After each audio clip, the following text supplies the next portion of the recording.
Chapter 1: The Beginning of Trillions of Nether Coins. At 9 o'clock in the evening, the classroom was brightly lit while darkness enveloped the outside world. This hour marked the evening study session for the third-year high school students, with merely 40 minutes left until its conclusion. Within the classroom, Chun-Mu suddenly opened his eyes, gazing around in bewilderment. After a moment of stupor, he regained his composure and murmured in disbelief, "I have actually been reborn." Chun-Mu vividly recalled that he had survived until the 5th year of a bizarre apocalypse. In this eerie world, strange entities roamed freely, transforming the human realm into a nightmarish landscape.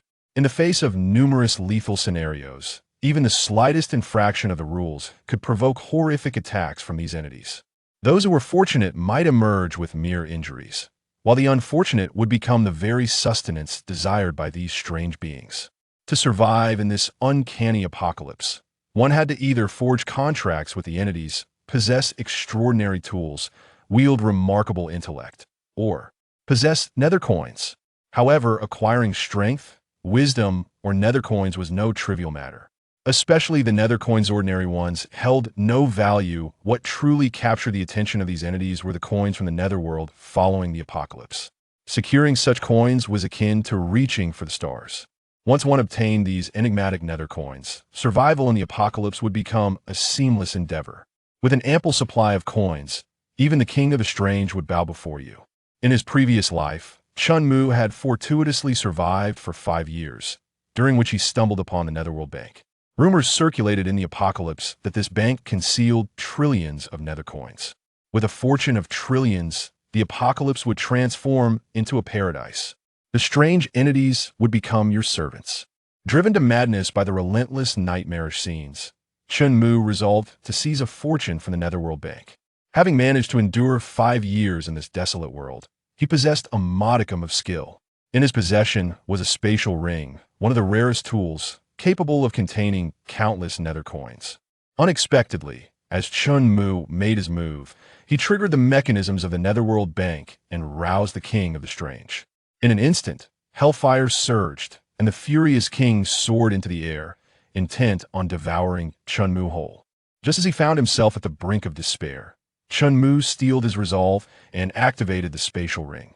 With a mighty roar, he astonishingly absorbed the entire Netherworld Bank into the ring. However, shortly thereafter, he was consumed by the raging flames and slain by the king of the strange. In his final moments, Chun-Mu managed a self-deprecating smile. At that instant, he had become the wealthiest individual in the apocalypse, only to perish before he could spend a single coin. His heart brimmed with resentment. Yet, what Chun-Mu had not anticipated was that he had indeed been reborn. Regaining his senses, Chun-Mu hastily examined his fingers. In the next moment, ecstasy illuminated his eyes. He had been reborn, yet the ring remained. Moreover, to his astonishment, he discovered that the Netherworld Bank within the ring was still intact. He was free to access the billions of nether coins contained within.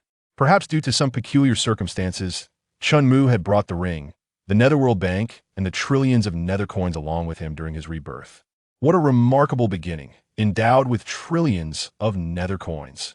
Even after 5 years of honing his skills in the apocalyptic world, Chun-Mu found it difficult to quell his excitement. After 5 minutes, he finally managed to calm his racing heart and began to assess his current situation. Raising his gaze to the electronic clock in the classroom, he noted with astonishment that it displayed the month of June. If his memory served him correctly, the bizarre apocalypse had descended in May, 5 years prior, which meant that this peculiar world had been upon them for a month now.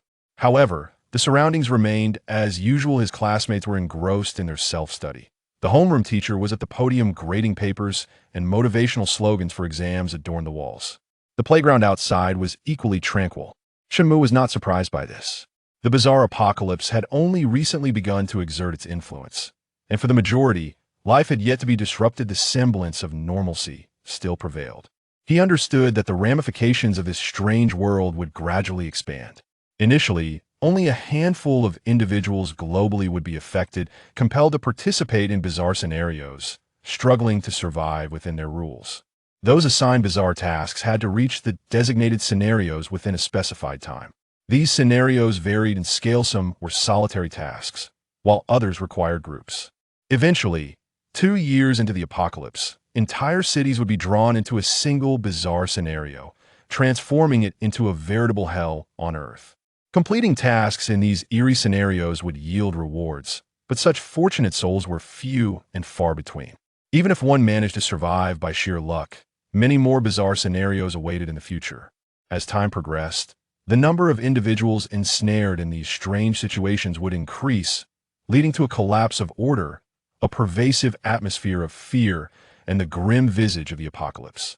If Chun Mu's recollection was accurate, they were currently in the calm before the storm. Within a month at most, the existing order would disintegrate, and people would witness the true horror of the bizarre apocalypse. The bizarre scenarios can be purchased, and the bizarre can also be hired. In this month, I must acquire as many bizarre scenarios as possible, enlist more bizarre entities, and obtain numerous items, he mused. Chun Mu was acutely aware that in this world of chaos, while he possessed a considerable amount of underworld currency, he also needed strength to survive. Otherwise, despite amassing trillions of underworld coins prior to his rebirth, he had still met a grim fate. Casting a glance at the classroom, he observed that, upon closer inspection, the bizarre apocalypse had already begun to alter each individual over the course of a month. Although his classmates had books spread out before them, few were actually reading. Instead, many were whispering among themselves, their faces betraying fear and anxiety. It was evident that they had heard whispers of the bizarre scenarios and had garnered a preliminary understanding of some rules within this strange apocalypse over the past month. For instance, participation in bizarre tasks was mandatory. Failure to engage would result in death. Bizarre tasks appeared at random, with the timing and frequency contingent upon one's luck. Yet, no one had fully grasped that the bizarre apocalypse had indeed arrived. They still clung to the hope of a stable order, believing that everything would eventually return to normal. Thus, students continued attending school, teachers persisted in their lessons, and the fragile semblance of normalcy was tenuously maintained. Suddenly, a piercing scream reverberated through the classroom. A girl, who had been animatedly conversing with her desk mate just moments ago, now wore a look of sheer terror, trembling fingers pointing towards her desk. Upon her desk lay a blood-red note, inscribed with the words, "Mysterious Task, Midnight Diner." Simultaneously, 2 other students in the classroom discovered identical notes on their desks. The appearance of such notes signified the unfortunate selection for the eerie task, compelling them to venture into a strange setting to fulfill the mission. As Chun Mu gazed at his own desk, he too found the ominous note, "Mysterious Task, Midnight Diner." This revelation did not surprise Chun Mu in the least, for prior to his rebirth, he had encountered this very task at the same hour. Unlike the trepidation exhibited by his peers, Chun Mu felt an unexpected thrill glimmering in his eyes. Chapter 2, Midnight Diner. Upon a blood-red slip of paper, the task description was starkly inscribed, "In the depths of the campus at midnight. There exists a diner that opens its doors at the stroke of 12. As the clock tolls, a pungent aroma wafts from the kitchen. And plates of crimson dishes are laid upon the tables, illuminated by the flickering glow of dim candles, awaiting a peculiar gathering of patrons. You are a server at the Midnight Diner. Please make your way to the school cafeteria before the clock strikes 12. As a competent server, tardiness is an unforgivable transgression." Chun Mu glanced at the time. It was 9:30, leaving him with 2.5 hours until the task commenced. The journey to the cafeteria would take no more than 10 minutes, ample time for him to arrive. In contrast to Chun Mu's calm demeanor, the others appeared utterly terrified. The classroom erupted in chaos, for the rumors of bizarre tasks had circulated among the students for the past fortnight, but now, unexpectedly, it was unfolding right before their eyes. Heavens, how could this possibly be real? What should we do? Quick, let us call the teacher. I heard that those who undertake these bizarre tasks can die. What good would calling the teacher do? Can't you see that our homeroom teacher is right there? Powerless to intervene? In the face of such terror, they could only hope for their own survival. Is there any way to avoid this task? Woe is me. I long to go home. Avoid it? Are you eager to meet an untimely end? Just a couple of days ago, A man in my neighborhood received a bizarre task and was too frightened to comply. Do you know what happened? As soon as the task began, a red line appeared around his waist, and he was split in two, reportedly writhing in agony for several minutes before succumbing. Those chosen are indeed unfortunate. Such a harrowing ordeal, I wonder how many will survive by dawn. I hope I am not selected, my luck has been quite favorable thus far. Chen-mu noticed his deskmate casting a sympathetic glance his way, adopting a stance of detached observation while subtly inching away, fearful of contracting his misfortune. Chen-mu had long grown accustomed to this reaction. He had seen through the nature of humanity, for those who were not selected believed they could remain mere spectators, relishing in the misfortunes of others, oblivious to their own vulnerability. Chen-mu was aware that in 2 weeks' time his deskmate would receive a bizarre task, and during it, would be gruesomely torn apart by the supernatural. As the final school bell rang, students began to leave the classroom, each hastily slinging their bags over their shoulders. Those not chosen for the task fled as if pursued, terrified that the midnight diner might beckon them next. The number of students dwindled, the lights in the classrooms extinguishing one by one, until only the classroom where Chen-mu resided remained illuminated. Several classmates who had received the task clustered together, each clutching their slips of paper, their faces etched with terror and despair, their hands trembling uncontrollably. Apart from Chen-mu, the others were all girls from his class. This did not surprise him, as his class was predominantly female. At this moment, the girls' faces were ashen, visibly shaken, with 2 of them even beginning to whimper softly. In contrast, Chen-mu appeared remarkably composed. 5 years of enduring the apocalypse had fortified his inner strength. What tempests had he not witnessed? Moreover, with 1 trillion underworld coins in his possession and having previously undertaken this task in his past life, what was there to fear? Chen-mu was contemplating how to acquire the Midnight Diner. If memory served him correctly, the Midnight Diner was a promising investment with significant potential for appreciation. In the latter stages of the apocalypse, the Midnight Diner had recruited numerous elite ghost chefs, transforming it into a renowned high-end establishment. Countless famished patrons flocked there, even willing to serve as muscle for a sumptuous meal. Thus, Chen-mu resolved to navigate the enigmatic apocalypse, starting with the acquisition of the Midnight Diner. The diner was situated opposite the school playground, and several individuals arrived early to avoid tardiness, waiting at the entrance. The diner was shrouded in darkness and silence, devoid of any signs of life. Time ticked away slowly. With the resonant tolling of 3 somber bells, midnight arrived. Within the pitch-black diner, a few flickering candlelights suddenly illuminated the space, revealing fleeting shadows. Simultaneously, the faint scent of blood wafted from the entrance. A group of young attendants welcomed them to the midnight diner. From the depths of the doorway emerged a figure clad in a uniform. Chen-mu recognized her as the manager of the diner, a female specter.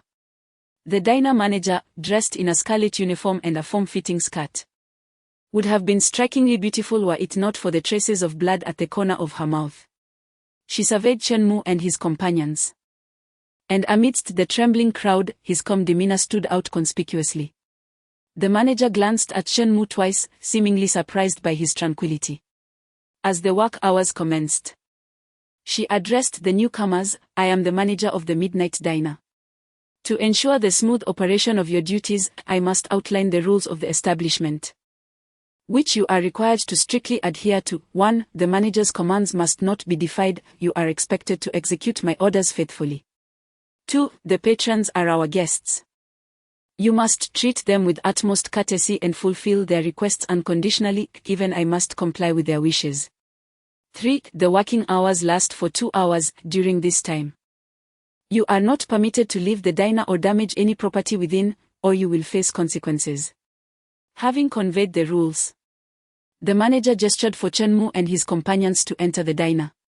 Chapter 3: The Dangerous Guest. As I entered the dining hall, the metallic scent of blood intensified. Within the dimly lit space, several private rooms emerged. A few grotesque figures, their bodies in various states of decay, moved back and forth between the dining area and the kitchen, each bearing trays laden with crimson dishes. The female manager of these creatures addressed Chenmu and his companions, "You have 3 minutes to don the waitstaff uniforms." Upon finishing her statement, she gestured toward a nearby room, the door of which bore the label "Changing Room." Taking the lead, Chenmu pushed the door open and stepped inside.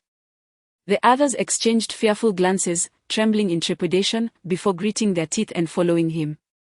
Inside the changing room, a pungent odor permeated the air. A few uniforms hung on the walls, each stained with varying degrees of blood. Chenmu entered first, seeking the cleanest outfit to wear. The others, arriving later, were left to choose from what he had not selected. In scarcely over a minute, they had all donned their uniforms. Upon seeing them in their work attire, the female manager nodded in approval, clearly pleased with their speed. She then led them to the entrance of a private room, stating, "There is a guest inside. For the next hour, you are to cater to their needs as servers." With that, she opened the door and gestured for Chenmu and his companions to enter. In the center of the room stood a round table, at which sat a bizarre entity, possessing only half a head. At that moment, the creature was engrossed in its meal, an aura of decay wafting from its form. It was using a spoon to ladle a viscous soup into its fractured mouth, some of the liquid spilling onto the table. "You, clean up the spilled soup," the creature commanded, pointing with what remained of its finger at one of the girls. The girl, named Zhao Mengmeng, turned pale at being singled out, casting a pleading glance at Chenmu. He noticed her desperate expression. She wore a look of helplessness, her body unconsciously inching closer to him, gently pressing against his arm as she whispered, "Chenmu, I'm so scared, can you help me?" As classmates, Chenmu was familiar with Zhao Mengmeng's character. Though she appeared innocent and charming, she possessed a cunning nature, adept at leveraging her beauty for personal gain. She had simultaneously courted several boys from different classes, showcasing her prowess in time management. Upon hearing her plea, Chenmu displayed a disdainful expression. Having survived in this eerie world for 5 years, he was no naive saint. Why would he risk his life for her? That would be sheer folly. Zhao Mengmeng had assumed that with her feminine charm, she could easily manipulate him, turning him into one of those sycophants who would do her bidding. This tactic had worked countless times with other boys from different classes who had succumbed to her allure. However, Chenmu was impervious to her charms. After being resolutely rejected by him, Zhao Mengmeng felt a surge of resentment towards Chenmu, yet she maintained her outward appearance of vulnerability. In a moment of desperation, she could only take a deep breath, grit her teeth, and approach the enigmatic figure. Upon reaching its side, Zhao Mengmeng discovered that there were no clothes in sight. To comply with the peculiar command, she resorted to using the sleeve of her uniform to meticulously wipe away the spilled soup from the dining table. The cold broth soaked her cuffs, emanating an unpleasant stench that nearly induced her to retch. Gritting her teeth against the nausea, she eventually succeeded in cleaning the table. The enigmatic entity appeared satisfied. It retrieved a ghostly coin from its pocket and presented it to Zhao Mengmeng, declaring it to be her tip. Instantly, her eyes sparkled with excitement. Since the arrival of the bizarre apocalypse a month prior, she had heard whispers of the ghostly coin. It was said that within these strange tasks, the coin was an immensely powerful tool. Possessing a ghostly coin could resolve numerous predicaments during these uncanny missions. There were even claims online of individuals who had violated the rules but managed to escape consequences through the coin's influence. Such a potent artifact naturally garnered immense admiration. However, the means of acquiring a ghostly coin were exceedingly arduous, rendering it remarkably scarce. Some wealthy individuals had reportedly offered exorbitant sums, up to $1 million, to procure merely 100 coins. As Zhao Mengmeng held her 10 ghostly coins, it felt akin to possessing a talisman, and a smile of exhilaration graced her lips. She cast a glance at Chenmu and the other girls, her eyes radiating derision and disdain. In her perspective, holding 10 ghostly coins placed her on an entirely different echelon compared to the penniless Chenmu and his companions. The envy in the gazes of the others was palpable. They had only heard in rumors of the rarity of the ghostly coin, yet here was Zhao Mengmeng unexpectedly in possession of a 10-coin tip. However, Chenmu maintained a calm demeanor, as if he saw through the facade. In these uncanny tasks, there are no free lunches. Having previously undertaken a midnight diner mission, he understood that accepting the ghostly coin would come at a price, and Zhao Mengmeng was rejoicing too soon. Suddenly, the enigmatic figure at the table lifted an empty plate and addressed Zhao Mengmeng, requesting her to take it away, as it had finished its meal. In her state of excitement, Zhao Mengmeng did not hesitate. One hand clutched the ghostly coins while the other took the plate, then she proceeded to exit. However, she failed to notice the entity's foot extending from beneath the table, obstructing her path.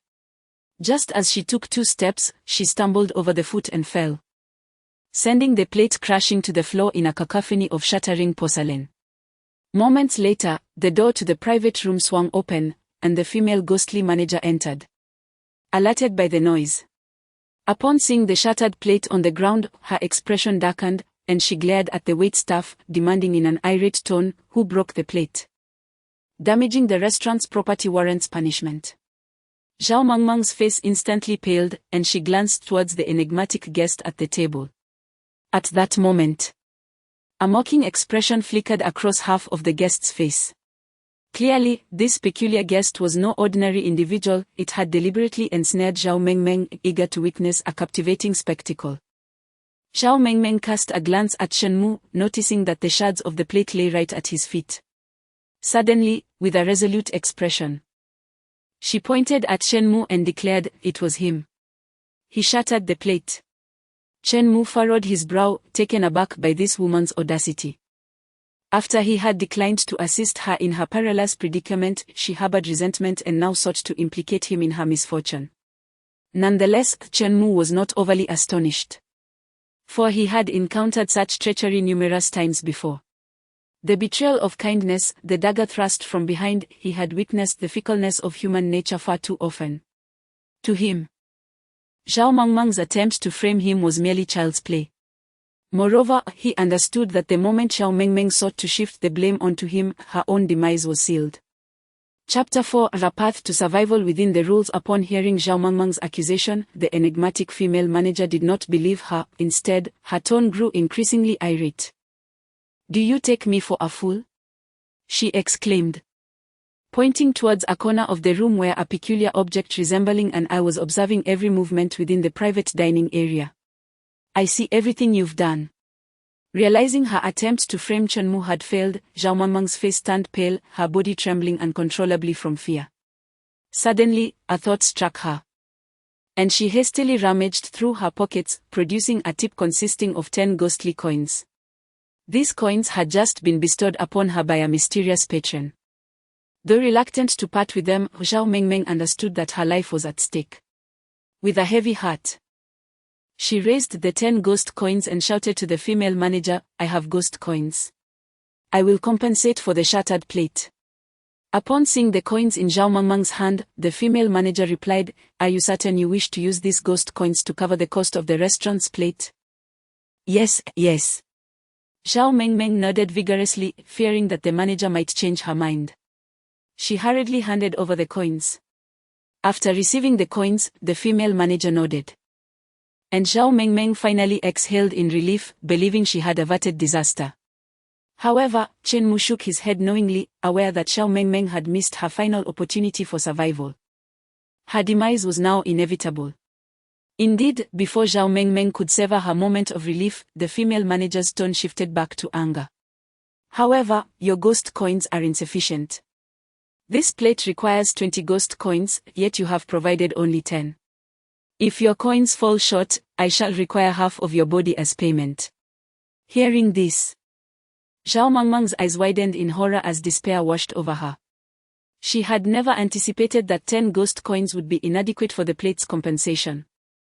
The strange patron was merely toying with her, intent on her demise. Overcome, she collapsed to the floor, a steaming puddle forming beneath her. Clearly, she had been so frightened that she lost control. Observing this, the eerie patron at the dining table clapped their hands in satisfaction, intrigued by the unfolding spectacle.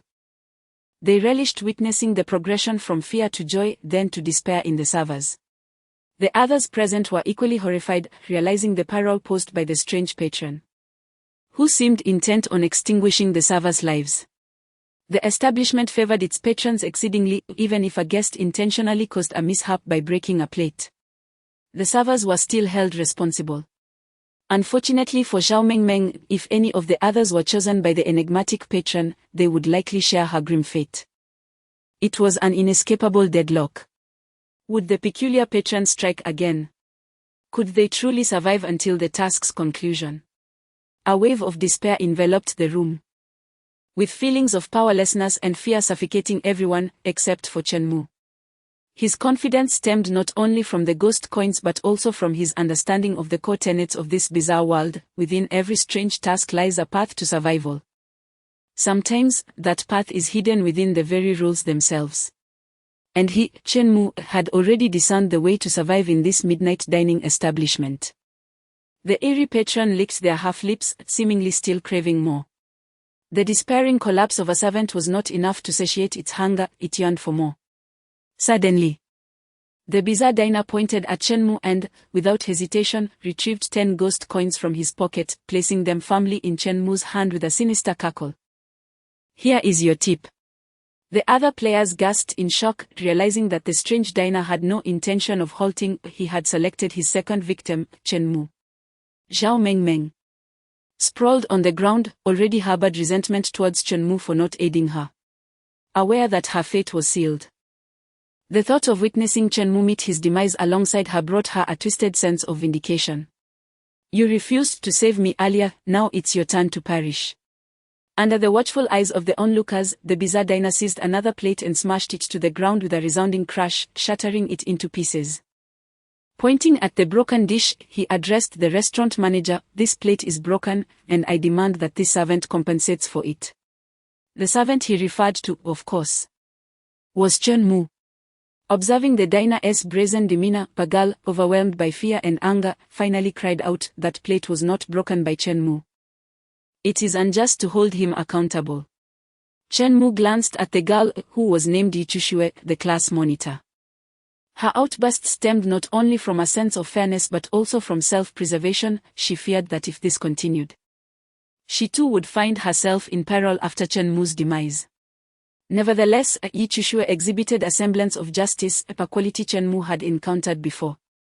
But it had all but vanished in the year following the emergence of the bizarre apocalypse. Those with a sense of justice had perished in the relentless trials of that eerie world. Yet, the female manager of the diner dismissed Yichishue's protests, turning her gaze towards Chen Mu. "A servant must obey every command of the guest. If the guest demands that you compensate for the broken plate, you shall do so." To her surprise, Chen Mu did not contest her statement. Instead, he calmly nodded, "Of course, I possess 10 ghost coins." 10 ghost coins is insufficient to cover the cost of the plate, he continued. "I am aware of that, but I never claimed I would compensate for this plate," Chen Mu stated slowly. The onlookers exchanged bewildered glances, struggling to comprehend his meaning. Did he refuse to pay for the plate? Was he preparing to openly defy the female manager? Was Chen Mu out of his mind?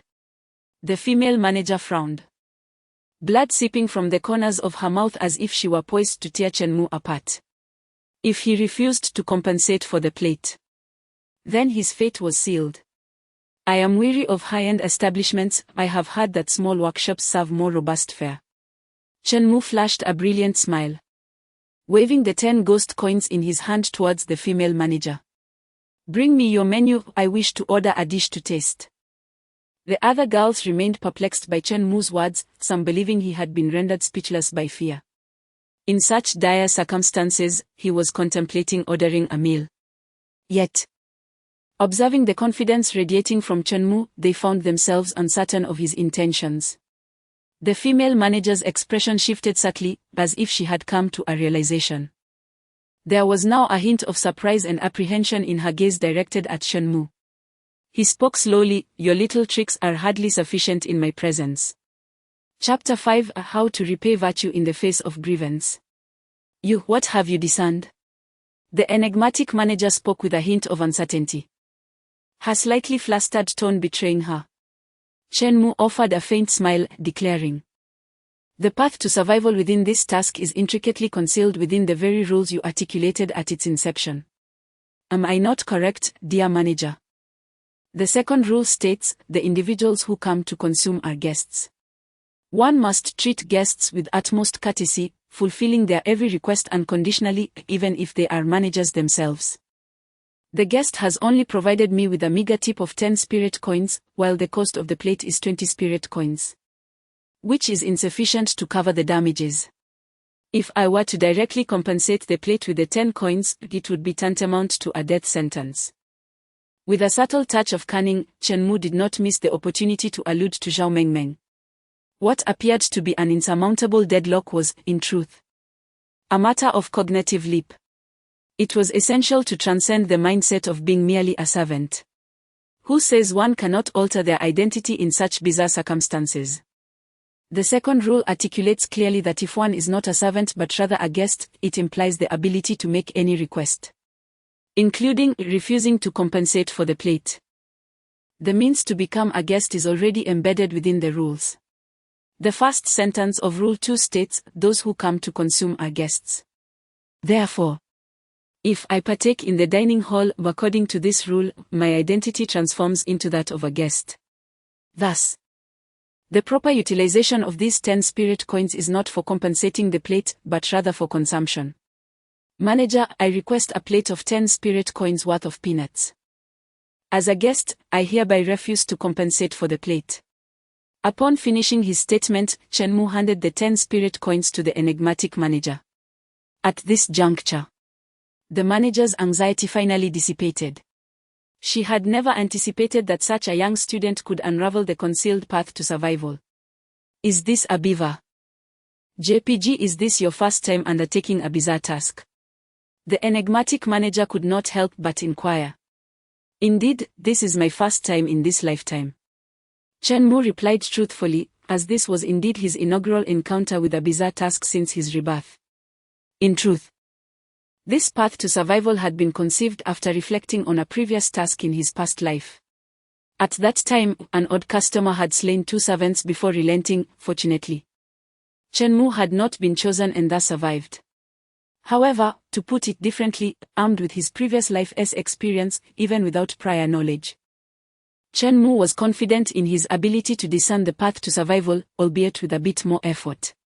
Moreover, with trillions of spirit coins at his disposal, he had initially intended to purchase the Midnight Diner outright. In his eyes, the Midnight Diner was already his domain, so there was no reason to panic. I concede.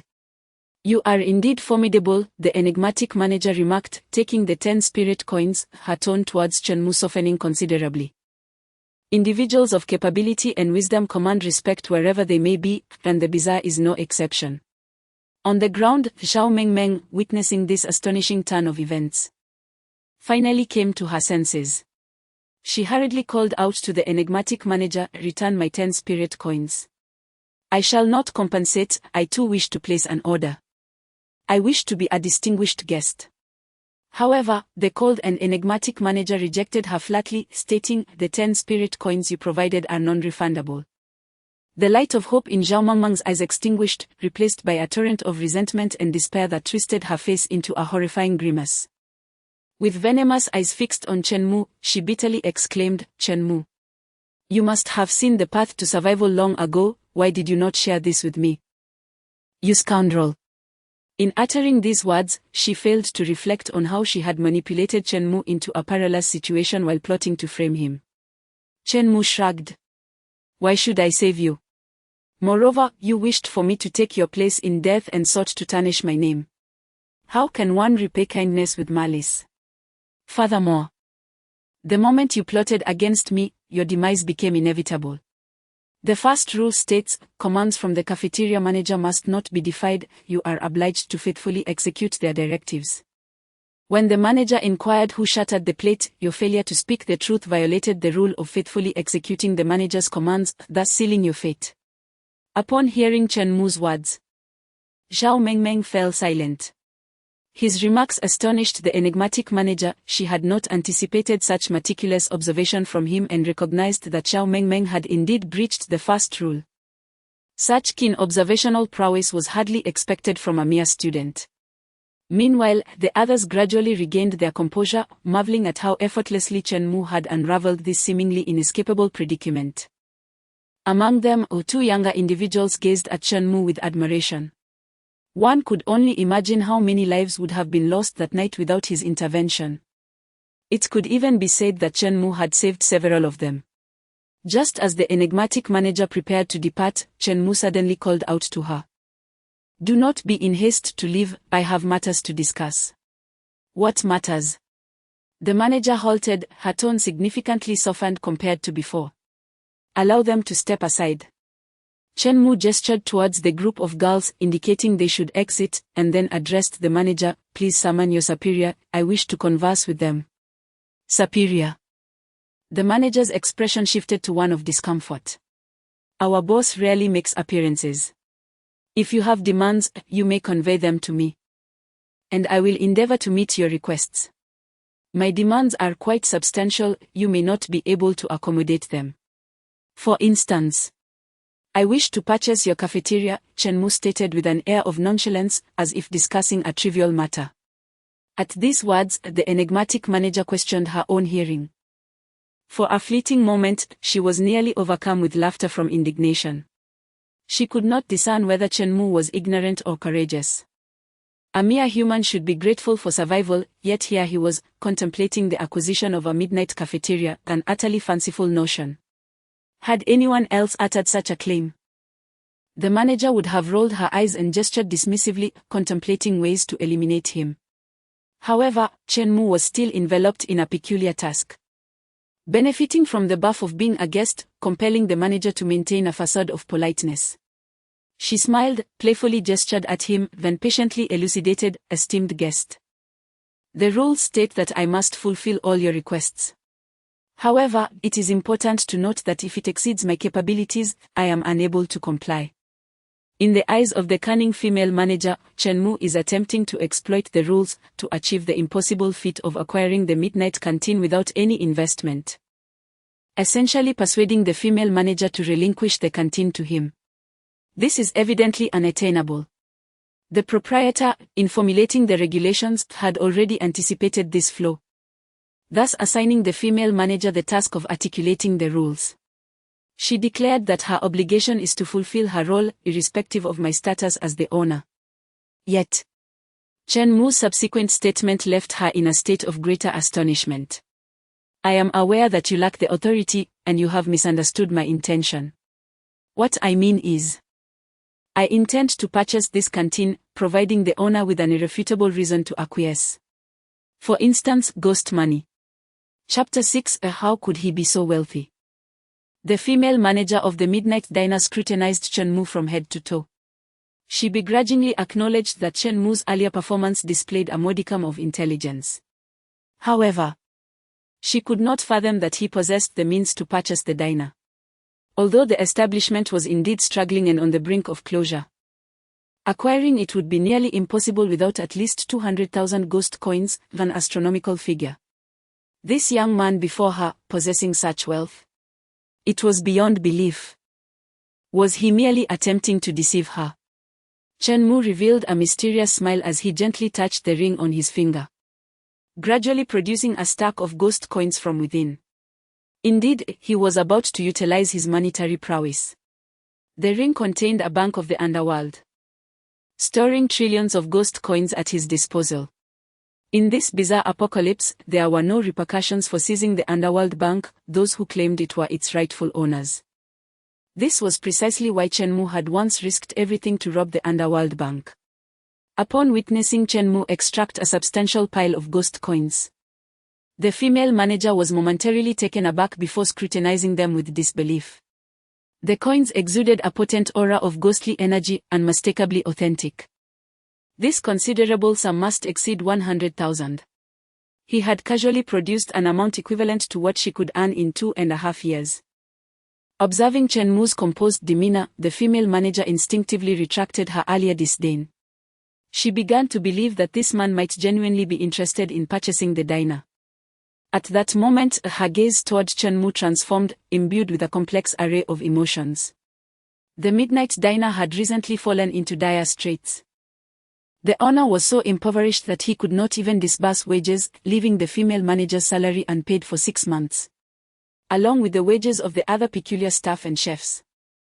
The 100,000 ghost coins that Chenmu casually presented represented the salary she would toil for 2.5 years to earn. Her attitude toward Chenmu shifted to one of respect, her face adorned with a smile tinged with a hint of civility.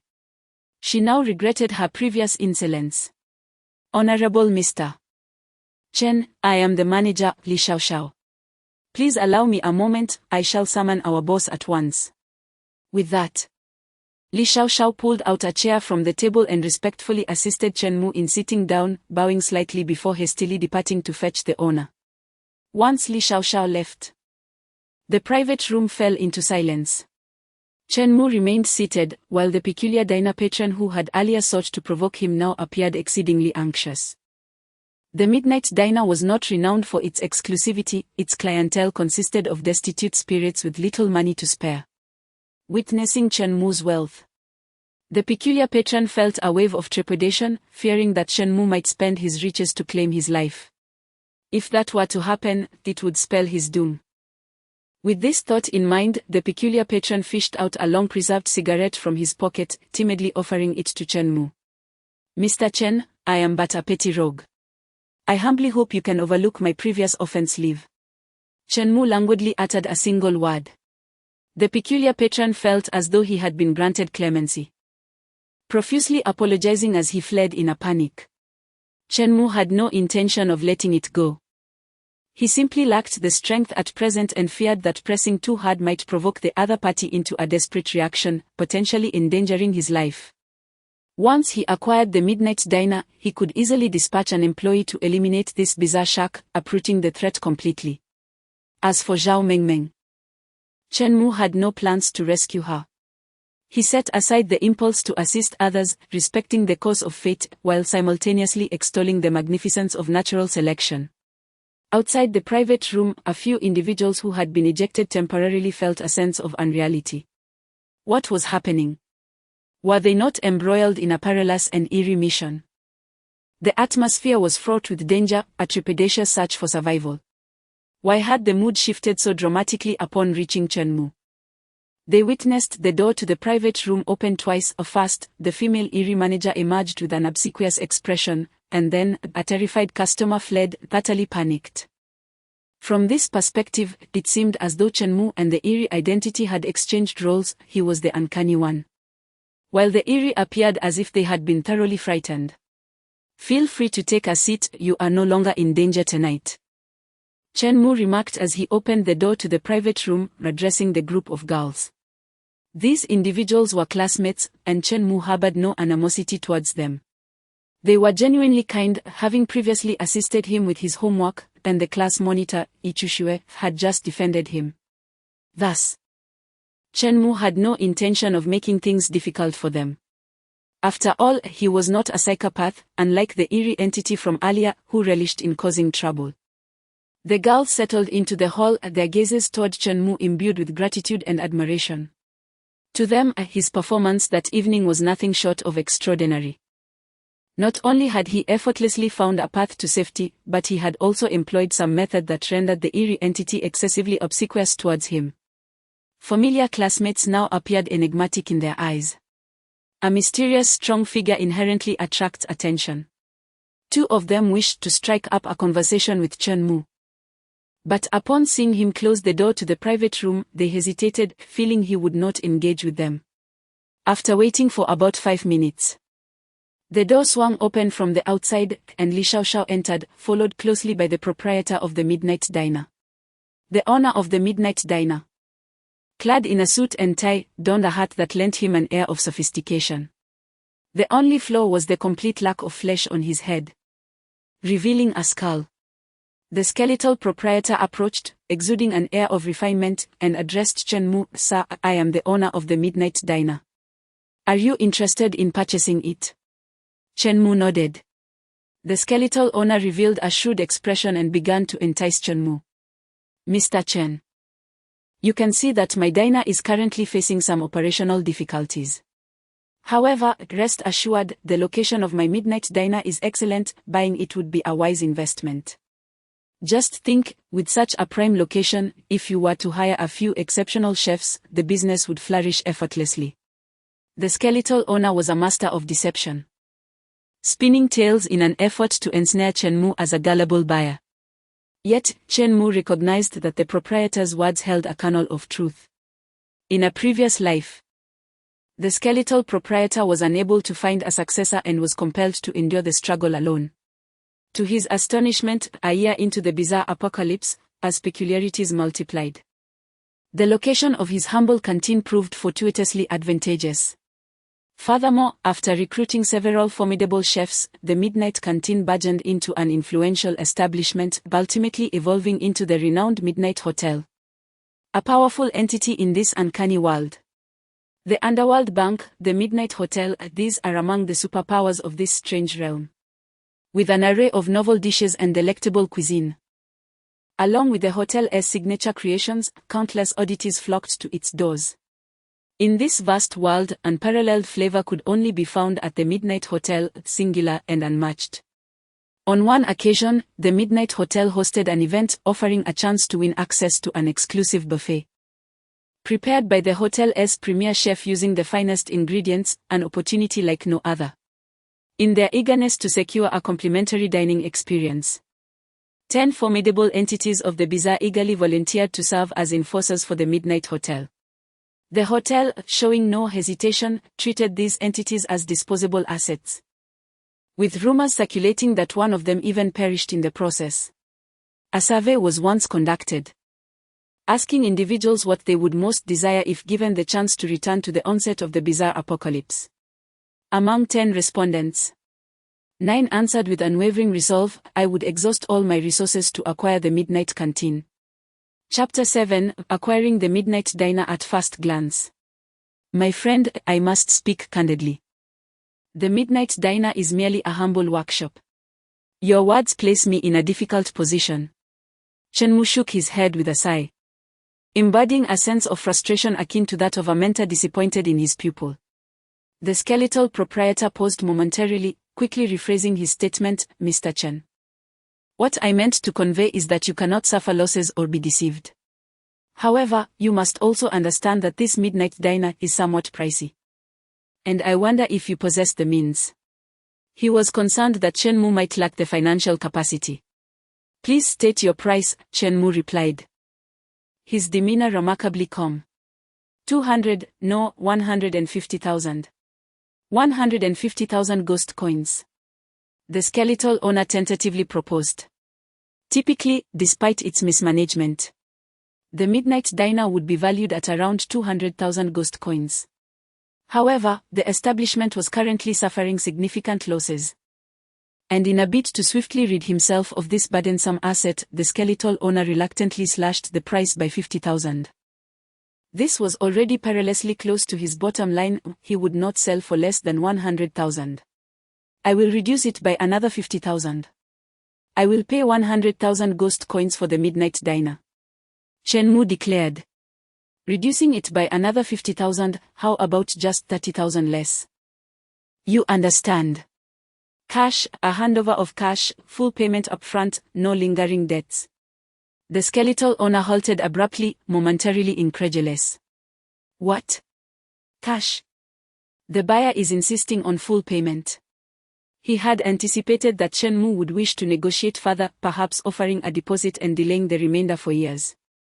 To his astonishment, Chen Mu was refreshingly straightforward, leaving the skeletal proprietor utterly flabbergasted. Had he not witnessed Chen Mu casually produce 100,000 ghost coins, he might have thought this was a jest.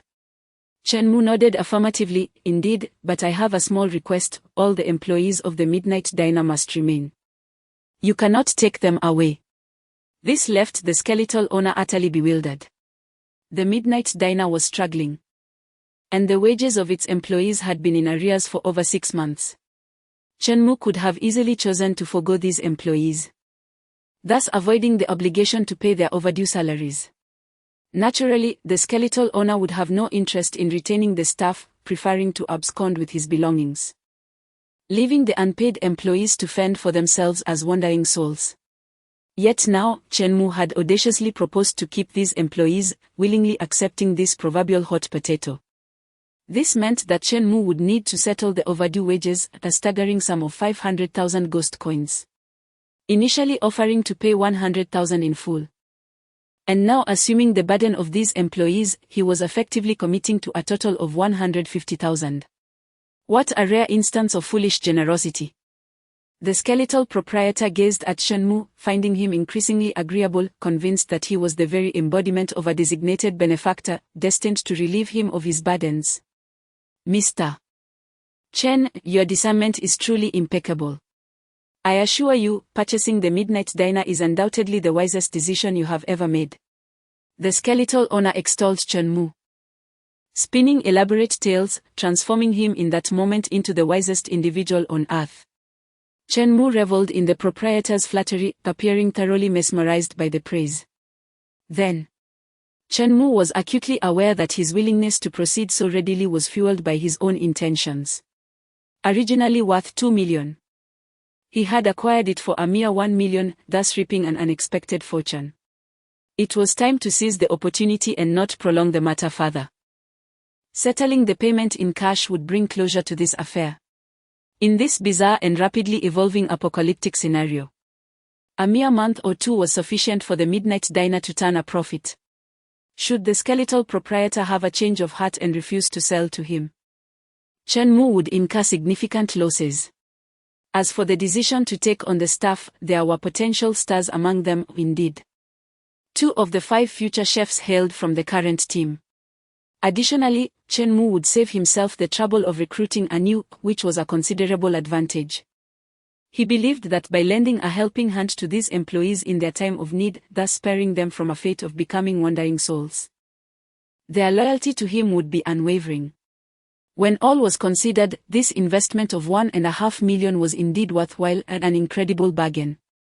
As anticipated by Chen Mu, the onlookers were left incredulous at his words. His brief statement had spared them from the dreadful fate of becoming lost souls, and with this thought, Li Xiaoxiao's gaze was filled with gratitude. Mr. Chen, when do you intend to make the payment? The skeletal proprietor inquired cautiously. To it. Chen Mu had become the unsuspecting buyer, and it was imperative to treat him well, lest he be angered. Thus, an unusual scene unfolded in the bizarre task. The skeletal boss, the ultimate antagonist, was now looking at Chen Mu with a face full of servility. As if Chen Mu were the true master and it a humble servant wary of breaking the rules. I shall pay you now, without a single cent missing, Chen Mu declared, caressing the ring on his finger. With a mere thought, stacks upon stacks of ghostly banknotes materialized in the private room, neatly arranged against the wall. A dense aura of ghostly energy emanated from them. These were pristine banknotes from the Underworld Bank, radiating an unparalleled allure. The skeletal proprietor's eyes widened in disbelief at the sheer volume of spectral currency. After a moment, it looked at Chen Mu and could not help but exclaim in astonishment. Is humanity truly so affluent nowadays? Let us sign the contract. Once completed, this money will be entirely yours, Chen Mu replied nonchalantly. Very well, Mr. Chen. Please wait a moment while I retrieve the contract, the skeletal boss responded eagerly. Faced with such an accommodating buyer, it wasted no time in producing the contract and hastily signing its name. Upon receiving the contract from the skeletal proprietor, Chen Mu noticed its peculiar texture. Held in his hands, he could sense the potent ghostly energy it exuded. Interwoven within this energy was an irresistible force, the power of rules. In this strange apocalypse, the power of rules reigned supreme over all other forces. Beyond the rules of the task at hand, there existed many other regulations within this bizarre world. The contract before him was a manifestation of such rules. Once both parties signed the contract, it was tantamount to accepting its stipulations. Should one party attempt to breach the agreement and reclaim the Midnight Diner forcefully, they would face the consequences of the rule's power. Chen Mu inscribed his name upon the contract. At the moment he affixed his signature, a powerful aura surged into Chen Mu's body, and he was suddenly enveloped by a wondrous sensation. as if he were a sovereign capable of commanding the entire Midnight Diner. The Midnight Diner had been acquired by Chen Mu. In that instant, Chen Mu ascended to the position of the supreme authority within the Midnight Diner, for his words became the very rules governing this enigmatic realm. Chapter 8 My words are the rules. Feeling the overwhelming sense of control, Chen Mu found himself somewhat intoxicated. He was now the master of the Midnight Diner. And no one understood the implications of this status in the bizarre apocalypse better than he did. Acquiring the Midnight Diner did not imply its withdrawal from the strange scenarios. In other words, others would still receive tasks from the Midnight Diner. Upon entering, those individuals would be bound by certain rules, with the ultimate authority resting in Chen Mu's hands. Based on his experience and knowledge, if Chen Mu wished for someone to perish, they would undoubtedly be unable to escape alive. This sense of power attracted countless individuals. One could envision that as the bizarre apocalypse progressed, an increasing number of people would be assigned tasks from the Midnight Diner. Thus, the fates of these individuals would rest entirely in Chen Mu's hands. In a fleeting moment, he felt as though he was merging with the strange world around him. If one day he could acquire all bizarre scenarios and employ all entities of the uncanny, wouldn't that mean he would become the sole sovereign of the apocalypse? Of course, such aspirations were still far off. Chen Mu was not one to reach for the unattainable, preferring to take one step at a time. Armed with the experience of his past life, he had no doubt that he could swiftly transform the Midnight Diner into the Midnight Hotel. After signing the contract, the Midnight Diner severed all ties with the Skeleton Boss, becoming entirely Chen Mu's domain. The Skeleton Boss, understanding the situation, took 1,000,000 ghost coins and promptly departed. At this moment, outside the private room of the Midnight Hotel, only Chen Mu, Li Xiaoxiao, and a few other girls who participated in the task remained. As for Zhao Mengmeng, she had met her demise for violating the rules. The remaining girls exchanged glances, having been left outside, unaware of the events that transpired within the private room. However, they noticed how the Skeleton Boss had scurried away with a smile. Moreover, why was the female eerie manager standing beside Chen Mu, bowing respectfully? A ridiculous thought crept into their minds: had Chen Mu defied the heavens and become the ultimate boss of the bizarre scenarios? Before they could fully comprehend the situation, Chen Mu spoke. In this bizarre task, the fourth rule of the Midnight Diner is as follows. He paused, glancing at his watch, which read 1:04 a.m. At 1:04 a.m., all wait staff may leave the Midnight Diner. Exiting the Midnight Diner will be considered as completing the task. Should this rule conflict with any others, this rule shall take precedence. With a calm demeanor, Chen Mu announced his first rule, asserting his authority with undeniable confidence. The girls, still in a state of confusion, were taken aback. Moments later, the class monitor, Yi Chushue, cautiously inquired, "Chen Mu, are we allowed to leave?" Chen Mu nodded. He had matters to attend to concerning the Midnight Diner's employees, and it was of no use for these girls to remain. It would be better to let them return home early. "Thank you, Chen Mu," the girls expressed their gratitude, escaping the harrowing experience, still shaken as they exited the diner. As expected, after they left the cafeteria, they faced no repercussions. This indicated that Chen Mu had indeed mastered this peculiar scene, having narrowly escaped a dire fate. The realization dawned upon them that their earlier absurd thoughts were now validated. Chen Mu, had he truly taken control of the Midnight Diner? One of them gaped in disbelief, struggling to comprehend how Chen Mu had accomplished such a feat at that moment. The staff of the Midnight Diner gathered in the dining hall as per Chen Mu's instructions. When Chen Mu emerged from the private room and entered the hall, over 20 strange figures stood before him. Their bizarre appearances varied wildly, featuring decaying corpses, ethereal spirits floating in midair, and humanoids with two heads. Upon seeing a human approach, the odd beings began to whisper among themselves, casting curious glances at Chen Mu. Li Xiaoxiao, acting as the manager, addressed the staff. "This is our new boss, Chen Mu. The boss has promised to compensate us for the wages that were long overdue. As long as we work diligently under his guidance, he will not treat us unfairly." Upon hearing this, the employees, who had been deprived of their salaries for over half a year by their former employer, erupted in sharp exclamations after a brief moment of astonishment. In their eyes, not only had Shenmue not dismissed them, but he was also providing them with wages. An utterly inconceivable act. In stark contrast to their previous employer's harshness, Shenmue's treatment felt 100-fold more benevolent. "Do not call me boss. Address me as you wish," Shenmue said, feeling somewhat uncomfortable with the commercial title. "Yes, master," Li Xiaoxiao replied respectfully. Subsequently, Shenmue held a ghost coin in his left hand and a contract in his right, beginning to sign agreements with each of the strange employees one by one.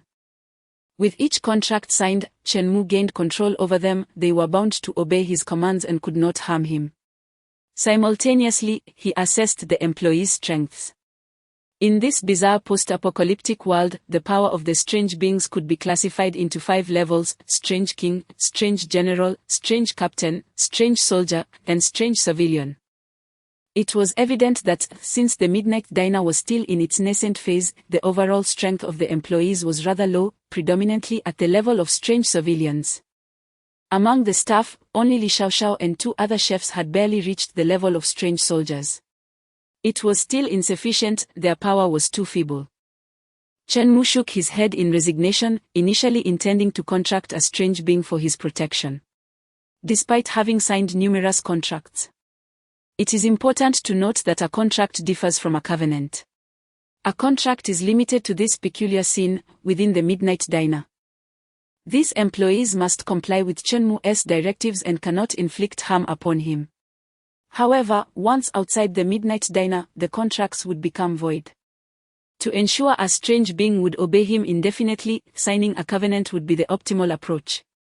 Yet, one could only covenant with a single strange being, making Shenmue particularly mindful of this opportunity. After acquiring the Midnight Diner, Shenmue's strength had also increased, thanks to the buff effect bestowed upon him by the establishment. At present, Shenmue possesses a power equivalent to that of a spectral entity. The peculiar beings before him exhibit insufficient strength, rendering any contractual agreement a mere exercise in futility. Shenmue is disinclined to squander opportunities on lesser anomalies, as he seeks only to engage with those of at least general rank. During the contract signing, Li Xiaoxiao momentarily departed. Shortly thereafter, she returned, bearing an unusual entity in her grasp. Upon closer inspection, Shenmue realized that the entity she had captured was none other than the very spectral guest that had previously attempted to bring about his demise. "Master, I have apprehended it, please decide its fate," Li Xiaoxiao said with utmost reverence. At that moment, the entity was utterly terrified, having believed that its escape from the Midnight Canteen would ensure its safety.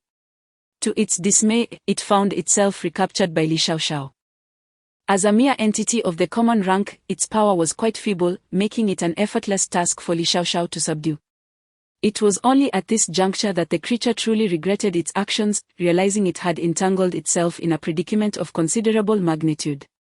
Chapter 9. I am magnanimous. Never harboring grudges overnight. Upon encountering the terrified apparition, Shenmue cast a glance at the respectful Li Xiaoxiao and nodded in satisfaction. Li Xiaoxiao, perceptive as always, recognized that this entity had offended Shenmue and, without waiting for his command, swiftly apprehended it. Addressing the trembling apparition, Shenmue reassured, "Do not be alarmed. I am a generous person, never one to hold on to grievances." Upon hearing Shenmue's gentle tone, the apparition's anxious heart began to ease, prompting it to flatter him profusely. Yet, deep within, it harbored a flicker of resentment. Though it dared not harm Shenmue, it resolved to seek an opportunity to trouble him in the future. Little did it know, Shenmue's next words plunged it into despair. "Since I do not hold grudges, let us dispose of it tonight. I wish for a world devoid of its presence come morning." Realizing its inevitable demise, the apparition ceased its pretense and unleashed a torrent of curses towards Shenmue. However, before it could utter another word, Li Xiaoxiao swiftly led it away to its end. After signing the contract and disbursing the payment, the hour had grown late. It was already past 2 in the morning. Amidst the farewells from the staff of the midnight canteen, Chen-mu departed from the scene. The air within the midnight canteen was thick with the scent of blood, and Chen-mu had no intention of resting there. He planned to return home for some respite. At this nascent stage of the bizarre apocalypse, aside from the strange occurrences, other areas were not particularly perilous. While the midnight canteen was indeed secure, Chen-mu could not remain there indefinitely. He needed to seize this early phase of the bizarre apocalypse to enhance his own strength.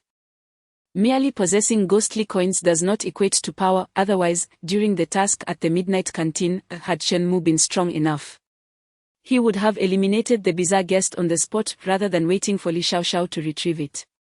Thus, for the forthcoming month, Chen-mu resolved to utilize his prior memories to explore various strange locations in search of artifacts to bolster his abilities and forge contracts with formidable entities. As he exited the midnight canteen, a refreshing evening breeze enveloped him, alleviating his fatigue. Before him lay the tranquil campus, illuminated in the distance, while the nighttime city exuded a serene calmness. Behind him, however, lingered the bloody remnants of the midnight canteen. Peace and terror are but a hair's breadth apart. Unbeknownst to the majority, the bizarre apocalypse gradually descended, the familiar order slowly disintegrating. Perhaps this was the calm before the storm. At the school gate, the security room remained lit. Upon seeing Chen-mu leave the campus, the elderly guard remarked, "Young man, are you studying so diligently? Did you learn until 2 in the morning?" Chen-mu chuckled softly, "Study." His academic performance had never been stellar prior to the onset of the bizarre apocalypse. While he did not rank at the bottom, he was hardly among the top echelon. Yet, with the arrival of this new reality, such concerns became trivial. Academic achievements and exam scores paled in comparison to the value of a ghostly coin in this new world. Survival. Survival is the foremost objective in the realm of the bizarre apocalypse. Only after ensuring survival can one contemplate advancement. "Sir, could you kindly open the gate for me?" Chen-mu addressed the elderly guard. "Certainly," came the reply. "Such diligent students are a rarity," the security guard remarked, as he kindly opened the door for Chen-mu.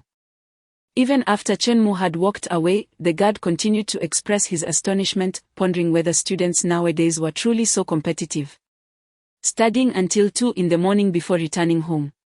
He wished his own grandson could exhibit such dedication. Upon exiting the school gate, Chen-mu prepared to hail a taxi to return home. Chapter 10, The Spectral Taxi. Chen-mu stepped onto the street, scanning the desolate surroundings for a taxi. The early morning streets lay vacant, with most souls still ensconced in slumber, the world enveloped in pitch darkness. How inconvenient it is to be without a vehicle, he mused, contemplating the necessity of procuring a ride. After a 5-minute wait, a taxi emerged from the shadows, gliding towards him. Before he could raise a hand, it came to a halt beside him. Chen-mu opened the door and settled into the back seat. "Driver, to Wangjiang Community, please." Wangjiang Community was Chen-mu's home. A modest and aged residential area that had been constructed over a decade ago, where he had lived alone. This return was not solely for rest. He also intended to sort through his belongings, packing away what he could.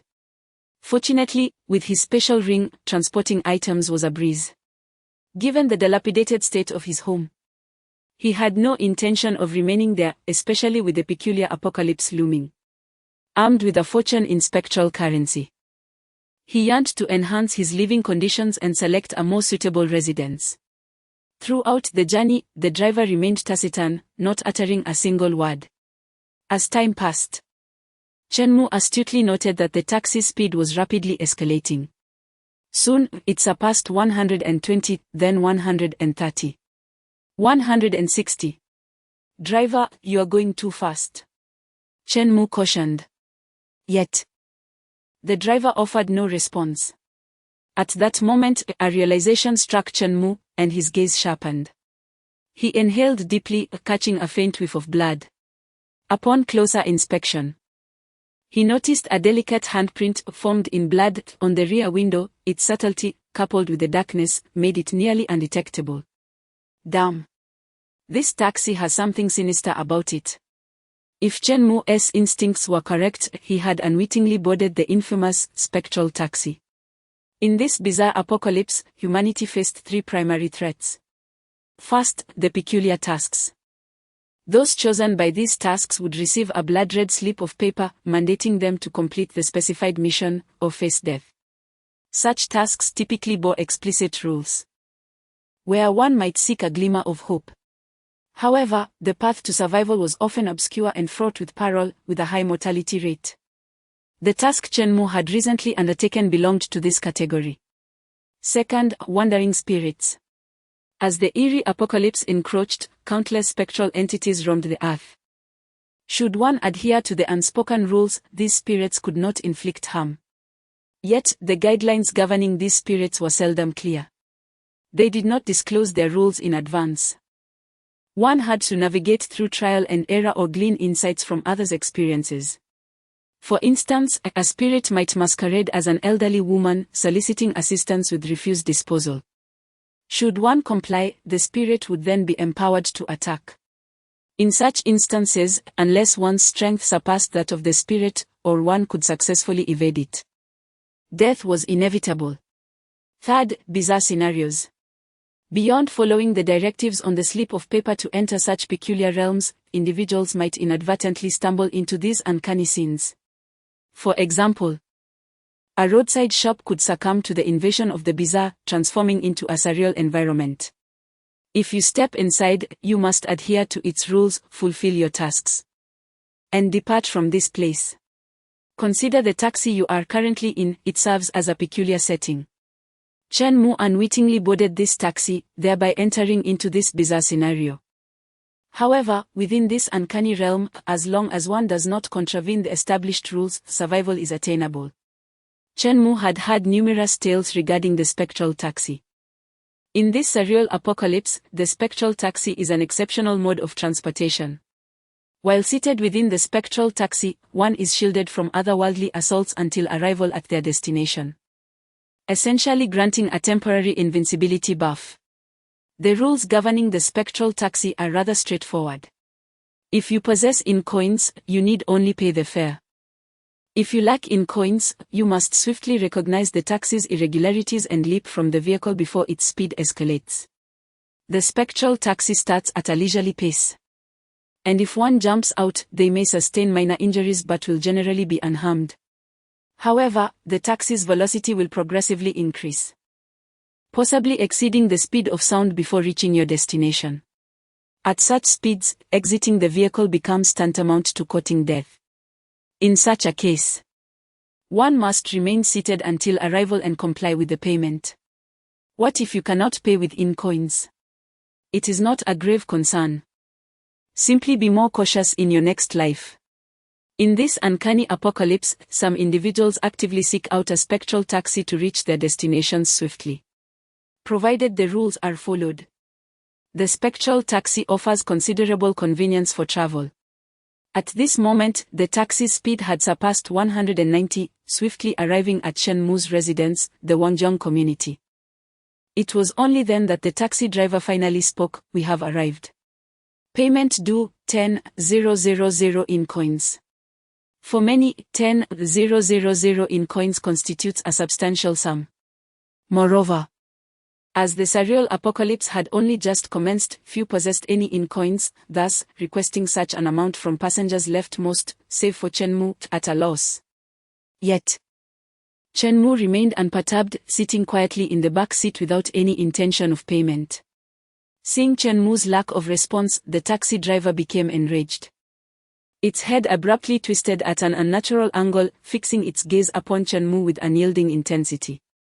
"Pay up, or die." Chen Mu discerned the driver's face, a middle-aged man whose eyes had been gouged out, leaving behind two crimson voids. Remarkably steady in his driving despite the absence of eyes, Chen Mu thought to himself, how impressive the uncanny can be. Enough with the chatter, if you can't pay, prepare for death. The driver suddenly extended his hands, intent on choking Chen Mu. "Excuse me, may I inquire what your profession is?" Chen Mu uttered a rather provocative remark. The driver felt insulted, and his aggression intensified. Hurry up and pay. 10,000 in coins.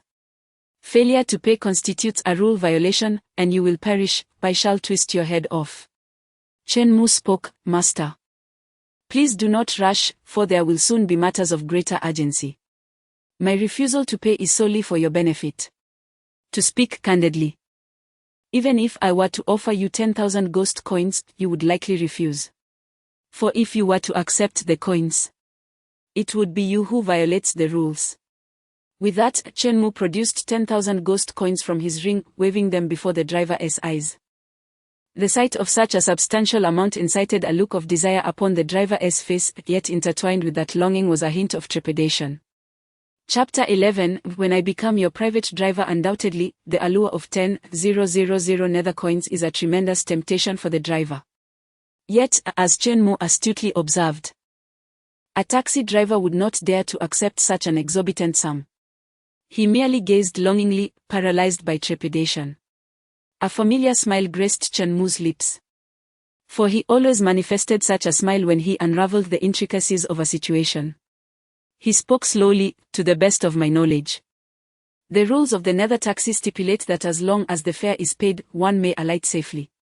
Clearly, for a mere few minutes of travel, 10,000 nether coins are utterly unnecessary.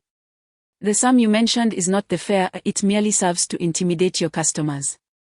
If a passenger possesses 100 nether coins, sufficient to cover the fare, yet you frighten him into believing he lacks the 10,000, leading him to forgo payment, then you could indeed take his life. Am I correct, dear driver? Engaging in such petty tricks with me? You are sorely mistaken. The true fare is represented by the number displayed on the meter. Therefore, dear driver, kindly shift your body aside to reveal the meter you have obscured. Upon hearing Chen Mu's words, astonishment washed over the driver's face. With its eyeless sockets, it scrutinized Chen Mu from head to toe. It finally grasped that Chen Mu's earlier inquiry about its profession was, in fact, a jibe, insinuating, "Are you, sir, a highwayman?" Demanding an outrageous price. Infuriated by this realization, the driver nearly blushed in anger. Yet, with its ruse exposed by Chen Mu, it could only shift aside. Unveiling the concealed meter, 11.45 nether coins. After a series of actions involving payment, receipt, and change, Chen Mu had settled the fare. Ordinarily, he would be free to depart, however, he remained seated in the back, motionless. You may leave now, the driver urged him. The 10,000 nether coins in Chen Mu's grasp constituted a significant temptation for the driver. With each passing second, the coins tantalizingly danced before it, igniting a yearning within. Is 10,000 nether coins a lot? Do you desire my grand nether coins? Chen Mu inquired. Indeed, I do, the driver replied coldly. But you cannot possibly give them to me. Everyone understands the significance of nether coins, especially for humans. 10,000 of them are even more precious and rare, capable of prolonging survival through numerous eerie tasks. Such a valuable currency, how could this human possibly part with it? The driver assumed Chen Mu was merely boasting or toying with it, hence the icy tone. Who says I cannot offer them to you? Chen Mu smiled. Not only can I give you that, but I can provide you with even more. Provided you are willing to pay a price. The driver felt a flicker of interest, yet rationality cautioned that such generosity from a human was implausible. What price? The driver inquired. Become my driver. I shall pay you 20,000 nether coins a month. Perform well, and there are performance bonuses. The ethereal taxi, a rare entity in this bizarre apocalyptic world, is a treasure, with only a single vehicle permitted per city. At present, Chen Mu finds himself in need of an ever-ready chauffeur, should he wish to summon an ethereal taxi in haste. He might find himself waiting for 7 days and nights without success. Fortuitously, he has encountered one now. The driver possesses commendable driving skills. His prowess ranking at the level of a spectral warrior, and within the confines of the vehicle, Chen Mu enjoys a temporary invincibility buff. Securing this taxi means acquiring not only an on-call driver but also a bodyguard of spectral caliber, a most advantageous arrangement for Chen-Mu at this juncture. What did you say? 20,000 soul coins a month? And bonuses. The driver's expression transformed into one of disbelief. He was accustomed to earning a mere 3,000 soul coins monthly. Often facing delayed payments. Toiling year-round without respite, he barely scraped together 30,000 soul coins in a year. Yet, with Chen-Mu's offer, his salary was nearly multiplied tenfold, along with additional incentives. Moreover, he would be required to work solely for Chen-Mu rather than tirelessly for others. Such fortunes seemed almost mythical. The driver regarded Chen-Mu with skepticism. Without further elaboration, Chen-Mu retrieved 50,000 soul coins from his ring, adding to the 10,000 he had just offered, totaling 60,000, which he promptly handed over to the driver. This constitutes your salary for 3 months, paid in advance. It was only at this moment that the enigmatic driver grasped the gravity of the situation. This young man was no jesting fool, he was indeed wealthy. In disbelief, the driver accepted the 60,000 soul coins, his hands trembling slightly. He could hardly fathom his extraordinary fortune in encountering such a prosperous individual. Who would employ him as a personal chauffeur? Let us draft a contract, Chen-Mu suggested. The driver, regaining his composure, carefully stashed the soul coins and hurriedly produced his contract, signing his name with diligence. Chen-Mu followed suit, and at that instant, the ethereal taxi became Chen-Mu's exclusive vehicle, with the driver now his private chauffeur, ever at his beck and call. Mr. Chen, here is my phone. Should you require my services, do not hesitate to call, and I shall arrive within 5 minutes. The driver graciously extended a black mobile device to Chen-Mu, featuring a blood-red button.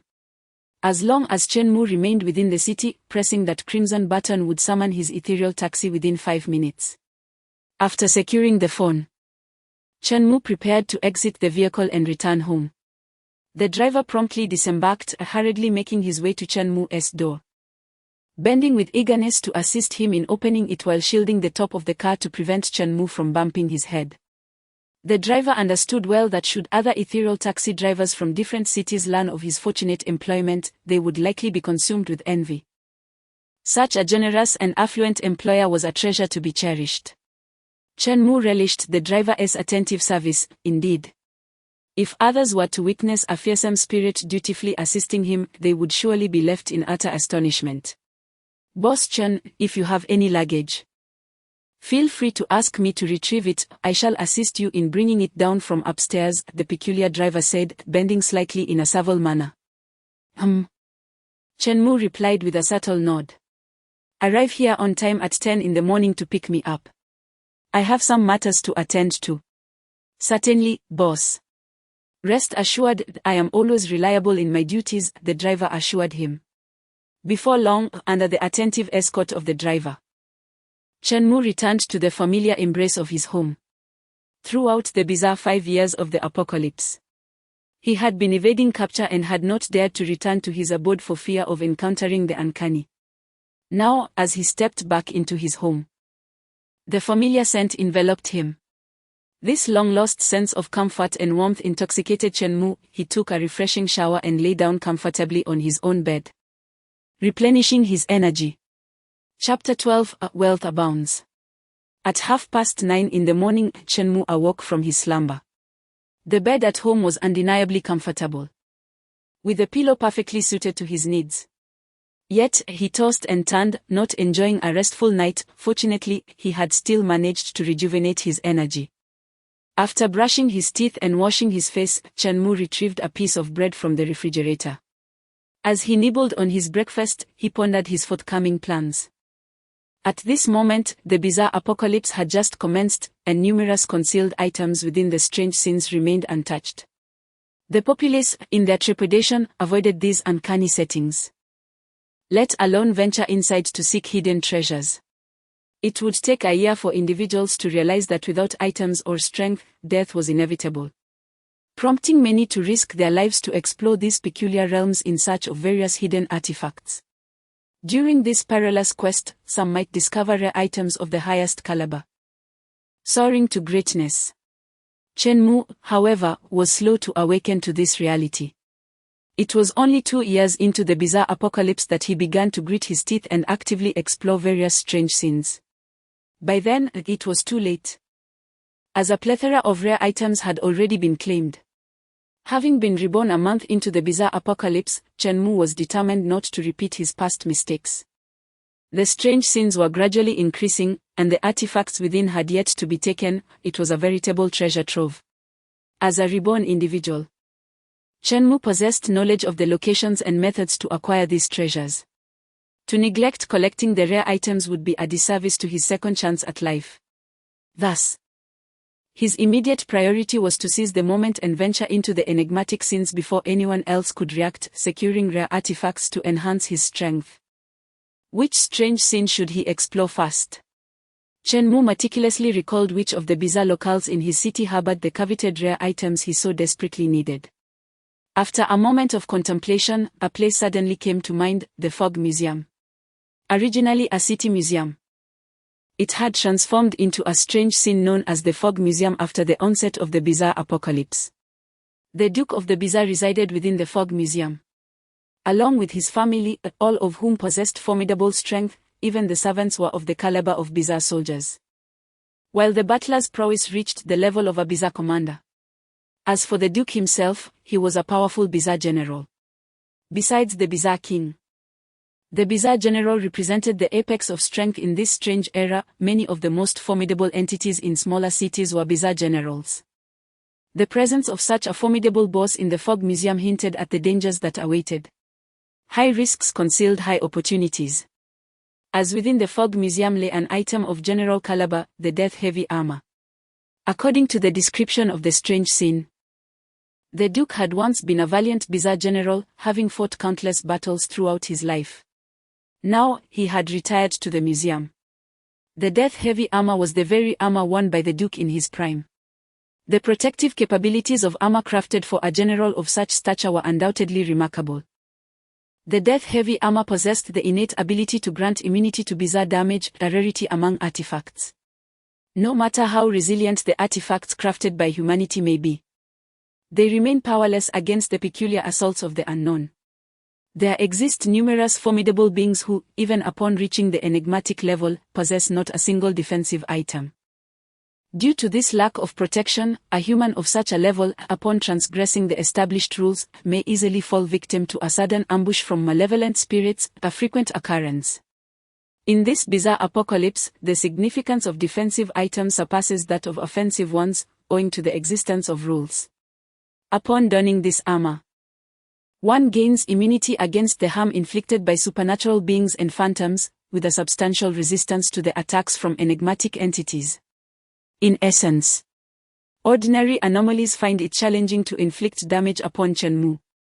Unless one violates the rules within a supernatural scenario, Chen Mu no longer fears encounters with vengeful spirits.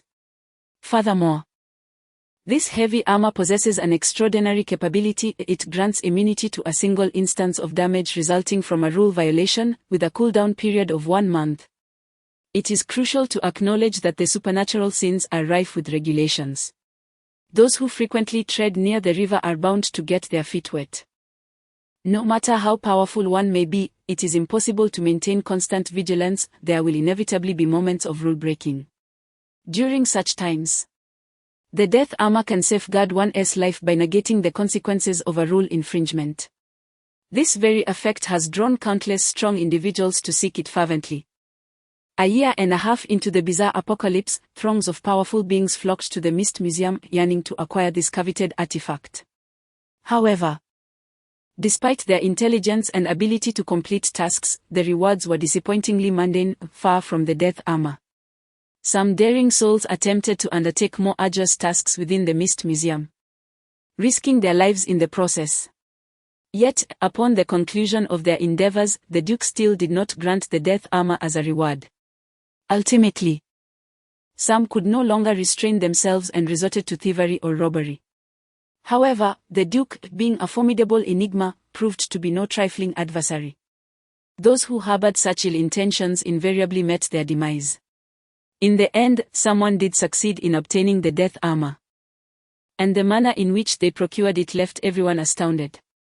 Upon completing a supernatural task and meeting the Duke, this individual boldly proposed to purchase the death armor using dark coins. At that moment, a collective epiphany dawned upon all: the Duke was, in fact, a fallen aristocrat in dire need of money. After some individuals revisited the introduction to the Mist Museum, they were astonished to find subtle hints within the description of the supernatural scene. The Duke had once been a general, now retired and living in seclusion. These details subtly suggested that the Duke had experienced former glory but now found himself in a state of decline, a once noble figure fallen on hard times. A destitute noble requires funds. This individual, through the use of dark coins, directly acquired an item of enigmatic rank, earning the title of the most fortuitous deal of the year. Subsequently, the prices of such enigmatic artifacts soared, to the extent that even offers of 500 million dark coins could not secure a single piece. A fallen noble requires money. How fortuitous! I possess ample funds. Chen Mu promptly resolved that his next objective would be to conquer the supernatural scene of the Mist Museum. On a side note, the Duchess was quite beautiful. A middle-aged woman still retaining her charm, Chen Mu had previously encountered her while undertaking tasks at the Mist Museum. With this thought in mind, Chen Mu decided to first visit the marketplace to purchase some gifts. It is said that one is often indebted to those who provide. If one were to visit unannounced, it is certain that one would not receive a warm welcome. However, should one arrive bearing gifts, the demeanor of the host would undoubtedly shift, making the subsequent acquisition of the formidable deathly armor considerably more manageable. When selecting a present for the enigmatic, it is imperative to avoid the ordinary shopping malls. One must seek out those transformed into realms of the bizarre. As for the locations of such peculiar shopping venues, Chen Mu pondered for quite some time, finding himself at a loss. In his previous life, he bore no recollection of such places.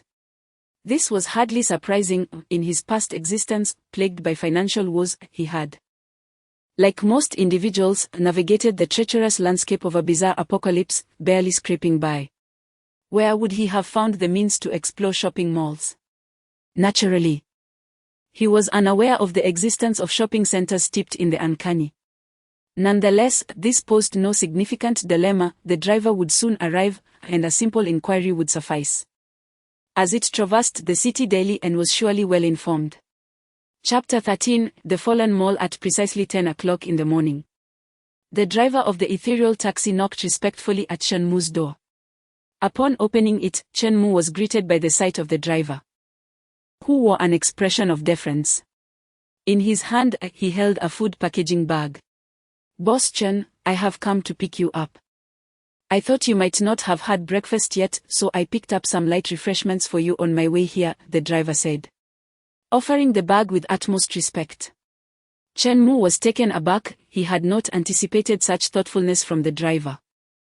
It seemed that the enticing terms he had offered had made this job irresistible, and the driver was determined to hold on to it. Upon receiving the bag and opening it, Chen Mu discovered hot youtiao, soy milk, and a tea egg inside. Having nibbled on a dry piece of bread earlier that morning, he found the warm food to be a delightful surprise. "Thank you, that was very considerate of you," Chen Mu acknowledged with a satisfied nod. The driver's spirits lifted at the praise. When the boss was pleased, it brought him joy in return. However, he refrained from sharing the unsettling experience he had when the food vendor, upon seeing a figure with hollowed eyes, had taken his order for soy milk, youtiao, and a tea egg. As he enjoyed his breakfast, Chen Mu turned to the driver, who stood respectfully by. "By the way, do you know where I might find a mall? Preferably a high-end one, the more luxurious, the better. I am not short on funds." The driver, convinced of his employer's wealth, pondered briefly before responding earnestly. "Boss, I know of a fallen mall in the outskirts of the city. The items there are quite expensive, and it is a recently opened grand luxury shopping center. It is said to be the most upscale mall among several neighboring cities." "A fallen mall? Excellent, that will do. Let us go there," Chen Mu declared after finishing his meal. Before departing from his residence, he selected a few belongings and stored them in a special ring. He had no intention of returning to this dilapidated place, but he wished to take a few items as mementos. A few minutes later, Chen-mu entered the ethereal taxi.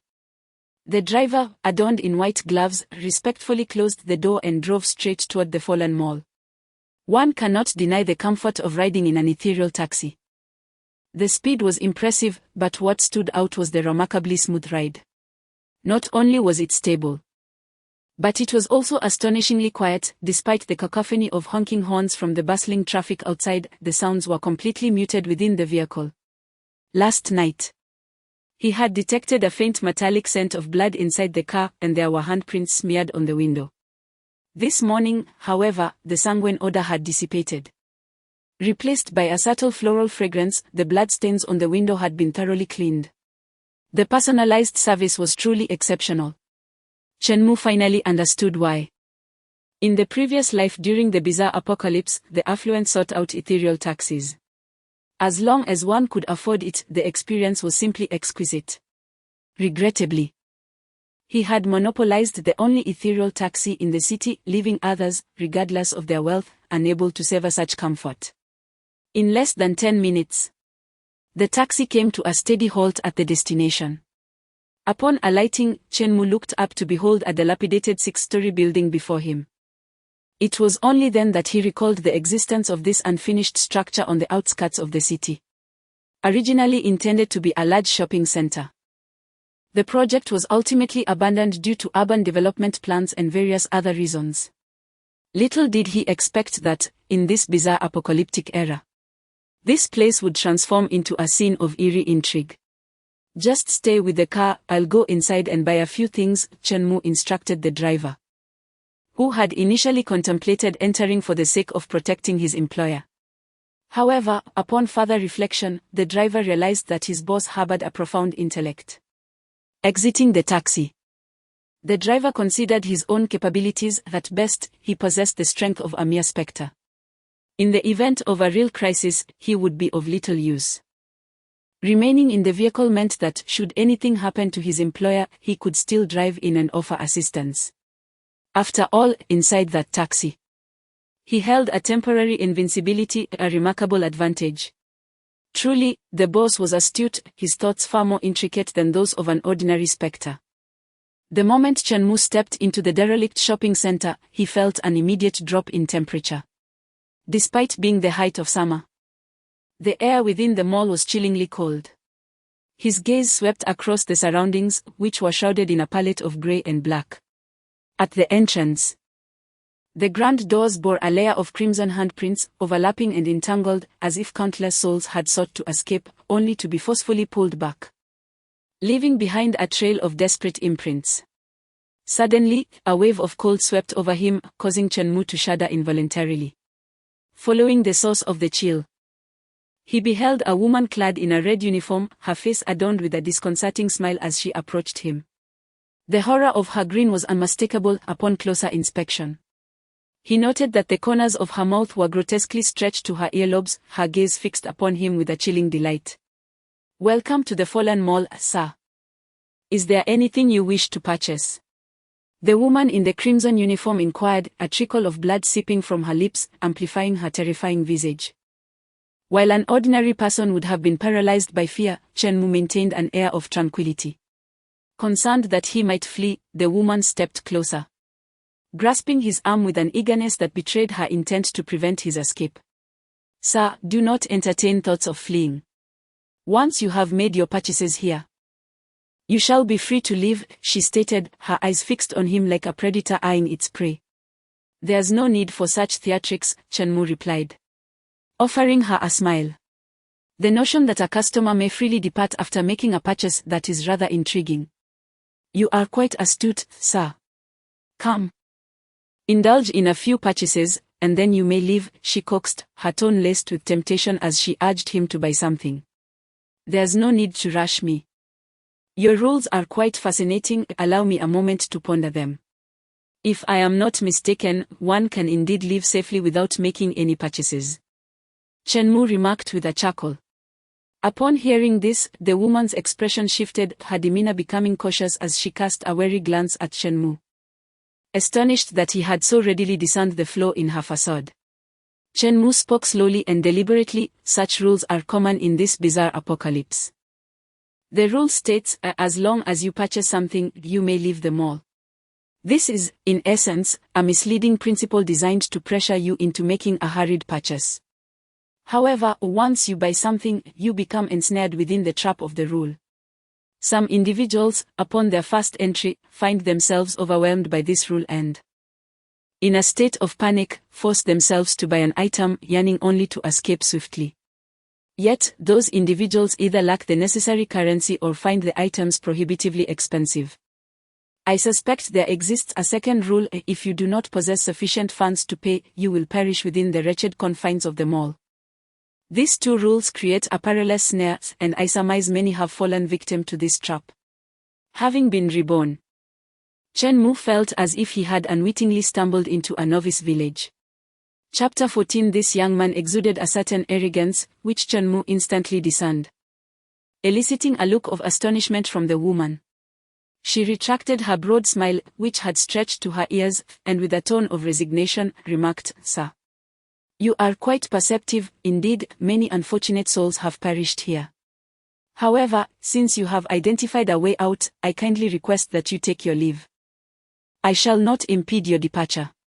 Upon uttering these words, the woman released her grip on Chen Mu's arm, gesturing for him to exit. "Leave? Why should I depart?" Chen Mu shrugged nonchalantly. "I merely came to make a purchase. What I mentioned earlier was merely a practice exercise. I fear I might become so accustomed to arrogance that, over time, I could fail to recognize even the paths laid out by the rules." The woman gazed at Chen Mu in astonishment. This young man had unveiled the intricacies of the rules, dismissing them as mere practice. What audacity he displayed! Moreover, the critical aspect was that he could perceive the path out at a glance. This young man indeed seemed to possess the audacity to back it up. "You claim you are here to shop?" the woman inquired. "Certainly, take me to your most expensive store," Chen Mu replied with an air of tranquility. Uttering the most audacious statement. Were anyone else to make such a declaration, the woman would have deemed them reckless. As the most expensive store could easily entail expenditures in the hundreds of thousands of ghost coins, affordability was a privilege reserved for the affluent. It would be tantamount to courting death for the ordinary. Yet, Chen Mu, having first displayed bravado, dared to enter for shopping. If he lacked real capability, he would not venture into such peril. Could it be that this young man truly possessed hundreds of thousands of ghost coins? Somehow, as the woman regarded Chen Mu, she found him rather handsome. Wealthy and enigmatic, such a man was indeed appealing. With this thought, the woman in the crimson uniform once again smiled warmly, affectionately linking her arm with Chen Mu's and enthusiastically leading him into the shopping mall. The most expensive store in the decadent mall resided on the 6th floor.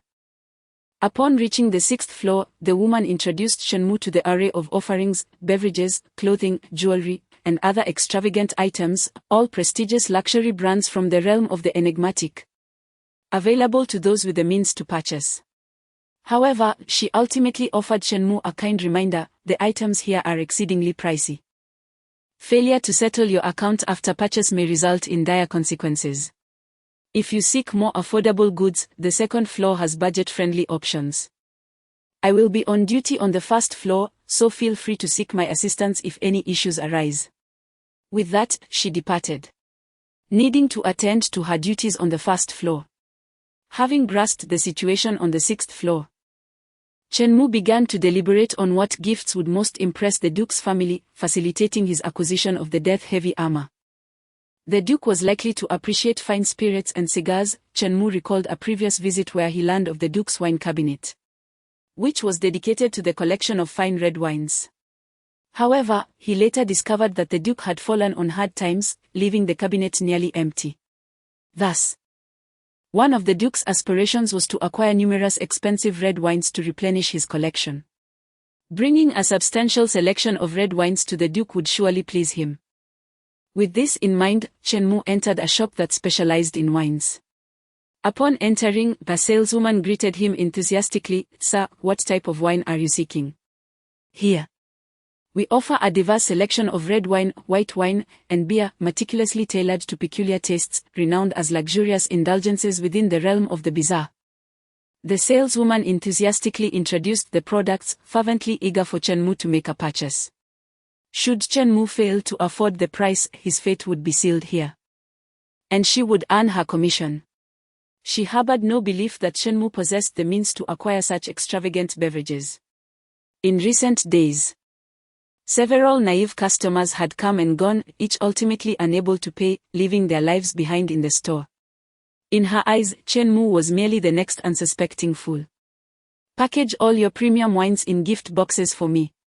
1 bottle of each variety, and prepare 100 bottles in total." 100 bottles of red wine would sufficiently fill the Duke's wine cabinet. With such an extravagant array of gifts, the Duke would undoubtedly be swayed. An additional reason for Chen Mu's thoughtful gift-giving was the rumor he had heard about another extraordinary item hidden within the Mist Museum. However, the Duke spoke of it only in hushed tones, leaving the outside world to speculate, with no one having truly obtained it. If he could acquire 2 extraordinary items, it would be an immense profit, a monumental victory. Upon hearing Chen Mu request 100 bottles, the saleswoman internally scoffed, recognizing yet another naive customer. "Here. A single bottle of red wine ranged from 10,000 to 20,000 ghost coins, with the most expensive priced at 100,000 ghost coins per bottle." There was no way this young man could afford it. Soon, the saleswoman had everything packed. It was then that her true intentions surfaced, revealing a cunning smile as she awaited Chen Mu's inevitable inability to pay. "Sir, the total for these 100 bottles of red wine amounts to 2.3 million. Please proceed with payment, or you may find yourself leaving your head as collateral." To her astonishment, Chen Mu produced a stack of money, stating, "Isn't it just 2.3 million? This amount is within my means." The saleswoman, without even glancing, replied, "Sir, that is ghost currency. You must pay 2.3 million in ghost coins." Just days prior, a wealthy heir had made a similar blunder, purchasing over 1 million in goods. It was only during checkout that he realized payment was required in ghost currency, specifically from the bizarre apocalyptic realm. At that moment, he stood frozen, utterly stunned. The saleswoman assumed Chen Mu was yet another wealthy heir, flush with cash but devoid of ghost currency from the peculiar world. However, Chen Mu remained unfazed, responding calmly, "Indeed. What I am offering you is ghost currency." Upon hearing this, the saleswoman lowered her gaze in disbelief, staring at the stacks of money he had presented. It was indeed ghost currency, radiating with an intense aura of the bizarre. Now, it was the saleswoman who was left speechless, frozen in place. How could this be possible? How could anyone possess such a vast amount of ghost currency just 1 month into the bizarre apocalypse? This person must be extraordinarily wealthy. This scene far exceeded the saleswoman's comprehension, leaving her at a loss for words as she gazed at Chen Mu in astonishment. After a brief moment, she regained her composure from the shock and quickly altered her tone. "Sir, please hold on, I will summon the manager immediately." With a transaction exceeding 2 million ghostly coins, such a significant deal was beyond the authority of a mere sales representative and required the intervention of the mall's manager.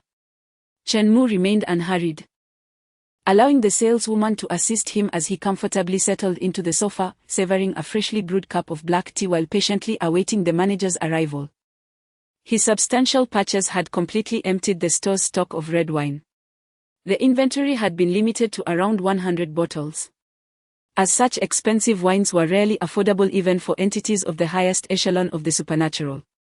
The proprietor of the Midnight Diner, a being of considerable standing, had refrained from indulging in a bottle of such wine for over a year. Only during the peak of a duke's reign could one acquire dozens of bottles in a single transaction. Chapter 15: Frantic shopping while awaiting the arrival of the manager. To prevent Chen Mu from growing bored, a sales associate knelt beside him, beginning to massage his legs. Were others to witness this scene, they would likely be infuriated. In such an eerie establishment, who wouldn't tread carefully, wishing to avoid the strange? Yet here you are, acting like royalty amidst the oddities. Allowing the bizarre to pamper you. The disparity among people is truly exasperating. Is there no sense of justice left? A few minutes later, the manager of the Decline Mall hurriedly approached. A major client, one who had spent over $2 million, had attained the mall's prestigious gold tier. For the mall, spending $1 million qualifies one as a silver tier client, granting access to VIP services, with the manager personally attending to them. Spending $2 million elevates one to gold tier. Above that lies the black gold tier, reserved for those who spend over $5 million. The silver tier clients at Decline Mall are few and far between, each a formidable presence in the city. As for gold tier clients, given the recent emergence of the eerie apocalypse just a month prior, even the strongest beings have yet to reach the 2 million mark within such a short time. Chen Mu, however, is the first to achieve gold tier status. The manager placed particular emphasis on this, stating, "Mr. Chen, congratulations on becoming our inaugural gold tier client. Here is your VIP gold card." He presented a card radiating a golden glow to Chen Mu. Unexpectedly, Chen Mu declined the gold card, saying, "Hold on, my friend, there is something more urgent at hand. I haven't finished shopping yet. My spree has only just begun. Where are your most expensive jewels? Pack them up for me."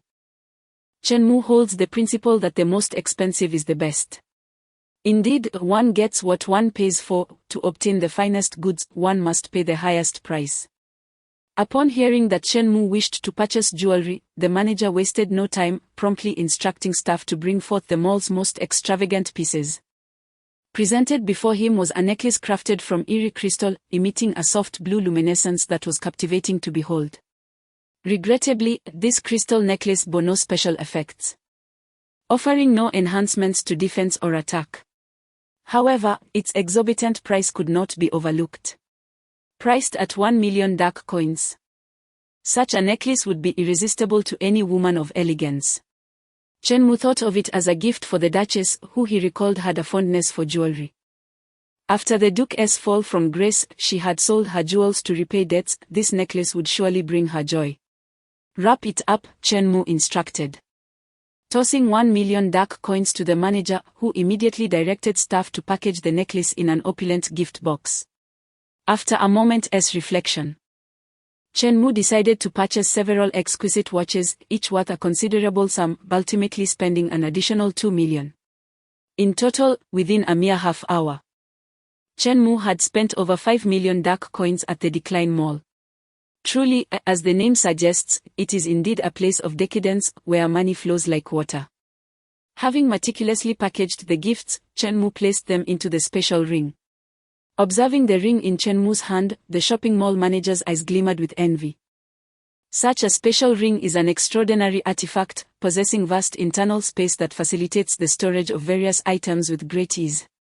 To possess such a formidable ring, this young man's status must undoubtedly be exceptional. It would be unwise to offend a customer with such a powerful background. After making his purchases, Chen Mu suddenly felt a sense of admiration for the mall, realizing that many peculiar individuals would likely come to shop here in the future.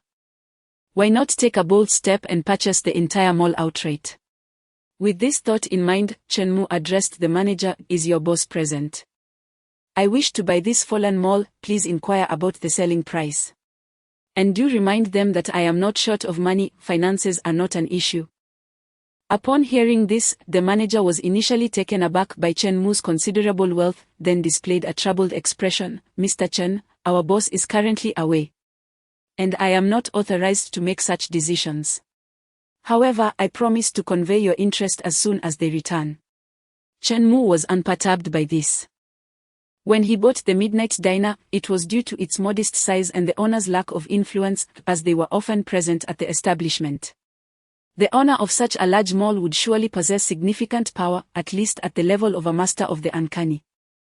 It is entirely reasonable for someone of that stature to be away on business. They could discuss matters upon their return. After all, the mall was right here. and Chen Mu was prepared to offer a satisfactory price. At that moment, the manager cautiously proposed, "Mr. Chen, how about I issue you a Supreme Black Gold card?" "A Supreme Black Gold card? What is that?" Chen Mu inquired, somewhat perplexed.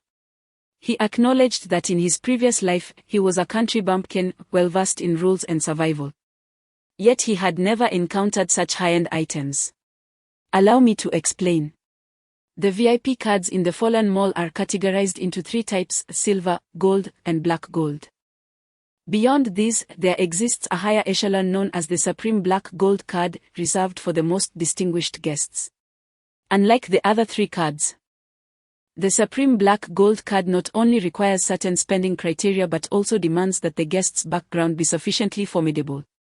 This card serves as a recognition of the guest's esteemed status. Many peculiar beings, upon seeing this card, will immediately acknowledge your elevated identity. It symbolizes both status and privilege. Holders of the Supreme Black Gold card enjoy numerous benefits. In addition to shopping privileges, they are entitled to various other perks. For instance, should you, Mr. Chen, be selected by a slip of paper to participate in a task from the Fallen Mall, possessing the Supreme Black Gold card would elevate you to the status of the mall's formidable boss during the task, granting you the authority to alter the rules at your discretion. Furthermore, you could utilize the privileges of the Supreme Black Gold card to intervene in the tasks of others, should you so desire. Additionally, if you wish to explore the mall, we can clear it of all other customers in advance, exclusively accommodating you, our most esteemed guest. You may also issue supplementary cards to others at your discretion, akin to issuing a check. Those who possess your supplementary card can enter the mall and enjoy the privileges afforded by the Black Gold card. Furthermore, should you wish to meet our esteemed owner, as long as they are present in the establishment, your status as a holder of the Supreme Black Gold card guarantees you an audience at any time. As the manager of the mall, I hold the singular authority to issue the Supreme Black Gold card. If you, Mr. Chen, would like one, I shall gladly provide it." After contemplating the manager's words, Chen Mu nodded and requested, "Please, assist me in obtaining one." Unbeknownst to him, this seemingly casual request for the Supreme Black Gold card is a coveted aspiration for many, something they could hardly dare to imagine. Chapter 16: A Vow of Loyalty to the Boss. Before long, a plethora of gifts had been meticulously packaged, and Chen Mu conducted a brief inventory, deeming his purchases to be nearly sufficient. All these items were intended as gifts for others, with money as his guide and gems illuminating his path. Chen Mu navigated the shopping experience with remarkable finesse. However, he refrained from purchasing anything for himself. Firstly, these items were meant for the enigmatic, and he had no use for them alone. Secondly, Chen Mu was a staunch pragmatist. Would red wine, jewels, or adornments enhance his power? Certainly not. Such items were readily available in any marketplace, purchasable at any time provided one had the means. His wealth was ample. What he truly lacked was strength. If they could not augment his abilities, then what purpose did they serve? Chen Mu sought only items that could bolster his prowess. Were there a tool capable of enhancing his strength, he would eagerly invest a considerable sum for it. Upon concluding his shopping, he contemplated further and requested the manager to issue him 50 shopping cards, each valued at 5,000 in coins. Chen Mu intended to use these cards as incentives for the employees at the midnight diner, ensuring they understood that if they diligently served Boss Chen, he would reward them handsomely.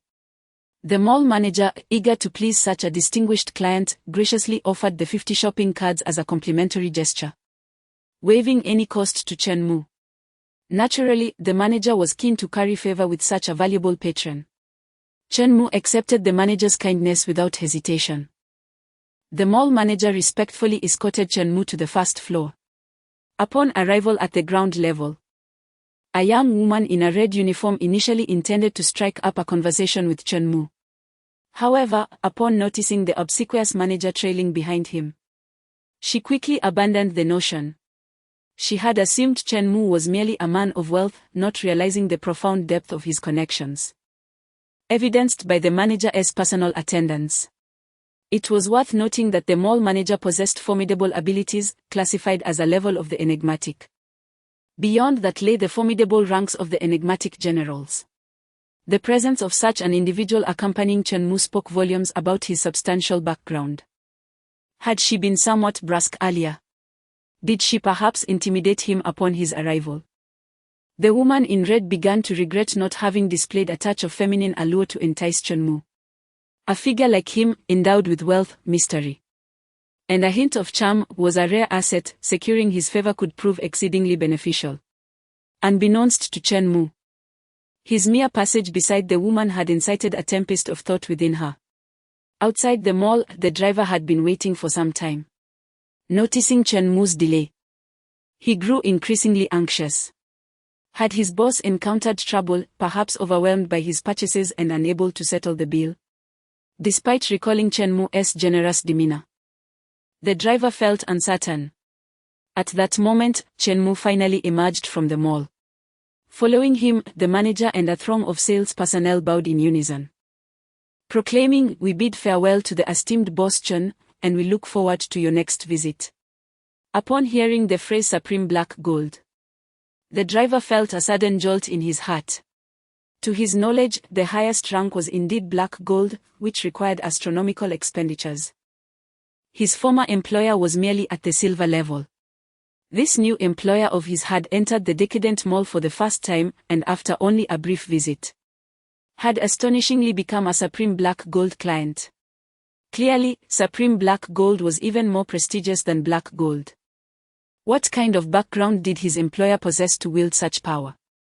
As Chen Mu entered the vehicle, the driver turned and inquired, "Where shall we head next, boss?" "Let us not rush into work just yet, I have something to show you," Chen Mu replied, as he retrieved a small square box from his special ring and handed it to the driver.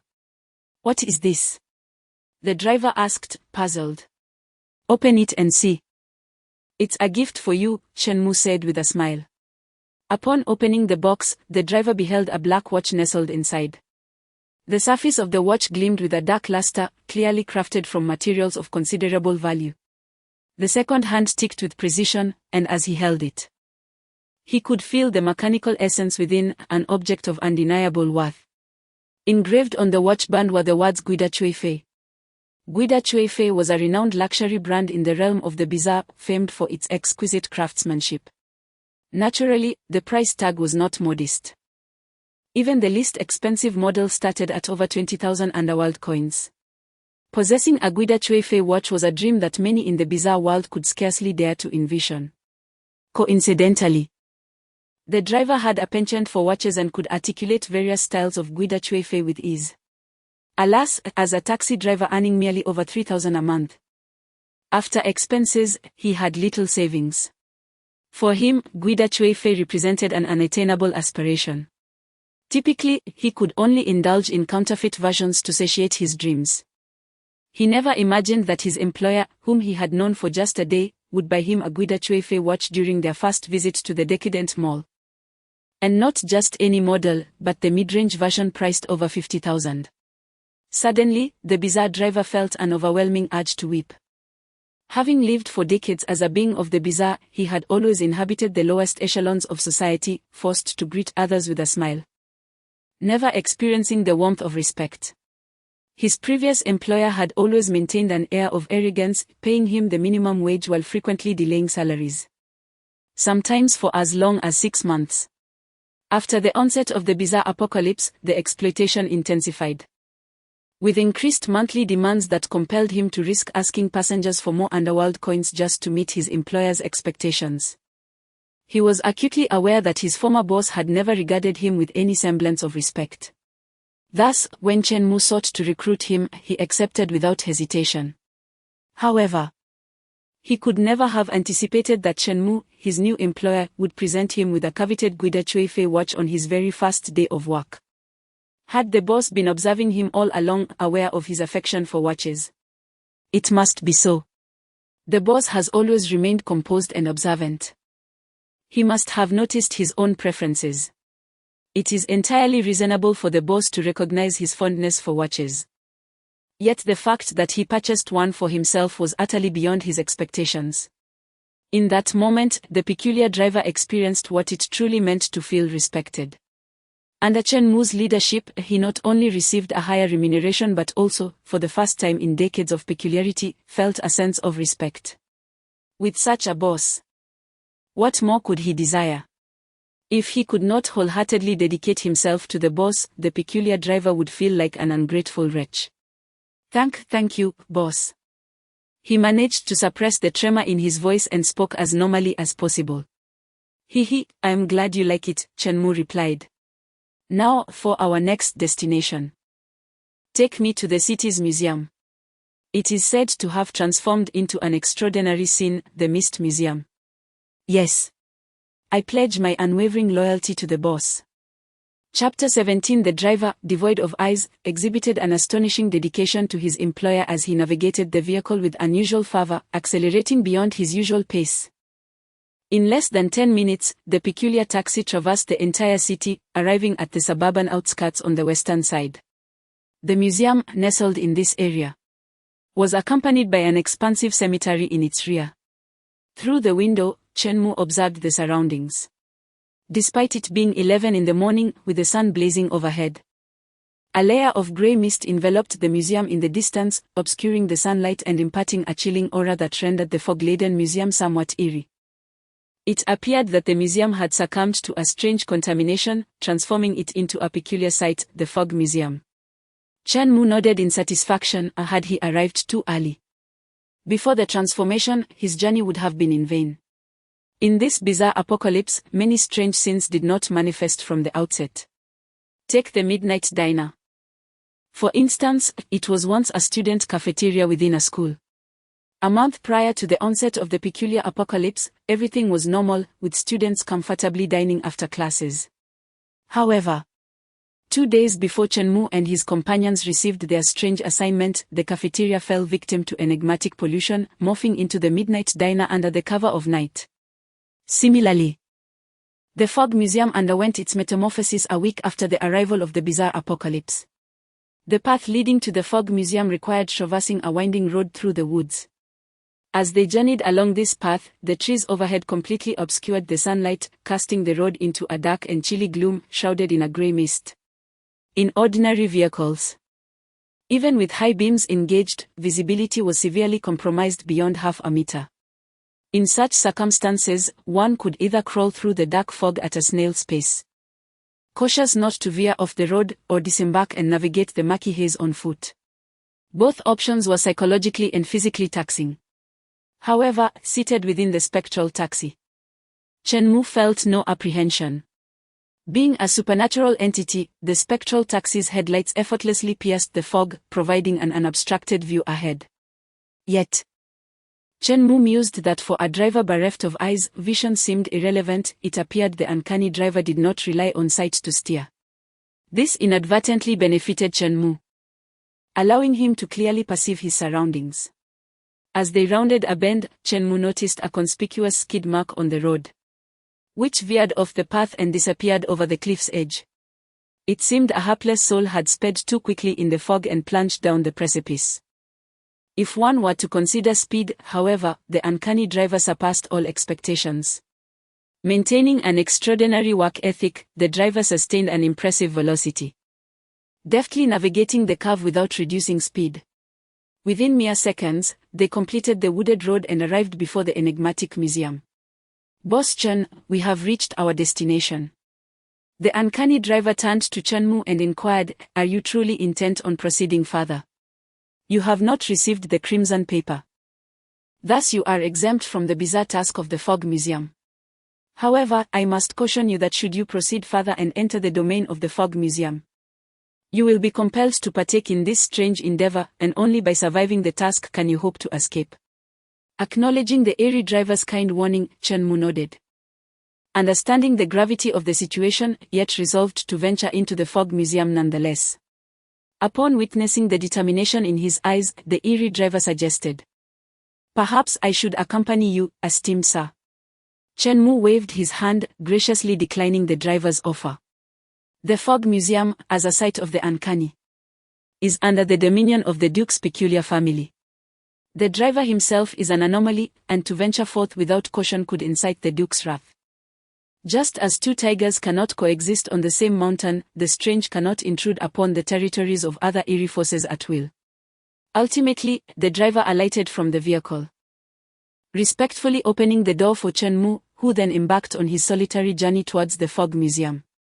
As he traversed through the thick fog, a sense of trepidation enveloped Chen Mu. Frankly speaking, if he were to acquire the deathly heavy armor, he would feel emboldened even while alone in this foreboding place. It became increasingly evident that possessing strength was of paramount importance, further solidifying Chen Mu's resolve to obtain the item. After a few strides, he crossed the threshold into the fog museum's domain. Surrounding him was desolate wilderness, dense fog swirling about, and a chilling temperature that prompted involuntary shivers. The fog museum loomed ahead, resembling a medieval European castle, with several black crows circling ominously overhead, occasionally emitting disconcerting cries. Outside the entrance stood a few individuals clad in modern attire. Chen Mu was not surprised, if his assumptions were correct. These individuals had received the crimson paper and were begrudgingly preparing to face the bizarre task. Among them were 3 men and 1 woman, all displaying signs of anxiety and fear. One man, in his 40s, bald and portly, caught Chen Mu's eye immediately. He recognized him as the notorious local tycoon, Wang Dafu, often featured in the local newspapers. When the bizarre apocalypse descended, even the affluent were not spared, all trembling beneath the shadow of death, except, of course, for those with ample funeral currency. In addition to Wang Dafu, there were 2 young men, one with dyed yellow hair and the other with green, clearly companions. The final individual was a young woman, stylishly dressed in revealing attire with heavy makeup, trembling in Wang Dafu's embrace. Judging by her age, she could easily be his daughter. However, Chen Mu knew better, she was likely Wang Dafu's mistress.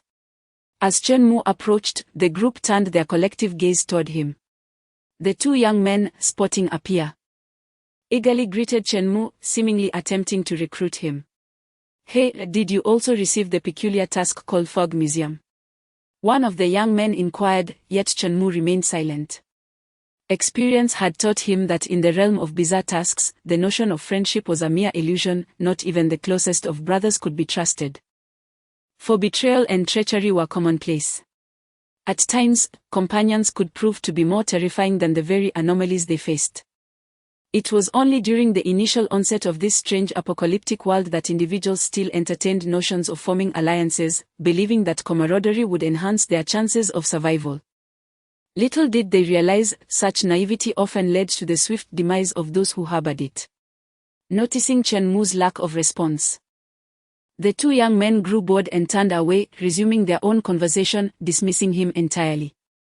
However, the mistress in Wang Dafu's embrace gazed at Chen Mu with palpable fear. "Darling, are you frightened?" "Fear not, I have weathered far greater storms, I shall shoulder this minor affair," Wang Dafu uttered, attempting to soothe the woman despite the tremor in his own voice. The mistress pointed at Chen Mu, her voice quaking as she said, "I just saw him step out of a taxi." But the taxi driver, her eyes widening with terror, the driver had no eyes. Chapter 18, The Museum of Mist. Upon hearing the words of the third party, Wang Dafu was taken aback. Not only him, but even the 2 individuals with yellow and green hair were equally startled. Could it be true that the taxi driver had no eyes? Was the driver somehow sinister?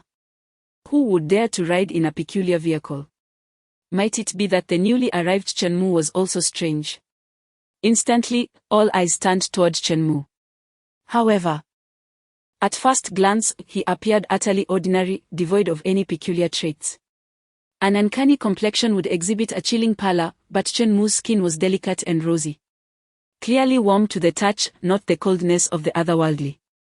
How could someone with warmth possibly be deemed strange?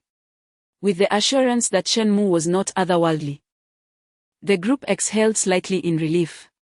Yet, they couldn't help but notice that Chen Mu's demeanor seemed somewhat unusual. To put it simply, he appeared excessively composed. He stood there with his hands in his pockets, surveying the 4 with a dispassionate gaze, then resumed his tranquil stance. His calmness starkly contrasted with the trembling quartet. This young man bore no semblance to someone encountering the bizarre for the first time. His poise evoked a sense of inadequacy in Wang Dafu, who sensed an entirely different aura emanating from Chen Mu. It was a quality forged through countless brushes with life and death, one that belied his youthful appearance. Feeling uncomfortable under their scrutiny, Chen Mu furrowed his brow and calmly remarked, "Stop staring at me. If I were indeed peculiar, would you still be standing here alive? Rather than speculating about my identity, consider your own survival in the forthcoming task." His words, tinged with a hint of arrogance, were delivered with an air of tranquility. The individual with green hair scoffed at Chen Mu and turned to the yellow-haired companion, saying, "Tch, this guy is such a fool. Trying to act tough even in a bizarre mission." The yellow-haired one nodded in agreement, "Right. We tried to recruit him, but he acts all high and mighty. Out here without any brothers to back him up, let us see how he survives this strange task. Those who go solo often meet their end the quickest. As long as we look out for each other, we'll both make it through." Wang Dafu, feeling somewhat irked, reassured the third party in his arms, "Do not fear. He is just a pretentious young fool. Youngsters without skill or resources often lack the wisdom of caution. Stick with me. And the resources I possess far surpass what this inexperienced youth can offer." Hearing Wang Dafu's words, the third party's spirits lifted considerably. Reflecting on Wang Dafu's formidable influence, capable of resolving any situation, admiration blossomed on her face. As a woman in her early 20s, her willingness to be Wang Dafu's mistress stemmed from her recognition of his extensive connections and resources.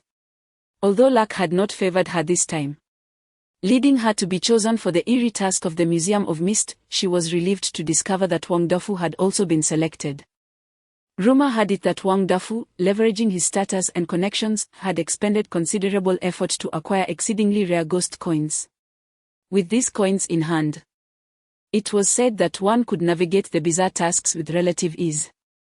This granted the mistress a sense of stability. In a bid to prevent Wang Dafu from forsaking her, this morning she employed every means at her disposal to ensure his comfort. She hoped that Wang Dafu, possessing a cache of ghostly currency, would assist her in the peculiar task ahead. "Brother Fu, you must take me along when you spend your ghost money. I adore you so much, you cannot abandon me," she cooed, playfully. "Of course, how could I ever abandon you? As long as you remain obedient. Once this strange task concludes, I will divorce and marry you," Wang Dafu replied. He had invested several million to acquire the ghostly currency, which he now concealed in the confines of his trousers. The reason for this unusual hiding place was his fear of theft. Pockets, whether in his jacket or trousers, felt too precarious. Should someone casually pilfer it, he would incur significant losses. After much contemplation, he concluded that his trousers offered the least likelihood of discovery. Thus, he had a pocket specially sewn into his underwear to safeguard his precious ghost coins. At a distance, Chen Mu was eavesdropping on their conversation. He mused that perhaps after purchasing the Midnight Diner, his status had elevated him to that of the supernatural, along with an enhancement of his hearing. The revelation that Wang Dafu possessed ghost coins surprised him. Yet, given Wang Dafu's status, it was conceivable that he could expend substantial resources to acquire a few hundred ghostly coins. Unbeknownst to Chen Mu, the ghost currency in Wang Dafu's possession amounted to merely a single note of 10. Had Chen Mu been aware, he would have been thoroughly amused. While ghost coins are indeed precious, attempting to sway a duke with a mere 10 coins would be a farcical endeavor. Presenting 10 ghost coins might even be perceived as an insult by the duke. It would be prudent for him to keep them hidden away, lest they provoke an adverse reaction throughout the entire peculiar task. At that moment, Chen Mu felt something additional in his hand. Upon looking down, he discovered a blood-red note that had mysteriously appeared. This revelation did not shock him, or having entered the domain of the Mist Museum, it was only natural that he would now receive a peculiar task, despite not having received one prior. Peculiar task, Mist Museum, task description, deep within the shadowy mountains, shrouded in mist, lies an ancient museum. In this dilapidated museum, eerie screams echo throughout the night. Those who approach the museum report an overwhelming scent of blood. The Duke, once a remarkable supernatural general, has retired from the battlefield, bringing his family and servants to reside here.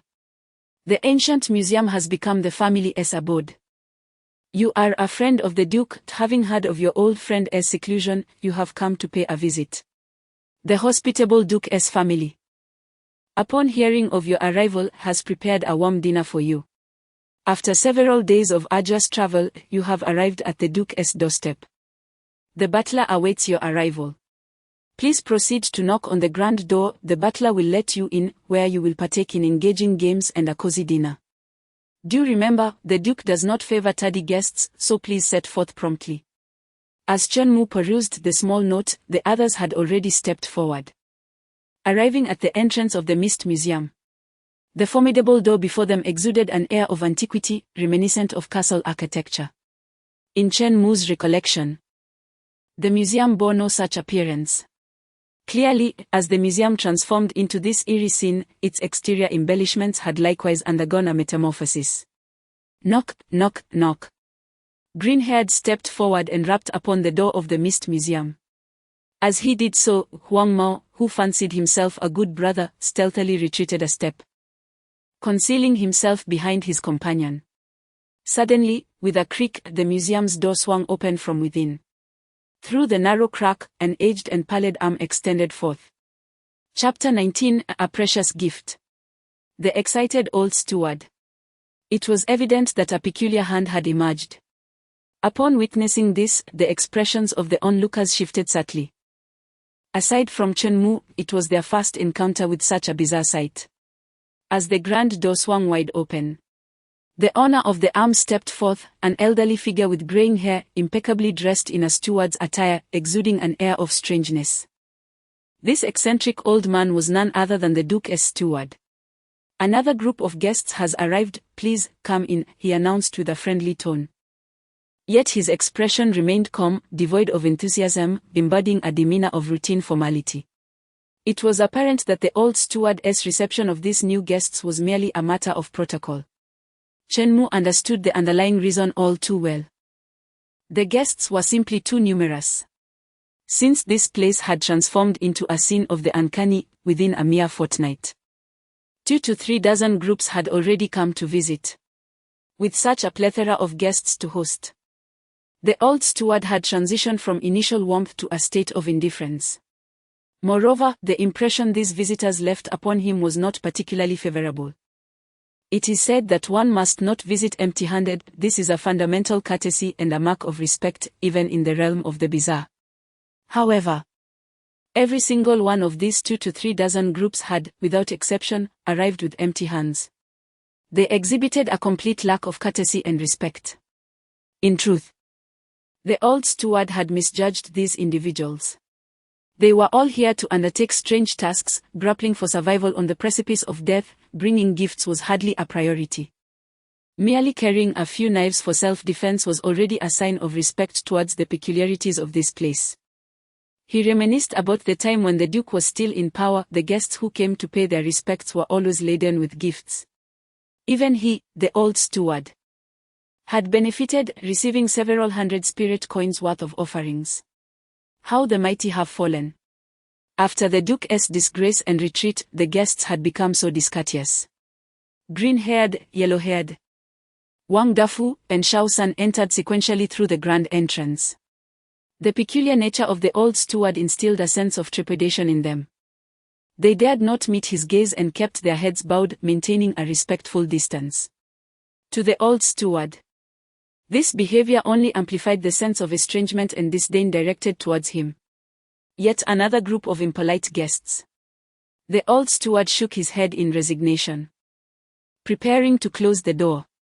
At that moment, he suddenly noticed that one guest had yet to enter. Chen Mu stood outside, wearing a broad smile as he gazed at him. Why are you still standing outside? If you do not come in soon, I shall close the door. And you will never be allowed to enter again, the old steward remarked with furrowed brows, his tone unapologetically stern. Failing to enter meant failing to accomplish the bizarre task. leaving only the option of waiting for death. It was clear that the old steward held a similarly unfavorable impression of Chen-mu, who was part of this group. "Please do not be upset, dear steward, I am here now," Chen-mu chuckled, taking a couple of steps forward to enter the grand doorway. Standing before the old steward with a beaming smile. "Then hurry along to the hall and take a seat, do not obstruct my efforts to close the door." The steward replied. "Esteemed steward, as this is my first visit, I hope you will forgive my intrusion. Please accept this small token of my esteem as an apology for any inconvenience caused." Chen-mu spoke with great precision, simultaneously retrieving a small box from his special ring and cheerfully placing it into the hands of the elderly steward. A special ring? The steward recognized its significance at a glance. Those who possessed such an item were undoubtedly of extraordinary status, likely with considerable backing. Witnessing Chen-mu's thoughtfulness in presenting a gift right away, the steward's brow relaxed, and his impression of the young man improved markedly. This young individual was quite commendable, well-connected and courteous. "Oh, it's nothing, no need to make a fuss," the steward said with a benevolent smile, accepting the small box. He gently opened it to glimpse its contents. The moment he looked, he was taken aback. Inside the exquisite and luxurious box lay an extraordinarily fine watch. Guida Chuefei, the top-tier luxury brand from the realm of the bizarre. The steward, seasoned by experience, recognized immediately that this watch was of considerable value. A high-end piece from Guida Chuefei, priced at over 100,000 dark coins. At that moment, the steward's emotions transcended mere astonishment. It was well known that during the Duke's zenith of power, the gifts presented by visiting guests to the steward barely amounted to a few hundred dark coins. Only once had he received a gift worth 1,000 dark coins. A watch of this caliber, valued at 100,000 dark coins, could only be bestowed by the Duke himself at the pinnacle of his reign. Moreover, considering that the Duke had long since fallen from grace, and the steward was merely an old caretaker, how could this young man so generously present him with such a lavish gift? This was exceedingly extravagant. No. Perhaps it was a mistake. Was this gift intended for the Duke?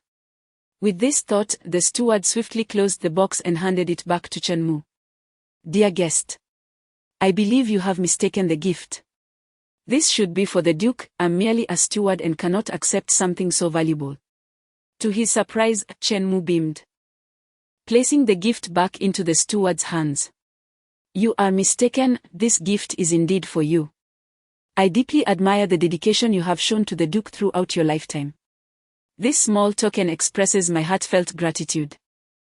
Upon realizing that the gift was genuinely meant for him and receiving a compliment from Chen-mu, the steward felt a wave of contentment wash over him. He regarded Chen-mu with newfound esteem, finding him increasingly agreeable. "Rest assured, Mr. Chen, although I am merely a steward, my words carry weight within the Duke's household. Feel free to be my guest. I assure you that you will leave the Mist Museum unharmed. Should you sustain even a scratch, it would be a failure on my part." The steward pledged earnestly, assuring Chen-mu of his protection in this peculiar setting. Chen-mu trusted the steward's vow. He indeed held a certain status, and even if Chen-mu were to offend the Duke, the steward would ensure his safe departure. "By the way, Mr. Chen, are those individuals with you? If so, I can extend my care to them as well. I happened to encounter them, and we are mere strangers," Chen-mu replied. Chen-mu is not a saint. Those individuals clearly bore ill will towards him, so how could he possibly utilize his benevolence to assist them? In other words, merely refraining from allowing the old steward to create trouble for them already rendered Chen-mu a benefactor in this peculiar mission. Upon hearing Chen-mu's words, the old steward naturally comprehended the implication. Since those individuals were unfamiliar with Chen-mu, there was no need to extend them any consideration. Cautiously stowing away his watch, the old steward warmly gestured for Chen-mu to follow. "Mr. Chen, please come this way, those individuals are already seated in the hall." The Duke swore he would commence shortly, but prior to that, a small game would be held to entertain the guests as they awaited the banquet. Chapter 20, Hide and Seek Mini-Game. Chen Mu meticulously reflected and realized that he had no recollection of any minigames within the Misty Museum. Previously, he had visited once, arriving after 8 o'clock in the evening when the Duke's banquet commenced immediately. Could it be that his early arrival meant different tasks were assigned at various times? It was indeed a possibility.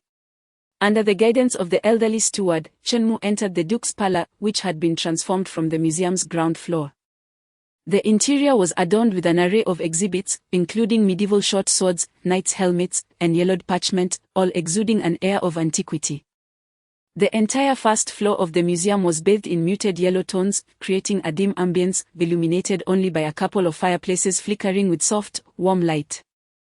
At this moment, 4 others were already gathered in the hall, standing in the center beneath an ornate European chandelier. They surveyed their surroundings with a mix of vigilance and curiosity. Upon seeing the elderly steward approach, their gazes converged on him, as he appeared to them as a minor boss within their task. However, the ensuing scene left them all in utter disbelief. The steward led Chen Mu to a quaint sofa, inviting him to sit. With a smile, he inquired, "Mr. Chen, would you like something to drink? We have hot water and black tea." "Let us have some black tea," Chen Mu replied casually. "Very well, please hold on," the steward responded. Moments later, he returned with a tray, presenting a teacup. He placed it beside Chen Mu, lifting the lid to reveal steaming black tea. Chen Mu took a sip. It was clearly a beverage meant for guests, not for the peculiar, and thus, the flavor was quite pleasant. The others stood dumbfounded, watching as Chen Mu leisurely savored his tea, casting doubt on whether he was there for a life-and-death mission or merely on vacation. The steward's impeccable service seemed exclusively directed at Chen Mu, leaving the others feeling slighted. They had all come to partake in an eerie task. Why was there such a disparity in treatment? After 10 minutes, having finished his tea, the steward returned, addressing the group, "Esteemed guests, the Duke's banquet is still being prepared. To help pass the time, His Grace has arranged a mini-game for you all. The name of this game is Hide and Seek. To ensure everyone enjoys the game, please adhere to the following rules. 1. The game will commence in 5 minutes and will last for 2 hours. Once time elapses, the game will conclude automatically. 2. Upon the game's initiation, the museum security will be present. They will patrol the premises and eliminate intruders. Avoid being discovered by them at all costs. 3. Throughout the game, do not leave the first floor of the Misty Museum. Stepping outside this boundary will result in fatal consequences. If, by unfortunate chance, one is discovered by the security personnel, do your utmost to evade them. However, during the process of concealment, refrain from touching the exhibits within the museum, aside from the floors and walls. All immovable objects are considered the Duke's exhibits. The exhibits are to remain untouched and unmoved. Anyone who dares to shift or lay a hand upon them shall face the Duke's wrath. These are the rules of the game. Prepare yourself, for it shall commence shortly. Upon concluding his statement, the old steward revealed a peculiar smile to the group before departing the first floor. In the vast expanse of the museum, only Chen Mu, Wang Dafu, the woman, and the green-haired and yellow-haired individuals remained. The mechanical clock on the wall ticked rhythmically, and the group fell into a profound silence, diligently recalling the steward's stipulations. The atmosphere began to grow ominous, the temperature in the air steadily decreased, and the ground became damp, as if something was about to emerge. The woman clung tightly to Wang Dafu, banking on him for salvation. Yet, Wang Dafu was equally beset by his own concerns, beads of perspiration forming upon his brow. He acknowledged that this game was far more exhilarating and nerve-wracking than any business competition he had previously faced, for the stakes were nothing less than his own life. The green-haired and yellow-haired individuals were no better off. They had heard that in these eerie tasks, adherence to the rules was paramount. Furthermore, they had been informed that some of these rules concealed pathways to survival. Discovering such pathways would allow even the most arduous challenges to be traversed with ease and levity. However, uncovering these routes was not a feat for the average individual, especially in the nascent stages of this bizarre apocalypse, where everyone was but a novice, making the quest for survival seem insurmountable. Brother, the old steward is exceedingly cruel, the rules are far too stringent, leaving us no avenue for escape, the green-haired one exclaimed, his voice laden with trepidation. Indeed, while it is reasonable to prohibit contact with the exhibits, the stipulation that all immovable items besides the floors and walls are considered exhibits implies that we cannot even touch cabinets or sofas while hiding. How are we to proceed? The yellow-haired one echoed, his expression grim, questioning whether the old steward had deliberately targeted them. In stark contrast to the collective anxiety and fear of his companions, Chen Mu remained remarkably composed. At this moment, he was thoughtfully wandering through the museum, keenly observing his surroundings while the game had yet to commence. This was a hallmark of an experienced player. Rather than waste time lamenting in place, he chose to scrutinize the environment in advance, thus enhancing his chances of success. Although the old steward had assured him of his survival, Chen Mu was nonetheless striving to discover a path to safety. He understood well that if he refrained from engaging his intellect for an extended period, his experience would quickly dissipate. Should he encounter exceedingly difficult rules in the future, his prospects would be dire. Contemplating the game's regulations, Chen Mu admitted that the rules were indeed harsh, placing considerable pressure on humanity. The prohibition against touching the exhibits meant that when confronted by security, he could not retaliate with nearby objects. He could only resort to passive evasion while being careful not to brush against tables or chairs. In such a predicament, concealing oneself for 2 hours proves exceedingly arduous. No. There must be a glimmer of hope. Drawing from Chen Mu's experience, it is often the case that the path to survival is intricately woven within the stringent rules. Should one fail to discern this path, the harsh regulations may lead one to demise. However, with ample experience and sagacity, one can glimpse the way to salvation, transforming the very strictures that once seemed perilous into tools for survival. Thus, what precisely do these stringent rules imply for me? Just as Chen Mu was ensnared in contemplation, the clock on the wall suddenly emitted a sonorous chime. 5 minutes had elapsed. A chill enveloped the air. A faint white mist began to materialize within the museum. Amidst the ethereal fog, it seemed as though something was poised to emerge. The game commences. Chapter 21. The method to remain unvanquished. Such a bizarre spectacle left Wang Dafu's mistress utterly terrified, prompting her to let out a piercing scream. The sharp cry of the woman reverberated throughout the museum. Wang Dafu was taken aback. Did she intend to attract the attention of the security guards with such a loud outburst? If she wished for death, she should not involve him. With a swift motion, Wang Dafu slapped her, silencing her immediately. At that moment, the 2 young men, green hair and yellow hair, began to seek refuge. The entire first floor of the museum was shrouded in a white mist. Within this fog, dark figures intermittently emerged, some were human, while others were the eerie security guards. Meanwhile, Chen Mu furrowed his brow. From the shadows within the mist, he deduced that there were at least 2 of these uncanny guards. This peculiar task presented considerable difficulty. Based on Chen Mu's past experiences, if the 4 individuals did not discover a means of escape, no more than 2 would survive. The mortality rate exceeded 50%. If he could identify a hidden escape route under such stringent conditions, Chen Mu was confident that his abilities would experience significant enhancement.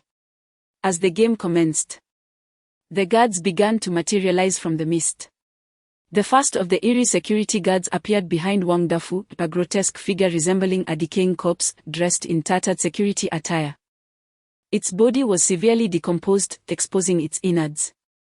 With each step it took, putrid fluids oozed forth, mingling with a nauseating stench that provoked an instinctual urge to retch.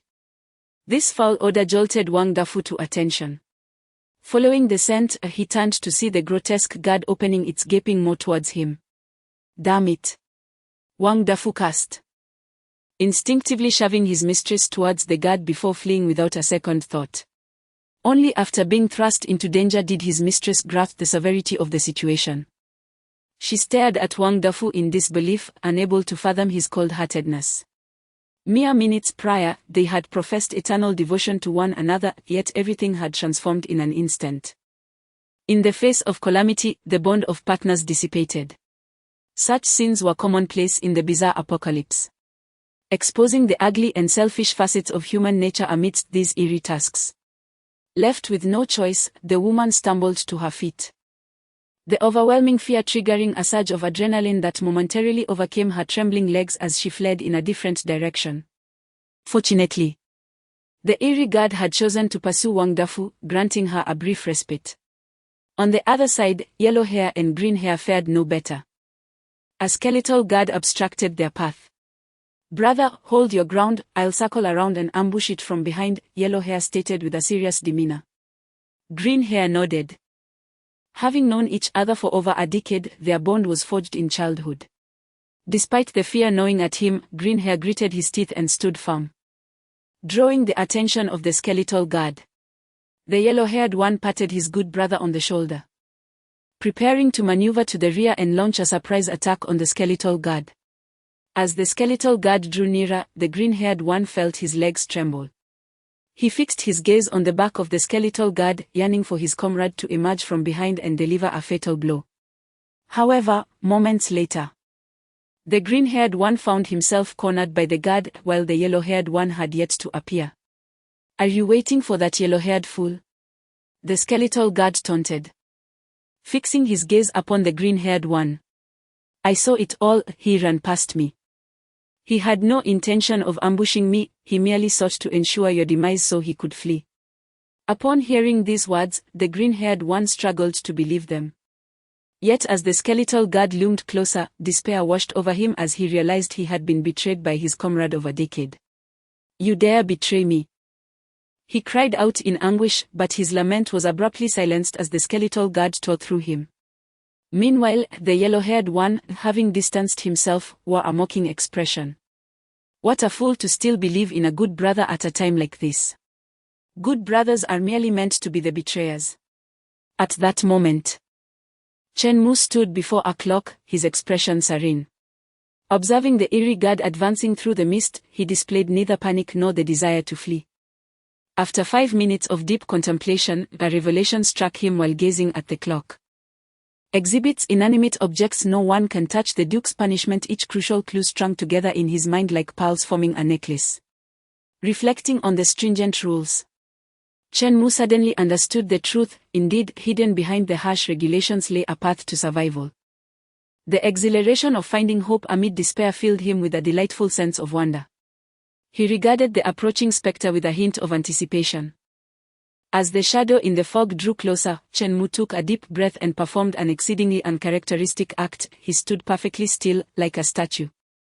This was the path to survival he had discerned. The secret of survival lay within the sixth rule: exhibits cannot be moved or touched. Anyone who dares to do so will face the Duke's punishment. At first glance, this rule seemed designed to restrain humans, preventing them from interacting with the exhibits and complicating their ability to hide. Initially, Chen Mu had been confounded by this rule, perceiving it as excessively harsh, making the task daunting. However, he recognized that the more stringent the regulations, the more likely they concealed a loophole. Indeed, upon further reflection, Chen Mu uncovered the hidden nuance within the rule: anyone who dared to touch it, the crux being the phrase anyone. This encompassed not only humans but also the eerie guard. In other words, even the skeletal guard could not touch the exhibits without facing punishment. This revelation contained an exhilarating implication: within this game of hide-and-seek, a human could indeed stand invulnerable. How can one secure an invincible position, evading the clutches of the enigmatic security personnel? The answer is deceptively simple: transform oneself into an exhibit. But is it truly feasible to become an exhibition piece? Chen Mu has discovered that it is indeed possible. And the method lies concealed within another set of rules. Chapter 22, Sir Yoti. The fifth rule states, except for the ground and the walls, all immovable objects are the Duke's exhibits. At first glance, this rule appears to confine human activity, forbidding contact with anything other than the ground and the walls. However, viewed from another perspective, this rule implicitly conveys a metaphor: it transforms individuals into exhibits. If a person remains motionless, under this rule, they become an exhibit within the Duke's museum. Thus, Chen Mu deduced a potential escape route from the task when confronted by the peculiar security guard. There is no need to flee or hide, one simply needs to stand still and become an exhibit of the Duke. The bizarre security guard cannot touch the exhibits. And naturally, cannot seize you. As long as one remains stationary for 2 hours, one can secure an invincible position in this game of hide and seek, safely enduring until its conclusion. Nevertheless, Chen Mu sensed an unusual aura within these rules. For the first time, the task's regulations introduced a seductive element. Such rules are designed to lead players into error, obstructing their ability to discern the correct path to survival. For instance, rule number 4 states, if, unfortunately, you are discovered by the security guard, do your utmost to evade them, but in the process of evasion, please do not touch the museum's exhibits. This is a quintessential example of a misleading rule. It subtly suggests that when encountering the peculiar security guard, one must do everything possible to evade them. Evading the guard necessitates running and moving, which contradicts the requirement to remain still and become an exhibit.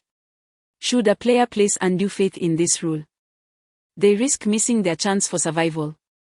As the time of the bizarre apocalypse lengthens, the challenges of these tasks gradually intensify. Chen Mu reflected upon this, finding it unsurprising. After all, he had experienced the trials of the past. In his previous life, the tasks within the bizarre apocalypse had evolved to become exceedingly difficult and perverse. Misleading rules? Such trivialities. There were even contradictory rules and outright erroneous directives. Chen Mu recalled once encountering an exceptionally arduous task that encompassed 23 rules. Even more absurd. All 23 were erroneous. Believing in any one of them would spell disaster, certain death awaited. To uncover a path to survival, Chen Mu had to deduce the concealed routes hidden within these false rules. By piecing together several erroneous pieces of information and identifying contradictions, he sought the implied path to safety. This endeavor tested both his physical endurance and mental acuity, yet he persevered. Thus, the current game of hide and seek appeared trivial in his eyes. Within the 2-hour task duration, he swiftly discerned the path to survival as soon as the task commenced. Chen Mu felt confident, he believed that the route he identified in this task of moderate difficulty would not lead him astray. Therefore, as he observed the approaching peculiar security guard, his demeanor remained remarkably composed. As anticipated, the peculiar security guard halted just a meter away, silently gazing at Chen Mu, yet hesitating to approach. Chen Mu stood before it, and yet it dared not draw nearer. This was the exhilaration of discovering a path to survival. Once the secrets of this path were mastered, one could navigate the bizarre tasks with effortless grace. After a moment of observation, the strange guard regarded Chen Mu with apprehension. Refraining from making any rash movements, for under the rules, Chen Mu had become an exhibit of noble status. It dared not harm him. After a brief stalemate, the peculiar security guard turned and prepared to leave. Chen Mu finally exhaled, for his deductions regarding the path to survival had proven correct. However, just as he began to relax, he suddenly felt a hand patting his back. Even more astonishing was the frigid, pale touch of this hand, unmistakably not human. It was a bizarre hand. A strange entity was making contact with him. How could this be? Chen Mu's expression shifted, according to the rules. He was now a mere exhibit, and the bizarre entities were forbidden from touching such displays. Could it be that his assumptions were erroneous, leading him to a false path to survival? This thought plunged Chen Mu's heart into despair. Just as he was grappling with confusion, a strange voice emerged from behind him. "Sir, your tea." "Tea? What tea?" Chen Mu was bewildered. The strange entity stepped forward, revealing itself before him. This figure was not a guard, it donned the attire of a servant, carrying a tray. Upon the tray rested a steaming cup of tea. "The steward was concerned you might be thirsty, so I brought you a cup of hot tea. The Misty Museum is cold and damp, Mr. Chen. Please take care to keep warm. The peculiar guards cannot harm you. If you wish to withdraw from the game, you may do so at any time." After the servant's peculiar announcement, the hot tea was placed beside Chenmu. Observing the scene before him, Chenmu realized that this entity was not a guard but a servant of the Duke, here to provide him with refreshments. Wait, what an odd turn of events. While others faced peril in the bizarre tasks, he was receiving special treatment, with hot tea at his side and the freedom to live at will. The game of hide and seek, though termed a game, it seemed to be a genuine game only for Chenmu. Honestly, it was the first time he had experienced such preferential treatment. In the past, amidst the eerie apocalypse, he too had been destitute, like those others. Facing the uncertainty of life and death, how could he possibly enjoy such hospitality? How delightful it was to have ghostly coins in this strange world. Chenmu couldn't help but exclaim. At that moment, not far from him, Wang Dafu's mistress stumbled into view, frantically escaping. After becoming separated from Wang Dafu, she had been hiding alone within the misty museum, her journey fraught with anxiety, her arms bruised and battered against the floor, appearing quite disheveled. To her astonishment, she found herself here, unexpectedly encountering Chenmu. She had initially intended to approach him for assistance, to seek his aid in her plight. Unexpectedly, before she could approach, she witnessed Chenmu being encircled by two peculiar entities. In front of him stood an enigmatic security guard, while behind him loomed a mysterious attendant.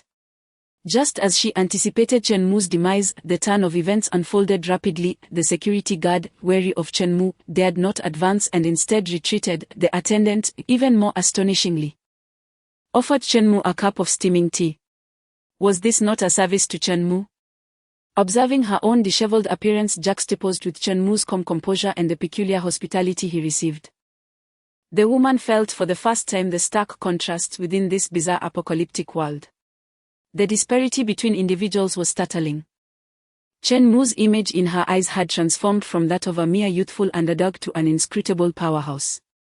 In stark contrast, Wang Dafu appeared utterly feeble. Despite his usual arrogance and unassailable status, the bizarre apocalypse had swiftly stripped him of his FAOD. If Wang Dafu was unreliable, perhaps it was time to seek a new ally. Contemplating this, the woman glanced at her own figure, tousled her hair, and adjusted her attire to accentuate her allure. She intended to wield her feminine charm, hoping that perhaps Chenmu might take an interest in her if she could align herself with Chenmu. Surely she would thrive in this strange new world. What she remained oblivious to was that, in Chenmu's perception, her subtle maneuvers were merely trivial displays of cunning. Chapter 23, The Disparity Between Individuals. After tidying her clothes, the alluring woman approached Chenmu with a captivating demeanor. Chenmu had long been aware of her presence, and as she drew nearer, a hint of weariness flickered in his gaze. "Handsome, I see you are here alone. At such a vigorous age. Aren't you lonely by yourself?" The woman, oblivious to Chenmu's name, radiated warmth as she embraced him without hesitation. In that moment, Chenmu understood her intentions. It was clear she sought a protector. Unfortunately, he was not particularly drawn to her heavily made-up appearance, preferring a more innocent allure. More importantly, he suspected her cleanliness, fearing the risk of illness. With the arrival of the bizarre apocalyptic era, societal order had crumbled, and medicinal supplies were becoming increasingly scarce. Thus, avoiding illness was one of the key strategies for survival in this strange new world. Chenmu recalled a powerful figure from before his rebirth who had contracted syphilis. This individual had survived harrowing tasks, only to succumb to the disease. Chenmu had no desire to follow in those footsteps. "Perhaps you should seek out Wang Dafu. There is no point in hoping. I will not expend my resources to assist you," he stated firmly, dismissing her without hesitation. Meanwhile, the scruffy young man, having stealthily approached Chenmu, was in a state of disarray after betraying a friend. His demeanor was weary, and he was drenched in sweat from his evasion, appearing far more disheveled than the woman. Upon seeing Chenmu's composed presence, his attire immaculate, cradling a steaming cup of fragrant tea, his heart seized with envy. How could Chenmu appear so untroubled, especially with a woman so affectionately drawn to him? Is this a bizarre task or a mere game? He fumed internally. While he had narrowly escaped death by betraying his comrades, Chen Mu seemed to be playing a delightful game of hide-and-seek, even attracting Wang Dafu's mistress. The disparity between individuals was palpable. The intensity of the young man's frustration rivaled that of the woman's earlier discontent. What capabilities did this enigmatic young man possess that allowed him to thrive so effortlessly? With that thought, he cautiously approached Chen Mu, who had already sensed his arrival. Pushing the woman away, Chen Mu's expression turned wary. Even before the task commenced, he discerned the ruthless nature of this individual. He was no ally. Chen Mu had a keen ability to gauge character, often discerning a person's essence at a glance. As anticipated, before the task was halfway through, the young man's companion had vanished without a trace. Chen Mu surmised that the disappearance was undoubtedly linked to him. For such dangerous individuals, Chen Mu has always taken the initiative to keep his distance, to avoid entangling himself in trouble. Of course, should the yellow-haired man fail to recognize his place and attempt any ill intentions towards Chen Mu, he would not show mercy. Chen Mu is acutely aware of a critical truth: if the roots are not eradicated, the weeds will flourish once more. Big brother, I see you're quite formidable. Why not take me under your wing? The yellow-haired man, with a sycophantic grin, immediately addressed Chen Mu as Big Brother. Chen Mu's response was notably indifferent. He would never accept someone so treacherous as a subordinate. That would be inviting a wolf into the fold. Then I suppose I should command you to die. Did you not claim you would never refuse? Chen Mu remarked coolly. The yellow-haired man was momentarily taken aback, rendered speechless by Chen Mu's retort. At that moment, Shaosan had also been rejected by Chen Mu. The yellow-haired man, eyeing Shaosan's figure, felt a stir of desire and extended an invitation to form a team. Isolated and vulnerable after being cast aside by Wang Dafu, and with Chen Mu ignoring her, Shaosan, in her desperation, contemplated for a moment before acquiescing to the yellow-haired man's offer. The two of them stealthily navigated past security, moving deeper into the fog-laden museum, hoping to find a suitable hiding spot. Observing their departing figures, Chen Mu remained unfazed. These two displayed a modicum of awareness by not provoking him. In Chen Mu's eyes, such allies were of minimal value, and there was no necessity to become entangled with them. Meanwhile, a peculiar servant returned to the old steward, holding an empty tray. How was it? The hot tea has been served, I trust. Chen Mu is our esteemed guest, we must not neglect him. The old steward, stroking his prestigious watch, expressed his admiration for Chen Mu's decorum. It was evident that this exquisite watch left a favorable impression on the old steward regarding Chen Mu. The tea has been delivered, sir. While I was serving it, an unusual security guard noticed Chen Mu, yet he did not flee, rather, he remained motionless. His expression was remarkably calm, not at all suggestive of being paralyzed by fear. Thus, I surmise that Chen Mu has already discerned the path to survival in this task, the enigmatic servant reported. He has discovered the path to survival. The old steward was astonished. The path to survival in the task was simply to remain still. He had never anticipated that Chen Mu could uncover such insight so swiftly at the onset of the mission. It appears that Mr. Chen possesses considerable wisdom. The old steward mused, casting a perplexed glance at his watch. Initially, he had presumed that Chen Mu lacked strength and had gifted him the watch to ensure his survival in the bizarre task. Yet, the reality was quite the opposite. Before he could even extend a favor, Chen Mu had already identified the route to survival. With such intellect and capability, what reason would he have to fear for his life in the task? There was no necessity for him to present gifts, especially such a valuable one. Could it be that the old steward contemplated a thought? Could it be that Chen Mu, in presenting a gift, genuinely wished to forge a friendship and cultivate their relationship? Indeed, that must be the case. One relationship is rooted in mutual exploitation, while the other has blossomed into a bond of friendship. Undoubtedly, the latter is far more touching to the old steward. Chen Mu is truly a commendable individual. To offer such a precious gift solely for the sake of friendship is a rare gesture. It has been a long time since he encountered such sincere companionship. There is a saying, is there not? The dusk bears witness to the devout believer. Even in the Duke's fallen state, he still wishes to befriend him. This friendship, the old steward graciously accepts. This companion, I, the old steward, have resolved to cherish. Unbeknownst to Chen Mu, the old steward's self-strategizing skills were so formidable. The quest had scarcely begun, and he had already embraced Chen Mu as a friend. This is rather advantageous for Chen Mu, as it would greatly facilitate his acquisition of the death-heavy armor.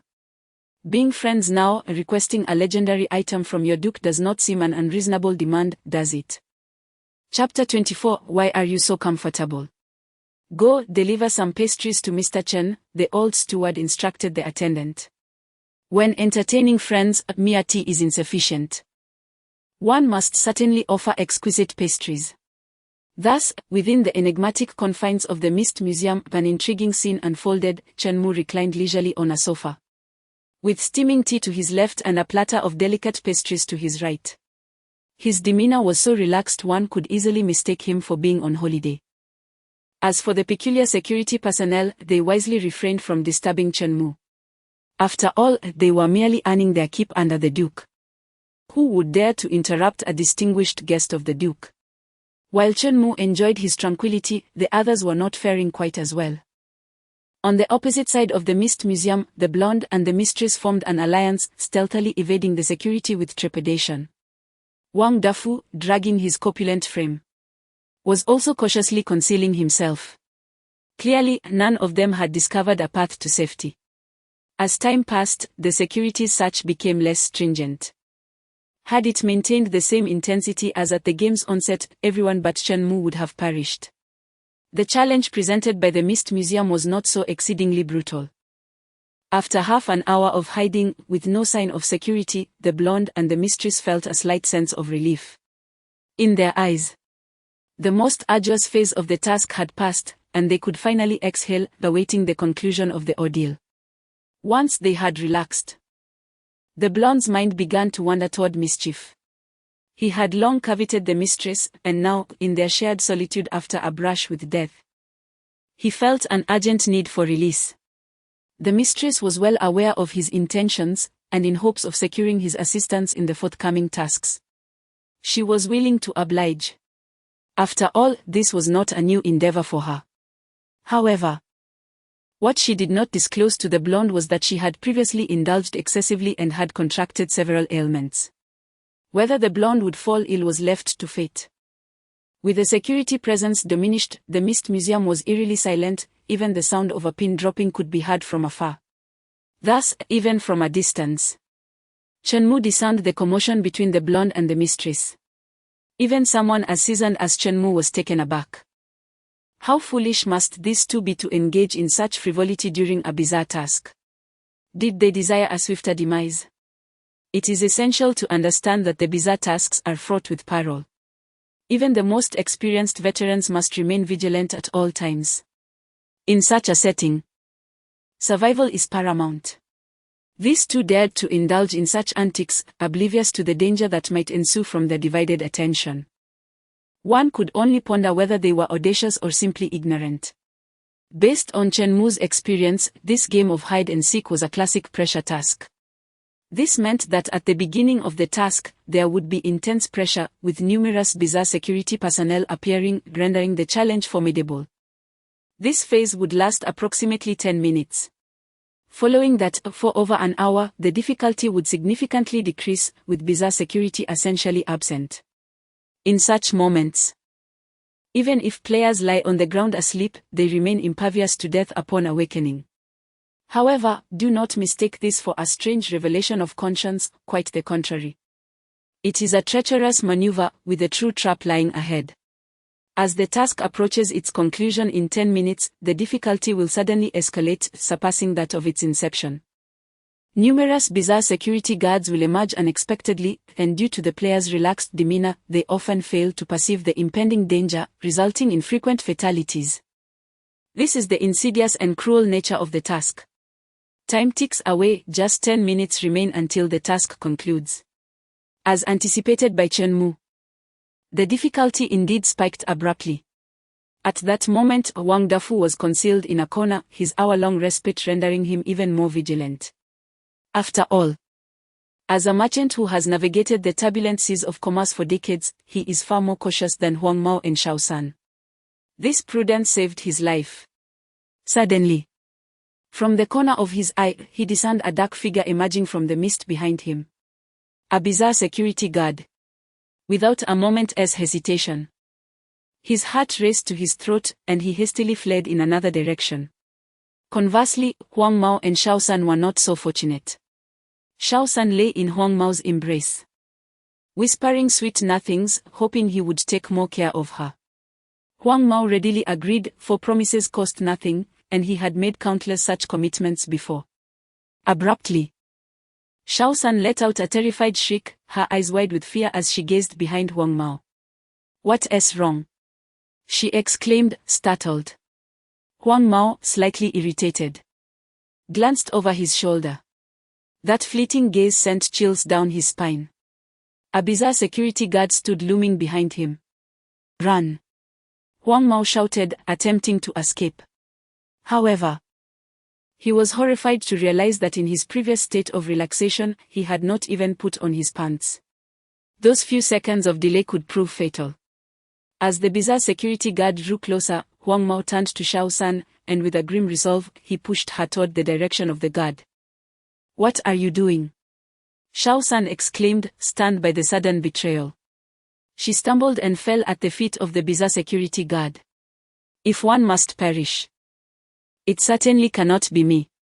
At this point, Huang Mao had managed to don his pants and was fleeing without looking back. Shao San could hardly fathom that in the span of merely 2 hours, she had been betrayed by 2 individuals. She looked up to see the bizarre security guard towering over her, a mocking expression on his face. In the next instant, blood splattered. 10 minutes, neither long nor short.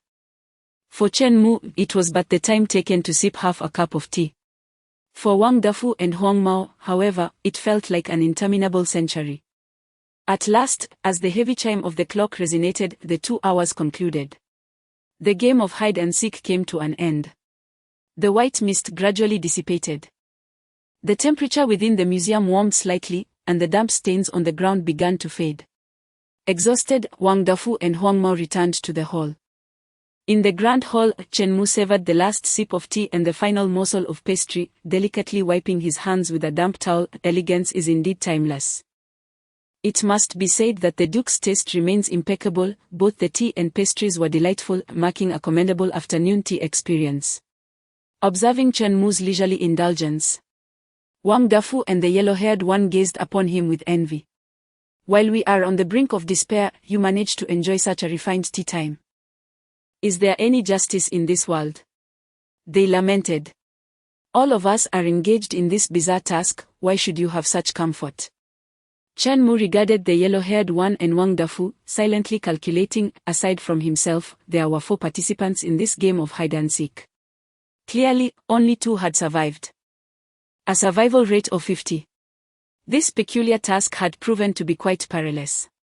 Ignoring the jealousy emanating from Wang Dafu and the yellow-haired one, Chen Mu thought, "Your misfortune is not of my making. If blame is to be assigned, let it fall upon this bizarre apocalypse, not my concern." Moreover, the 2 survivors were hardly virtuous. Both had betrayed their comrades. Only the despicable could endure in such a grotesque world. This is the moral decay wrought by the strange apocalypse.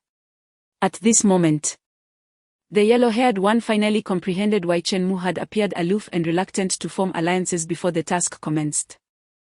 It seemed Chen Mu had long recognized that in this peculiar undertaking, allies were a mere illusion, and it was a matter of life and death, rife with deception. What manner of person is Chen Mu, to possess such profound understanding of this bizarre apocalypse? At that instant, although Chen Mu had done nothing overt, his identity took on an air of profound mystery in the eyes of the 2. Their glances toward him bore hints of wariness. Furthermore, the exchange between the yellow-haired one and Wang Dafu was rife with distrust and vigilance. No one dared to mention forming teams any longer. They were all on high alert, fearing that the next betrayal might be their own. Just then, the old butler arrived. He surveyed the disheveled Wang Dafu and the yellow-haired one, contrasting them with the composed Chen Mu, and spoke slowly. Esteemed guests, the game has concluded. I trust you found the game of hide-and-seek to your liking.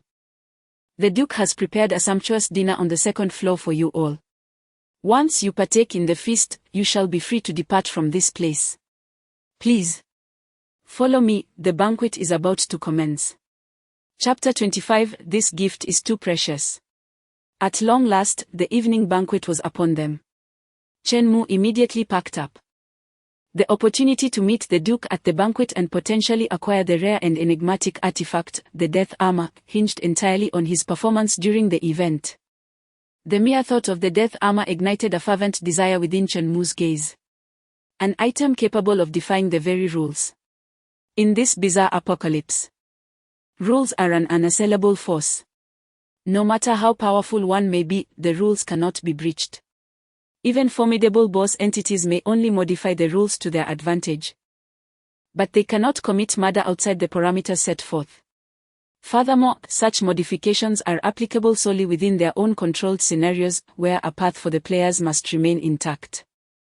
As for those who dare to defy the rules, be they human or monster, they must face the consequences. No one can withstand the might of the rules. Except for the Death Armor. As far as Chen Mu was aware, the Death Armor was the singular item that could resist the power of the rules. Despite possessing an astronomical wealth of countless coins, Chen Mu could not guarantee that he would never inadvertently breach the rules. Should he, by misfortune, find himself in a predicament that led to a single transgression, the Death Armor would become his trump card for survival. This card must be secured at all costs.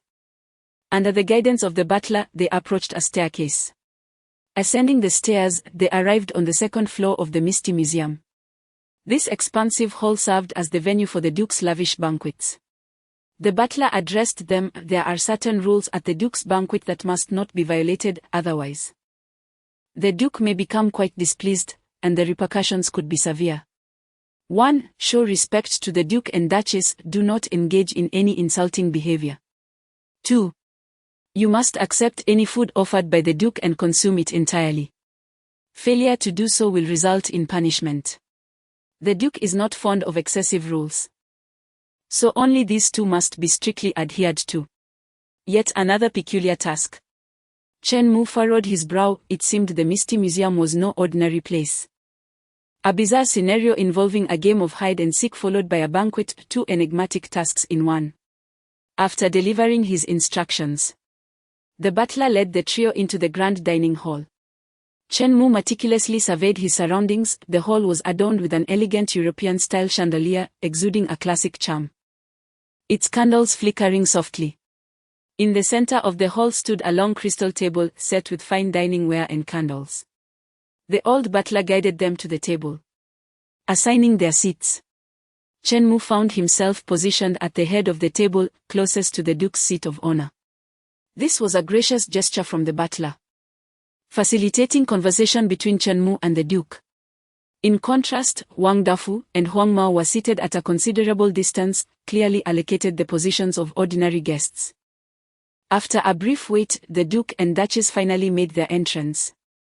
The Duke was attired in a quintessentially medieval European style, exuding an air of nobility. Upon closer inspection, one would notice his face, pale and cold, a striking embodiment of the bizarre. The Duchess, clad in a voluminous gown, similarly donned medieval attire. The Duchess appeared remarkably beautiful. In her 40s, still retaining her charm. Guests had traveled from afar, and I had prepared a sumptuous banquet for everyone. The Duke and his wife displayed their customary smiles, clearly accustomed to this routine. Without excessive pleasantries, the Duke instructed a nearby servant to serve tonight's dinner. A peculiar group of attendants, clad in blood-stained aprons, presented dish after dish to the table. As soon as the plates were set down, Chen Mu caught a whiff of a strong metallic scent. His expression shifted. The evening's fare was decidedly unsettling. Indeed, the plates were filled with crimson broths, in which floated chunks of flesh and eyeballs. Even severed limbs. Wang Dafu and Huang Mao nearly retched on the spot. What is this ghastly concoction? This must be food for the macabre. Faced with the arms, legs, eyeballs, and dismembered meat before them, both men turned pale, struggling to suppress their urge to vomit. They exchanged glances, finding it hard to fathom how they would manage to consume such repulsive offerings. "Allow me to serve you your portions," the Duke chuckled. At that moment, Chenmu interjected. "Duke, Duchess, please hold for a moment. Before we commence the banquet, I have a few modest gifts to express my sentiments. They are not extravagant, and I hope you will forgive me." With that, Chenmu reached into his special ring to retrieve the gifts he had prepared. A glimmer of joy flickered in the Duke's eyes. With so many guests present, one had finally shown thoughtfulness. Moreover, this guest appeared to possess significant background. Having a special ring, Chenmu produced 2 small boxes from the ring, presenting them in turn to the Duke and Duchess. The Duke casually opened the box. Having held high office for many years and seen much, Chenmu had claimed the gifts were not significant, so the Duke had little expectation, merely appreciating the gesture. However, when he opened the box, the Duke's expression shifted dramatically. A limited edition of the Guida Emerald, an aristocratic timepiece, valued at 1 million nether coins. The Duke stared at Chenmu in astonishment. "Is this what you consider modest?" The peculiar nether coins were not simply conjured out of thin air. It was already exceedingly generous to present a gift worth tens of thousands of nether coins upon first meeting. Was this young man so wealthy that his definition of value was skewed? Presenting a gift worth 1 million nether coins as a mere greeting. It was worth noting that even at the peak of his status, the Duke received gifts averaging around 70 to 80,000 nether coins. Chenmu's offering was a staggering 1 million nether coins in the form of the Guida Emerald. Meanwhile, the Duchess, upon opening her small box, was even more astounded. As the Duchess, the gifts she received had always been slightly inferior to those given to the Duke. Guests primarily honored the Duke with their presence, often offering her mere trinkets of a few thousand nether coins as an afterthought. Yet, the Duchess could never have anticipated that Chenmu would gift her a crystal necklace valued at 1 million nether coins. Chapter 26. Is it possible to play like this? The Duchess, well versed in the ways of the world, immediately recognized that the crystal necklace was purchased from the infamous Fallen Market, an upscale establishment within the realm of the bizarre. In her earlier days, the Duchess often frequented the Fallen Market with her affluent companions. However, even someone of her stature found the prices there daunting. Take, for instance, this very crystal necklace that she once coveted deeply. Yet, upon seeing its staggering price tag of 1 million soul coins, she hesitated. Despite the Duke's high position as a military general, his wealth in soul coins was not particularly vast, especially with a large family to support, including a steward, servants, and attendants, all of whom required a significant outlay of soul coins. Consequently, the opportunities for the Duchess to indulge in shopping were quite limited. Although she admired the necklace, the price was indeed a painful consideration. After a month of deliberation, she ultimately decided against the purchase. Now that the Duke had fallen from grace, the crystal necklace seemed even more unattainable for the Duchess. Yet, she could scarcely believe her eyes when she received this delightful gift at the evening banquet. Chenmu, recalling the Duchess's preferences from his past life, had chosen a piece that she adored. Instantly, the atmosphere at the dining table shifted. The Duke donned a beaming smile, looking at Chenmu as though he were a dear brother. The Duchess, too, irradiated joy, gazing at Chenmu with the warmth reserved for a future son-in-law. "Come, my lady, please serve Chenmu some food," the Duke instructed. Chenmu understood the implication. This was the Duke's subtle way of granting him a favor. The rules stated that food allocated by the Duke must be consumed, but they did not stipulate that food distributed by the Duchess was subject to the same requirement. In other words, Chenmu was under no obligation to partake of the unpalatable dishes. The Duke, despite his noble standing, could not be overt in his leniency as the old steward might be. Chenmu couldn't help but admire the Duke's finesse. Even his favors were executed with such sophistication. The Duke noticed that Chen Mu was aware of his leniency and felt pleased. "Oh, a clever young man indeed. He understands my intentions without the need for explicit words." This intelligent youth, generous in demeanor, seemed to possess an impressive background, the promising partner for collaboration. As the Duchess reveled in receiving the crystal necklace, her affection for Chen Mu grew, and she disregarded the Duke's subtlety, opting for a more blatant display of favoritism. She clapped her hands, summoning a servant to bring forth some cake to share with Chen Mu. The message was unmistakable: keep the distasteful items away from him, for it would be unfortunate if they offended him. Favoritism. Indulgence. The Duchess's expression nearly screamed these sentiments. This sudden shift left Wang Dafu and Huang Mao utterly astonished. What the hell? Can it be played like this? A flash of inspiration struck Wang Dafu as he remembered the 10 soul coins he still had tucked away in his trousers. The spirit money, a most precious commodity. Wang Dafu had heard from others that in this strange apocalyptic world, the most valuable item was indeed spirit money. With spirit money in hand, the bizarre forces would bow to you. Thus, Wang Dafu expended significant resources, depleting years' worth of connections, to acquire a meager 10 spirit coins. Now, the time had come to utilize them. What worthless trinket did Chen Mu possess that could possibly rival the value of his spirit coins? Clearly, Wang Dafu believed that spirit money was unrivaled, considering all else to be inferior. Chen Mu presented 2 gifts that could bring joy to the Duke and Duchess, and Wang Dafu thought that presenting his more precious spirit money would surely make the Duke revere him. With this thought, Wang Dafu cleared his throat and rose to his feet. "Your Grace, Your Excellency, I have a gift of greater value to present to you both." With that, in front of the assembled crowd, he boldly reached into his trousers. What emerged was an object solid and reeking, which he presented before the Duke as if it were a prized treasure. The Duke glanced down, his eyes nearly bulging in disbelief. "What? 10 spirit coins? Are you here to humiliate me?" Though the Duke had fallen on hard times, he was still a noble among the bizarre. After all, a withered camel is larger than a horse. His household still possessed hundreds of thousands in spirit coins. What did he mean by presenting a paltry 10?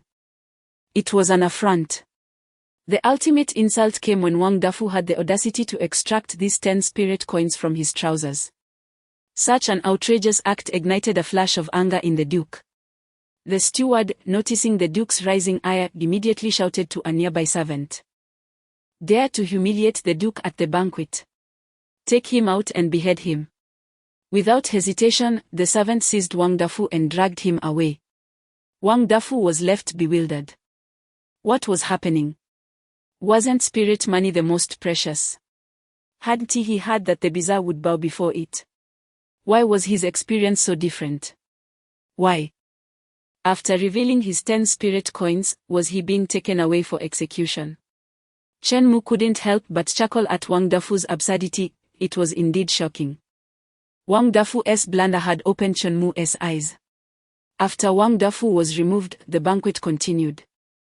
The Duke and Duchess still wore smiles as they looked upon Chen Mu, sharing cake with him. When it was time for the yellow-haired boy to be served, the Duke turned to Chen Mu and inquired, "Is this person your friend?" Chen Mu shook his head, "I do not know him."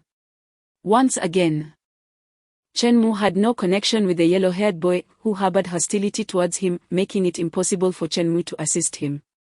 Without Chen Mu's support, the Duke dealt with the yellow-haired boy as per the rules, serving him a heap of rotten scraps and eyeballs. Gazing at the disgusting food on his plate and then at the exquisite cake before Chen Mu, the yellow-haired boy felt tears welling in his eyes. It was one thing to experience disparity during a game of hide-and-seek, but how could the treatment at the banquet be so vastly different? In a moment of disdain, Chen Mu indulged in delectable cake while the yellow-haired individual was left to consume something utterly repulsive. This disparity ignited a fierce jealousy within the yellow-haired one, whose gaze towards Chen Mu was now infused with a potent blend of envy and malice. Why should Chen Mu revel in such comfort? Why could he not extend a helping hand upon the emergence of a bizarre task? The yellow-haired one vowed to bring about Chenmu's demise.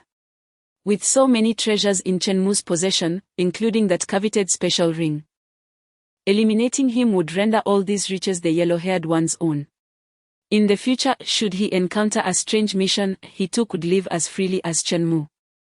The yellow-haired one harbored these sinister thoughts, meticulously plotting an assassination against Chenmu. However, Chenmu had long been aware of the yellow-haired one's ulterior motives. Oh. So he harbors murderous intent towards me? Aware of the threat posed by the yellow-haired individual, Chenmu had no intention of allowing him to escape unscathed.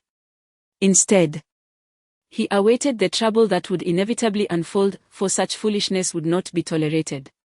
Should the yellow-haired one seek his own destruction, he must not blame Chenmu for being merciless. Silently, Chenmu retrieved his phone and dialed the number of the enigmatic driver, instructing him to wait outside for the yellow-haired one. The driver possessed formidable abilities, making the task of eliminating the yellow-haired individual a trivial matter. Chenmu understood a fundamental truth: if one merely cuts the grass without uprooting it, it will surely regrow when spring arrives. Chapter 27. Is there an issue with your taxi? The banquet continued. The man with yellow hair covered his nose, gulping down the nauseating food. Meanwhile, Chenmu engaged in jovial conversation with the Duke and Duchess, showing no sign of the peculiar atmosphere surrounding them. Throughout their dialogue, Chenmu occasionally showcased his wealth, causing the Duchess's eyes to sparkle with intrigue. The Duke, too, was quite interested in Chenmu's currency, the ghost coins. The Duke had fallen on hard times and desperately needed a substantial amount of ghost coins to maintain his dignified lifestyle. Chenmu, appearing with a considerable supply of these coins, was evidently a man of means. The question arose: how could the Duke acquire ghost coins from Chenmu? What could he offer that would captivate Chenmu's interest? Given Chenmu's background, ordinary items would surely fail to impress him. Presenting something of lesser value would only serve to insult Chenmu. Suddenly, the Duke recalled that he possessed a rare artifact of the ghostly class, the deathly heavy armor. This item should pique Chenmu's interest. The Duke silently prayed that Chenmu would find it appealing, otherwise he would be at a loss on how to exchange for a significant amount of ghost coins. An hour later, as the nauseated man with yellow hair swallowed the last of his grotesque meal, the banquet finally drew to a close. The old butler approached Chenmu and the yellow-haired man, stating, "Gentlemen, we thank you for visiting the Mist Museum. I hope the Duke's hospitality met your satisfaction. If you have no further matters, you may now leave the Mist Museum." The butler's words marked the conclusion of the Mist Museum task. Out of the 5 participants, only 2 had survived. Chenmu was the exception, making it 4 participants for 1 survivor, an abysmal survival rate of 25. Upon hearing that the task had ended, the man with yellow hair finally breathed a sigh of relief. His stomach had swelled to the size of a balloon, and his throat reeked of putrid blood. The thought of consuming such a grotesque feast shattered his composure. Glancing at Chenmu, he see that the latter had not partaken in any food throughout. And even when he did, it was merely cake. This further infuriated the man. "Just wait. I have suffered so, and yet you appear so at ease. Once we exit the Mist Museum, I shall seize everything from you." Until now, Chenmu had not revealed his true capabilities, leading the yellow-haired man to harbor a false impression. He believed Chenmu was merely wealthy, and given his pristine appearance, he hardly resembled a person of strength. Chenmu's confidence stemmed solely from his ghost coins, allowing him to project an air of authority in this strange scenario. Once outside this bizarre setting, the yellow-haired man believed he could easily eliminate Chenmu with a single strike. With this thought, he shot Chenmu a fierce glare before descending the staircase to leave. He could not bear to linger any longer in the Mist Museum. He needed to find a place to hide outside and await Chenmu's emergence. Intent on striking him down, the Duke, having noticed the hostility emanating from the yellow-haired man, turned to Chenmu after his departure and remarked, "Mr. Chen, it seems that fellow with the yellow hair harbors some unfriendliness towards you." "Certainly," I discerned that. Chenmu nodded. Subsequently, he remarked, "Moreover, he intends to take my life." My Lord Duke, did you not observe that one of the dining knives has been stealthily removed from the table? It appears he is already prepared to slay me. Upon hearing this, the Duke exhibited a measure of surprise. He had been engaged in conversation with Shenmu and had not noticed when the blonde youth had discreetly taken a knife.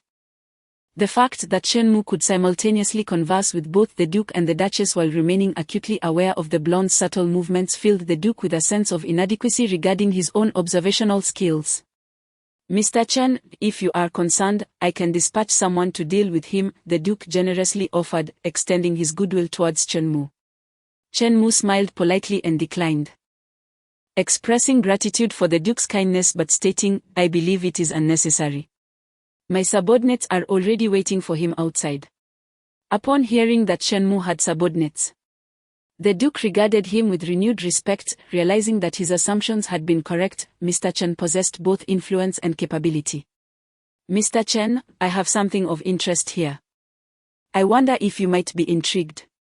Oh!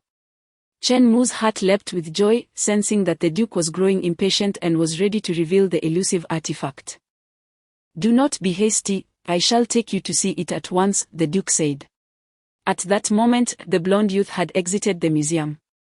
As the heavy door of the museum shut with a resounding thud behind him, Shenmu did not follow. The blonde furrowed his brow. Could it be that Shenmu had been left behind? He was still intent on killing Shenmu, yet the latter had not emerged after such a lengthy interval. How long must he wait? The blonde surveyed his surroundings. The mist museum was enveloped by a vast expanse of dense forest. As dusk descended, a thick fog enveloped the area, and the air grew damp and frigid. Clad only in a short-sleeved shirt, the blonde began to shiver from the cold. To compound his discomfort, he was suffering from a tumultuous stomach, the result of having consumed too much putrid flesh. The pain within his abdomen was excruciating, akin to being stabbed by a knife. Beads of perspiration formed on his forehead as he felt increasingly unwell. What on earth had that Duke given him to eat? I cannot linger here any longer. I shall perish from the pain. I have fought so hard to survive, I must not succumb after the mission concludes.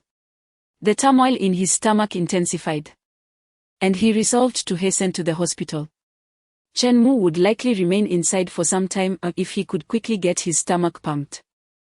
He might return before Shenmu departed, just in time to slay him at the entrance.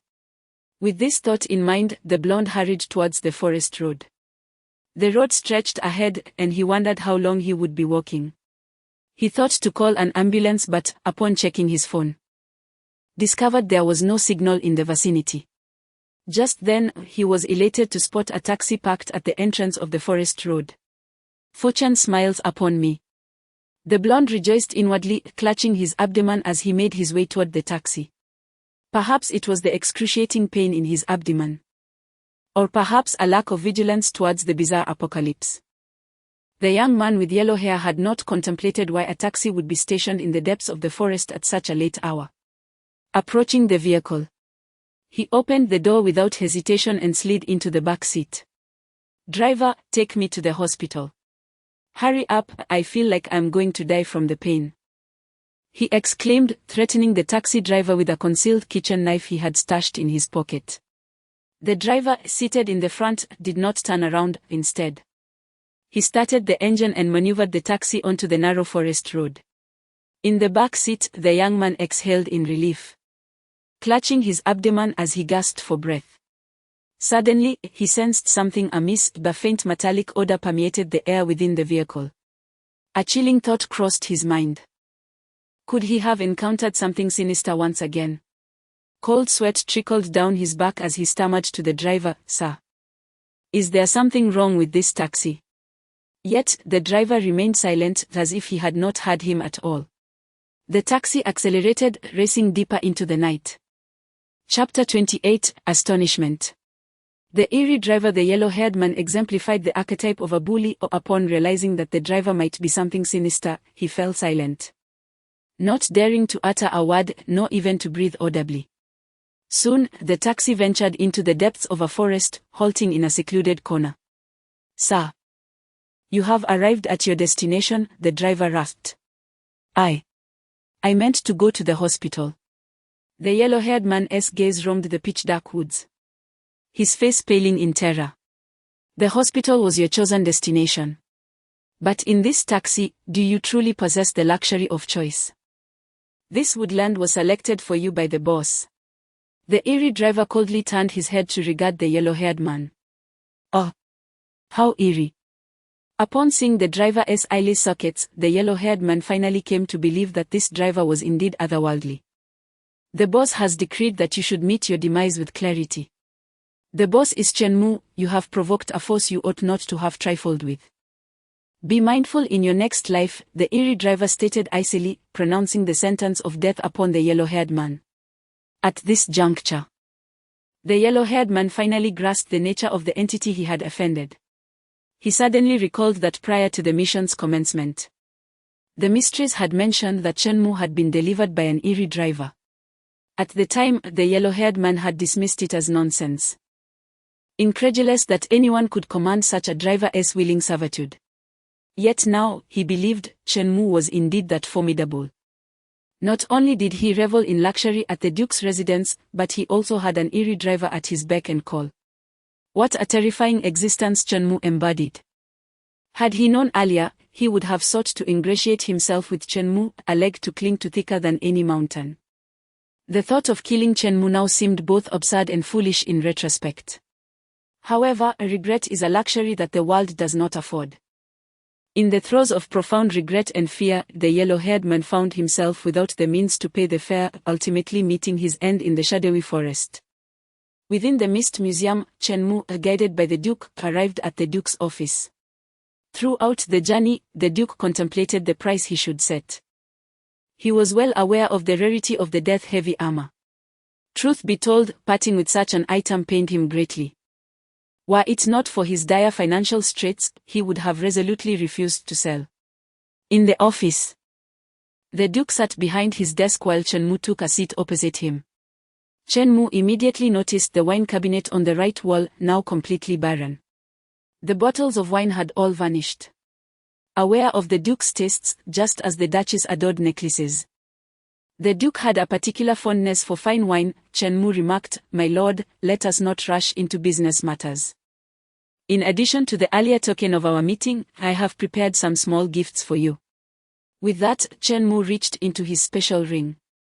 And with a flicker of intent, a series of bottles of wine materialized, neatly arranged upon the now empty wine cabinet. 1 bottle, 2 bottles, 5 bottles, 10 bottles, 20 bottles. A dazzling array of wine bottles appeared before the Duke, leaving him utterly entranced. For a full 2 minutes, over 100 bottles of exquisite red wine filled the once barren wine cabinet, now overflowing with opulence. Each bottle worth no less than 10,000. With the most extravagant priced at a staggering 100,000. Even during the peak of the Duke's glory, such indulgence in wine was unheard of. The thought of his current misfortune and the generous gift of wine from Chenmu brought a sting of emotion to the Duke's eyes. His former loyal subordinates had ceased to visit, and in contrast, every action of Chenmu felt like a timely blessing in the coldest of winters. In a world where kindness is scarce, Chenmu's gestures stood out profoundly. The Duke perceived that Chenmu was blissfully unaware of the existence of the Death's heavy armor, and thus viewed Chenmu's generosity as selfless. "Oh, such fine wine. Mr. Chen truly regards me as a friend," the Duke mused. Moments later, he realized that to be parsimonious in the face of Chenmu's generosity would only serve to mock himself. For the sake of Chenmu's kindness, the Duke recognized him as a man of loyalty, a friend worth having. He moved the wine cabinet to reveal a hidden compartment behind it. Within, he retrieved an imposing suit of armor, towering over him.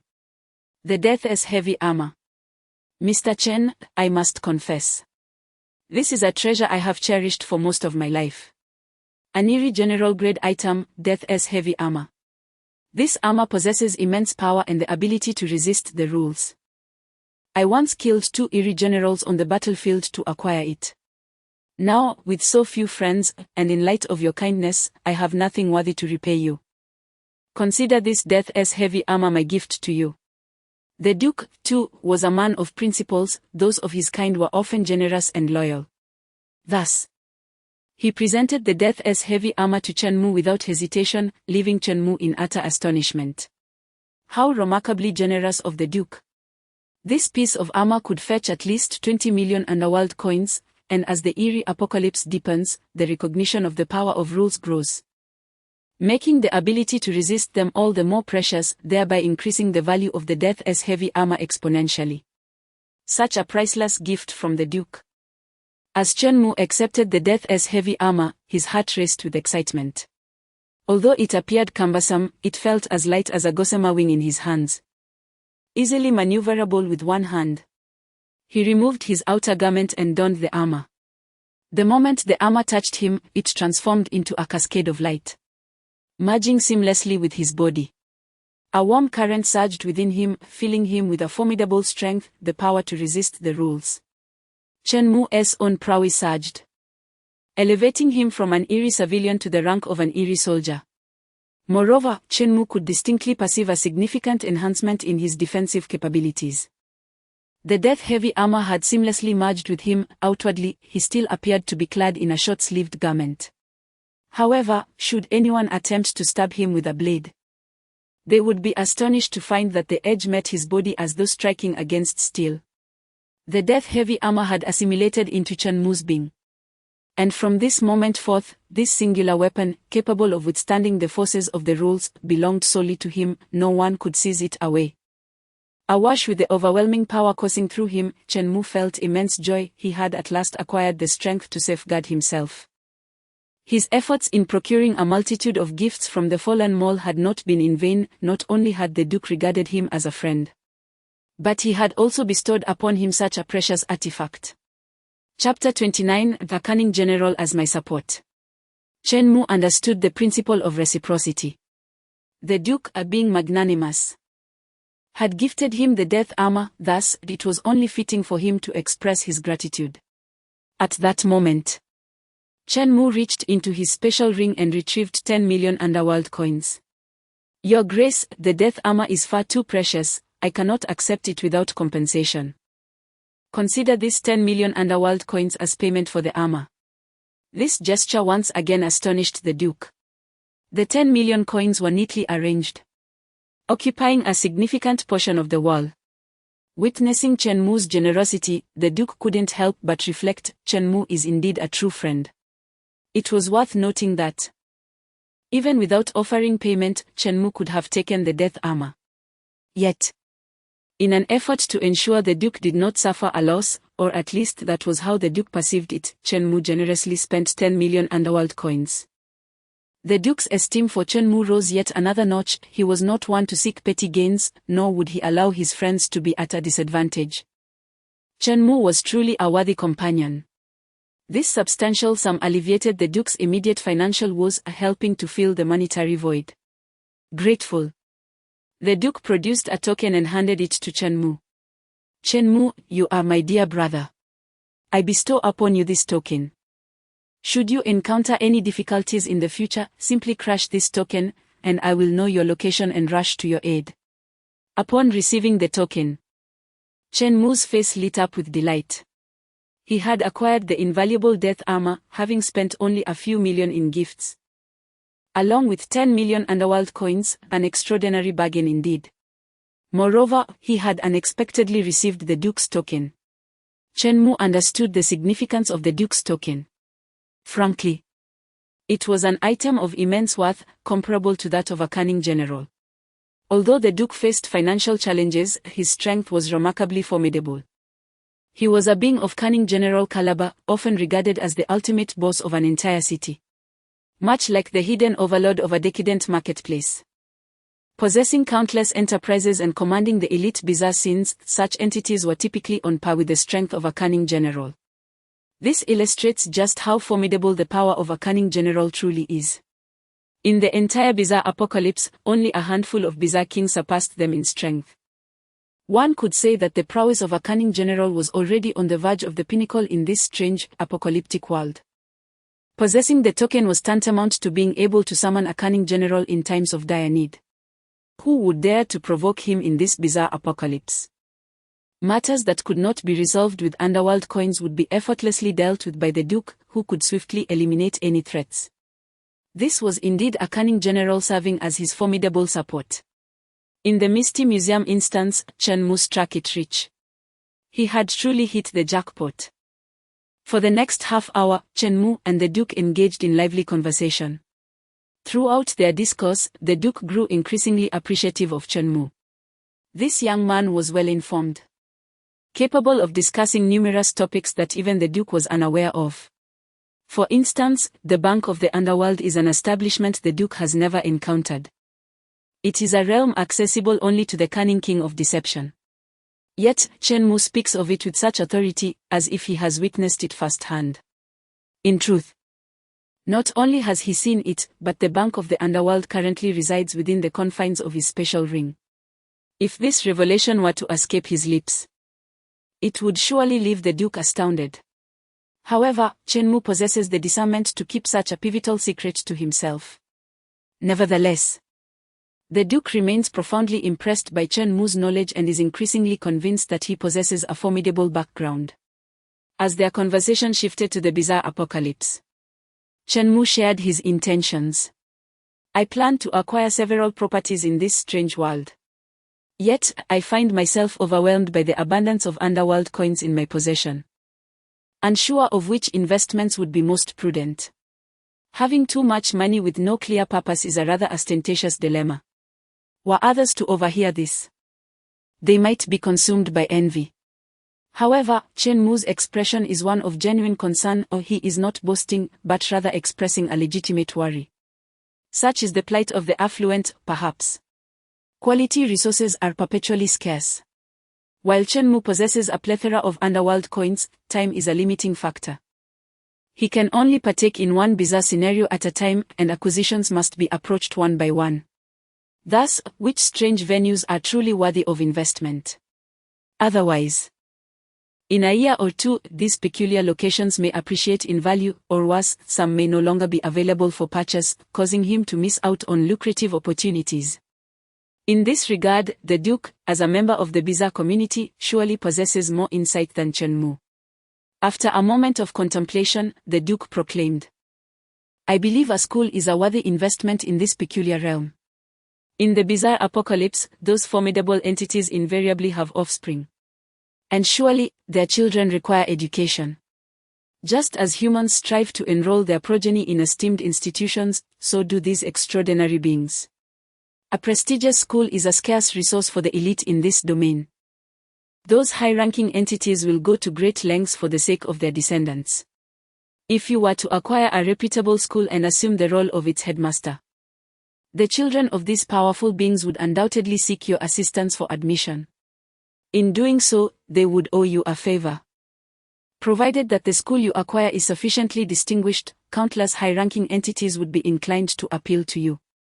This would allow you to cultivate numerous alliances within the bizarre world.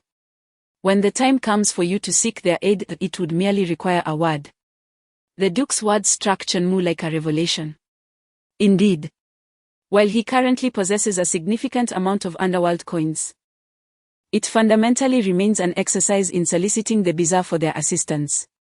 Yet, should he purchase a school, as the Duke suggests, the dynamics would shift, with the bizarre seeking his favor instead. One scenario involves him imploring the bizarre, the other entails the bizarre imploring him, a stark contrast. Much like humans, these high-ranking beings cherish their progeny and aspire to provide them with excellent resources and education. Grasping the fate of their descendants, would he not be able to roam freely in this bizarre apocalyptic world? Indeed, within Chen Mu's recollections, those renowned peculiar academies were formidable forces that commanded respect in the realm of the uncanny.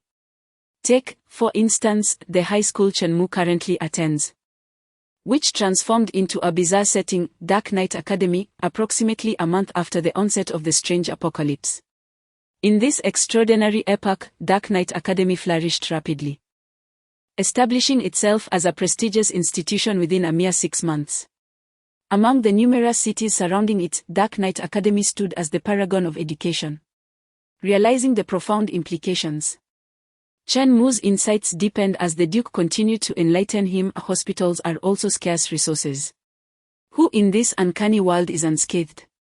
When injuries occur, do they not seek the care of strange hospitals?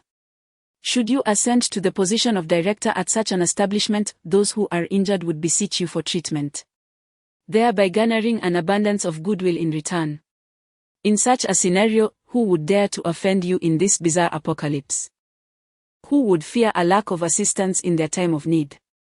Instantly, Chen Mu felt a surge of inspiration, acknowledging the Duke's astuteness in illuminating the path ahead. It appeared that his visit to the Fog Museum would yield far more substantial rewards than he had anticipated. He expressed his heartfelt gratitude to the Duke for his guidance. With newfound clarity, Chen Mu resolved to return to his high school. In just a day or two, his school would transform into Dark Knight Academy, allowing him to partake in extraordinary missions and secure the institution for himself.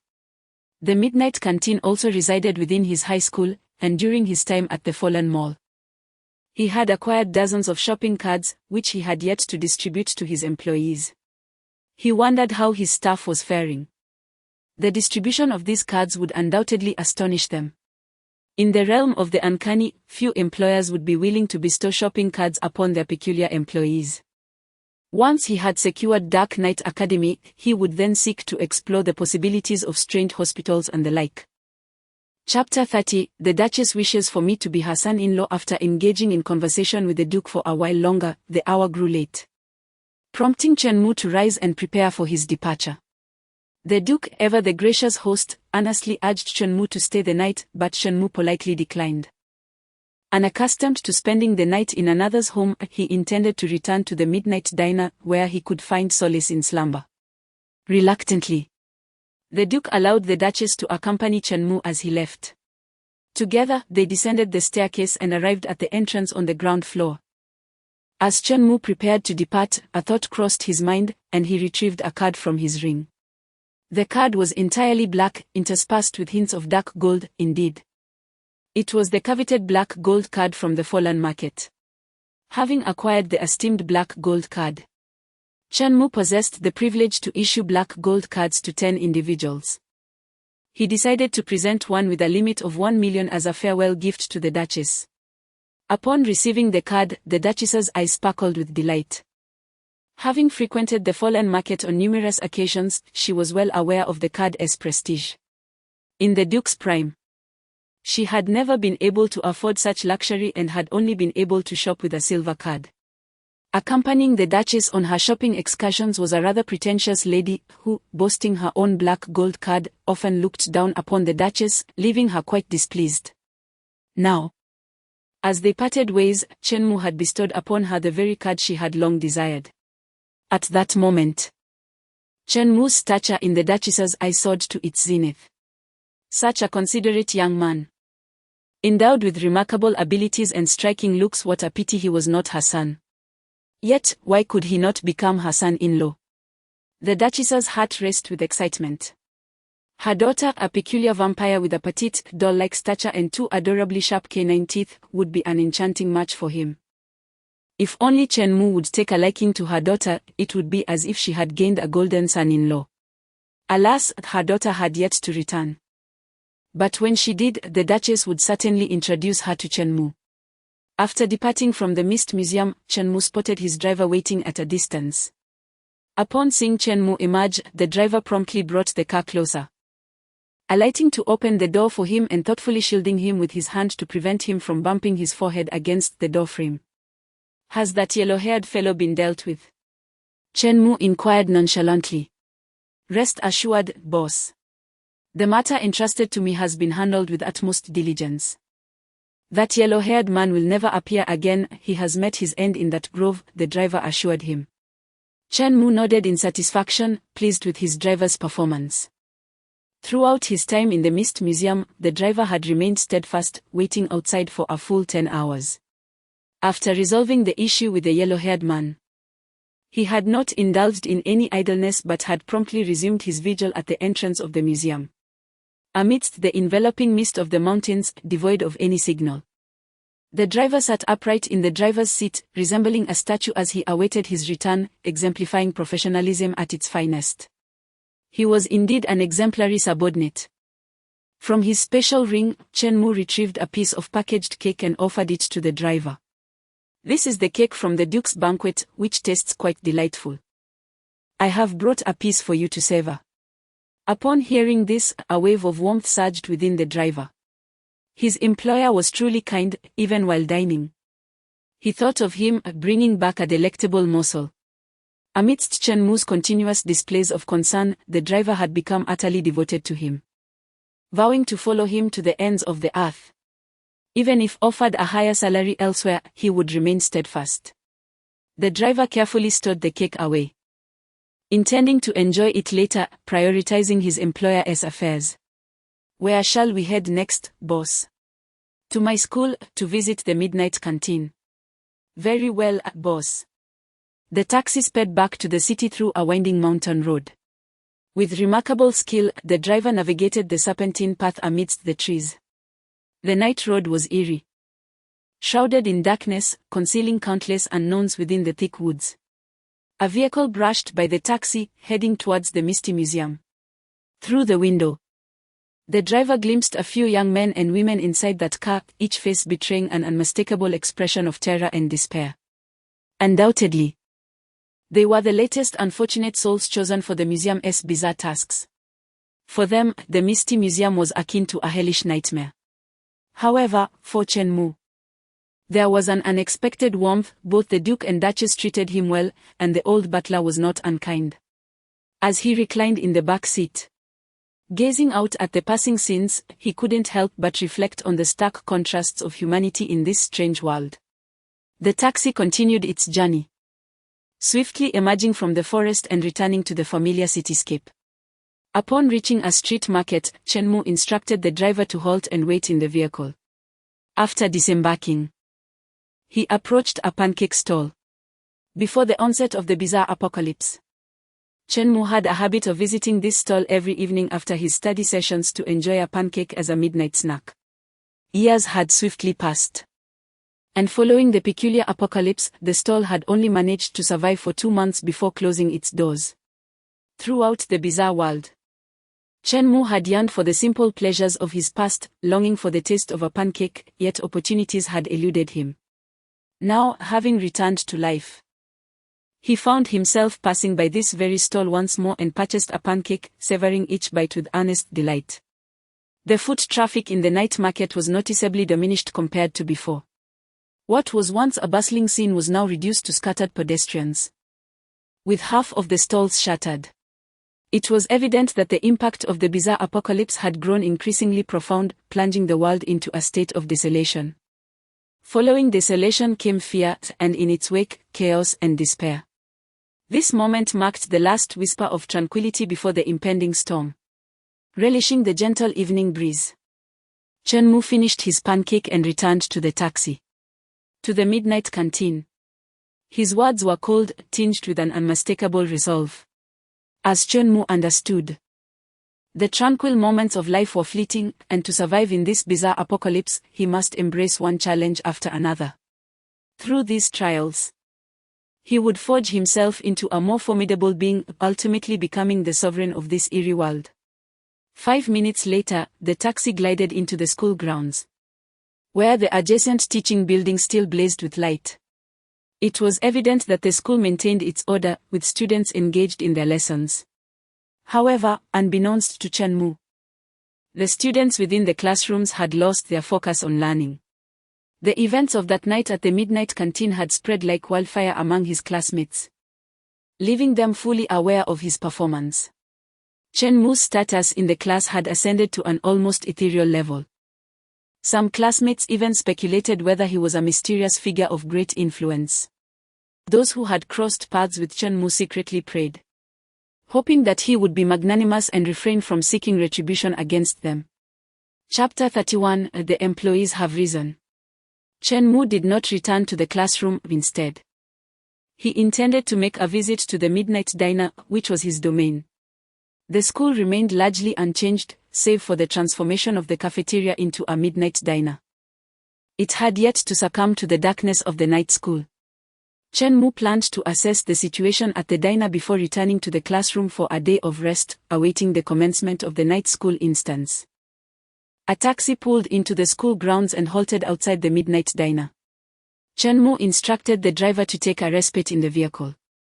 As he alighted, he made his way toward the entrance of the diner. The moment he stepped inside, he sensed something amiss. Ordinarily, this time of night would witness the diner bustling with patrons, yet a mere handful of customers occupied the space. However, it did not take long for Chen Mu to unravel the cause of this anomaly. At the center of the diner stood a fearsome ghost, its countenance menacing. Surrounding this specter were a group of Chen Mu's employees, including Li Xiaoxiao. Li Xiaoxiao, the manager of the midnight diner, had been responsible for coordinating the arrangements when Chen Mu participated in the diner instance. At this moment, Li Xiaoxiao wore an expression of distress. Her gaze fixated on the formidable ghost, seemingly at a loss. Chen Mu furrowed his brow, acutely aware that the ghost possessed extraordinary power, at least at the level of a Spectre commander. The hierarchy of supernatural strength was categorized as follows: Spectre King, Spectre General, Spectre Commander, Spectre Soldier, and Spectre Commoner. Presently, Chen Mu's strength was that of a Spectre Soldier, while Li Xiaoxiao, the most formidable within the diner, also ranked as a Spectre Soldier. Faced with a Spectre Commander, Li Xiaoxiao was significantly outmatched. The situation indicated that this ghost had come with ill intent, which posed a serious threat to Chen Mu's business. It was no wonder that patrons refrained from dining here, who would dare to eat in a place besieged by a ghost of such caliber. Furrowing his brow further, Chen Mu approached the direction of the ghost. Upon noticing his arrival, Li Xiaoxiao turned, her face lighting up with joy as she recognized her employer. "Boss, we have a ghost causing trouble." "What transpired?" Chen Mu inquired. Thus, Li Xiaoxiao recounted the entire sequence of events. After listening intently, Chen Mu finally grasped the situation's origins. The root cause was none other than the incredible dedication of his employees. Ever since Chen Mu acquired the midnight diner, he had not only retained his staff but had also supplemented their wages. This gesture had filled the employees with gratitude toward Chen Mu. In light of the current struggles in business, their boss had neither dismissed them nor treated them poorly. Instead, he had shown them exceptional kindness. They felt compelled to repay this generosity through their hard work. Their resolve was unwavering: "Our boss has treated us so well, we cannot disappoint him." Consequently, the entire staff of the midnight diner entered a relentless mode of industriousness. The servers diligently attended to the customers, ensuring that each patron felt at home. Those who visited acknowledged that the midnight diner offered the finest service of any establishment. The diligent cleaners meticulously tidied up, infusing the midnight diner with a fragrant aroma of blood. Patrons could not help but exclaim in admiration, praising the cleanliness of the establishment, where the air was thick with the scent of blood, perfectly aligning with their tastes. Such pristine eateries are a rarity. Truly, it is both immaculate and hygienic. In the bustling kitchen, the chefs radiated fervent enthusiasm as they immersed themselves in the development of new dishes. A talented female chef succeeded in crafting an innovative creation that melded sashimi with hot pot, resulting in the signature dish of the midnight diner, the explosive boiled blood liver. Upon its introduction, this dish swiftly captivated the palates of countless diners, establishing itself as a renowned signature offering. The staff, invigorated by a sense of purpose, diligently toiled to repay their boss, Mr. Chen. Consequently, under the collective dedication of the entire team, the flavors, service, and ambience of the midnight diner reached unparalleled heights, drawing in a multitude of patrons. The business of the midnight diner flourished spectacularly. In just a single day, without deducting any costs, the revenue reached an astounding 100,000 ghost coins. Chen Mu's midnight diner has become an astounding success, bringing him a substantial fortune in ghostly currency. This is undoubtedly a positive development. Although Chen Mu is affluent, he would never turn away from an abundance of wealth. Such spectral currency is indeed welcome in any quantity. However, with prosperous business comes the inevitable envy of competitors. The ominous figure before him, known as Tuli, is a vengeful spirit and the proprietor of a nearby prestigious hotel, which has become a favored haunt for many supernatural beings. As the popularity of the Midnight Diner surged, Tuli's patronage saw a drastic decline, threatening the viability of his establishment. How dare an ordinary diner encroach upon my business? Tuli, relying on his own strength, came to Midnight Diner to create trouble, intending to disrupt Chenmu's business. Just as it happened, Chenmu returned and encountered the scene before him. Upon seeing Chenmu, Tuli addressed him, "Are you the owner of Midnight Diner? How audacious of a mere human to engage in such peculiar enterprises. I advise you not to be ungrateful. Hasten to sell me the Midnight Diner. I offer 1 million ghost coins for your establishment." Tuli's final words were laden with menace. 1 million ghost coins? It is nothing short of blatant robbery. Chenmu purchased it at the cost of over 1 million ghost coins. Now, the Midnight Diner can earn 100,000 ghost coins in a single day. Boss Chen, with his prowess, acquired it, bought it outright. Do you really think you can obtain it for 1 million? Why not attempt to seize it instead? Counting to 3, you should quickly leave. I can overlook this. Chenmu remarked lightly, displaying an air of nonchalance. Is that all you have? A being of the phantom soldier caliber, yet fails to recognize my prowess. There exists an ancient adage, those who discern the times are the true sages. Having ascended to the position of chairman, how can one be so utterly lacking in understanding? Upon concluding his statement, Tuli prepared to roll up his sleeves. Caution. Li Xiaoxiao sensed the anomaly and hurriedly positioned herself in front of Chenmu. The surrounding employees, armed and resolute, stood ready to fight alongside him at a mere command.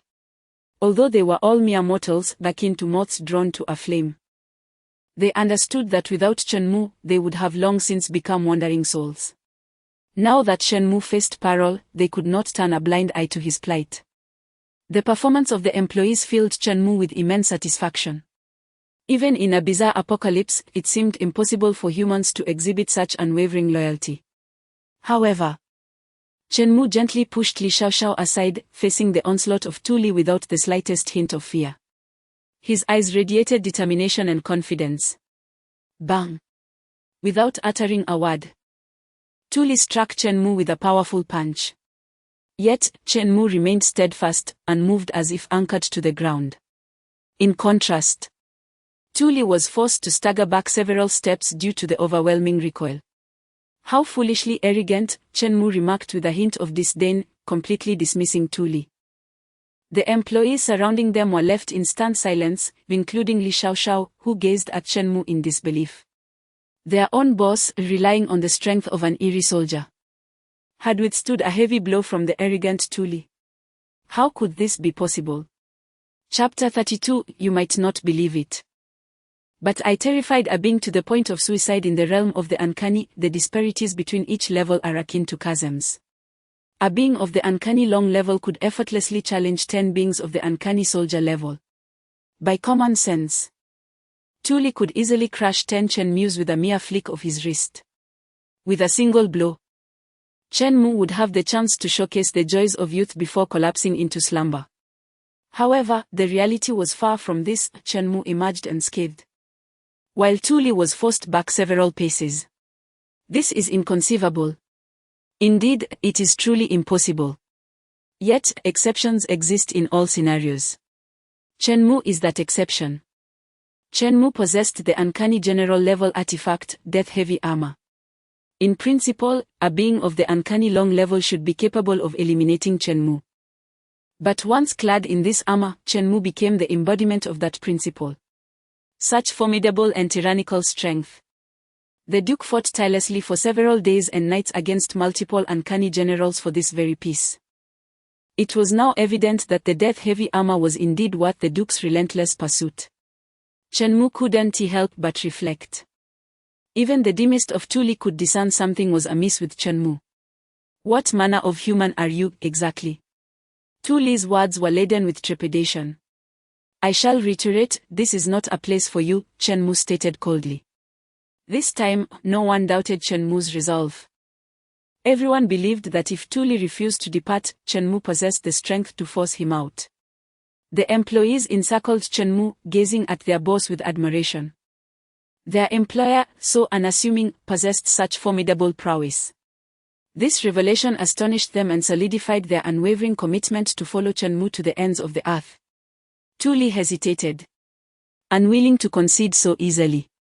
He scrutinized Shenmue, harboring a flicker of hope. Perhaps Shenmue's defense was merely exceptional, and his inherent strength was not as formidable.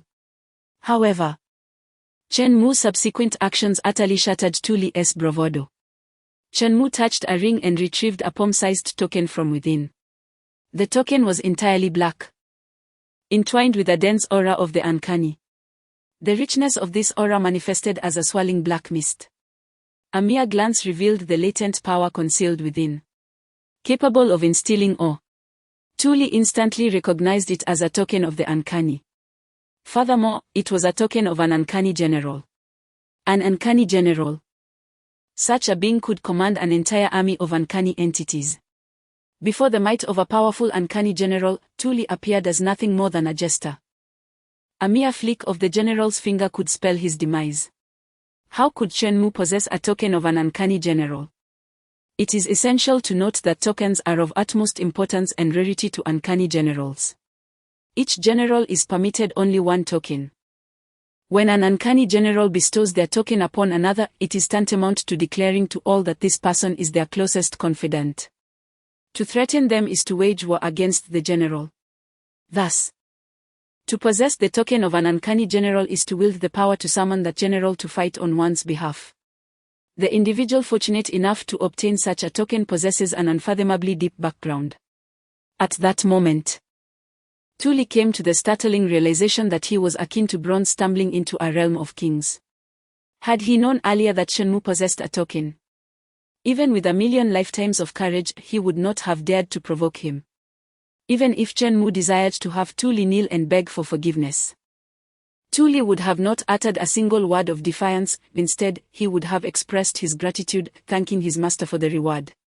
Tuli, emboldened by his own strength, always preyed upon the weak while cowering before the formidable. "Sichen boss, I shall leave, I shall take my leave at once."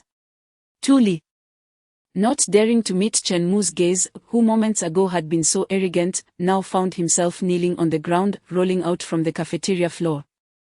As he rolled away, he exclaimed, "Shen boss, I noticed your floor was dirty, allow me to clean it with my body." The once arrogant Tuli had transformed into such a pitiful figure within less than a minute of Shenmue's presence. This overwhelming contrast left all the onlookers astounded, their jaws dropping in disbelief. The patrons, witnessing this spectacle, turned their astonished gazes towards Shenmue, unable to fathom how a mere human could possess such immense power. Withstanding the heavy blows of the strange beings and wielding the token of a strange general had utterly terrified them. They acknowledged that among all the humans they had encountered, Shenmue was indeed the epitome of human potential. It was certain that after they departed, word of Shenmue's prowess would spread, ensuring that no strange being would dare to cause a ruckus at the midnight cafeteria again.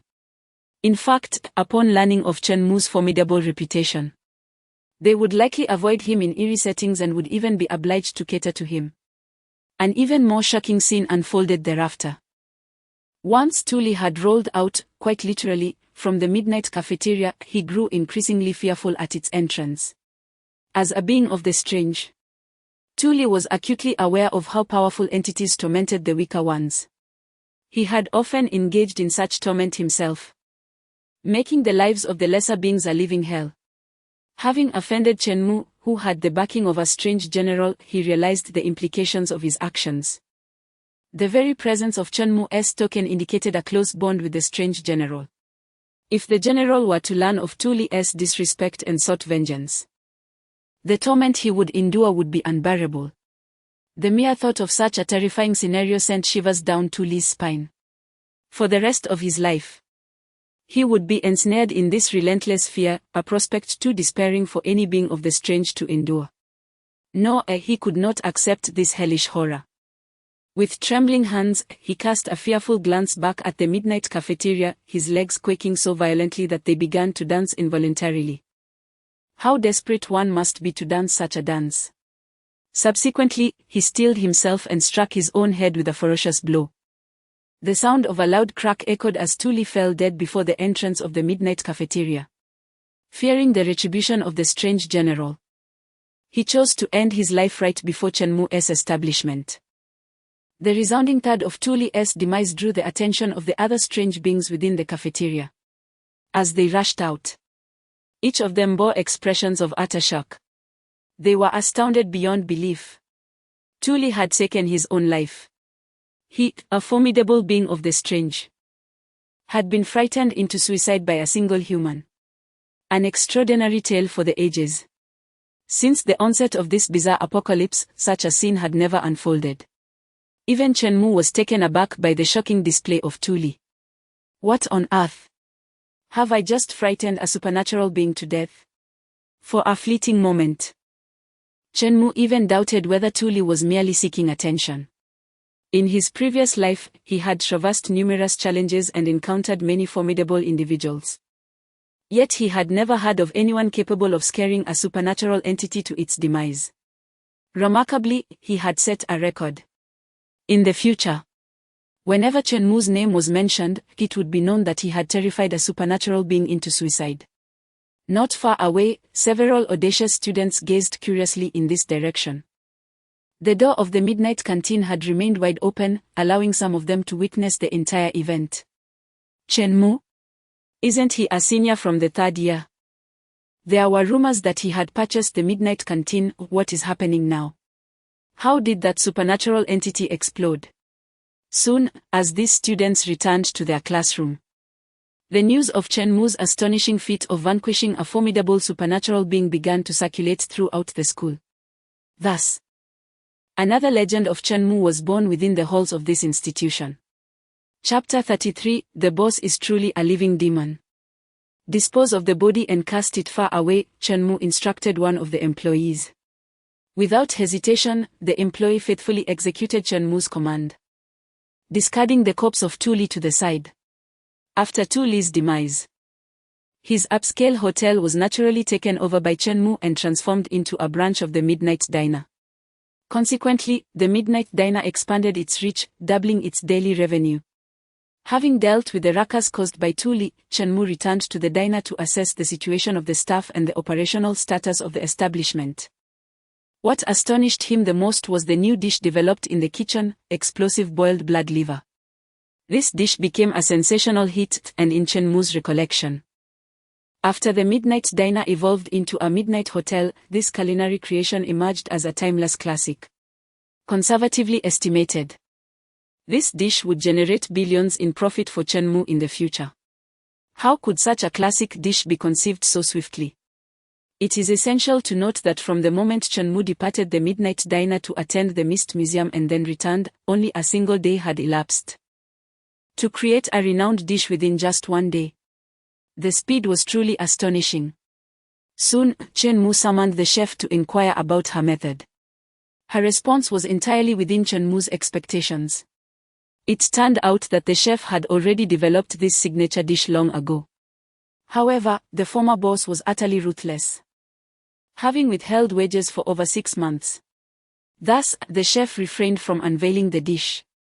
It was only upon Chenmu's arrival, who not only refrained from dismissing them but also rectified their overdue wages, that the chef was moved enough to present the dish.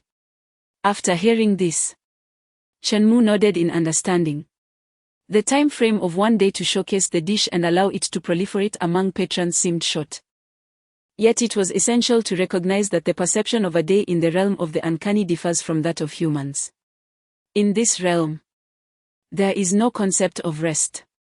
To put it simply, the uncanny operates 24 hours a day, tirelessly laboring. This is why those bizarre scenes can be encountered at any hour. The uncanny entities do not possess the notion of rest, perpetually engaged in work. What of the 8-hour workday? The weekends? The social security benefits? None of it exists. Some employers do not even compensate the uncanny for their labor. The bosses grant them the opportunity to work, why should they also provide payment? The notion that one should enjoy both employment and wages, reaping all the benefits, is the flawed logic of many employers in the uncanny realm. In a world where the strong prevail, the uncanny employees, lacking sufficient strength, are left to endure exploitation by their bosses. The competition and oppression in the uncanny world are far more brutal than in the human realm. Therefore, a 24-hour period in the uncanny is equivalent to 4 days of labor for humans. Promoting the dish over the span of 4 days remains entirely reasonable. Observing his diligent employees, Chen-Mu felt that necessary rest was indeed essential. Working 24 hours a day was simply too harsh. As long as his employees remained loyal and dedicated, Chen-Mu would ensure they were well compensated. It was time to distribute the shopping cards that had been set aside previously. With this thought in mind, he said to Li Xiaoxiao, "Gather the employees. I have an announcement to make." Soon, dozens of employees from the midnight canteen congregated. Chen-Mu produced a stack of shopping cards and addressed them, "We are introducing a brand new benefit at the midnight canteen. Every employee will receive a shopping card valued at 5,000 Ming coins. Each month, an additional 1,000 Ming coins will be added to this card. As long as you continue working here, you will enjoy this benefit." At this declaration, the profound silence enveloped the room. The employees exchanged bewildered glances, utterly perplexed. Benefits? What could that possibly mean? The boss already compensated us with wages, why provide benefits as well? Are we to receive both salary and perks, reaping all the advantages?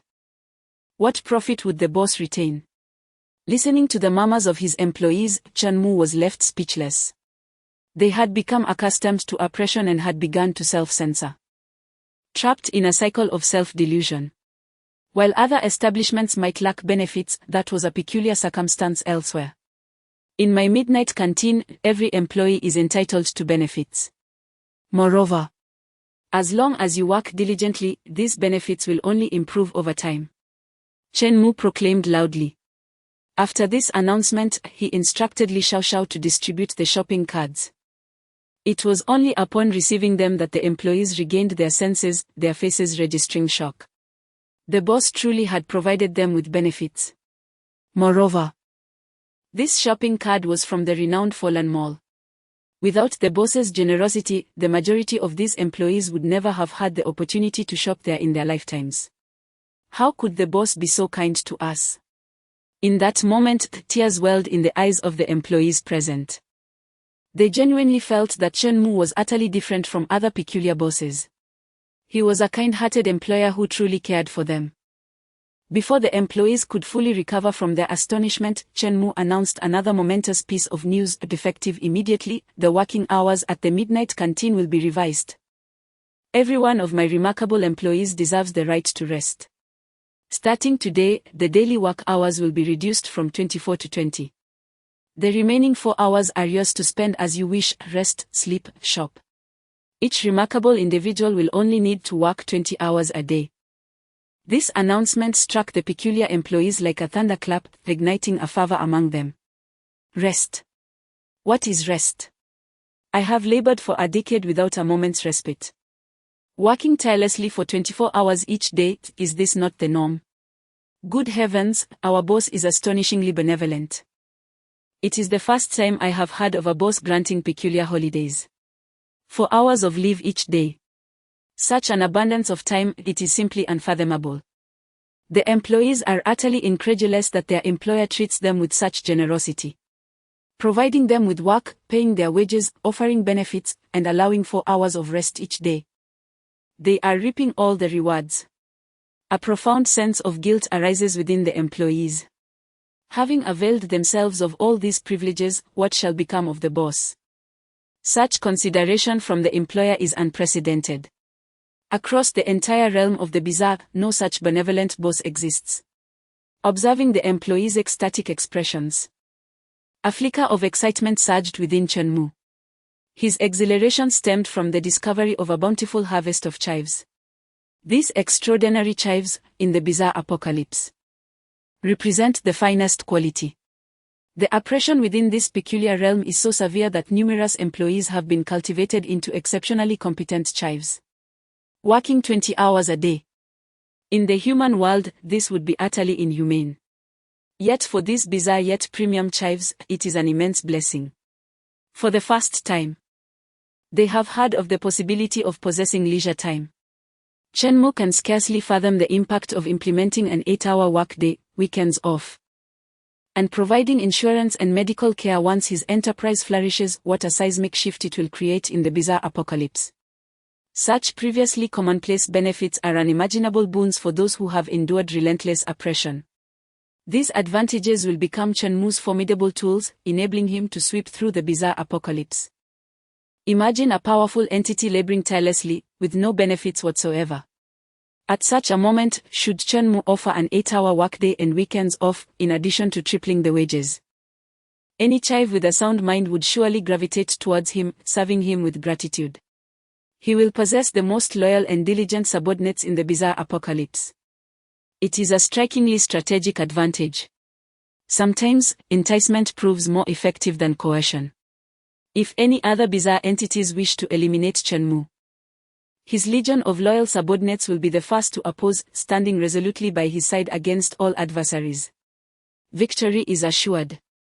The reason Chenmu has not immediately instituted the 8-hour workday is that he wishes to gradually enhance the benefits. If he were to fully maximize the perks all at once, what future aspirations would these chief employees have? Just offering 20 hours of work has already elicited such excitement among them. When he later introduces 12-hour, 8-hour workdays, and weekends off, those bizarre employees might very well kneel and call him Father Chenmu. Of course, there exists another significant reason: the peculiar chives are remarkably easy to harvest. And Chenmu wishes to partake in this bounty. With such exquisite chives laid before him, it would be utterly irrational not to reap their benefits. As Chenmu's career is just beginning, he finds himself in dire need of manpower. Yet he is unable to recruit a substantial number of employees in such a short time. Thus, he resolves to push his current subordinates to their limits, compelling these peculiar beings to toil for 20 hours a day to fill the gaps in his workforce. After all, the advancement of Chenmu's enterprise takes precedence above all else. His ambition is to dominate the bizarre post-apocalyptic world, not to engage in philanthropy therein. When Chenmu instructs them to work merely 16 hours, allowing for 8 hours of ample rest, they express profound gratitude. Amidst the chorus of cheers, Chenmu perceives himself as a benevolent leader, overly generous to his employees. Suddenly, an overzealous peculiar worker, overwhelmed with excitement, shouts, "Boss Chen, you truly are our living Yama." This exclamation resonates with the sentiments of the others. Instantly, a wave of agreement follows. Indeed, Boss Chen, you are the living Yama. The living Yama. In the eyes of the peculiar beings, the title of living Yama is a term of endearment, used to express admiration.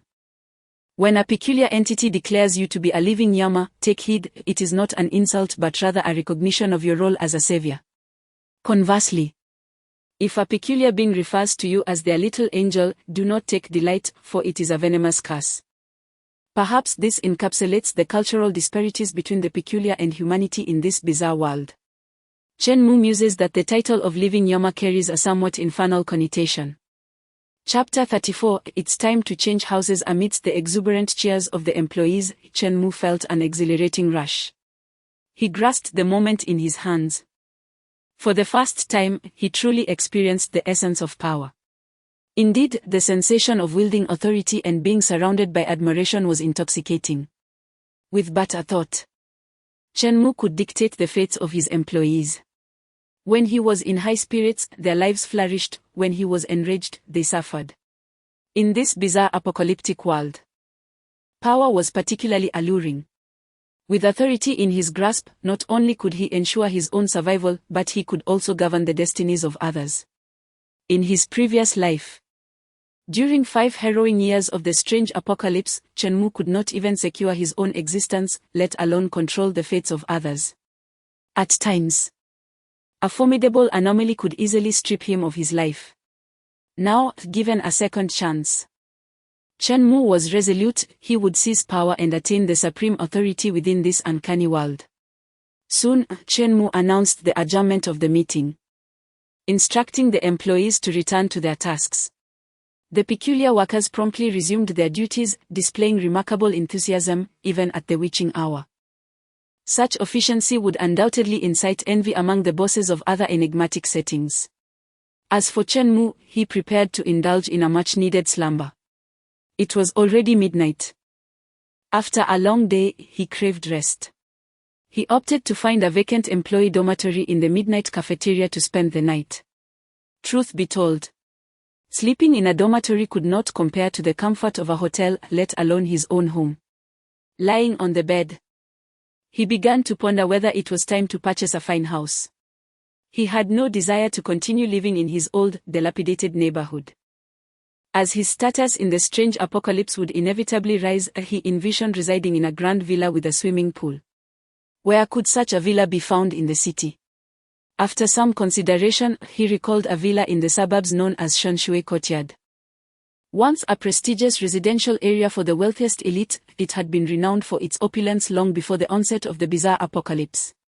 During his school days, Chen Mu often heard tales of its grandeur.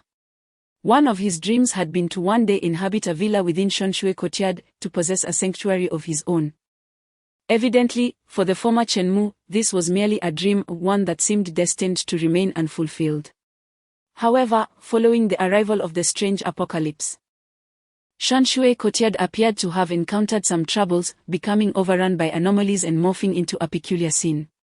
While others trembled at the thought of the strange, Chen Mu felt quite the opposite. It was the anomalies that should fear him.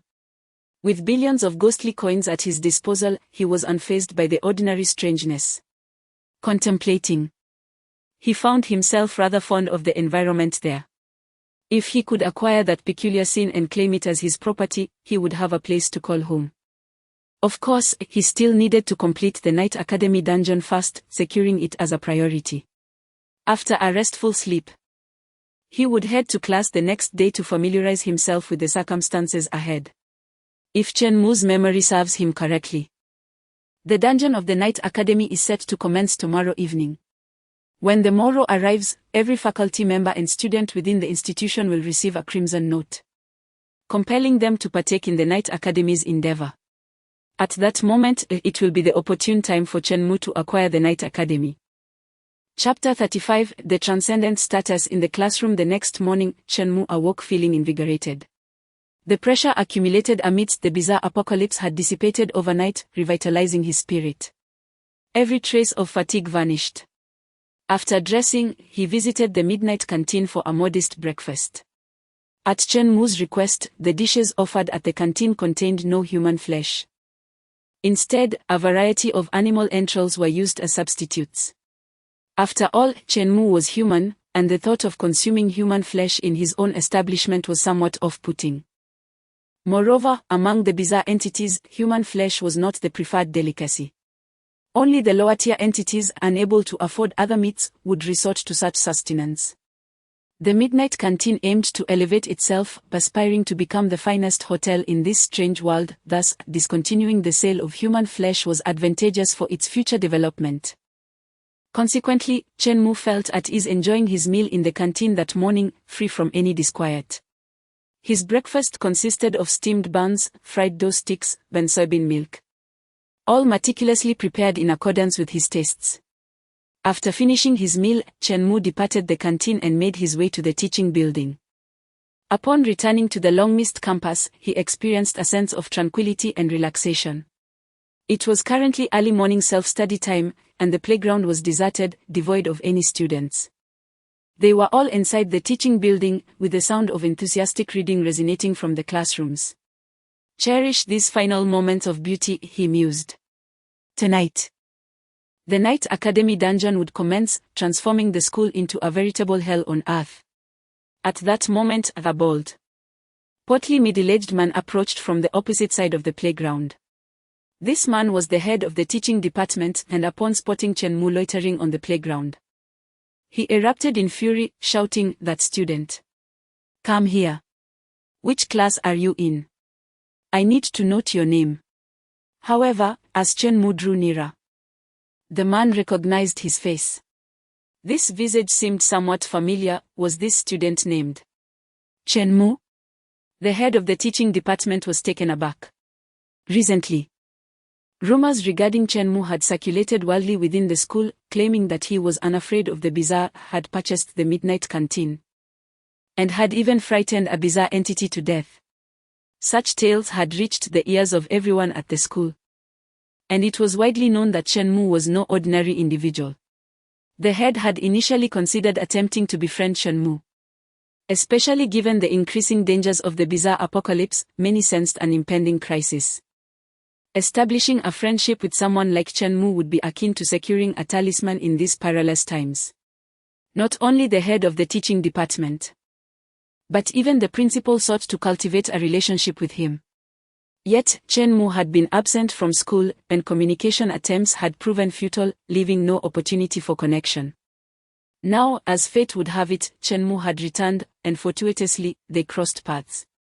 Reflecting on his earlier outburst directed at Chen Mu, the head of the teaching department felt a wave of apprehension. Should Chen Mu hold a grudge and wish him harm, it would be all too easy for him to enact his revenge. Upon this realization, the head of the instructional department quickly donned a smile, bending slightly in a manner that suggested civility. "Ah, is that not Chen Mu? Greetings, greetings. I am the head of the senior year, Jiang Chengzhou. You may simply call me Xiao Jiang. Chen, if you encounter any difficulties at school, be it bullying from a fellow student or an unkind teacher, do not hesitate to inform me. I shall certainly resolve it for you." Observing the obsequious demeanor of the headmaster, Chen Mu felt somewhat exasperated. Had it only been a day since his departure, and already the headmaster was fawning over him. One moment, he had been reprimanded, the next, he was being treated with undue affection, a remarkable display of adaptability. "Very well, Director Jiang. Please carry on with your duties, or I shall merely wander about," Chen Mu replied. "Oh, certainly. Please take your time. If you require anything, feel free to come to my office," the headmaster said warmly, watching as Chen Mu walked away. Shortly thereafter, Chen Mu arrived at his class, Senior Class 27. This morning's early reading session in Chinese was underway, with the language teacher and homeroom instructor, Mr. Song, diligently grading papers at the podium while the classroom resonated with the sound of students reading aloud. As soon as Chen Mu stepped into the classroom, the lively chatter fell into an immediate hush. All the students set their books aside, turning their gazes toward Chen Mu, their eyes reflecting a hint of reverence. Even Mr. Song, upon noticing Chen Mu's arrival, broke into a smile. "Oh, Chen, you have arrived. Have you had breakfast? If not, I can fetch something for you," Mr. Song inquired, his tone surprisingly warm for someone known for his harshness. No need, I have already eaten," Chen Mu replied, waving his hands dismissively, feeling somewhat uneasy with Mr. Song's unexpected concern. Mr. Song had heard of Chen Mu's recent exploits. Initially, he had been skeptical of the bizarre rumors concerning an apocalyptic scenario, dismissing them as mere folly. However, as time progressed and more reports of death emerged, a sense of dread began to creep into his consciousness. Particularly unsettling was the event from the previous night when several students in his class had received ominous crimson notes, summoning them to partake in a bizarre task at a midnight canteen. At that moment, Mr. Song's worldview shattered. Indeed, the uncanny apocalypse had arrived. There was no escape, and no one could predict when a blood-stained note might descend upon them. Upon learning of Chen Mu's remarkable feats, Mr. Song was left astounded. He had never imagined that someone could possess such strength. Consequently, in his mind, Chen Mu transitioned from a struggling student to a formidable figure within this eerie new reality. When he encountered Chen Mu again, much like the headmaster, he pondered how best to cultivate a favorable relationship with him. Not only he, but the other classmates also regarded Chen Mu with profound respect upon their reunion. Particularly among those classmates who harbored disdain for Chen Mu, there were whispers of trepidation, as they feared the repercussions of provoking him further. Yet, Chen Mu was far too preoccupied with more significant matters. The previous incidents had merely been trivial frictions among peers. As long as they did not provoke him again, he had neither the time nor the inclination to seek them out for trouble. Throughout the day, a throng of classmates surrounded Chen Mu, eager to glean the truth. "Is it true what happened the night before last?" they inquired. "We heard you frightened those peculiar individuals half to death." But that was not all. Rumors swirled that Chen Mu had outright purchased the midnight diner. Goodness, that is astonishing.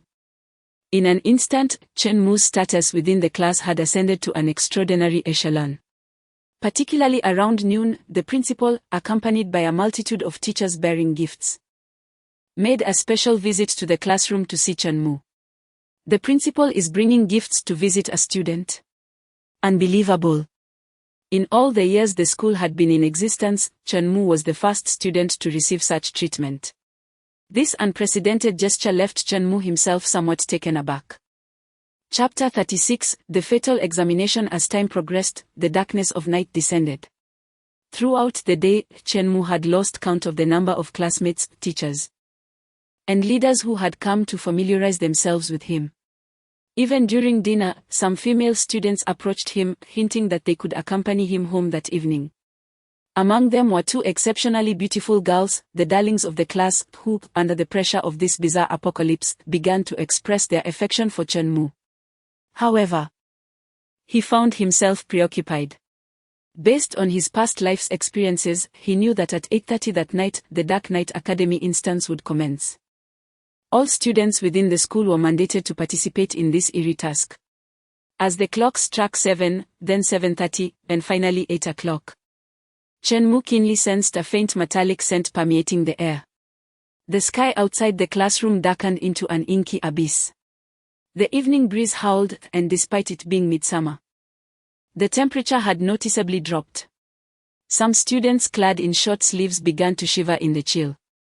At 8:30, the Dark Knight Academy instance began. Simultaneously, every student received a blood-red note: eerie task, fatal examination. Task description: the once tranquil school has abruptly transformed into Dark Knight Academy. The students here must undertake a deadly examination. Remember, the foremost rule for survival at Dark Knight Academy is to pass the exam. Only those who excel in the examination shall earn the right to live. Task requirements: the fatal examination will commence at 9 o'clock. All examinees who received this blood-red note must arrive at the examination venue punctually before 9 o'clock. Each individual's testing ground is their own classroom, where they must sit at their designated seats and await the start of the exam. Failure to arrive on time will be deemed a failure of the examination, resulting in the forfeiture of life. Upon seeing the blood-red note in their hands, the students' faces turned ashen. Good heavens, this is an eerie task. How unfortunate I am to be chosen for this. Wait, you were selected too? I received the note as well. I've heard that students from other classes must also participate in the fatal examination. If nothing goes awry, it seems that the entire student body is caught in this calamity. Oh God, save us. I do not wish to die yet. Stop calling for divine intervention. Chen Mu is the true deity. I believing that leaving the school would spare her from being chosen for the bizarre task. A young girl lay in her bedroom, staring at a blood-stained note in her hand, paralyzed by fear. Moments later, she finally cried out, "Dad, I've been selected for the strange mission. Please help me. I don't want to die." This girl was merely a student on leave, just like Chen Mu and others, who received the invitation for the deadly examination at 8:30. Upon seeing the note in her hand, her parents were equally horrified. "Hurry, I'll go get the car. You change your clothes. We must reach the school before 9. If we delay any longer, it will be too late. Move quickly." A few minutes later, the parents frantically drove their child towards the school. At the school entrance, dozens of private cars and various motorcycles crowded the area, all there to return children to school. Chen Mu stood at the back of the classroom, gazing through the window at the frantic parents outside the school gates. Sighing, he thought, in this strange apocalypse, how can one escape? It is either life or death. He realized that those who sought to evade the bizarre tasks were often the first to meet their demise. Only by confronting the strange mission could one hope to survive. For Chen Mu, this deadly examination represented a formidable challenge. He recalled having participated in the same bizarre task before, but on that occasion, he had failed spectacularly. Back then, he was just as panicked and lost as the current students. Faced with the treacherous deadly examination, he had been unable to find a path to survival, ultimately succumbing along with his classmates to a dead end. The so-called dead end, in stark contrast to a path of life, represented the most perilous route within the strange mission. Once one embarked upon it, the worst outcome awaited. Indeed, at that time, Chen Mu and his peers had met with the direst consequences. He vividly remembered that after the deadly examination concluded, the classroom transformed into a crimson sea, littered with dismembered limbs and gushing blood. A few classmates had survived by sheer luck, yet were left traumatized, their minds shattered. Chen Mu himself had been deeply frightened, nearly succumbing to the horrors that unfolded. It could be said that his survival was nothing short of miraculous. Now, the deadly examination loomed before him once more. Yet he was no longer the same person he had been back then. Today, Chen Mu had matured immensely, a stark contrast to his former self. 5 years ago, he had failed. This time, he was determined to discover the flaws in the rules of the deadly examination. It was a challenge he was ready to face. As time slipped away, most students who had left the school managed to return to their classrooms within 20 minutes. 2 students, however, had flown out of the city the previous day. With 30 minutes gone, there was no way they could return to school in time. Awaiting them was nothing but the specter of death. As the clock struck 9 at night, the somber toll of the bell reverberated throughout the school, marking the conclusion of the first evening study session. Once a source of exhilaration for the students, the sound had now morphed into a harbinger of dread. All the students remained seated, awaiting the impending examination. They had faced countless tests before, yet none instilled as much trepidation as this one. The announcement of the examination echoed through the school's loudspeakers. As the sound resonated, the unmistakable click of high heels approached along the corridor outside the classroom. It was evident that the invigilator was drawing near. Knock, knock, knock. 3 firm raps on the door heralded the entrance of a woman clad in uniform, cradling a pile of examination papers. Greetings, students. I am your invigilator. The fateful examination now commences. Chapter 37, The Rules of Hidden Peril. As the female teacher announced the commencement of the examination, the students in the classroom held their breaths in anxious anticipation. Ascending the podium, she meticulously unfolded a stack of examination papers, distributing them one by one. I am a strict instructor, she declared. In my examinations, any infringement of the monitoring rules will result in death. The rules are as follows. 1. No one is permitted to view another's examination paper. Should you divulge its contents, you shall face execution. 2. During the examination, no one may leave the classroom. 3. No one may harm the supervising teacher. This constitutes the entirety of the examination rules. I shall now distribute the papers. The students present were seasoned veterans of examinations, having faced countless assessments throughout their academic journeys. Thus, upon hearing the examination regulations, astute students immediately discerned a critical omission by the supervising teacher, an essential rule that underpins all examinations: cheating is strictly forbidden. The prohibition against cheating encompasses a multitude of infractions: whispering, using mobile phones, or leaving one's seat. In other words, within the deadly examinations framework, these actions are permissible. Candidates are allowed to whisper, utilize their phones, and vacate their seats. Is this not an invitation to cheat? No. Such a glaring loophole in the rules cannot exist unless the supervising teacher believes that even with the ability to converse, use phones, and move about, the students are incapable of cheating. The students, who have never encountered an examination of this nature, could sense the lurking danger in this lethal assessment. The supervising teacher began distributing the papers, and those who received them were taken aback upon seeing the content. This was unlike any examination they had previously encountered. Even more shocking was the discovery that each examination paper was accompanied by a sharp dagger. Each candidate received one examination paper and one lethal blade. Soon, the papers reached Chen Mu. The supervising teacher glanced at him and placed the paper on his desk along with the dagger. Grasping the examination paper, Chen Mu swiftly scanned its contents. Indeed, they remained unchanged, identical to what he had encountered in a previous life. Deadly examination paper, candidate class, senior year. Class 27, candidate name Chen Mu. Dear candidate, welcome to the deadly examination. During the course of this examination, please familiarize yourself with the contents of this paper. Have you noticed that your classmates seem markedly different than before? Indeed, within your class lurks a peculiar entity, now stealthily observing you. Examination content, within 2 hours. Identify and eliminate this entity to succeed in the examination. Failure to locate and kill the entity will result in failure. At the conclusion of the examination, half of the remaining students will randomly perish.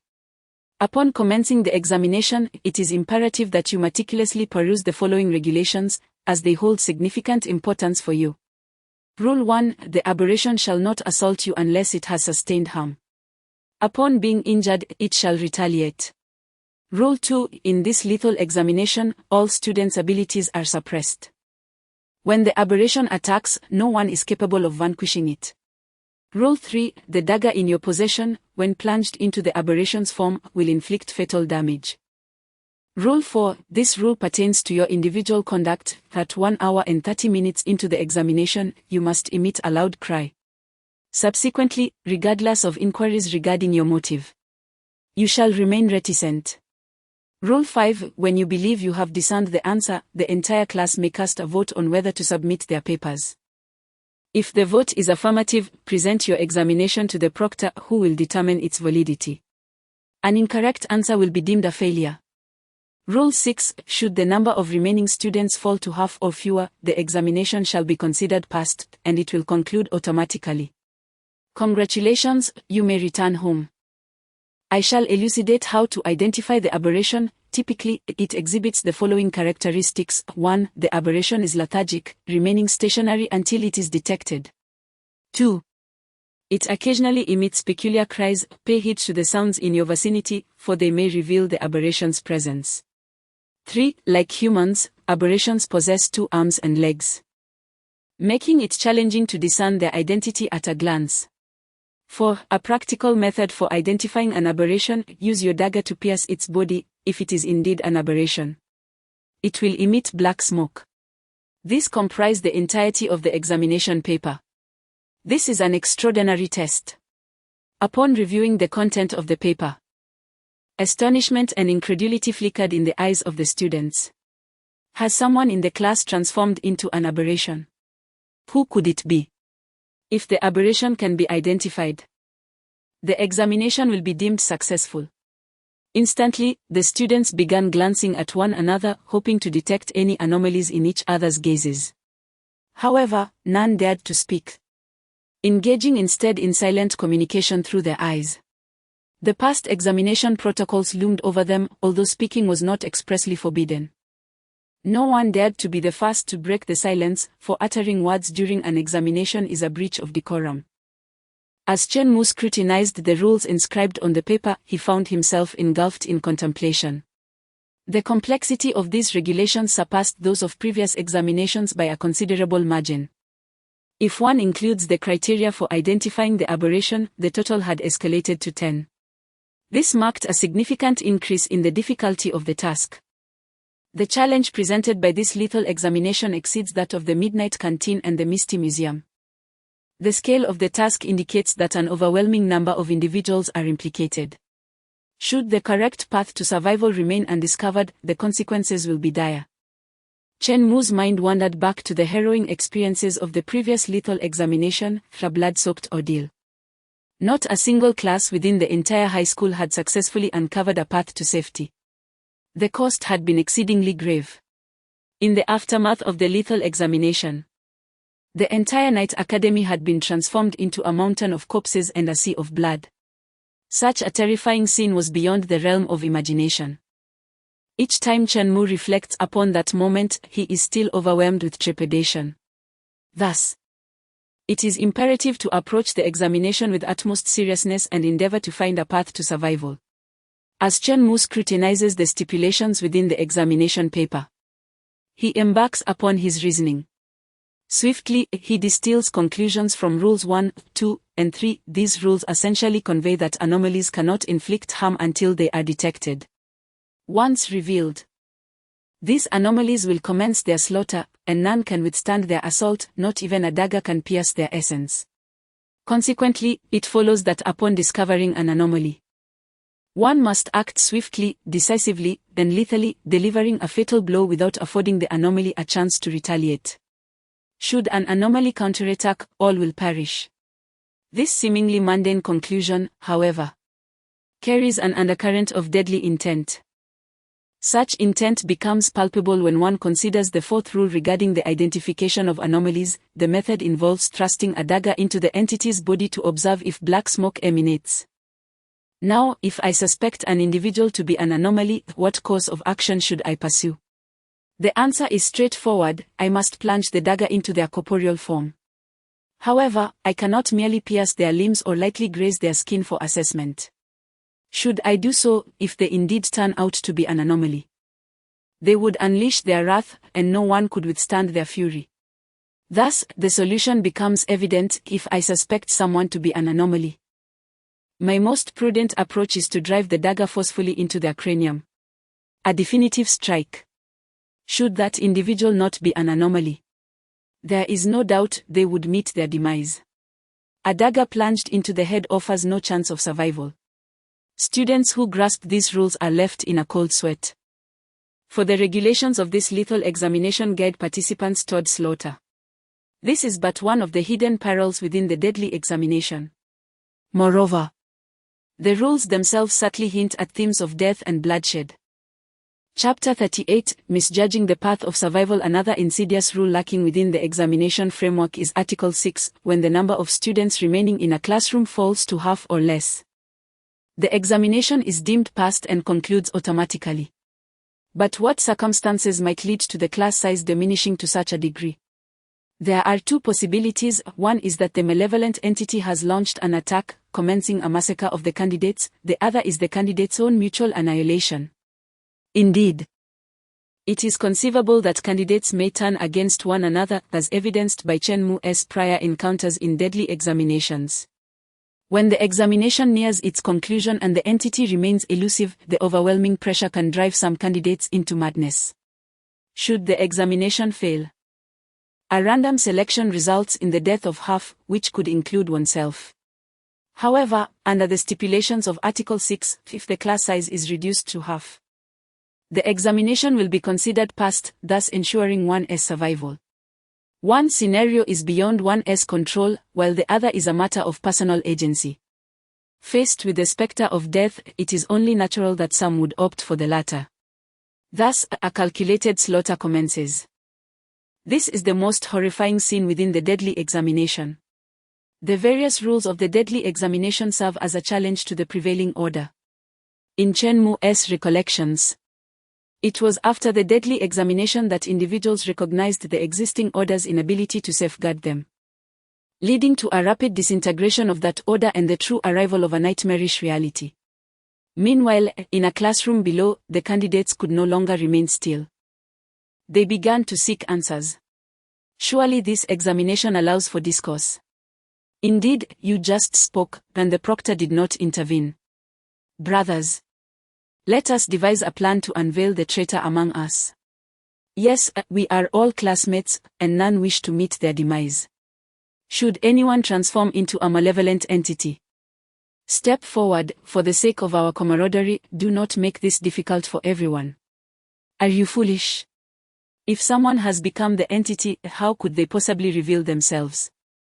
We must uncover them. But how?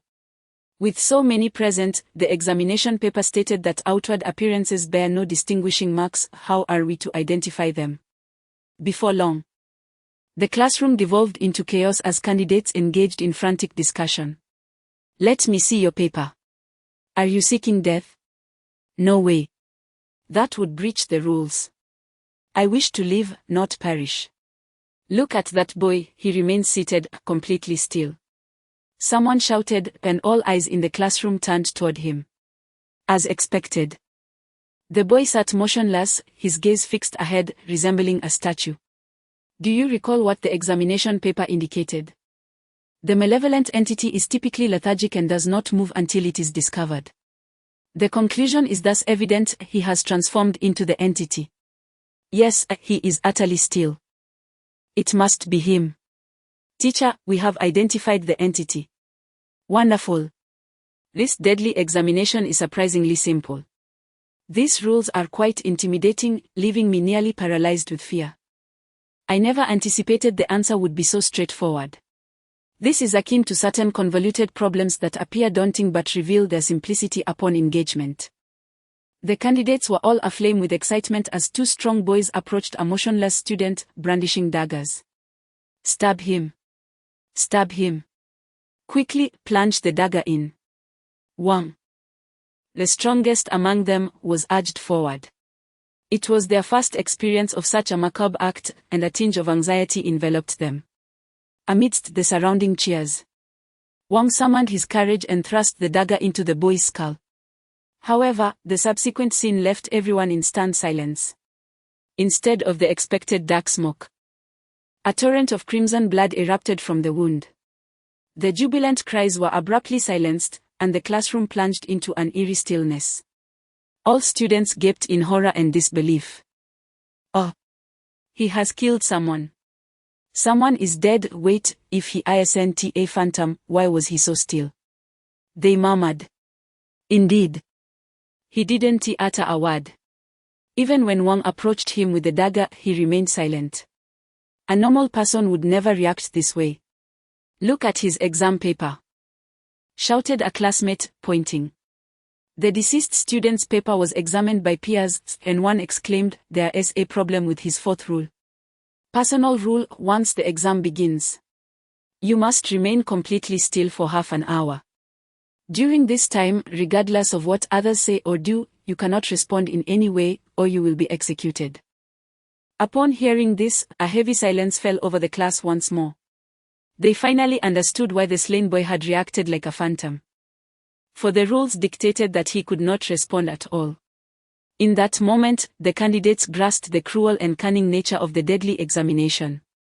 Each rule loomed like an invisible shackle, binding every participant. A single misstep could lead to death, and one could unwittingly slay fellow candidates. Fear, horror, and despair began to permeate the classroom. The stench of blood mingled with terror, and some candidates, unable to withstand the immense pressure, began to sob quietly. They finally comprehended the difficulty of seeking a path to survival amid the bizarre tasks. The way to safety was tightly obscured by the rules. Clearly, they had misjudged their chances of survival. Such scenes were unfolding in many classrooms. In less than 20 minutes since the examination commenced, numerous candidates had already met their demise. Meanwhile, in Chen Mu's class, the similar situation arose. One candidate remained utterly still, drawing the attention of others. Some even brandished daggers, eager to strike. No need to test him. He is not a phantom, Chen Mu interjected. He is merely bound by the fourth rule, unable to speak. Chen Mu opined this based on his past experiences, recalling how candidates had similarly stabbed, only to realize they had mistakenly killed the wrong person. Some candidates, upon hearing Chen Mu's words, were filled with skepticism.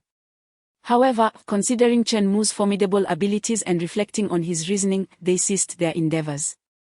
Indeed, after a mere 10 minutes, as the constraints of the fourth rule lifted, one candidate eagerly exclaimed, I am no longer bound by oddity. I can speak now. Chen Mu, thank you for saving me. Chen Mu waved his hand dismissively, indicating that it was of little consequence. The gazes of the other students towards Chen-mu were now imbued with respect and astonishment. Some had previously doubted him, believing his prowess to be exaggerated. Yet, witnessing this event, their perceptions shifted, and admiration for Chen-mu grew. It appeared that he truly possessed remarkable capabilities. Nevertheless, Chen-mu's expression remained tense, thus he had yet to discover a path to salvation. Half an hour had elapsed in the examination, marking the passage of a quarter of the allotted time. Restlessness and unease began to permeate the atmosphere. Within the hallowed halls of the Dark Knight Academy, at least a third of the classes had already witnessed bloodshed. Under the oppressive weight of the sanguinary ambience and the lethal examination, many candidates felt subtle transformations within their hearts, as the seeds of slaughter began to take root.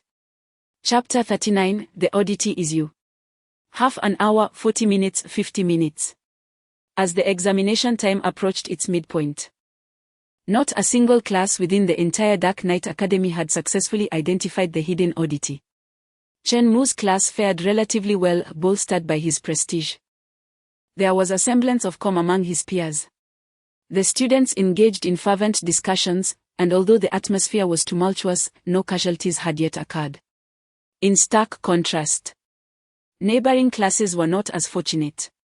Within less than an hour of the examination, 4 candidates had already perished in one such class. Murder is akin to Pandora's box. Once opened, it cannot be contained.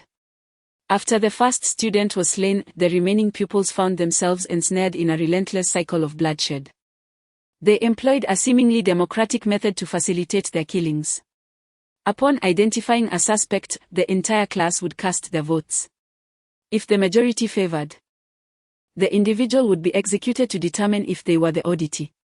Each student, eager to preserve their own life and hasten the discovery of the oddity, contributed to an overwhelming consensus. Typically, 90 would endorse the verdict. Thus, a form of mob rule emerged, instilling fear in every heart. Kill him. He has remained silent. He must undoubtedly be the oddity. Indeed, I am his friend, and his demeanor is uncharacteristic. He must be possessed by the oddity. The votes were cast. Hands raised in agreement. A cacophony of shouts erupted in fervent insistence, edging the class toward madness as they expressed their inner terror and despair through this frenzied outcry. At last, following the execution of yet another male student, the bespectacled boy rose to his feet. He was the academic prodigy of the class, consistently achieving top marks. With a composed tone, he addressed his classmates, "Everyone, please quiet down. Listen to me. I have identified the oddity." At his declaration, the frenzied classroom fell into an immediate hush, all eyes fixated upon the scholar. "You have found the oddity. Who is it? Speak quickly. Your academic prowess assures us of your credibility." Encouraged by his peers, the scholar continued, "The oddity concealed within this classroom is, in fact, right before our eyes. She is seated there, visible to each of us. Our invigilator, you are the hidden oddity among us." Surrounding students exchanged bewildered glances. "Scholar, what nonsense are you spouting? The rules clearly state that the invigilator is the oddity." "Indeed, we all know the invigilator is the oddity." The scholar smiled enigmatically, confidence radiating from him as he stated, "Yes, the truth is often this simple. People have overcomplicated matters to the point of overlooking the truth, which often lies right before our eyes. The rules merely state that there exists an anomaly within our classroom. However, the regulations stipulate that this anomaly is not the proctor, correct? There is no explicit mention. The rules do not disclose the identity of the anomaly. The presence of an anomaly in our classroom implies that the proctor is indeed the anomaly. Thus, it is only natural to deduce a conclusion: the anomaly we are tasked with identifying in the examination rules is, in fact, the proctor." After the academically gifted student confidently articulated this insight, a wave of astonishment swept through the classroom. Goodness, could it truly be that simple? How could this be possible? Anomalous tasks cannot possibly be so straightforward. Yet, upon reflection, the scholar's assertion seems to hold some merit. The rules do not state that the anomaly we are to identify is not the proctor. Indeed, There is a semblance of logic in this. The scholar further elaborated, this is the insidious nature of the rules. From the outset, the regulations informed us that the proctor is the anomaly. Consequently, our thought processes were skewed, leading us to believe that the anomaly we were to identify in the examination would require Herculean efforts to uncover, and could not possibly be the proctor so easily. If the answer were indeed the proctor, would that not mean the exam paper itself divulged the answer at the very beginning? After years of examinations, our thinking has become rigid, and we unconsciously assume that there can be no such simplicity in an exam. Thus, we have all fallen into a cognitive trap, neglecting the simplest answer.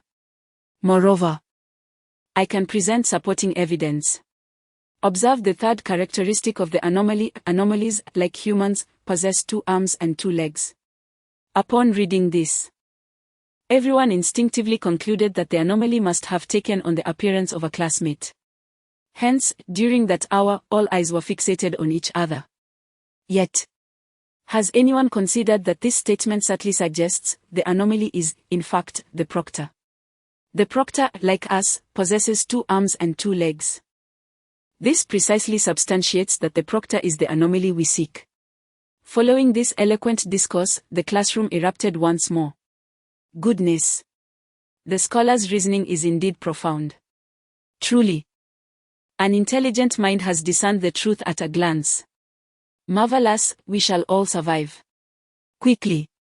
We have found the answer, let us submit our papers. Submit. Submit. Under the shadow of death, the candidates were eager to escape. Upon hearing the scholar's answer, they found it compelling and were desperate to submit their papers. The proctor, seated at the podium, observed the exhilarated students with a peculiar smile. However, in their excitement, none, including the scholar, noticed this smile. Teacher, we wish to submit our papers. Are you certain you wish to submit? The proctor inquired. Absolutely. Almost all the students chorused in unison. Very well, papers in. The invigilator revealed a peculiar smile, stating that after collecting the papers, he would announce the answers, allowing the students to ascertain their correctness. Meanwhile, in the classroom where Chen Mu was situated, a student suddenly exclaimed, I've got it. The invigilator is the anomaly we are searching for. In truth, after an hour of acclimatization, many students' minds began to engage in rapid contemplation. A considerable number reached the conclusion, akin to top scholars, that the invigilator was indeed the anomaly in question. Chen Mu glanced at the enthusiastic student and coldly shook his head, saying, No, your answer is incorrect. Why? The student protested, somewhat dissatisfied. Trust me.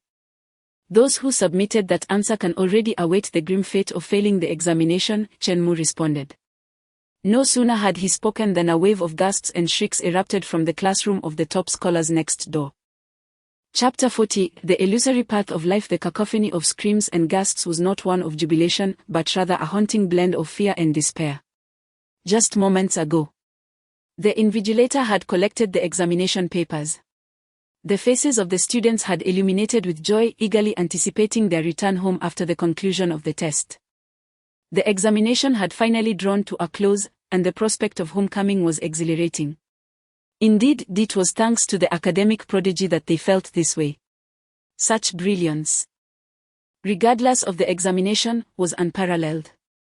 In previous tests, they had been unable to glean answers from the top student, yet this time, they had fortuitously benefited from the prodigy's insights. They chuckled, speculating that their class was likely the first to finish. What of Chen Mu in the adjacent class? Why had they not completed their exam yet? They had already submitted their papers.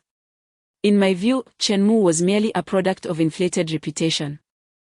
True excellence could be measured only against our academic luminary. Indeed, Chen Mu paled in comparison to our genius.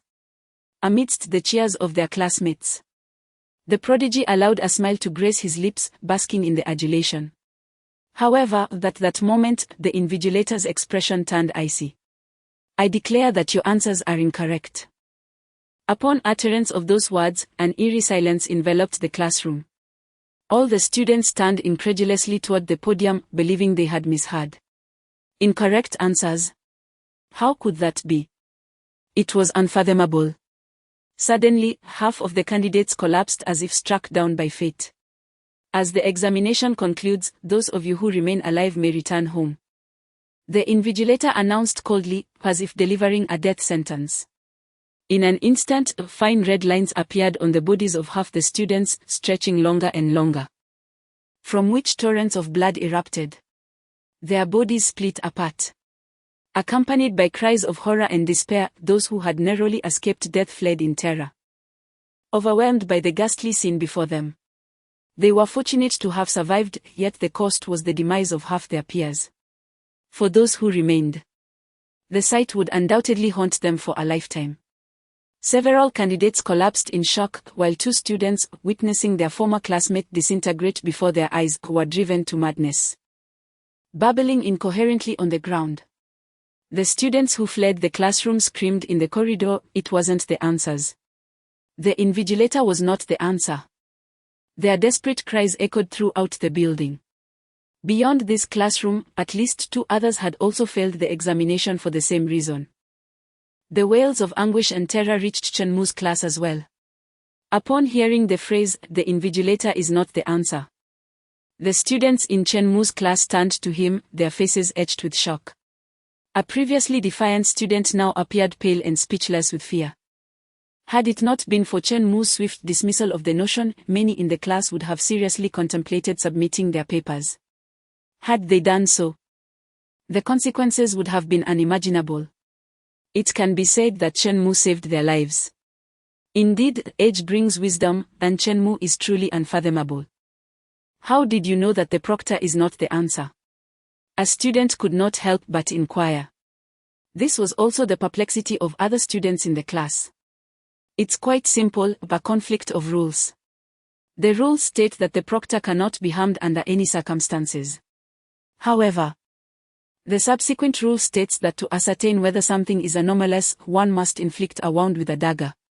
Thus, these 2 rules are in direct conflict. If I suspect the proctor is anomalous and wish to verify this, I would need to use a knife to inflict harm, yet the proctor is off limits for harm. Consequently, I am left unable to determine whether the proctor is indeed anomalous. The only method of verification is to submit a vote. Once a vote is cast, it is akin to gambling with one's life. To my knowledge, this does not align with the rules of the anomalous task. While the rules of the anomalous task may sometimes be challenging and riddled with erroneous or misleading guidelines, one must remember this fundamental truth: the rules inherently conceal a path to survival. This path to survival is the assured means of continuing to live. Upon discovering this path, I can be absolutely certain of my survival rather than relying on chance to determine my fate. If a path to survival cannot be validated, it is undoubtedly a false path. The true path to survival must refer to something else entirely. What Chen Mu articulated is drawn from his past experiences. The answer regarding the proctor epitomizes the inability to prove, thus representing a clear false path. It is termed a false path because it is not a genuine route to survival, but rather a dead end masquerading as one. Generally speaking, such false paths are exceedingly treacherous and often lead to certain doom. Only someone as seasoned as Chen Mu can see through them at a glance. Those who excel academically may easily fall into such traps, leading to their irrevocable demise. Upon hearing Chen Mu's elucidation, the classmates were left in astonishment. This was their first encounter with the concept of a false path to survival. Chen Mu is indeed remarkable, possessing such profound understanding. Were it not for him, we would surely have met our end this time. Chen Mu is the pillar of our class, we shall cling to him tightly. I declare myself the most loyal supporter of Chen Mu. Everything he says is right. The proctor on the podium, after hearing Chen Mu's explanation, cast a look of astonishment toward him. She had not expected such profound insight into the issue, recognizing the false path. Now, that is true intelligence. As time passed, the situation fell back into a stalemate following the discussion of false paths. In other classes, the violence had escalated to a fever pitch. Just as Chunmu had foreseen. Amidst the relentless bloodshed, many students began to experience psychological distortion. In the struggle for survival and the desire to conclude the examination swiftly, some individuals finally brandished daggers against their classmates. Do you wish to be randomly selected? If not, I possess a method that can ensure your survival. In a certain class, a robust student addressed his 10 or more peers, asking, "What method? Have you discovered a way to survive?" "No, I have not uncovered the path of rules. But I have found another means to endure." He brandished a dagger, aiming it at a group of fellow students, declaring, "If we eliminate them, and the remaining count falls below half, then we shall all survive." Upon hearing such a cruel proposition, the surrounding students displayed hesitation and distress. "No, this is too brutal. I cannot do it." One student cast aside the dagger, crouching down with his face buried in his hands, weeping, "Do you not possess any humanity? We are all classmates." Humanity? What is that? Can it assist us in surviving? At last, the situation spiraled completely out of control. Order crumbled. Chapter 41, Alas. "You encountered me in a maelstrom of chaos," the slaughter commenced. Once order unraveled, humanity's true nature manifested in a manner far more frenzied than one might have anticipated. Merely 10 minutes had elapsed when another class succeeded in their examination. Their method of passing was dictated by Rule 6. When the number of remaining students dwindled to half or less, the examination was deemed complete, and they were permitted to leave. "Congratulations, you may now return home." Upon witnessing those students, drenched in blood and shouldering their backpacks as they exited the corridor, the other classes immediately grasped the grim reality. Good heavens! Look at them, they are actually returning. Have they passed the exam? They are covered in blood. If I am not mistaken, they have committed murder. Are you suggesting they slaughtered half their classmates to succeed in the exam? My word, fiends! They are nothing short of demons. After bearing witness to such a tragedy, the students from the other classes were rendered utterly speechless. Perhaps it was only at this moment that the gravity of their predicament dawned upon them. This was the apocalypse. A bizarre apocalypse. The world they once knew had gradually crumbled, plunging them into the depths of a surreal hell. Within the entirety of the Dark Knight High School, only Chunmu's class maintained a semblance of order, with no fatalities reported. In contrast, other classes had suffered losses, with at least 2 students perishing. Moreover, as the examination time dwindled, the submission deadline loomed closer. Finally, with half an hour remaining, some students, unable to find answers, succumbed to the immense psychological pressure and chose to take their own lives.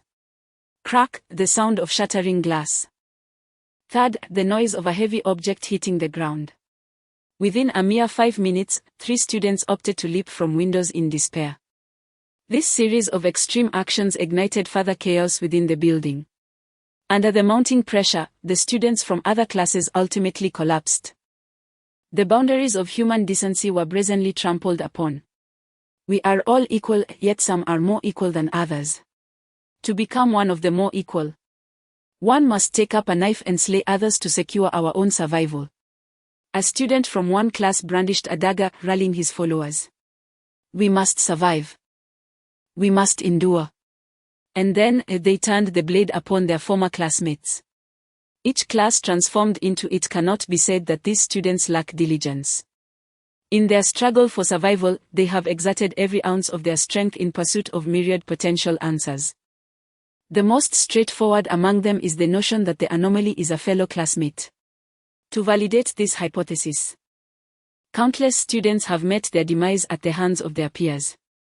Subsequently, some top scholars, after careful contemplation, concluded that the anomaly is, in fact, the invigilator. This imaginative answer transcends conventional constraints, yet it remains incorrect. Later, even more students speculated that there is no anomaly at all. Naturally, this conclusion proved to be erroneous. Regardless of how conventional or absurd the answers may be, none can successfully pass the examination. The test reveals that the answer is indeed present. An answer that exists in reality. Yet, despite one's utmost efforts, it remains elusive. It is akin to a drowning individual who, although they see the life-saving straw, cannot grasp it. This encapsulates true despair. 1 hour and 30 minutes. 1 hour and 45 minutes. Attention, candidates. There are 15 minutes remaining in the examination. Those who have yet to respond are urged to do so promptly. The classroom intercom emitted a chilling reminder. At last. Even in Chen Mu's class, chaos began to ensue. Chen Mu, is it truly impossible to pass this exam? I suspect the exam holds no answers at all. This is a bizarre task devoid of any escape. Indeed, if even someone as astute as Chen Mu cannot find a way out, there surely is no way. We are doomed, half of us shall perish here. I am so frightened, I long to go home, sobbing. The classroom descended into a tumult, akin to the clamor of a bustling marketplace. Amidst this cacophony, however, Chen Mu remained silent. He sat in his chair, maintaining a contemplative posture, as serene as a statue. Even in the midst of widespread panic, Chen Mu remained as composed as a sculpture. Such poise is not something an ordinary person could achieve. It is evident that Chen Mu is no ordinary individual. Survivors forged in this bizarre apocalypse possess extraordinary qualities in certain aspects. For instance, Chen Mu's remarkable trait is his tranquility. Regardless of the circumstances, Chen Mu maintains his composure. The more perilous the environment, the more urgent the situation. And the more flustered others become, the more composed Chen Mu remains. It is this extraordinary calmness that has allowed him to uncover paths to survival during countless crises. Now, after more than an hour of contemplation, Chen Mu has begun to formulate a strategy. However, this thought process is akin to a shroud of mist enveloping his mind. It seems that with just a gentle nudge, he could pierce through the fog to reveal the hidden truth. Chen Mu concentrated, striving to disperse the mental haze. He is on the verge of uncovering the truth, with a compelling sense that it lies before him. Yet, to take this final step, he requires a final spark of inspiration. The path to survival that has haunted Chen Mu for 5 years is poised to be unraveled as he confronts it once more. At last, another familiar voice resonated. This sound is profoundly familiar, often resonating within the confines of the classroom. So much so that nearly all the students have come to regard this sound as an ordinary occurrence, allowing it to fade into the background. However, when Chen Mu heard this sound once more, a subtle smile finally graced his calm visage. You have concealed yourself remarkably well. The path to survival in this mission is indeed cunning beyond compare. It is nearly inconceivable for an ordinary person to suspect that you would hide here. Alas! It is unfortunate for you that you have encountered me again, for the second time. I have finally unraveled your secret. Like a statue, Chen Mu began to move. He rose to his feet and grasped the dagger that lay upon the table. In my past life, I faltered, this time. I shall ensure that you reveal your true form. Chapter 42, the sole individual who discovered a path to survival as Chen Mu grasped the dagger. The gaze of the entire class converged upon him. My heavens! Chen Mu is finally taking action. How splendid! He must have discerned the path to survival. The enigma can no longer remain concealed, ha ha ha. I proclaim that Chen Mu is the strongest student in the entire school. He truly possesses the prowess as rumored. How wonderful it would be if he were my boyfriend. Under the watchful eyes of his classmates, Chen Mu advanced toward the back of the classroom, dagger in hand. The supervising teacher's expression betrayed a sense of disdain. To her, these were merely a group of immature children, their antics nothing more than trifles. How could a bunch of youngsters possibly uncover a path to survival? The teacher acknowledged that even she could never pass the exam without knowing the answers. That boy, Chen Mu, was merely flailing in his final moments. Soon, Chen Mu stood before a girl. I know you are hiding here, he declared to her. In response to his words, the girl remained silent, eerily fixated on the front.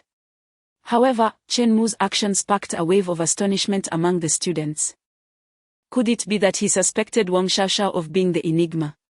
Impossible. Wang Xiaoxiao had spoken earlier, she could not possibly be the enigma. Indeed, her current silence must be due to the rules. Her examination paper surely contained stipulations forbidding her from speaking at this moment. This was the reason. Why would Chen Mu still suspect Wang Xiaoxiao? The classmates were perplexed. Similar situations had occurred in other classes. At the outset of the exam, one class had eliminated a student under such circumstances. Later, it was confirmed that the student who had been killed was not an enigma, merely restricted by the rules. Now, as Chen Mu stood before Wang Xiaoxiao, he was doubting her. How could he make such an overt error? Even the slowest students knew that Wang Xiaoxiao could not be the enigma. Chen Mu's actions appeared to be the desperate struggles of a cornered beast, leading to a sense of disappointment among many classmates. Could it be that even Chen Mu was unable to find the answer? In the next moment, Chen Mu raised the dagger, aiming it toward Wang Xiaoxiao. "This strike shall send you to your demise," he proclaimed, plunging the dagger downward with all his might. The ferocity of the blow was fueled by every ounce of his strength. Immediately, a shocking spectacle unfolded. Crack, that tremendous sound of splintering resonated throughout the room. The dagger did not strike Wang Xiaoxiao but instead cleaved through her desk. In an instant, the desk was reduced to a pile of fragments. Wood shavings scattered across the floor, and amidst the debris, a wisp of black smoke began to rise. In that moment, the classroom fell into an eerie silence. All eyes were filled with profound astonishment. Countless pairs of incredulous eyes fixated on Chen Mu. Even the invigilator at the podium stood in disbelief, her gaze brimming with surprise. This young man had truly uncovered the hidden enigma. How could this be possible? Moments later, an overwhelming cheer erupted throughout the classroom, the deafening roar of jubilation. The enigma was concealed within the very desks. I never fathomed that the mystery would manifest itself as a desk. Chen Mu, you are my savior. You truly discovered the enigma. How did you manage this? The desk. Who could have imagined that the mystery would be hidden in such a form? Yet, Chen Mu had envisioned it. He gently patted Wang Xiaoxiao's head, saying, "Haha, I hope I did not frighten you." Only then did the classmates realize that Chen Mu's earlier remark, "This strike shall send you to your demise," was not directed at Wang Xiaoxiao, but rather at her desk. At that moment, the classroom intercom announced, "Class 27 of the third year, Chen Mu, has successfully found the answer. The first class to pass the examination has emerged." The exam was nearing its conclusion, and Chen Mu stood as the sole individual to discover the path to survival. "Congratulations. You may return home." This announcement rang like celestial music to the ears of the students in the classroom. After 2 hours of tormenting hell, they were finally to return to the realm of the living. It was Chen Mu's hand that pulled them back to reality. The classroom erupted once more in exuberance. Surrounded by his classmates, Chen Mu was inundated with praises and adoration. Many of the girls gazed at him with starry eyes. Undoubtedly, amidst the bizarre apocalypse, no one else could provide them with such a sense of security as Chen Mu did. At this moment, Chen Mu remained remarkably composed. He wiped his dagger clean and sheathed it with a sense of calm. He had triumphed over his former self and vanquished his past adversaries. This exhilarating sensation filled Chen Mu with immense satisfaction. It signified that his ability to seek out pathways to survival had reached new heights. In the face of even more perilous situations in the future, Chen Mu would remain unflappable. The essence of a person's character is cultivated in this manner. By confronting death time and again, overcoming it, one ultimately fosters the qualities of a true warrior. Otherwise, even with boundless wealth, one remains nothing more than a vulgar parvenu. Students from other classrooms also heard the announcement. Upon absorbing its contents, they were consumed by envy. Chen Mu. It was indeed Chen Mu. Only he possessed the capability to uncover a path to survival. I have always said that Chen Mu is the most formidable. You all claimed he was merely a product of exaggeration. How does that feel now? But what does it matter? You are not in the same class as Chen Mu. Can he rescue you? How infuriating. Why am I not in the same class as Chunmu? If I survive this ordeal, I shall certainly have my father help me switch classes to sit next to Chunmu. I yearn to survive, but I aspire to win over Chunmu as my boyfriend. You all should focus on survival first. Meanwhile, in Chunmu's classroom, the invigilator descended from the podium, approaching him step by step. Chunmu, she addressed him directly. The invigilator stood before him. Were it not for her peculiar demeanor, she would be an undeniably beautiful woman in uniform. You have remarkably discovered a path to survival, which astonishes me greatly. I admit, I underestimated your capabilities. Even I could not have uncovered such a path. Therefore, I wish to inquire, how did you discern this route? How did you ascertain that, amidst so many desks in the classroom, the anomaly must belong to Wang Xiaoxiao's desk?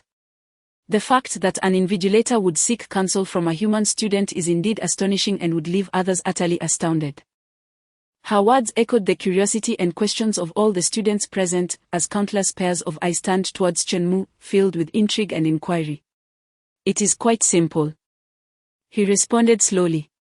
The absolute law of this bizarre apocalypse, the path to survival, is concealed within the rules. I deduced this route through a careful analysis of the established regulations. Chapter 43, the answer lies within the rules. Can one infer a path to survival from the rules? Upon hearing Chunmu's response, the students present displayed expressions of confusion. Each of them possessed their own set of rules.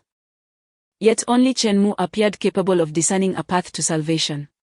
In that moment, one skeptical examinee hastily began to scrutinize their examination paper, meticulously reviewing each rule. However, no matter how diligently they examined, they could not fathom how to extrapolate a way out from the guidelines. After listening to Chunmu's answer, the proctor's expression grew solemn. To her knowledge, only the most exceptional individuals could possess the extraordinary ability to uncover subtle clues within the rules, ultimately revealing the hidden path to survival. Such individuals invariably secured their place in the bizarre and perilous world. Noticing the puzzled expressions of those around him, Chunmu smiled and began to elaborate. When I first received the examination paper and beheld the dense array of no fewer than 10 rules, I, like all of you, felt overwhelmed. Faced with such a convoluted situation, the simplest approach is to eliminate irrelevant distractions and seek the most essential and fundamental objective. In this examination, as candidates, our core purpose for survival is to uncover the concealed anomalies.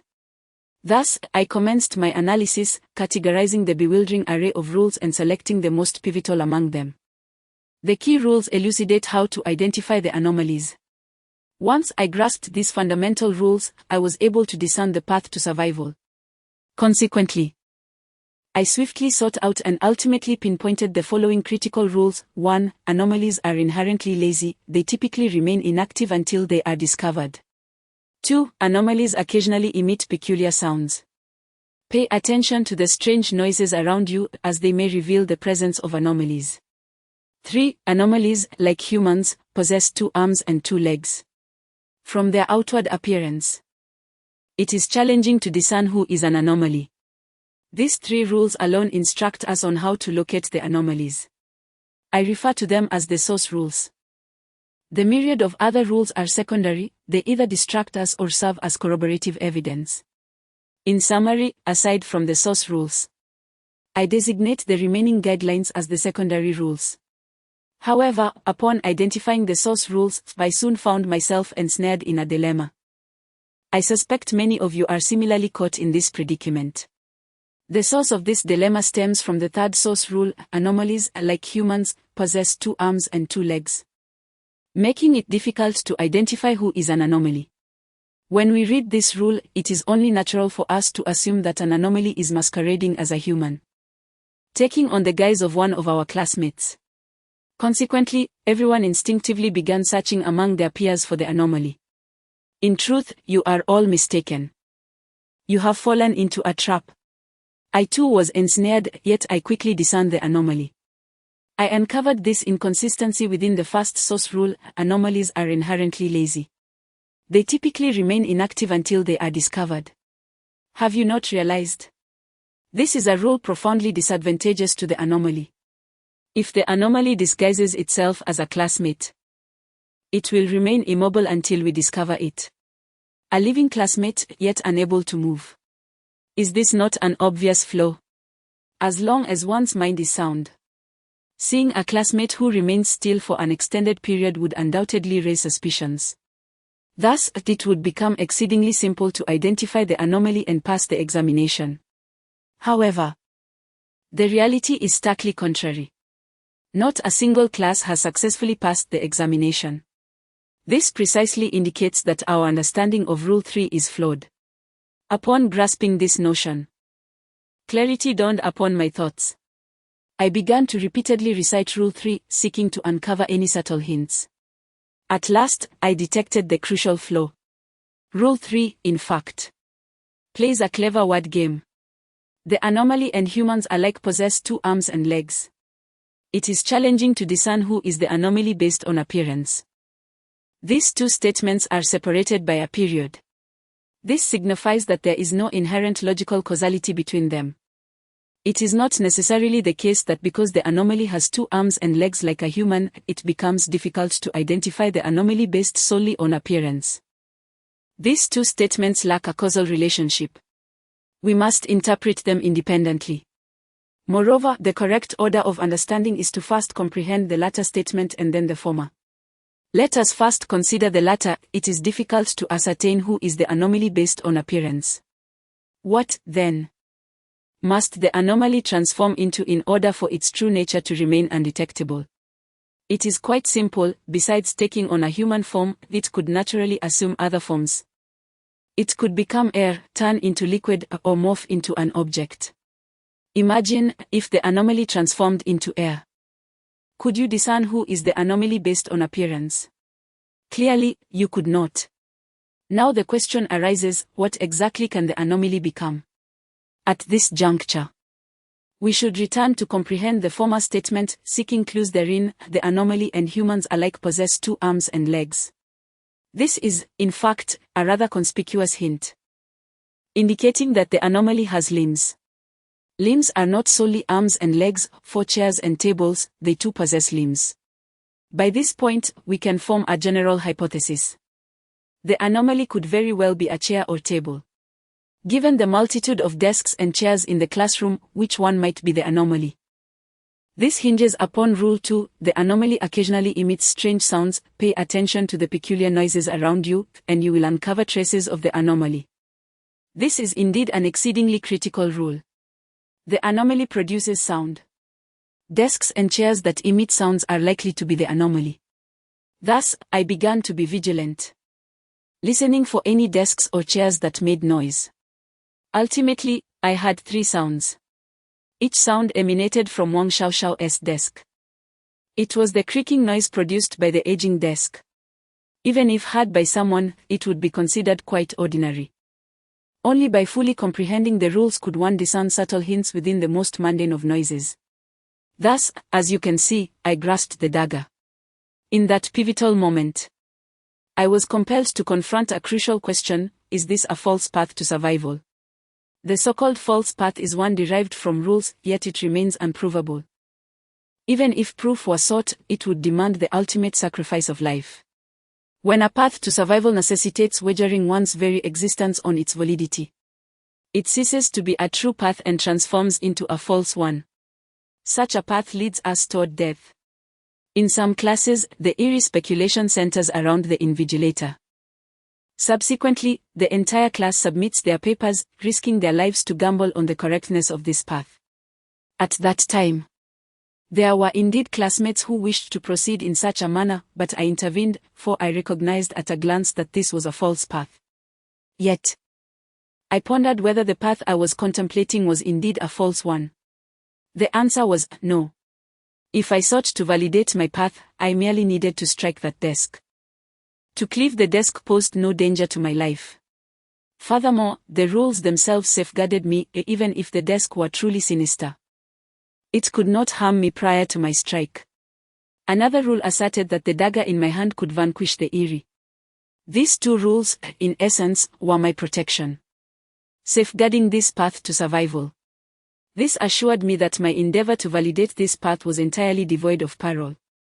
Moreover, it indirectly confirmed that my conjectured path was not only not a false one, but also shielded by these two rules, thus quite possibly a genuine path to survival.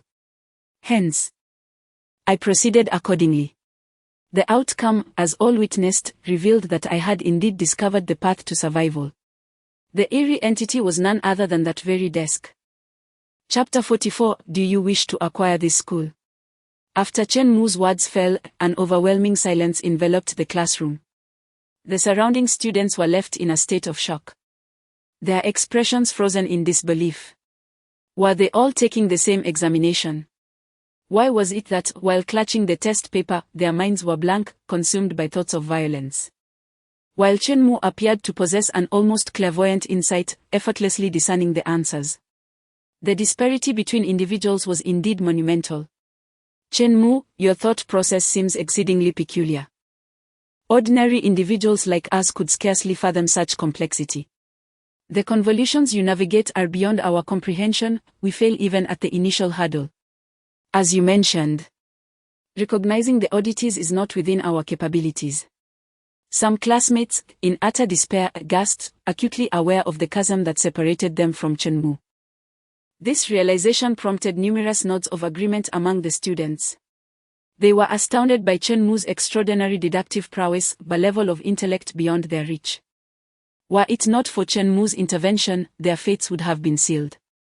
Previously, they merely regarded Chen Mu as formidable, yet lacked a clear understanding of the extent of his strength.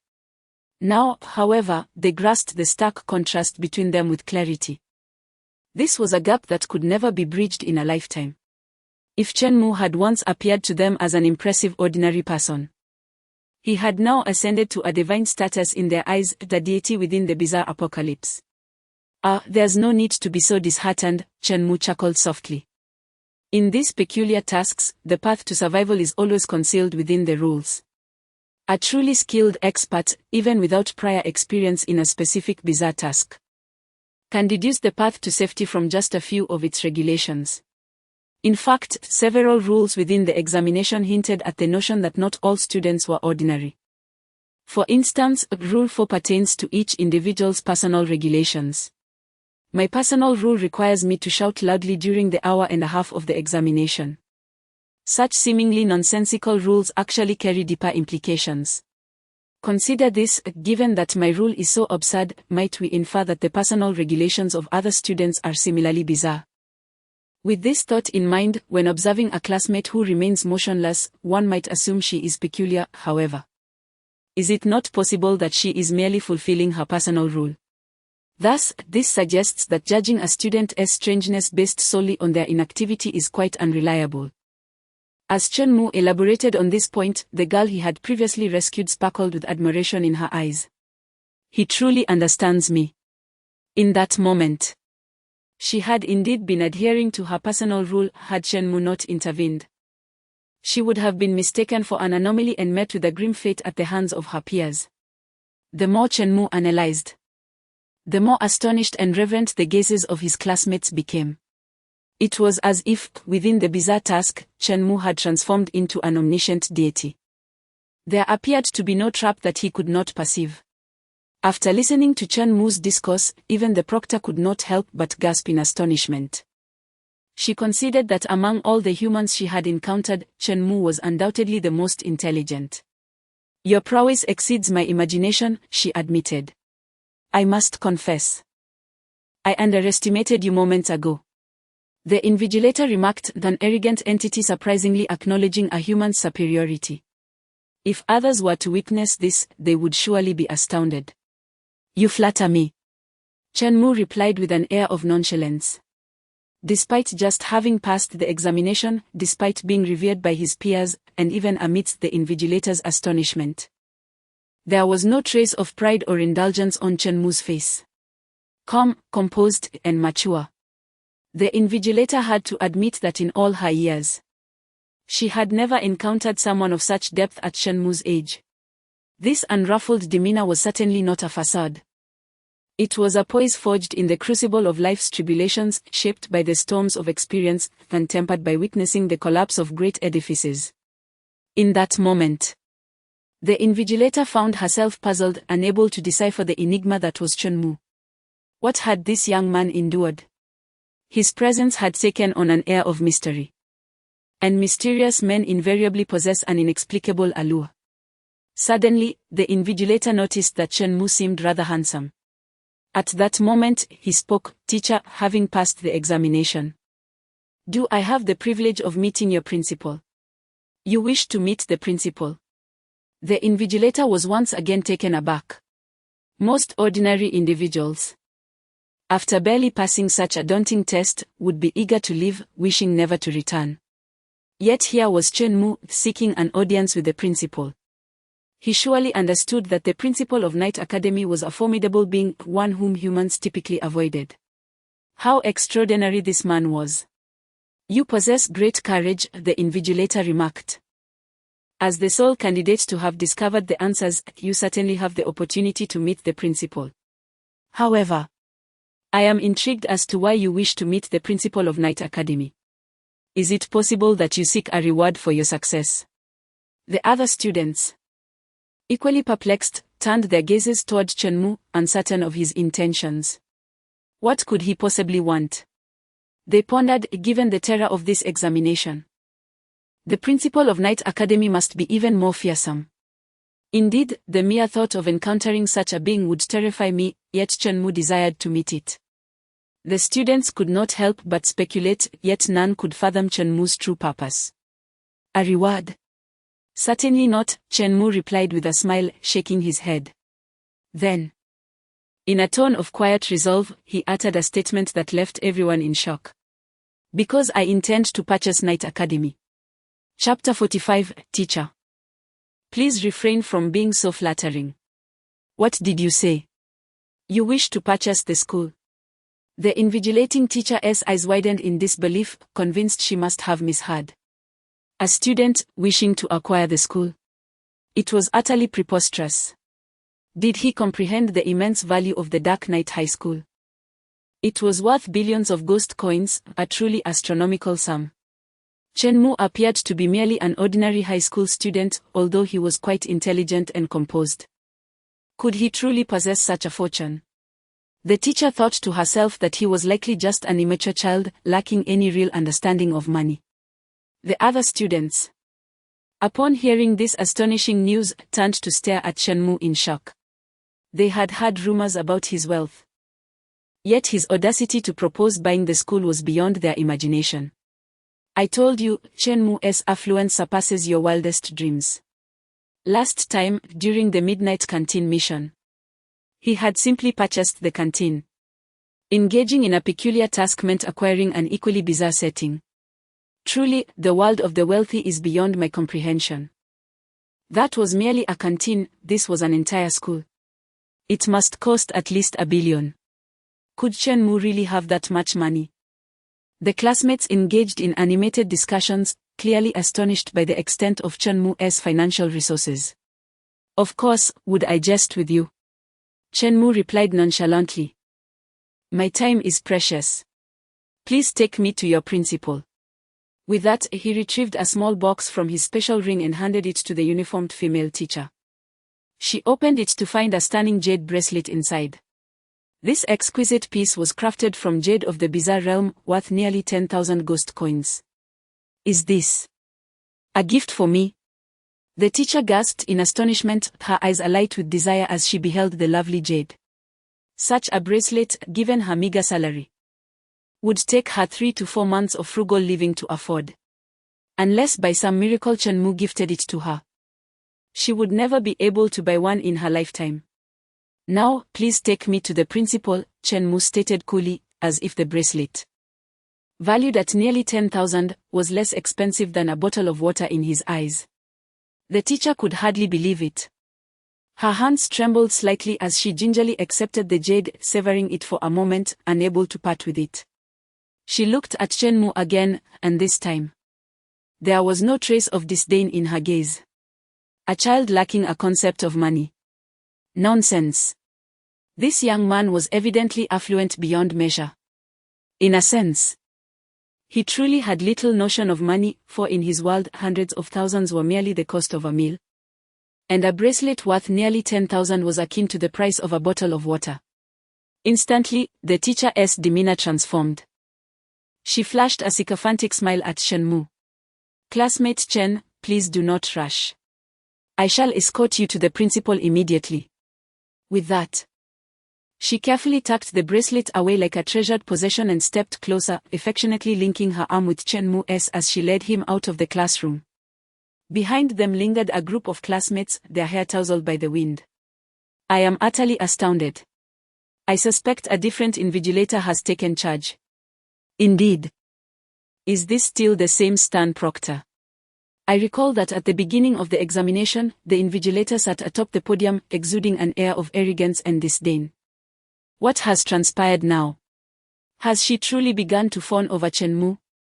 It's as if she is on the verge of calling him master. Is this the allure of wealth? Just how affluent is Chen Mu?" Chen Mu strolled through the corridor of the teaching building. His arm linked with that of a female teacher. A mere gift worth 10,000 seemed sufficient to elicit such adoration from her. Chen Mu found himself perplexed, after all. A gift of 10,000 coins was hardly extravagant, yet it had so swiftly altered the teacher's demeanor. Were others to overhear, they would likely wish to strangle him. In our bizarre endeavors, we risk our very lives, toiling for a few hundred coins, almost revering the currency.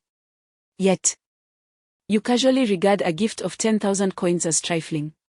How ostentatious! Such arrogance invites misfortune.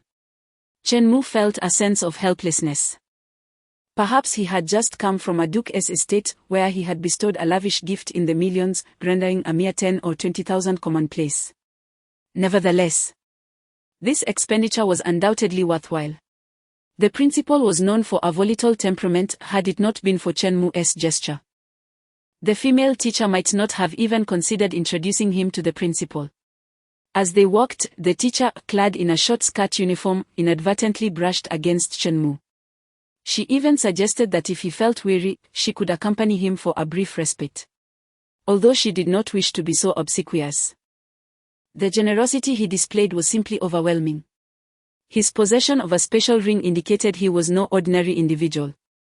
It seemed that even the enigmatic were drawn to those of wealth. 10 minutes later, they arrived before the principal's office. The teacher took a deep breath, preparing to knock on the door. Before doing so, she appeared somewhat anxious and cautioned Chen Mu, "Chen, the principal may not possess the most amiable temperament. He is not particularly fond of visitors. So once you enter, speak promptly, and be careful not to provoke him." As she spoke, there was a tremor in her voice, revealing the fear the principal instilled in his subordinates. A volatile temperament. Chen Mu silently scoffed, no matter how irascible the enigmatic might be. He had his ways of winning their favor. There's a saying, "You are not money, or how can you expect everyone to like you?" How fortuitous. Though I am not currency, I possess an abundance of it. I am rather unremarkable, lacking in virtues, but my sole advantages are wealth. Wealth. And indeed, I am immensely wealthy. Knock, knock, knock. The teacher rapped on the office door. After a prolonged silence, an impatient voice finally called from within. "Enter." The tone belonged to someone evidently irritated, clearly displeased by the interruption. With palpable trepidation, the teacher pushed the door open and led Chen Mu inside. "Principal, this is Chen from our class, he wishes to meet with you." The female teacher spoke tremulously, refraining from revealing that Chen Mu intended to purchase the school. Should such words escape her lips, the principal would likely perceive it as a jest and respond with unrestrained fury, potentially harming both Chen Mu and herself. "A student?"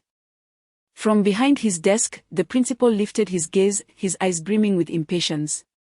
He was a portly man with a receding hairline reminiscent of the Mediterranean, a beer belly, and the quintessential features of a disgruntled middle-aged individual. Upon realizing that Chen Mu was indeed human, his anger flared. What is the meaning of this? A mere human. How dare a human enter my office? You have the audacity to bring a human here, do you seek your own demise? The principal's voice escalated with rage. The very idea of being interrupted by such a diminutive being igniting a murderous intent in his eyes. Chapter 46, You cannot purchase the school. The principal's fury left the female teacher trembling in fear.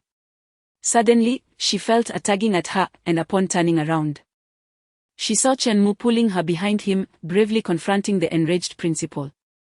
Just as the atmosphere grew tense, Chen Mu flashed a smile. Mr. Principal, having traveled from afar, I present you with a humble gift as a token of respect. With that, Chen Mu reached into his special ring and produced a large box of fine wine and 2 splendid packs of cigarettes. Upon seeing the tobacco and alcohol, the principal's expression momentarily froze. His face bore both rage and astonishment, rendering him somewhat comical. He had not anticipated that this young man would present such lavish gifts upon their first meeting. This left the principal at a loss. It is said that one should not strike a smiling face. With gifts of cigars and wine in hand, he could hardly chase the young man away. You are Chen, right? The principal's tone noticeably softened, and the impatience in his gaze dissipated. Chen Mu was not finished. After purchasing a watch for the Duke, he had acquired several more upon leaving the Duke's residence. It seemed that the peculiar beings had a penchant for such items, so he thought it prudent to have a few extras. At that moment, Chen Mu retrieved a small box from his special ring, smiling as he handed it to the principal. The box, enveloped in a luxurious golden silk, exuded opulence. The principal's eyes shifted as he recognized that the contents of the small box were extraordinary. Upon opening it, he was greeted by a magnificent watch, an exquisite emerald. The principal's pupils constricted in disbelief. He thought he must be mistaken. A watch worth over 300,000. My goodness! Are humans truly this affluent now? No. It must be that Chen Mu, before him, is exceedingly wealthy. With such a lavish gift, even the principal could no longer maintain his composure. Chen, why such formality? As your principal, I greatly appreciate diligent and inquisitive students. If you have questions, feel free to come directly to me. There is no need for gifts. This is quite extravagant, he exclaimed, transforming into a different person as he cheerfully accepted the gift, affectionately patting Chen Mu on the shoulder as if he were an esteemed pupil reunited after many years. Warmth and enthusiasm radiated from him. Such a stark contrast left the female teacher astounded. Was this truly the principal she had known? In her recollections, he had never been so congenial. He had always maintained a stern demeanor towards other peculiar beings, exhibiting even less warmth towards humans. Given that Chen Mu had brazenly intruded upon the principal's office, he should have been met with unyielding wrath. Yet the scene before her was entirely contrary to her expectations. The only individuals likely to receive such a warm welcome from the principal, aside from Chen Mu, would be the board members. If other peculiar beings witnessed this, they would surely be left agape. Mr. Principal, you are too kind.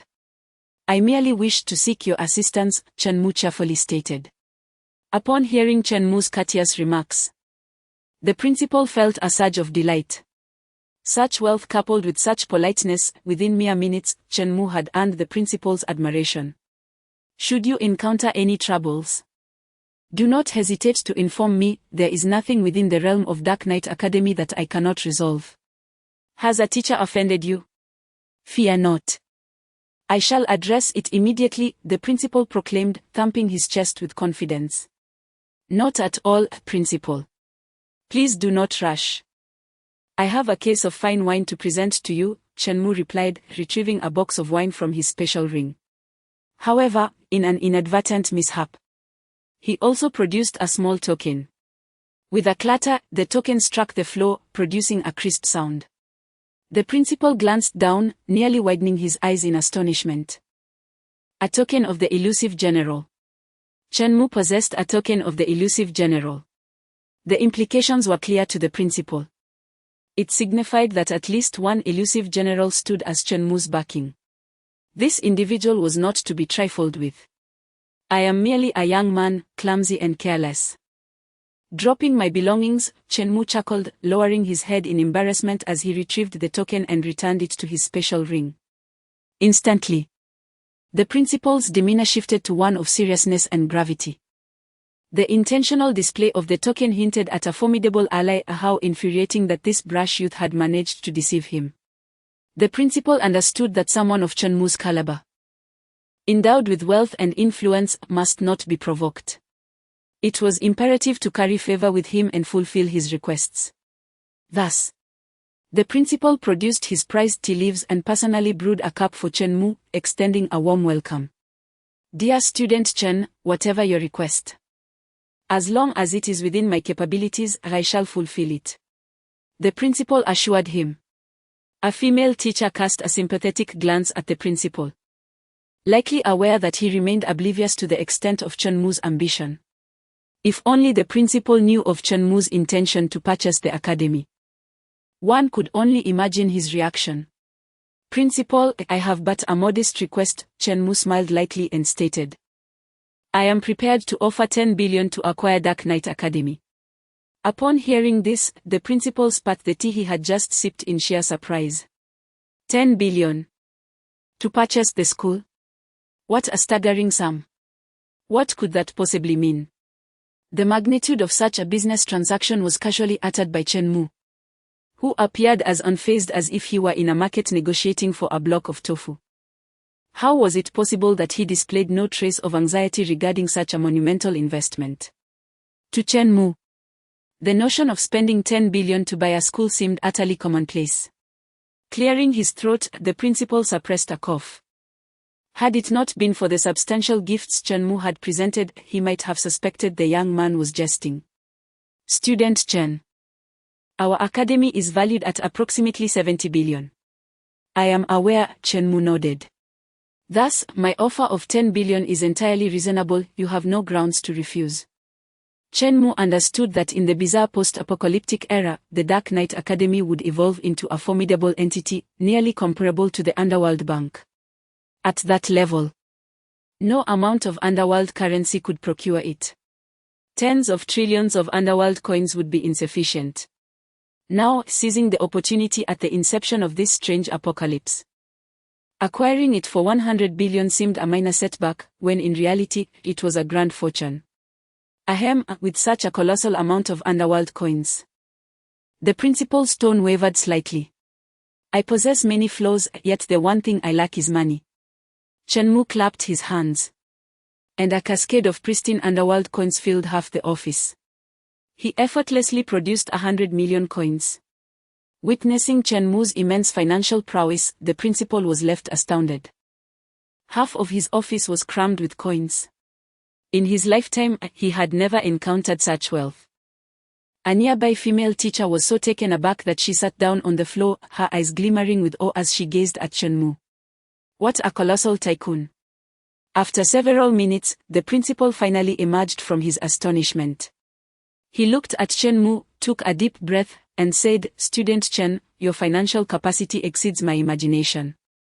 I concede that your wealth is sufficient to purchase Dark Knight Academy. However, I cannot sell it to you, for it is not merely a matter of money. To be frank, should you acquire Dark Knight Academy, you would violate the rules. Violating the rules could lead to your demise. Chapter 47, You dare to defy the rules. Rules? What rules? Chenmu inquired, his brow furrowed in confusion. In his previous life, he had never purchased a school, thus he was oblivious to the intricacies involved. The principal responded, In truth, the school does not belong to me, I merely act on behalf of the board of directors to manage it. They have established a series of regulations, one of which pertains to the buying and selling of the school. The board has decreed that the Dark Knight Academy, originally valued at 7 billion underworld coins, can be acquired by humans for merely 1 billion underworld coins. However, being as astute as you are, you must discern that this is a trap. The board has also stipulated that once a human purchases the Dark Knight Academy, the moment they sign the contract, they shall meet their demise. Initially, I was not meant to disclose this second rule to you, but in light of the many gifts you have bestowed upon me, I felt compelled to offer this caution. Chen Mu's expression shifted dramatically. The board members of the Dark Knight Academy were truly malevolent. A school valued at 7 billion being offered to humans for just 1 billion was an exceedingly tempting bait, one that few could resist. Upon signing the contract, should one violate the second rule, they would be summarily executed by the power of the rules. Naturally, the 1 billion underworld coins in their possession would become forfeit, claimed by the board. This was a meticulously devised trap targeting affluent humans. If memory served Chen Mu correctly, he had once heard of a wealthy individual who, within a mere 2 years, amassed 1 billion underworld coins. This individual then set their sights on the Dark Knight Academy, which fortuitously was on offer at a mere $0.1 of its original price. Naturally, this affluent individual sought to purchase the academy. At that time, many, including Chen Mu, had envied this individual, proclaiming how fortuitous they were to acquire the academy for just 1 billion, a truly enviable stroke of luck. Subsequently, this wealthy individual vanished without a trace, along with their 1 billion underworld coins. Now, Chen Mu understood, this affluent individual had, upon signing the contract, violated the rule and met their end. Their 1 billion underworld coins had been devoured by the board of the Dark Knight Academy. What a cunning trap! Had Chen Mu not generously gifted the principal several 100,000 coins, thereby establishing a friendship, the principal would not have been so kind as to offer this warning. With such a rule in place, it appeared that Chen Mu could not possibly acquire the Dark Knight Academy. The first law of the bizarre apocalypse: no one can defy the rules. However, given that rules exist, exceptions must also prevail. Chen Mu was determined to be that exception. The prospect of acquiring the immense power of the Dark Knight Academy, equivalent to the Underworld Bank, for just 1 billion underworld coins was an irresistible temptation. Even Chen Mu found it difficult to reject. After a moment of contemplation, Chen Mu lifted his gaze to meet the principal's eyes and wore a serene smile. "Mr. Principal, I wish to purchase the Dark Knight Academy for 1 billion. Upon hearing Chen Mu's words, the principal paused, astonished. "What did you say?" The principal, taken aback, instinctively believed he had misheard. Chen Mu, fully aware of the impending doom, still insisted on purchasing the Knight Academy. Either his mind had faltered, or he had misheard. The principal chose to believe the latter, thinking he had simply misunderstood. However, to his astonishment, Chen Mu declared with unwavering conviction, "I wish to acquire the Knight Academy." The principal was once again taken aback. It turned out he had not erred in his hearing, but rather, Chen Mu's sanity was in question. Was this lad willing to risk his life for money? It is often said that people die for wealth and birds perish for food. But this was an entirely different game. By attempting to buy the Knight Academy, Chen Mu was undoubtedly contravening the rules that would seal his fate. What good would the Knight Academy be to a lifeless body? The female teacher nearby was equally astonished. Are all wealthy individuals so eccentric? A jade worth 10,000 was given away without a second thought, yet a life could be so easily dismissed. Truly, he possesses a unique character. 1 billion may indeed seem inexpensive, but one must fear having the means to buy yet lacking the life to enjoy it. The principal, exhibiting a degree of kindness, offered a cautionary reminder to Chen Mu. With his resolve firm, Chen Mu nodded and stated, "This room's 1 billion is the sum I am prepared to pay. Please present the contract, let us formalize the agreement." Although the principal was not a board member, he had been granted the authority to sign contracts by the board, facilitating the process. After all, it would be too cumbersome for board members to travel long distances for a mere signature. They understood that with the rules they had established, no one could survive the acquisition of the Knight Academy. These were the rules, an omnipotent force in this bizarre apocalyptic world. No entity, whether human or supernatural, could defy them. The principal retrieved a stack of contracts from the safe, placing them on the desk before taking up a pen to inscribe his name. "Dear student, upon signing this contract, you will possess the Knight Academy, along with the principal and all the faculty. However, I must reiterate, by signing this, you will breach the rules. The stipulations dictate that the individual who acquires the Knight Academy must meet their demise at the very moment of signing. Without a moment's hesitation, Chen Mu took the pen and elegantly inscribed his name on the contract. The principal sighed in resignation. Lamenting the futility of his warnings, this stubborn fool was determined to court death. The female teacher's eyes brimmed with confusion. She could not comprehend Chen Mu's relentless pursuit of his own demise through this contract. At the instant the signature was affixed, a formidable force surged into Chen Mu's being. This energy, dark and violent, rampaged within him, seemingly intent on tearing him apart.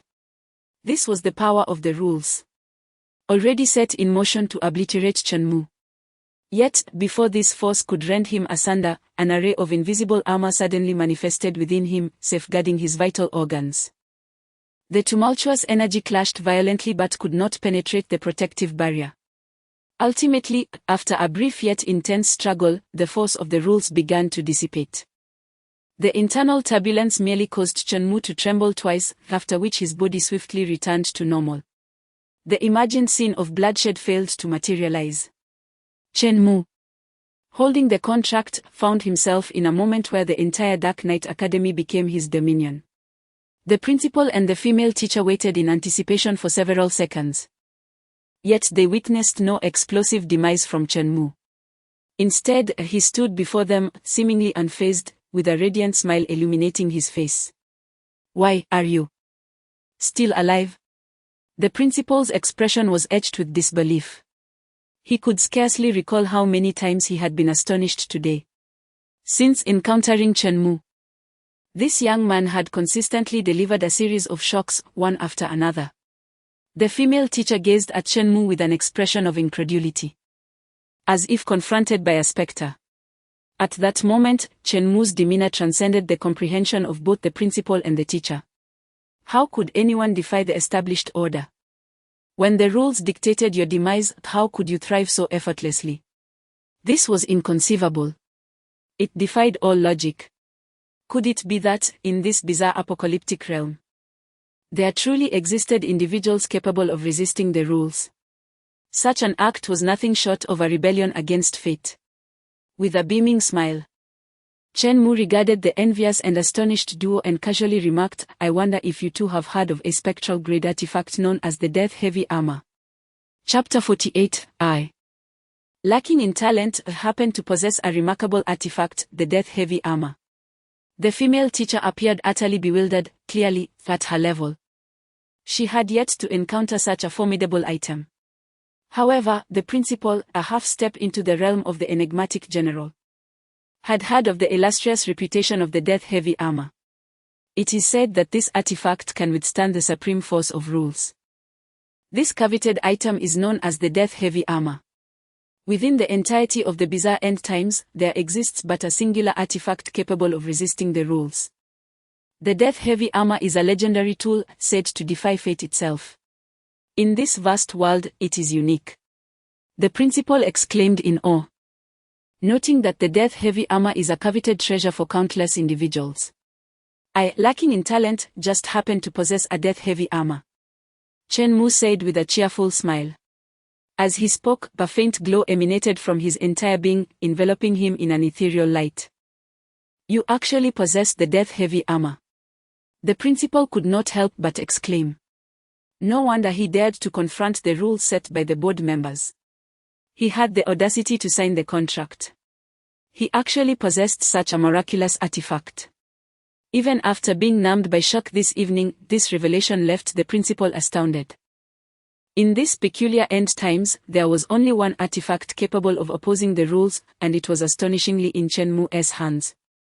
One could say that Chen Mu is the sole individual in the bizarre end times capable of resisting the rules.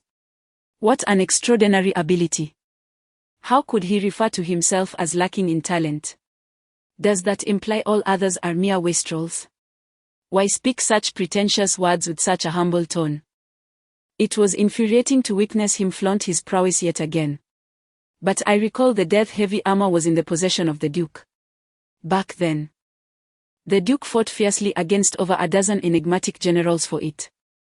The principal could not help but inquire, "How did you acquire the death-heavy armor?" I. Lacking in talent, merely have a slight acquaintance with the Duke," Chen Mu replied with a chuckle.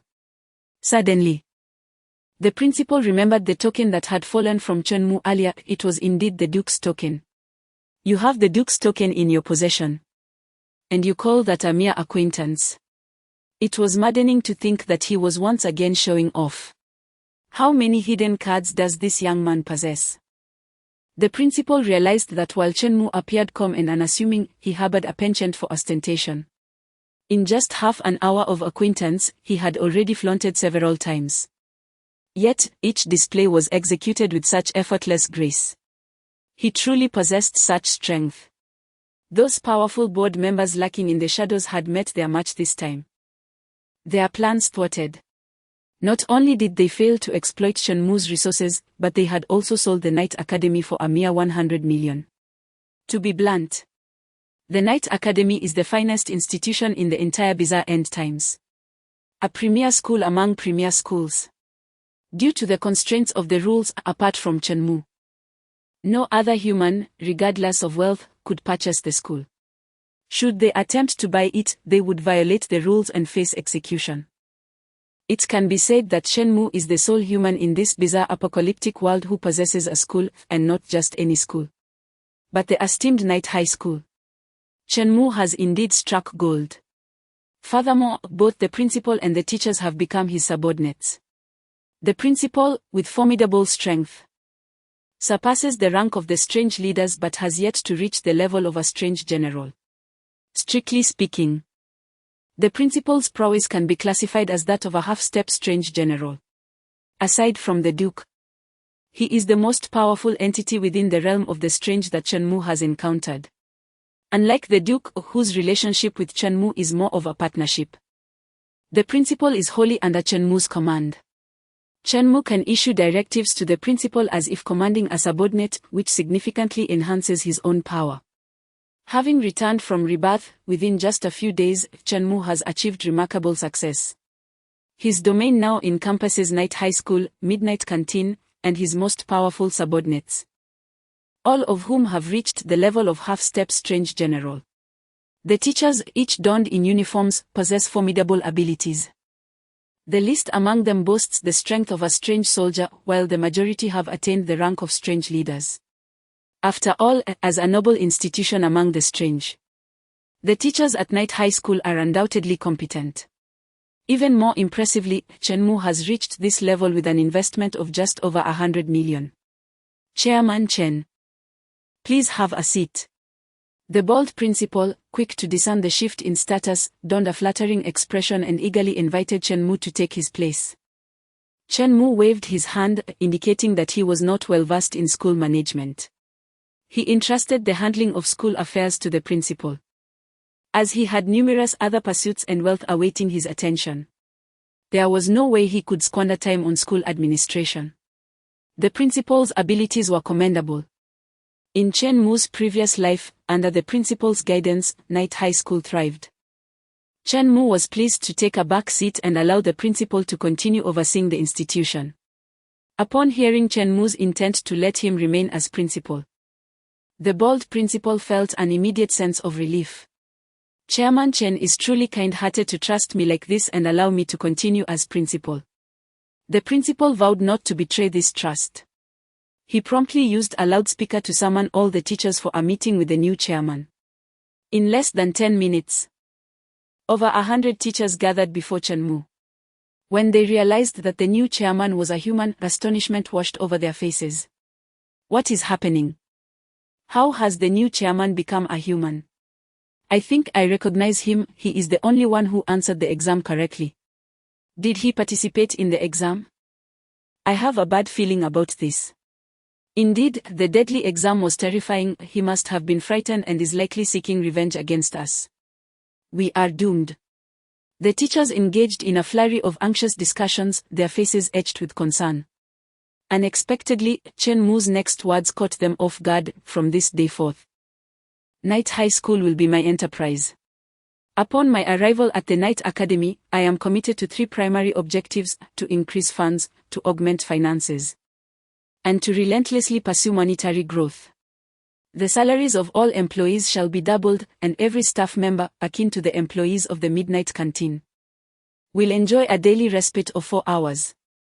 The work meals for all personnel will be catered by the midnight canteen, allowing every employee to dine free of charge. My singular demand is that you exert your utmost efforts to elevate the Night Academy to the pinnacle of educational excellence within a month. Chen Mu's proclamation left the assembled educators utterly astounded. They had never anticipated that Chen Mu would not seek vengeance against them. Instead, he generously bestowed upon them such remarkable benefits. Their monthly remuneration, previously a mere 2,000, would now, upon doubling, transform into a staggering 4,000. Such a sum is indeed monumental, one that cannot be easily exhausted. And what of holidays? What are holidays?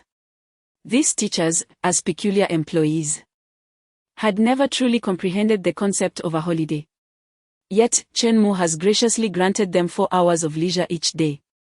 The teachers present were moved to tears, exclaiming in unison, "Chairman Chen, you are indeed a living deity." And in this enigmatic realm, to be called a living deity is a term of high praise. Chapter 49. Everyone seeks Chen Mu's patronage. Upon the conclusion of the meeting, amidst the jubilant cheers of the faculty, Chen Mu announced the adjournment.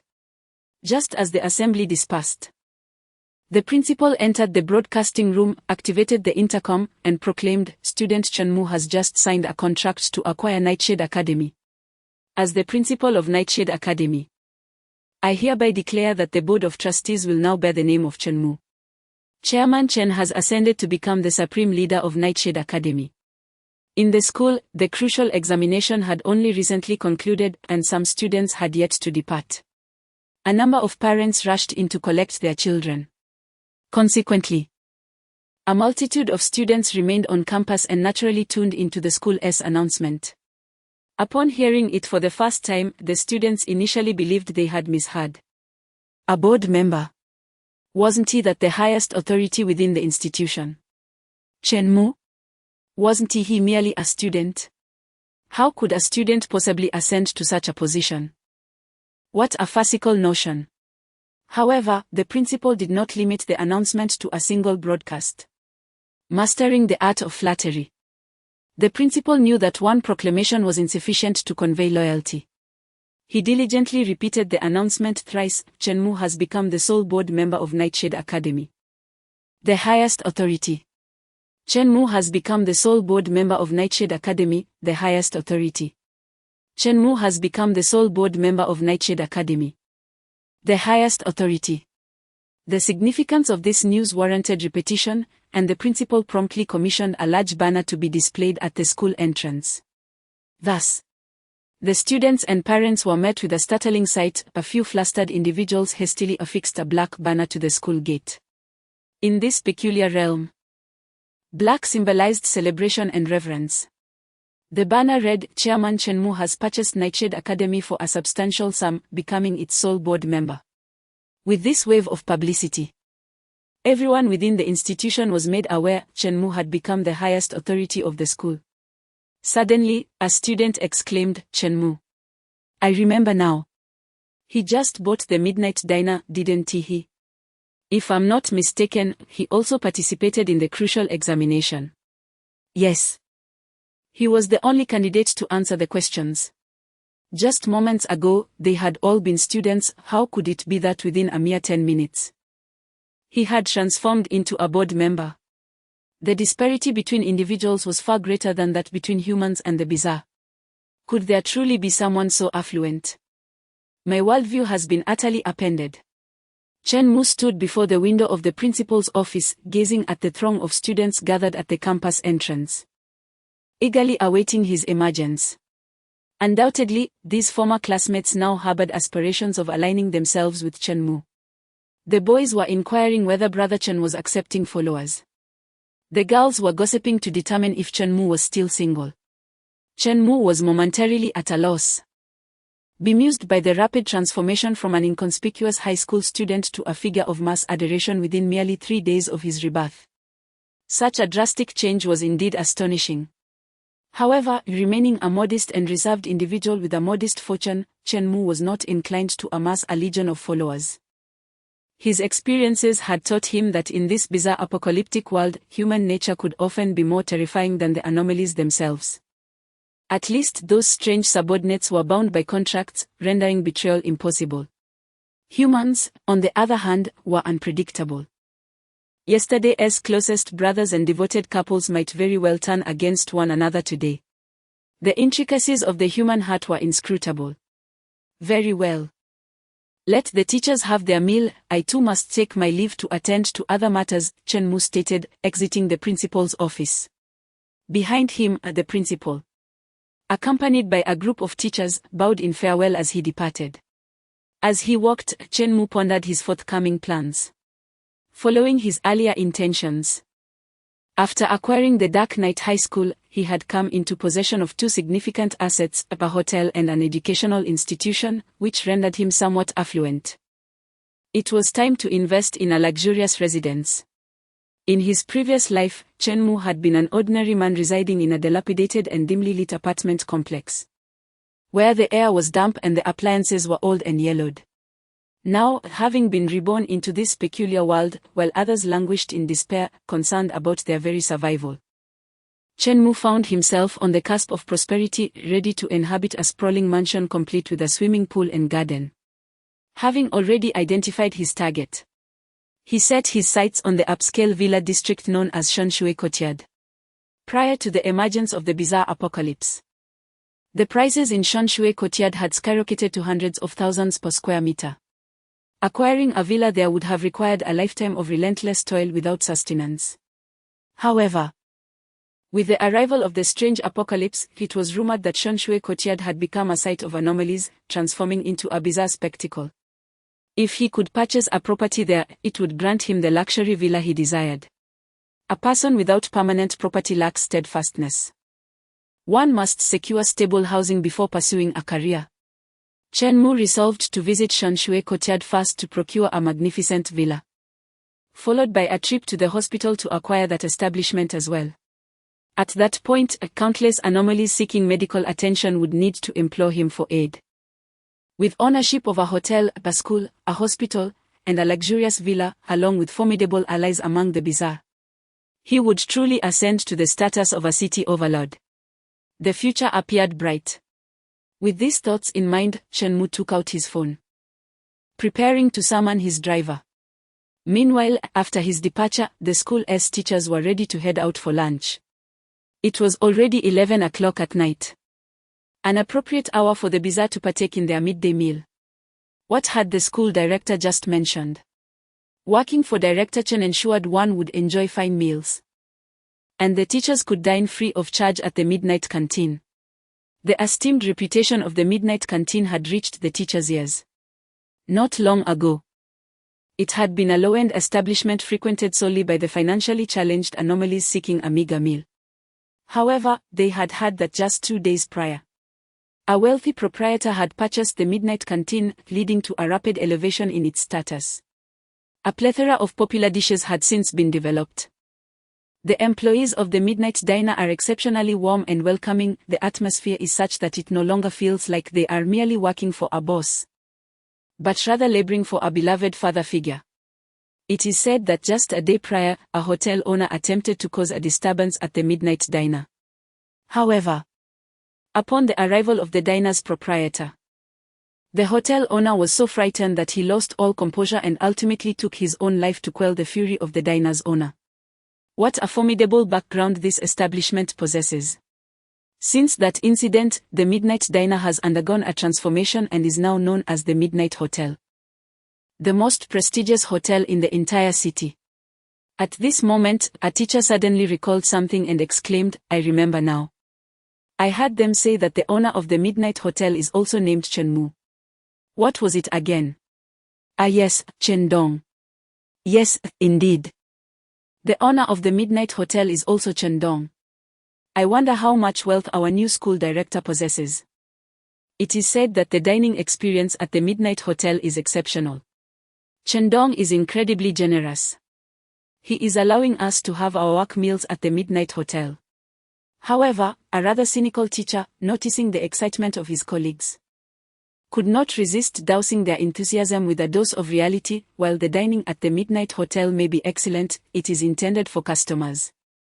When we go for our work meals, what do you expect? Just having something to eat would be a stroke of luck. Surely you do not believe that Shandong is so magnanimous as to provide us with meals of a high standard.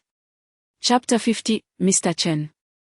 Do you harbor any misconceptions regarding the working meals? It is not surprising that this peculiar teacher thinks so. After all, in the bizarre realm, the laborers possess no rights. Employers often neglect to pay wages, and holidays are non-existent. In such a dreadful working environment, to speak of a working meal, what other bosses provide cannot be termed as such. It is merely an indistinct, viscous substance meant to sustain the undead. Previously, the board members of the Night Academy offered meals that were even worse than swill. Consequently, upon hearing the term working meal, some teachers experienced a resurgence of PTSD, haunted by their past culinary traumas. With trepidation, this group of educators arrived at the Midnight Hotel. The establishment boasts 2 locations, a headquarters and a branch. The headquarters, situated within the Night Academy, was formerly known as the Midnight Canteen. The branch was converted into the Midnight Hotel after the owner's untimely demise. The teachers found themselves at the headquarters. As they crossed the threshold, the tantalizing aroma of food enveloped them. Flanking the entrance stood 2 welcoming attendants. Upon seeing the teachers, their faces lit up with smiles, bowing enthusiastically in greeting. The fervor of their welcome startled the teachers. Such exuberance could not have been compelled by a whip. It emanated from a genuine love for their work and a deep admiration for Mr. Chen. The teachers were ushered into a grand hall filled with long tables laden with an array of exquisite dishes. There were braised ghost fish, steamed ghost shrimp, and oil-braised giant insects, not to mention the most renowned, explosive boiled blood liver. The sight of such a magnificent spread left the teachers momentarily speechless. They exchanged bewildered glances, questioning whether they had arrived at the correct venue. This banquet was composed entirely of high-quality delicacies. Even if these educators were to dine out and entertain esteemed guests, they would refrain from ordering such sumptuous dishes. It was not a matter of desire but rather an issue of affordability. This lavish feast would cost them 2 years' worth of salary. Manager, have you brought us to the wrong place? Inquired the teacher who had earlier expressed doubt about Chenmu, addressing Li Xiaoxiao, the hotel manager. With a smile, Li Xiaoxiao explained, I apologize, our host informed us at the last moment, hence the working meal may seem somewhat modest. We kindly ask for your understanding. While the food may appear simple, it is a buffet for everyone to indulge in at their leisure, and we will replenish anything that runs low. This is a benefit bestowed upon you by our host. The host she referred to was none other than Director Chenmu. At this revelation, the teachers stood frozen in disbelief. These extravagant gourmet dishes were indeed prepared for them. By previous standards, such fare was only served to esteemed guests by the principal. Now, Director Chenmu, in his capacity as a board member, deemed this as a working meal. Moreover, it was a buffet. To describe this as insufficient hospitality or modest would be an understatement. Mr. Chen's generosity far surpassed their expectations. In this world, can such an exceptional employer truly exist? In an instant, the teacher who had just questioned Chenmu felt her eyes welling with tears. After years of being an enigmatic educator, she experienced for the first time the profound sensation of being respected. Observing the enthusiastic hotel staff around her, she suddenly comprehended why Mr. Chen's employees exhibited such fervor in their work. Mr. Chen genuinely regards them as brothers. A scholar is willing to sacrifice for one who truly understands him.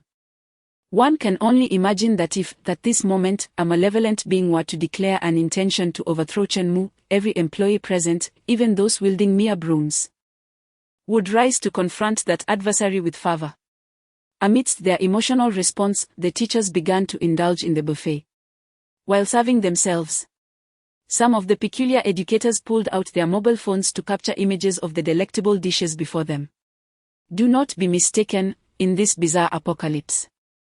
The extraordinary has also embraced modernity. They possess mobile devices and electronic gadgets. Just as in some peculiar films where the uncanny emerges from the television screen. The internet, too, harbors a myriad of strange scenarios. Some individuals, inadvertently clicking on an email, found themselves ensnared in bizarre circumstances. As an eccentric, it is quite normal for me to own a mobile phone. These peculiar teachers began to showcase their work meals on the strange internet. Soon, videos with titles such as "Shocking. The boss actually provides us with this." And "Who understands? I've discovered a king of hell as a boss," appeared, revealing what Mr.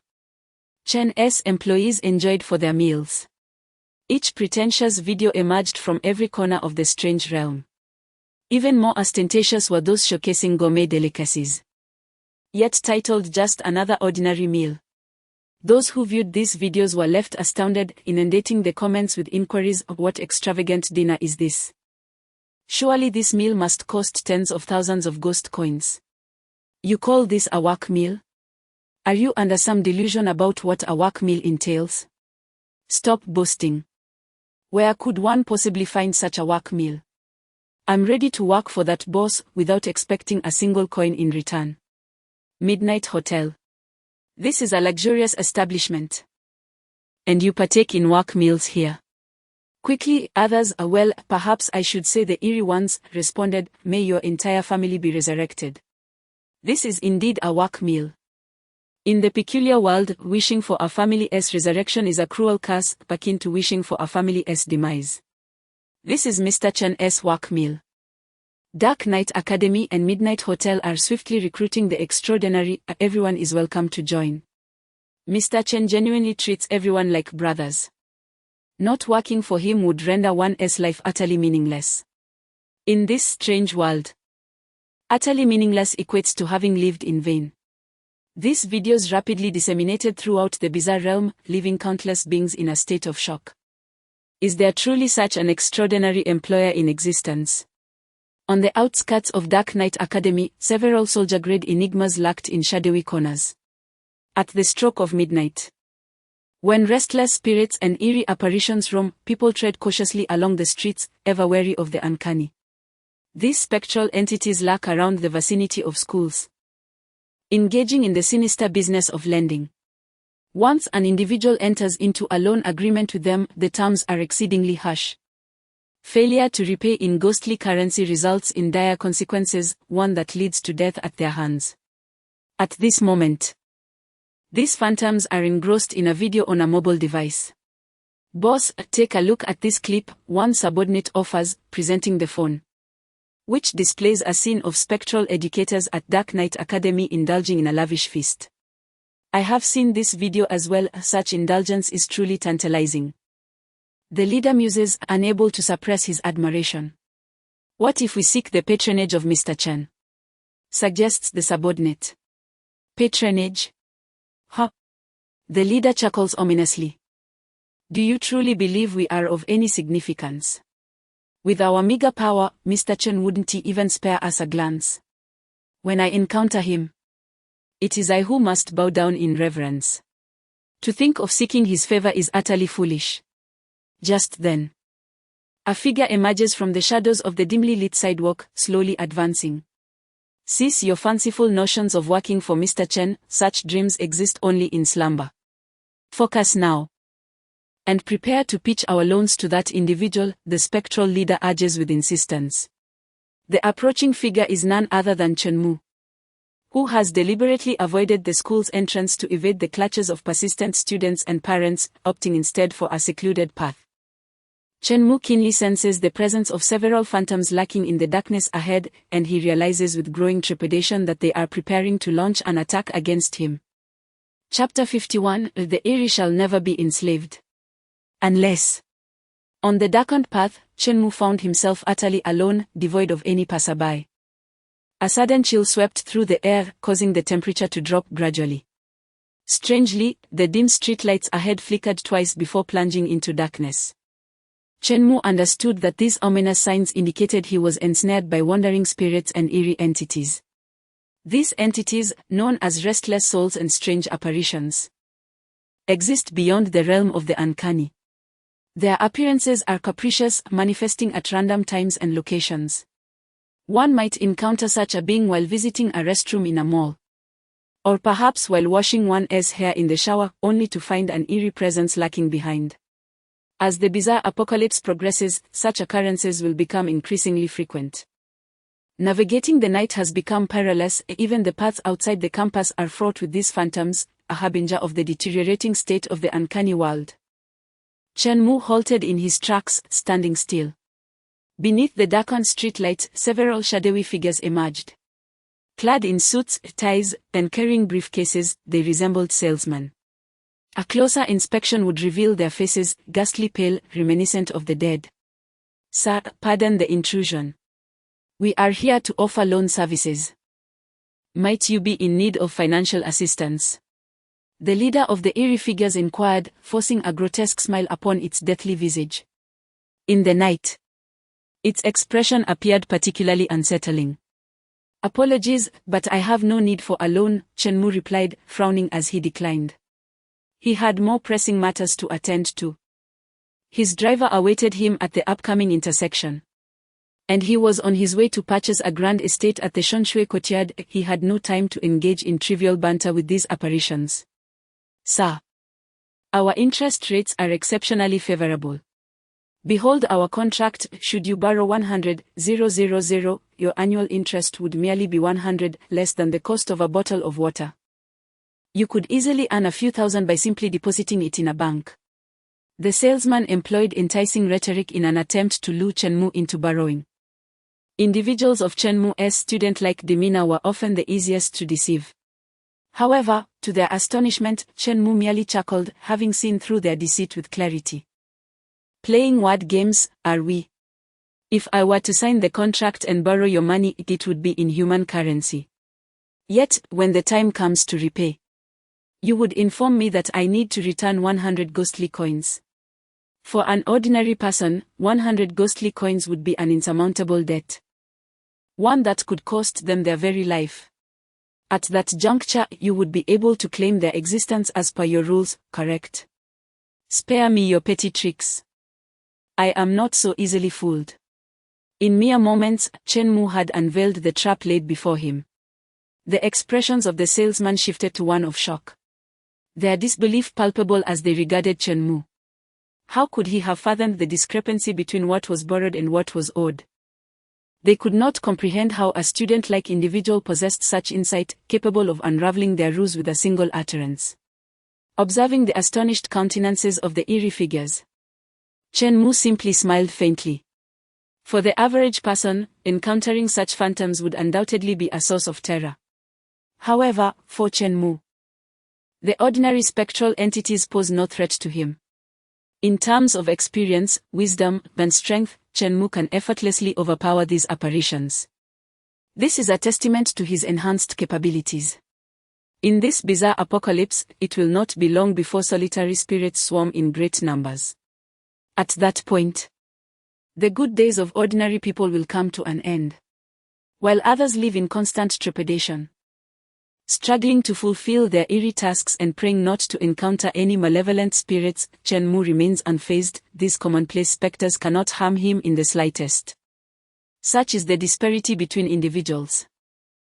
I see that you possess commendable strength, all of you being at the level of eerie leaders. How about this? Would you be interested in serving as my security? Chen Mu, recognizing their potential, began to recruit them. Expanding his influence and enlisting employees is indispensable. Having several eerie leaders as security for the Midnight Hotel would indeed be advantageous. Any outsiders daring to cause trouble would need to reconsider the consequences. Nevertheless, it must be noted that eerie leaders represent the elite within the realm of the uncanny. To suggest that they should serve as mere security is, quite frankly, a mockery. Unsurprisingly, upon hearing Chen Mu's proposal, several of these entities erupted in fury. "How dare a mere human? You insult us. To think we would take on the role of security. You, a human, presume to enslave the uncanny. In this bizarre apocalypse, humanity will ultimately be subjugated by the uncanny. As the atmosphere thickened with their wrath, the temperature around them seemed to drop several degrees. Chen Mu remained unperturbed, calmly stating, "I understand your eagerness, but please hold your horses. I have yet to discuss the terms of employment." He continued, "All meals provided, accommodation included, with a monthly salary of 10,000. Enjoy a 4-hour break each day and paid leave every month. Employees will have access to the Midnight Hotel staff meals, shopping vouchers, and year-end bonuses. Work diligently with me. And promotions and raises will pave the way to the pinnacle of the uncanny existence." Upon hearing the alluring offer, the eerie entities exchanged incredulous glances. Their immediate reaction being disbelief. Surely this human must be jesting. How could such favorable terms exist? Even the superpowers within the uncanny realm, like the Underworld or the Nether Bank, could not offer such benefits. The only establishments that could rival such terms might be the Midnight Canteen or the Night Academy run by Chen Dong. Wait, what did he say? The staff meals from the Midnight Canteen? Could it be that he is Chen Dong? Oh, I forgot to introduce myself. My name is Chen Mu, he said with a gentle smile. They call me Chen Dong, or Boss Chen. At that moment, one of the entities suddenly recalled having seen Chen Dong's photograph in a video. The resemblance to the young man before them was striking. No wonder he could effortlessly discern the traps. Chen Dong is indeed formidable, effortlessly revealing the truth with ease. Upon recognizing Chen Mu, the eerie entities were filled with excitement. They had long dreamt of working under him, but had been unable to find a way in. In this present age, Chen Mu's proactive recruitment of them is akin to a fortuitous windfall. "Mr. Chen, when do you intend to enslave us?" The leading peculiar being suddenly transformed its demeanor, speaking with obsequiousness. If one were to receive provisions and accommodation, a monthly salary of 10,000, 4 hours of leisure each day, paid leave each month, sumptuous midnight meals at a hotel, shopping vouchers, and year-end bonuses, then to deem this as enslavement would surely prompt these peculiar beings to exclaim, "Mr. Chen, please feel free to enslave us." They would never submit willingly unless. Soon, they clutched the employee cards bestowed by Chen Mu, gleefully making their way, dashing towards the Midnight Hotel. Their eagerness to embrace this life of servitude was palpable. Along the way, these peculiar security guards encountered another oddity. Upon witnessing their jubilant demeanor, the newcomer, puzzled, inquired, "What brings you such joy? Have you dispatched a multitude of humans today?" The salesperson replied, "No, we are set to work for humans." Work for humans? Good heavens! You have utterly disgraced your kind. How could you allow yourselves to be subjugated by them? What manner of servitude is this? "Mr. Chen has granted us these benefits," the peculiar salesperson exclaimed with exhilaration. Upon hearing this, the other peculiar being was taken aback, declaring, "Humans are truly despicable. Such a life of servitude must be unbearably agonizing. We are all brethren, or hand over your employee cards, and I shall bear this torment in your stead." Chapter 52, The cynic courtier Chen Mu, having recruited several enigmatic individuals, established his own security team as a preparatory measure to cultivate his burgeoning influence. This security team would serve as the cornerstone for the gradual assembly of his own peculiar army. After a few eager salespeople had departed, Chen Mu continued on his path and soon arrived at an intersection. His private taxi awaited him at the corner. The driver alighted and respectfully opened the car door for Chen Mu. Once seated, Chen Mu instructed, "To the scenic courtyard." "Yes, boss," the driver replied, pressing the accelerator as the taxi glided smoothly along the road. During the journey, the driver suddenly remarked, "Boss, I sense that your aura has significantly strengthened compared to before." Upon hearing this, Chen Mu became aware that his inner strength had indeed surged considerably. What could have caused this? After a brief contemplation, he discerned the source, the influence of the Night Academy. Each time he acquired an enigmatic scene, his power would undergo a remarkable enhancement. prior to purchasing the Knight Academy. He possessed the strength of an enigmatic soldier, but after the acquisition, his abilities had rapidly and subtly escalated within mere hours. Now, Chen Mu's prowess had soared, reaching the next tier, Enigmatic Commander. At the initial level of Enigmatic Commander, he could distinctly feel that, as a human, he was capable of manipulating the enigmatic energy within his body. Gazing at the special ring upon his hand, he focused his thoughts, channeling his enigmatic energy to envelop the ring. Once shrouded in this energy, the special ring seemingly vanished from view. It was not that it had truly disappeared. It remained on his hand, merely concealed by the enigmatic energy, invisible to the untrained eye. With a mindset of discretion regarding wealth, he recognized that the special ring was a tool of enigmatic king level, unparalleled in the entire realm of the bizarre apocalypse. It was prudent to keep it hidden, lest he attract unwanted attention from those who might covet it. The taxi sped along briskly, and within 20 minutes, they arrived near the destination. The scenic courtyard, an upscale residential area, lay nestled in the suburbs of the city. The suburban environment was pristine, characterized by clear mountains and flowing waters. Free from urban air pollution and the cacophony of horns, the surroundings were adorned with lush forests, and a protective river coursed gracefully through the hills. Truly, the scenic beauty warranted its name. As Chen Mu rolled down the window, a rush of fresh air flooded into the vehicle. Taking a deep breath, he felt invigorated. What a splendid place to reside. Despite its somewhat remote location, this affluent area boasted remarkably convenient transportation. One of the subway stations on Line 1 was conveniently located right at the entrance of the scenic courtyard. Exiting the community would lead directly to the subway station, allowing access to any part of the city within an hour. Prefer not to take the subway. Driving was equally feasible. A broad 6-lane avenue passed directly in front of the scenic courtyard's gates. Such an expansive thoroughfare typically saw little traffic, utilized primarily by the wealthy residents of the scenic courtyard. Chen Mu couldn't help but marvel at the privileges afforded to the affluent, no matter the time. They could always relish the finest resources available. In contrast, before the bizarre apocalypse, Chen Mu was merely a resource to be utilized by others, however.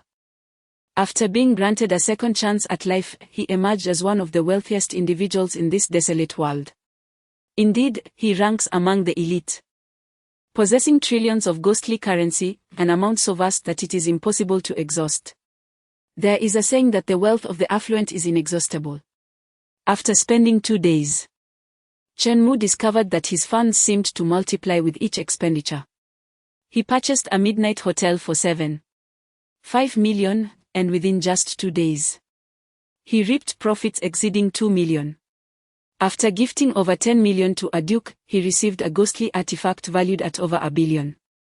He acquired the Nightshade Academy, originally priced at 7 billion, for merely 1 billion, thus garnering an astonishing profit of 6.9 billion. His wealth only increased, and he inadvertently forged numerous friendships along the way.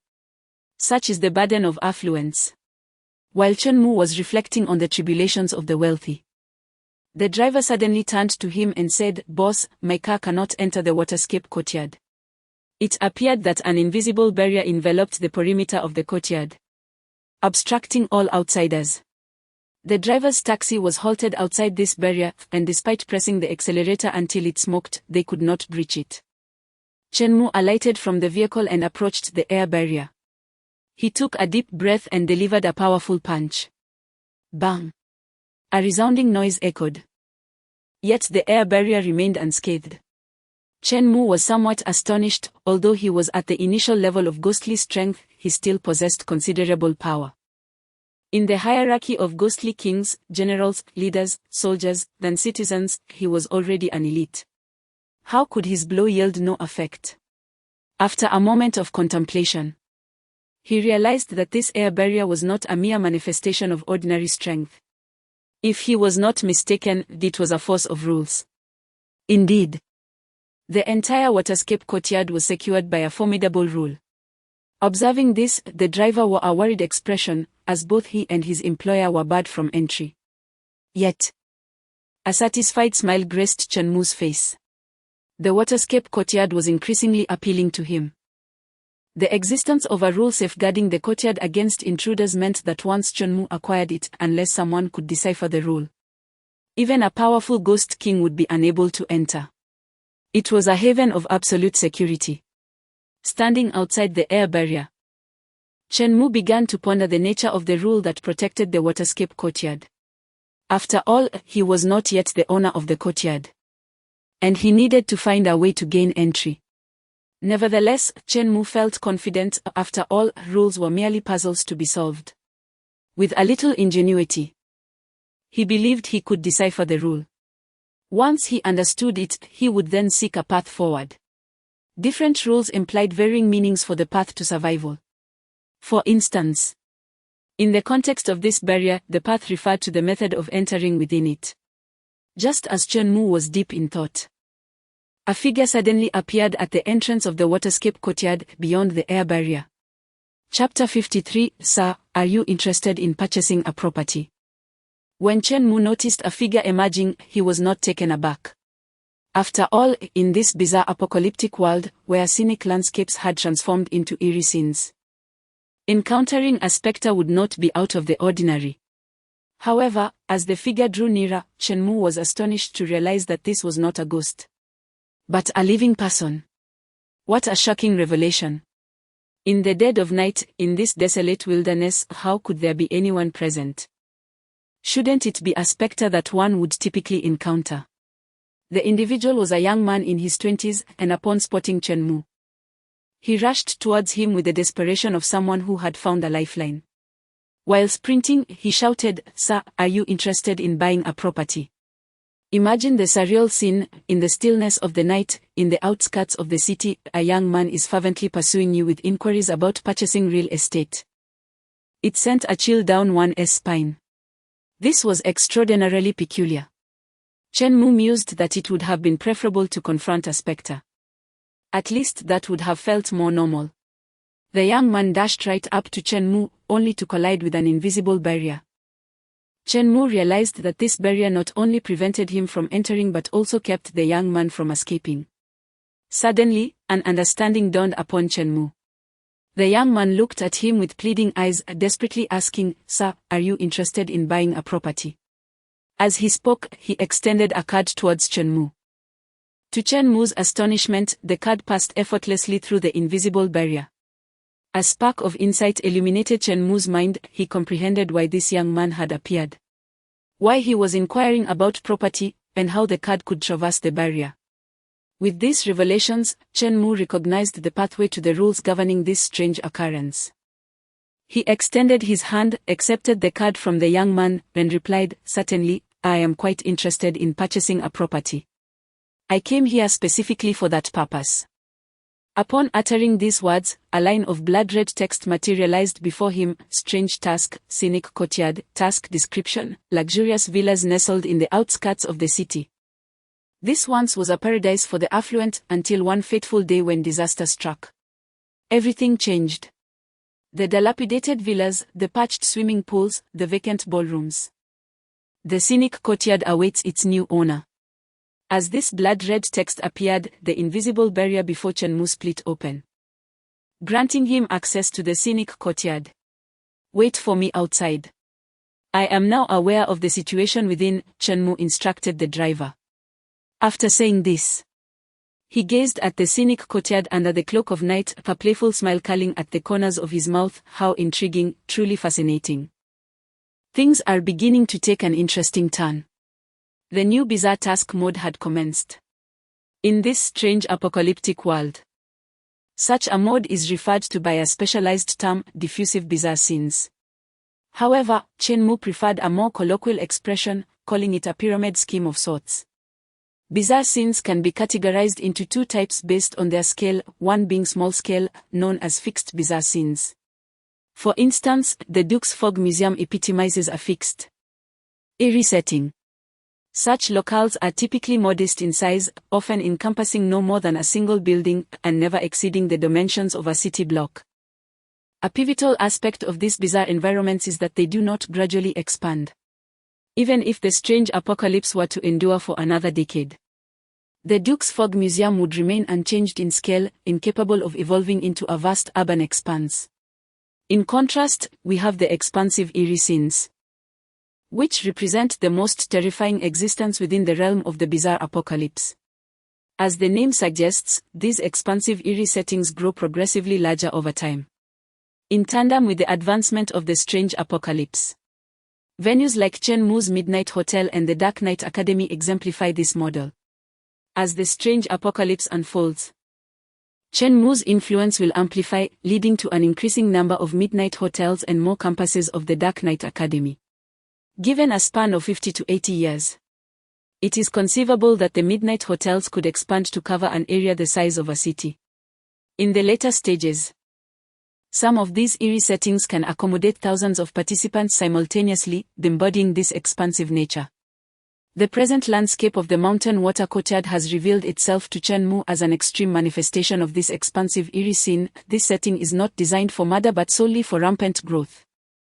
It compels the victims engaged in the task to seek out more individuals, drawing them into the bizarre environment.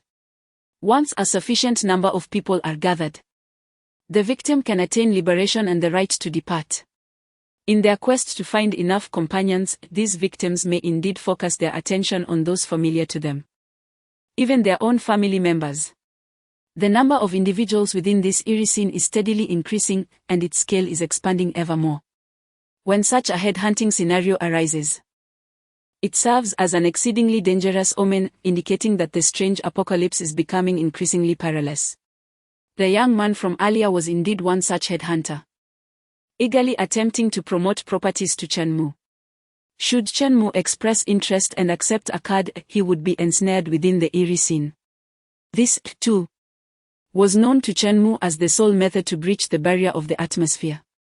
Hence, he wore a bemused smile as he accepted the card. Upon entering the Mountain Water Courtyard, Chenmu surveyed his surroundings, met with a scene of profound darkness and desolation, as depicted in the task's description. The villas within the Mountain Water Courtyard had fallen into despair, reduced to mere remnants of their former glory. The moonlight cast a cold, shadowy pall over the ground. As Chenmu contemplated his environment, he found himself momentarily lost in thought. At that instant, a middle-aged figure, adorned in an oversized suit and flaunting a gaudy gold chain, the quintessential capitalist with a monocle, materialized before him. Observing Chenmu's dazed expression, the capitalist spectre smirked disdainfully, thinking him yet another young man paralyzed by fear. Surely, this must be his first foray into such an eerie scene, and the sight before him had thoroughly unnerved him. "My young brother, what occupies your thoughts?" inquired the capitalist spectre, anticipating that his sudden utterance would startle Chenmu. However, Chenmu merely cast it a fleeting glance, displaying no semblance of panic. What he uttered next left the capitalist utterly bewildered and rooted to the spot. With a tone imbued with regret, Chenmu sighed and remarked, "Alas! I was contemplating how dilapidated this villa has become. I wonder how many ghostly coins I would need to invest to restore it." The capitalist, perplexed, thought to himself, is this person's reasoning not quite sound? For heaven's sake, you have entered a bizarre scenario. Why not exhibit a modicum of fear? This lack of trepidation makes me lose face. Furthermore, what did you just say? You wish to purchase this uncanny scene? Goodness! Upon entering such a strange situation, rather than focusing on survival, you are already pondering how to buy it? No, wait, from his tone, it seems he considers acquiring it to be a trivial matter. He is contemplating how to restore it after the purchase. This young man is exceedingly audacious. Are today's youths truly so abstract in their thinking? Chapter 54, a subtle jolt. This young man is utterly audacious. He seems to disregard all boundaries, no, rather he dismisses all cunning. The capitalist, feeling quite vexed, reminded himself that he is the principal authority of the Shonshui Courtyard, a figure of considerable power. To think he could acquire the Shonshui Courtyard from him, and entertain notions of renovation. Surely, this lad must harbor some misapprehension regarding the essence of ghostly currency. Could he possibly believe that it is merely a heap of ghost money burned during ancestral rites? No, he must witness the true potency of this currency. Young man, do you comprehend the sum required to purchase these villas? The capitalist displayed a palm and cryptically proclaimed, it amounts to this, 50 million ghost coins. Do you possess such wealth? To his astonishment, Chen Mu responded with a gleeful smile. Only 50 million. Quite a bargain. I shall buy it, he declared with remarkable decisiveness. The capitalist was momentarily taken aback, pondering whether this young man had lost his senses. 50 million ghost coins. Surely, he lacks any comprehension of their value. It is essential to note that the eerie apocalypse had only commenced a month prior. Ghost coins were exceedingly rare for both humans and the supernatural. To put it plainly, inflation had yet to rear its head in this uncanny world, rendering ghost coins immensely valuable. Even those of noble rank, like dukes, would find their pockets scarcely filled with only a few 100,000 ghost coins to their names. The capitalist himself, with an entire fortune of merely 200,000 ghost coins, was astounded. 50 million ghost coins represented several times his total worth. What a preposterous notion that an ordinary young man could produce such an amount. Yet, for Chen Mu, 50 million was indeed a lucrative deal. The multitude of villas at Shanshui Courtyard, coupled with their prime location, constituted scarce resources. After a year or two in this eerie era, as the supernatural proliferated and ghost coins became more abundant, there was no doubt that the value of such a rare and upscale property would skyrocket. It was entirely plausible for prices to multiply exponentially. The adage early purchase, early enjoyment rang true. This investment promised to yield substantial returns. Without further ado, Chen Mu clapped his hands, intending to reveal the power of ghost coins to the capitalist. Let us induce a subtle jolt. As he clapped, stacks of pristine ghost banknotes materialized on the ground beside him. 1 million, 2 million, 5 million. 10 million, 50 million. The cascading notes dazzled the eyes. Under the moonlight, the luminous stacks of ghost currency appeared resplendent. The capitalist was rendered speechless, staring in disbelief at the sight before him. The stacks of currency exuded a potent aura, leaving him utterly mesmerized. Gazing at Chen Mu, his expression was one of sheer astonishment. He truly possessed ghost coins. And in such abundance. 50 million. 50 million. He had summoned forth this staggering sum with but a simple clap. What wealth must he possess? Enough of this chatter, let us sign the contract. 50 million. And I shall acquire the entirety of Shanshui Courtyard. Chen Mu refrained from engaging in superfluous dialogue and succinctly articulated his demands. Selling the Shanshui Courtyard for 50 million was, to the capitalistic entity before him, an exceptionally advantageous transaction. It had never anticipated that such a high price could be fetched for the Shanshui Courtyard. This deal, indeed, proved mutually beneficial. Chen Mu was earning money for the future, while the capitalist profited from the present. Very well, let us proceed with the contract, the capitalist agreed eagerly, producing the paperwork for the Shanshui Courtyard. Upon signing, Chen Mu would assume ownership of the estate. However, just as the transaction was on the brink of completion, the capitalist abruptly changed course. Gazing at Chen Mu, the glint of avarice flickered in its eyes. Here stood a young man with considerable wealth, casually capable of offering 50 million ghost coins. An insatiable greed began to swell within the capitalist's heart, and its gaze towards Chen Mu shifted, perceiving him as a lamb ripe for slaughter. Had it undervalued the price?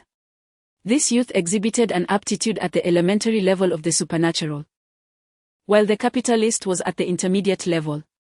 In terms of strength, it was superior. Moreover, this was its domain, a realm where it could manipulate the rules to its advantage.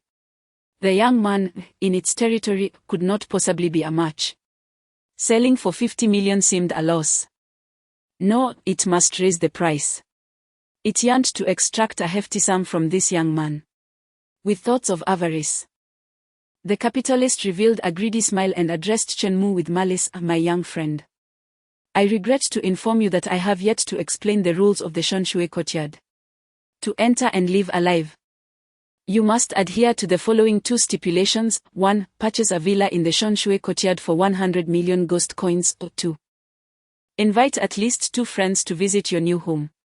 Only by fulfilling these conditions and complying with the rules can you depart the Shonshui courtyard alive."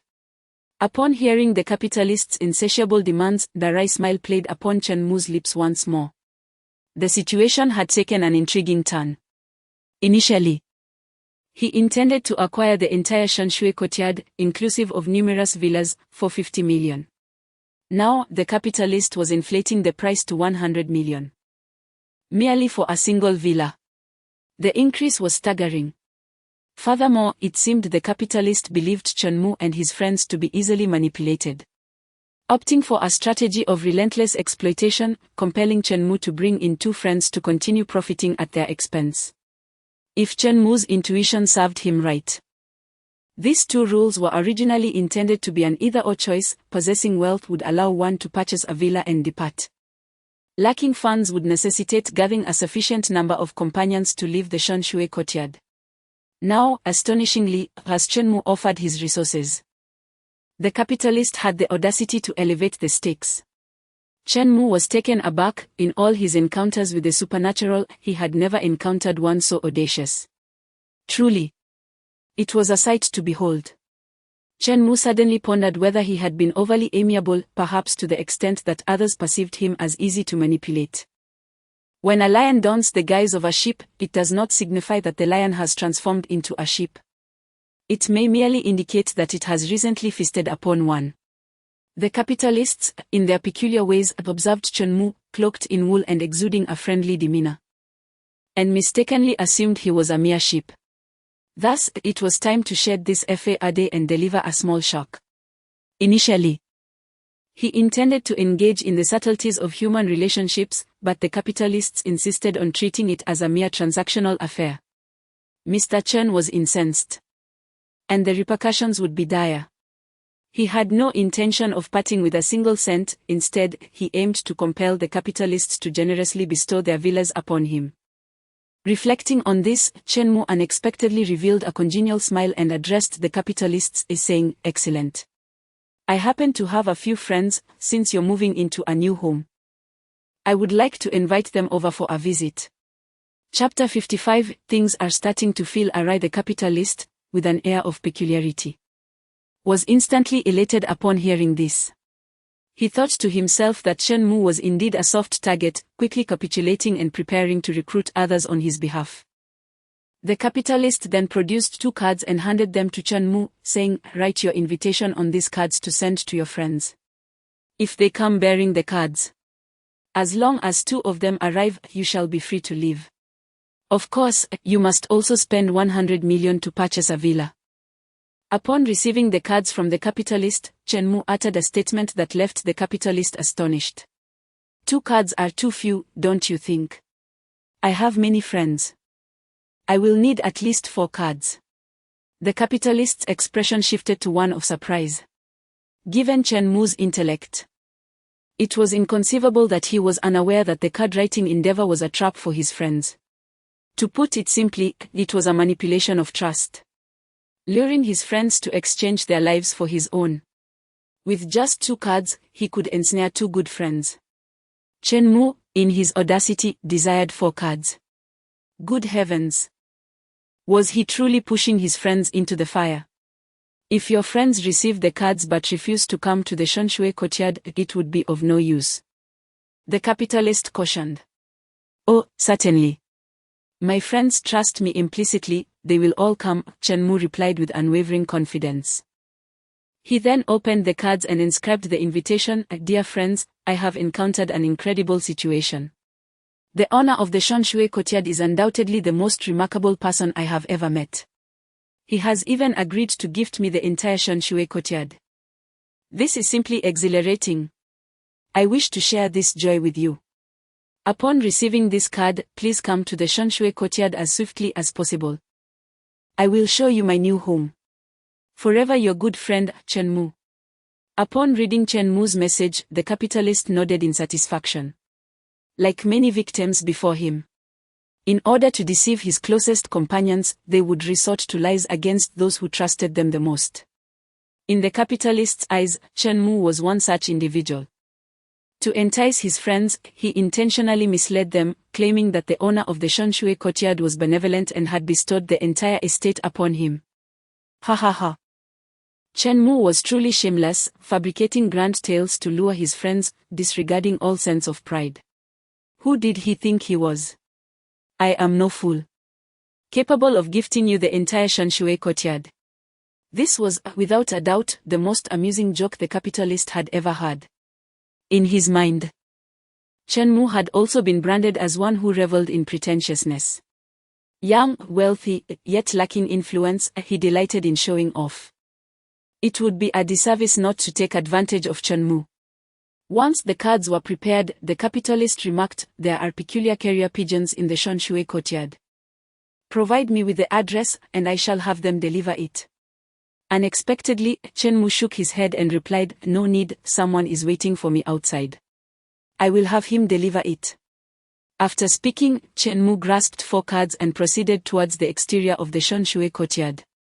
The capitalist, feeling a peculiar sense of unease, stealthily followed behind to observe. Chen Mu approached the edge of the air barrier where a taxi awaited outside. He tossed the cards through the taxi's window, after which the vehicle promptly turned around and departed along the road. It turned out that the individual Chen Mu mentioned waiting for him referred to the taxi. The capitalist exhaled a sigh of relief. Evidently, Chen Mu wielded no significant power, merely a wealthy loner. After all, the spectral taxi appeared indistinguishable from an ordinary one. It was only upon entering the taxi that Chen Mu realized something was amiss, making the capitalist's ignorance entirely understandable. While awaiting the delivery of the cards, Chen Mu returned to the Shanshui courtyard, where the capitalist awaited him. "Mr. Chen, who are those friends of yours?" the capitalist inquired. "Oh, my friends." Chen Mu pondered briefly before responding, "They are just ordinary folks, perhaps with a little money and a bit of status, but nothing grand." Upon hearing this, the capitalist felt reassured. Individuals with modest wealth and status were the perfect targets, ripe for exploitation. A swift cut would yield substantial profits without fear of retaliation. Who would dare retaliate against me, without considering their own worth? The capitalist, who had always preyed on the weak, felt particularly elated, regarding Chen Mu with the gaze of a butcher eyeing a lamb destined for slaughter. "Since we have some time, why don't you settle the 100 million Mingsha now?"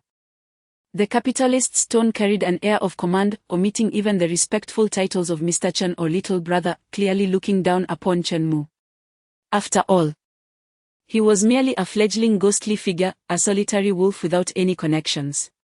Now that he had fallen into the capitalist's hands, there was nothing to fear. Unexpectedly, however, Chen Mu not only refrained from paying but also gathered the 50 million Mingsha from the ground with a mere flick of his fingers. "I understand your urgency, but please do not rush," Chen Mu said with a smile. "I will take this money back for now. First, show me my villa. We can settle the payment when we sign the contract." Of course, this was contingent upon whether he still wished to collect the payment at that time, in which case he would certainly pay every penny. The capitalist wore a mocking smile, perplexed by Chen Mu's nonsensical statement. What did he mean by, "If you still want to collect your money"? Was that not a given? Of course, he intended to collect the payment.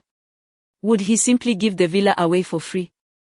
Soon after, the capitalist led Chen Mu to a dilapidated villa, pointing at the small, remote, and old structure. "This is the villa being sold to you for 100 million Mingsha, not a penny less. Such a decrepit villa, one could easily purchase it for 100 million of human currency. Let alone Mingsha." In this eerie apocalypse, Mingsha held far greater value. This was clearly an affront to Chen Mu. Nonetheless, Chen Mu maintained a cheerful demeanor, seemingly unfazed by the capitalist's peculiar insults. As he approached the villa, he discovered that the interior was devoid of any decoration, resembling a dilapidated shell of a building. Unperturbed, Chen Mu seated himself in the center of the hall, wearing a serene smile. For reasons unknown, the capitalist felt an unsettling chill upon witnessing Chen Mu's smile. What was wrong with this fellow? Even after being led to slaughter, he continued to smile like a fool. At that moment, a cacophony of cawing crows echoed above the villa. The capitalist understood all too well that the crow's cries signified the arrival of a new victim into the picturesque courtyard. Presumably, it would be Chen Mu's friend. How swiftly his companion arrived, truly a commendable friend. Yet, why did an ominous feeling creep over him, as though something was amiss? Chapter 56, You call this a modest sum? A modicum of status. Cawing crows. In the picturesque courtyard, an unexpected guest arrived. This stranger, holding a card, effortlessly traversed the invisible barrier. Within the entire courtyard, only one villa was illuminated, undoubtedly the residence of a distinguished black gold client. The uninvited visitor approached the villa with swift strides and entered the grand hall. Inside the hall, Chen Mu and the enigmatic capitalist were seated, their attention drawn to the entrance upon the arrival of a guest. As they discerned who had come, the capitalist was momentarily struck dumb, rubbing his eyes in disbelief. Convinced he must be mistaken. The unexpected visitor was none other than the manager of the Fallen Mall. It is worth noting that Chen Mu was the sole supreme black gold client of the Fallen Mall. Upon receiving Chen Mu's card, the manager, not daring to delay, hastened to the courtyard. Given that the courtyard was situated in an affluent area, in close proximity to the Fallen Mall, the manager was the first to arrive. The sight of the Fallen Mall's manager caused the capitalist to recoil in shock. As a member of the enigmatic circle, the capitalist was acutely aware of the prestige associated with the Fallen Mall. The city was dominated by several influential factions: the Midnight Hotel, the Dark Knight Academy, the Terror Hospital, and the Fallen Mall, alongside the supremely elevated Mist Museum, rumored to be home to a formidable enigma. Undoubtedly, the Fallen Mall held a significant position among the city's elite powers. The manager of the Fallen Mall possessed both strength and status. The capitalist had long aspired to become a member of the Fallen Mall, yet his financial contributions had fallen short, relegating him to the status of an ordinary customer. Even a request for an audience with the manager would be met with refusal. Why had the manager suddenly appeared here? Could it be that he was a friend of Chen Mu? The thought sent a chill down the capitalist's spine. What was going on with Chen Mu? Had he not claimed that his friends were merely ordinary individuals, possessing only a modest sum of money and status? You call this modest? The representative of a top-tier power in the city, the manager of the Fallen Mall, was what you termed a mere modicum of status. Mr. Chen, you are our esteemed black gold client. On behalf of the Fallen Mall, I have come to congratulate you on your relocation. This is a small gift, symbolizing the heartfelt sentiments of the Fallen Mall. With that, the manager produced a small box and handed it to Chen Mu. Inside was a piece of jadeite worth millions. Chen Mu accepted the gift with a beaming smile. The capitalist, overhearing their exchange, was taken aback. Esteemed black gold client. Such a status was not something one could simply purchase. A sense of foreboding washed over the capitalist as he glanced at Chen Mu, who was smiling back at him. Suddenly, the dreadful realization struck. It seemed that Chen Mu possessed a significant background. Before the manager could take his seat, the cawing of crows echoed from the rooftop of the villa. Was there yet another arrival? A moment later, a woman clad in a crimson dress, accompanied by 6 imposing security guards, entered the villa. The Midnight Hotel manager, Li Xiaoxiao, had come to extend her congratulations to the owner on his relocation. The Midnight Hotel. Yet another formidable force. The capitalist felt a chill run down his spine. This Midnight Hotel was a recently emerged power, one he had yet to thoroughly comprehend. It was rumored that the enigmatic figure behind the Midnight Hotel was a human, with the surname Chen. Wasn't it Chen Mu, the owner? Could it be that Chen Mu was the proprietor of the Midnight Hotel? The capitalist was overwhelmed with despair, sensing a profound betrayal. With a bit of money and a modicum of influence, Chen Mu's definition of a bit seemed to diverge significantly from that of others. At that moment, the crow cawed from the roof of the villa. Upon hearing the crow's call, the capitalist shuddered. With each caw, a remarkable individual seemed to arrive. Could another distinguished figure be making an appearance? Indeed, mere seconds later, a middle-aged man with a beer belly and a balding head, wearing a sycophantic smile, stepped into the villa. The principal of the Dark Knight Academy. The capitalist recognized him instantly. His child aspired to join the elite class at the Dark Knight Academy, and he had been scheming to leverage connections, even contemplating offering a bribe to the principal. Yet, before he could complete his arrangements, the principal had come to visit. The unfortunate news was that the principal was not here to see the capitalist, but rather Chen Mu. As the principal spoke, the capitalist felt as if he might collapse on the spot. The principal of Dark Knight Academy had come to congratulate the esteemed board member, Director Chen, on his relocation. A board member. Chen Mu was indeed a board member. The capitalist felt darkness envelop him, nearly succumbing to a stroke on the spot. He looked at Chen Mu, filled with despair. At that moment, the only thought echoing in his mind was, a bit of money and a bit of status, merely ordinary individuals after all. In that instant, the capitalist comprehended the true treachery of human nature. Essentially, he was just a businessman, devoid of significant power, with his sole reliance resting on the dozen or so villas of Shonshui Courtyard. Each person present, be it the fallen manager from the business world, Li Xiaoxiao from the Midnight Hotel, or the principal from the Dark Knight Academy, was backed by a formidable foundation. It could be said that he could not afford to offend any of them. The good news was, he had not offended any of these three individuals. The bad news was, he had severely angered their superior, Chen Mu. Before the capitalist could recover from his shock, another crow cawed from the roof. Good heavens! Was there no end to this? The capitalist was utterly stunned. 3 guests had arrived, each more impressive than the last. He could scarcely fathom the identity of the 4th guest. All he knew was that he was likely to meet his end here today. Moments later, a formidable aura emanated from outside the villa. This aura was formidable enough that even a being of his status found it difficult to withstand. The capitalist, sensing an ominous danger, felt an unsettling chill. The aura emanating from this presence was far superior to that of the deceitful. Could it be that the visitor was a master of deception?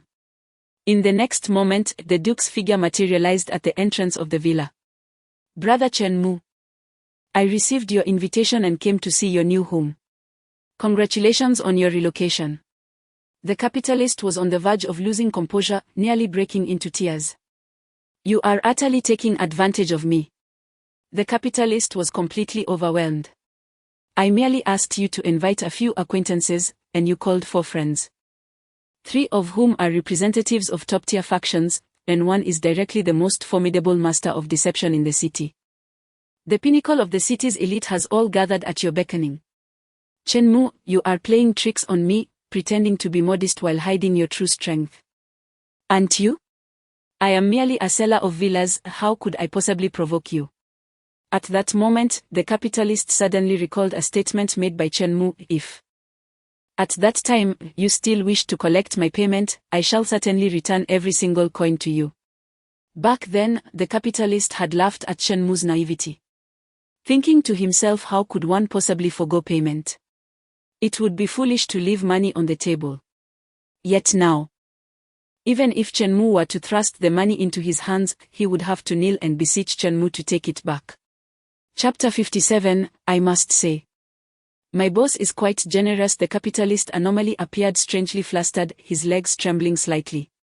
He was merely an anomaly of a peculiar grade. And after years of engaging in commerce, his combat prowess had significantly waned. The battle-hardened Duke could easily crush him with the slightest flick of his finger.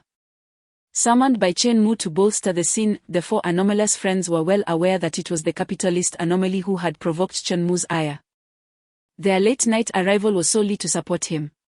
The Duke turned to Chen Mu and said, Dear friend Chen Mu, shall we tour your new residence?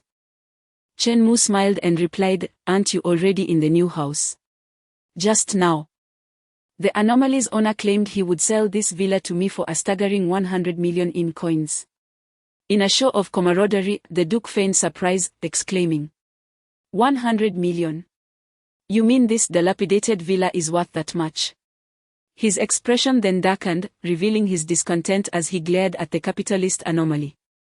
"I hear you intend to sell this decrepit structure to my friend for 100 million. Under the Duke's fierce gaze, the capitalist anomaly was instantly paralyzed with fear. Selling this small and shabby villa for such a sum was nothing short of a blatant affront to Chen Mu. Moreover, the relationship between the Duke and Chen Mu was anything but ordinary. They were clearly close friends. The Duke was evidently intent on defending Chen Mu's honor. The capitalist anomaly realized that if he dared to affirm this outrageous claim, it would not be long before the Duke erupted in fury, potentially obliterating him entirely. Desperately, the capitalist anomaly muttered to himself, "I still wish to salvage this situation. This is not happening. Absolutely not." He hastily denied the accusation, forcing a sycophantic smile towards Chen Mu. "I was merely jesting with you, Mr. Chen. You are both magnanimous and kind-hearted, as a mere seller of properties. How could I dare to take advantage of you? Just say the word, and I would gladly gift you not only this shabby villa but the entire mountain and water courtyard. To accept even a single coin from you would be a profound disrespect." Yet, Chen Mu shook his head. "That simply won't do. I am not lacking in funds. How could I accept your generosity without due cause?" The capitalist anomaly was on the verge of tears, his heart flooded with endless regret. Why had he ever crossed Chen Mu? If only he could turn back time, back to half an hour ago, when Chen Mu had just offered 50 million. He would have sealed the deal without hesitation. No, he would even have given Chen Mu a discount. Forget 50 million, he would sell it for just 5 million. In doing so, he could have secured Chen Mu's favor and latched onto his coattails. With such a substantial ally, his future would have been assured. Instead, in a moment of foolishness, driven by greed, he had foolishly attempted to exploit Chen Mu.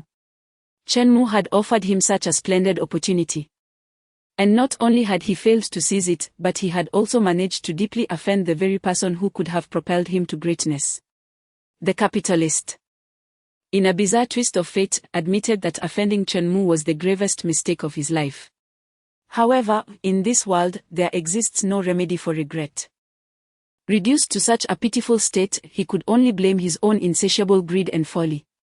The current predicament dictated that to survive, he must desperately seek to appease Chen Mu, hoping for a reprieve from his wrath. With this thought in mind, the capitalist crawled forth, producing the contract for the Shanshui courtyard.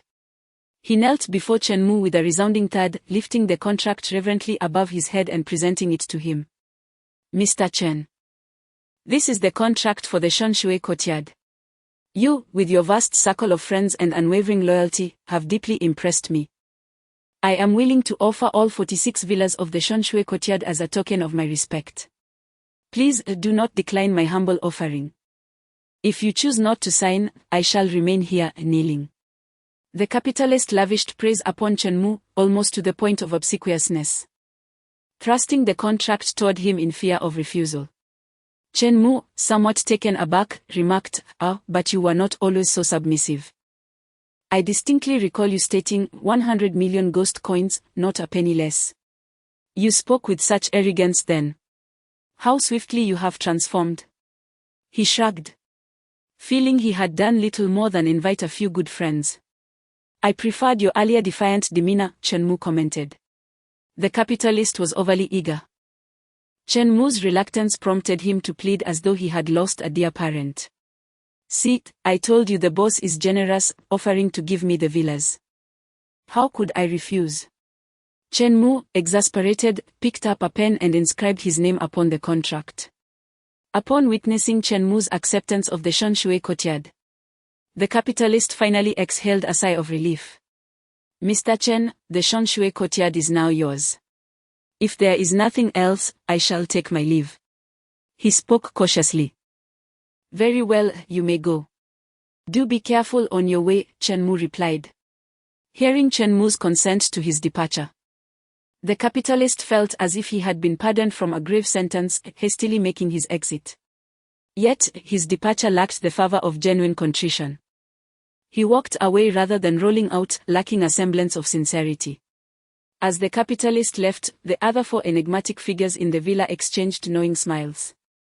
They had come to assist Chen Mu in reclaiming his dignity.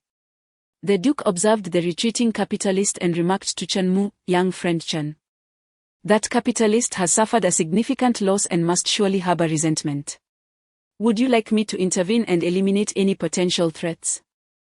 The Duke's implication was clear: the capitalist had incurred a substantial loss and would undoubtedly seek revenge should Chen Mu find himself in a vulnerable position. However, Chen Mu was well aware of his own formidable influence, which deterred the capitalist from acting against him. With this in mind, Chen Mu graciously declined the Duke's offer of assistance. "There is no need to trouble yourself, Duke. Can you guess why I reminded him to be cautious on the road?" Upon hearing Chen Mu's words, the Duke revealed a knowing smile. Indeed, he had not misjudged the young man, although Chen Mu was youthful. He handled matters with astuteness and decisiveness, leaving no room for future complications. From Chen Mu's tone, it was evident that he had already arranged for someone to deal with the capitalist's peculiar situation. Being friends with someone as clever as Chen Mu was truly delightful. One would not have to worry about being let down by incompetent allies. With each interaction, the Duke found himself increasingly impressed with Chen Mu. Everyone makes mistakes. It is essential to learn from them and be more cautious in the future. Chen Mu gazed thoughtfully in the direction from which the capitalist had departed and spoke earnestly. Chapter 58, Chen Mu never shortchanges his friends. As the Duke had remarked, the capitalist, unnervingly departing from the Shonshui courtyard, was gripped by a surge of trepidation. The relief of having escaped from the jaws of death left him gasping for breath. "Damn it. I've narrowly salvaged my life," the capitalist cursed vehemently, venting his pent-up emotions. Soon, however, as the adrenaline of survival began to dissipate, he found himself lamenting the loss of his villa. "I possess so many grand estates. And yet I have relinquished them so easily." His heart ached with regret, but alongside this sorrow, a burgeoning animosity towards Chen Mu took root.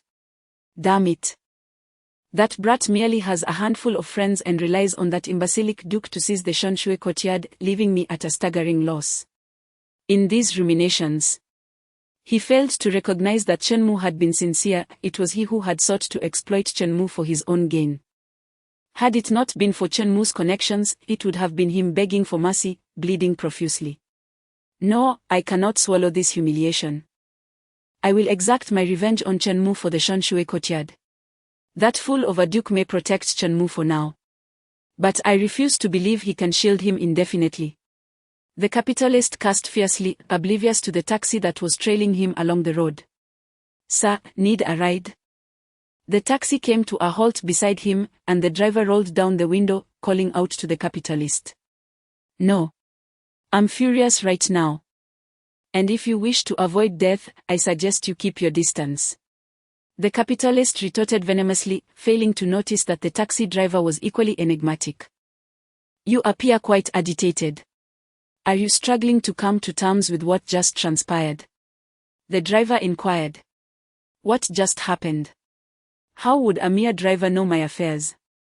The capitalist sensed something amiss, turning to look at the driver, who, to his astonishment, was indeed another enigma, and possessed strength superior to his own. "My employer has instructed me that if you find this grievance unbearable, allow me to assist you in finding eternal rest," the driver declared, stepping out of the vehicle and approaching the capitalist. "Your employer?" The capitalist gasped in horror, sensing imminent danger. Suddenly, he recalled that when Chen Mu had delivered the card, it had been handed to a taxi. He had laughed at Chen Mu at the time, believing the young man lacked influence, merely calling a taxi to deliver the card. Little did he realize that this taxi driver was Chen Mu's personal chauffeur. And even his driver possessed greater prowess than he. The disparity between them was insurmountable. What could he possibly use to contend with Chen Mu? However, this time, no one would offer him forgiveness. The driver faithfully executed Chen Mu's orders, ensuring that the capitalist would henceforth enjoy slumber akin to that of an infant, with ample rest for 24 hours each day. Shanshui Courtyard. Inside the villa. After signing the contract, a formidable force surged into Chen Mu's being. Chen Mu has experienced this sensation twice already.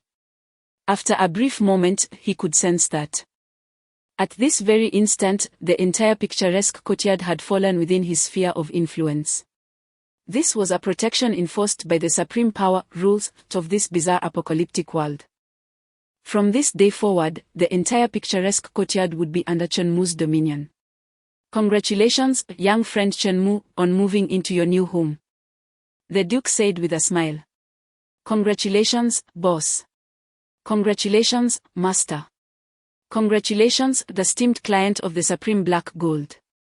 Several peculiar friends extended their heartfelt congratulations to Chen Mu. Simultaneously, Chen Mu's abilities had seen a significant enhancement. From the initial stage of a novice in the realm of the uncanny, he had ascended to an intermediate level. However, his progress halted there. Chen Mu quickly discerned the reasons behind this. Firstly, the picturesque courtyard, in itself, was not a vast power but merely a luxurious cluster of villas, predominantly characterized by residential attributes. Therefore, the enhancement it provided would naturally be less significant compared to the likes of Midnight Hotel or Dark Knight Academy, which were formidable forces. Secondly, as Chen Mu's level increased, the pace of further elevation would inevitably slow. A mere courtyard aiding Chen Mu in advancing a small tier was already a source of great satisfaction. After all, upon reflection, how many days had it been since Chen Mu's rebirth? Just 3 days had transformed him from an ordinary individual into an intermediate being of the uncanny. Such speed could hardly be expressed as merely riding a rocket. Observing Chen Mu's rapid growth in strength, the Duke felt not only joy for his friend but also a tinge of envy. Indeed, being wealthy has its advantages. In years past, he had fought valiantly on the battlefield, repeatedly breaking through the encirclement to earn his own elevation in strength. It took him 3 years to progress from an uncanny citizen to a being of greater stature, while Chen Mu achieved this in merely 3 days. Such a staggering rate of advancement was beyond what fantastical novels would dare portray. This speed was nothing short of extraordinary. Feeling the surge of power and having acquired a picturesque courtyard at no cost, Chen Mu's spirit soared.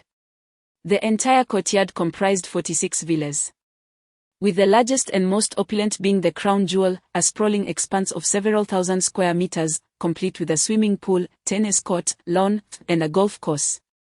Chen Mu intended to reside in this most luxurious villa. The remaining 45 villas varied in grandeur and size, encircling the crown jewel in a protective formation. It was evident that Chen Mu could not inhabit them all alone. He glanced at his peculiar friends, who seemed quite willing to assist him, even at this late hour. Upon receiving an invitation, they rushed over without hesitation to offer their help. When the Duke received the card, he was in the midst of a banquet at the Fog Museum, accompanying a few unfortunate souls engaged in an uncanny task. Upon receiving Chen Mu's invitation, he wasted no time in donning his coat and departing, neglecting even the ongoing task. The unfortunate human companions, witnessing their formidable leader abandon the meal in haste, exchanged bewildered glances, uncertain of who could command such attention from the Duke. The Duke and his companions, displaying remarkable loyalty, came to assist Chen Mu in upholding his reputation. Naturally, Chen Mu would not neglect his friends. With a grand gesture, he pointed towards one of the villas and said to the Duke, "My dear Duke, if it does not displease you, I would like to gift you this villa as your holiday retreat." Upon hearing Chen Mu's words, a look of astonishment spread across the Duke's face. He shared a close bond with Chen Mu, and his presence that night was solely motivated by their friendship, with no expectation of reward. However, when Chen Mu casually offered him a villa worth millions, the Duke hastily declined, saying, "Oh no, dear Chen Mu. You are far too generous. I merely lent a helping hand and it is entirely unnecessary to bestow such a lavish gift." Chapter 59 Ordinary anomalies are penniless. It is quite normal for the Duke to decline. Each villa here is priced at around 1 million nether coins. With a mere wave of his hand, Chen Mu intended to bestow a villa worth 1 million nether coins upon the Duke. The Duke, in a moment of introspection, realized that he had not exerted much effort tonight. He merely came to lend an air of presence. To accept a villa worth 1 million for merely gracing the occasion seemed inappropriate, and the Duke felt a twinge of guilt. "Oh, Duke, let us not be so formal in our friendship," Chen Mu said with a reassuring smile. After several rounds of modesty, the Duke, moved by Chen Mu's enthusiastic persuasion, reluctantly accepted the villa, feeling a deep sense of gratitude. "Your generosity overwhelms me, dear friend. Should you ever require my assistance, do not hesitate to call upon me," the Duke expressed, touched by Chen Mu's remarkable kindness. He had never encountered someone so magnanimous, and he felt increasingly fortunate to befriend Chen Mu. Of course, Chen Mu's generosity was not without its own motives. Was the Duke's visit worth the compensation of a villa? Certainly not. A simple meal would have sufficed. Chen Mu was fully aware of this. However, he felt compelled to offer the villa, not out of folly or a whimsical desire to give, but because, since his rebirth, every expenditure he made held intrinsic value, yielding greater benefits in return. There were 2 reasons for Chen Mu's decision to gift the Duke a villa. Firstly, his new residence lacked a formidable guardian. Although the rules provided some protection, external threats could still breach the confines of the Shanshui courtyard. In the event of an intrusion, such as an encounter with an anomaly, how would Chen Mu defend himself? Should he wish to call upon the Duke for assistance, it would require not only the bonds of friendship but also a significant remuneration, for it was not merely a matter of making an appearance. However, once the Duke owned a villa within the Shanshui courtyard, the dynamics would change. The Duke would then have a vested interest. An invasion would not only threaten Chen Mu's assets but also encroach upon the Duke's own holdings. Should the Duke's interests be jeopardized, he would act without hesitation to repel the invaders, exerting his full might, as protecting one's interests is often more compelling than safeguarding one's very soul. This is the essence of binding interests. By tying the Duke to his cause with a villa valued at 1 million, Chen Mu ensured that as long as the Shanshui courtyard stood, the Duke would safeguard it. With 1 million, he secured a stalwart guardian against anomalies, offering unwavering protection indefinitely. Where else could one find such a lucrative arrangement? Secondly, and perhaps more importantly, Chen Mu sought to profit as well. Could one truly give away a villa and still make a profit? Certainly, but it depends on to whom it is given. Gifting a villa to a mere anomaly would yield no returns, but bestowing it upon the Duke was an entirely different matter. The true value of a property extends far beyond its concrete and steel. To imagine inflating the worth of a villa to astronomical figures based solely on its materials is sheer folly. The paramount factor is its location. The essence of location lies in resources and connections. There is a saying, it is easier to conduct business beneath the emperor's feet. In the shadow of the imperial city, every inch of land is invaluable. Even a restroom can be worth a fortune, solely due to its proximity to the emperor's residence. The Shanshui courtyard, while not a formidable force by any means, and certainly not among the elite powers of the city, possesses the potential to elevate its worth dramatically should it house enigmatic generals. Without a doubt, the value of these villas would skyrocket. This is merely the beginning. Chen Mu's ambitions extend far beyond this. He envisions transforming the Shanshui courtyard into a hub for the influential and affluent amidst an extraordinary apocalypse. Out of the 45 villas, Chen Mu intends to gift 35 to his friends and sell only 10. These 35 villas will be bestowed upon the future elite and magnates of this peculiar world. Imagine if dozens of enigmatic generals, even an enigmatic king, resided within these villas. The property values at Shanshui courtyard would soar exponentially.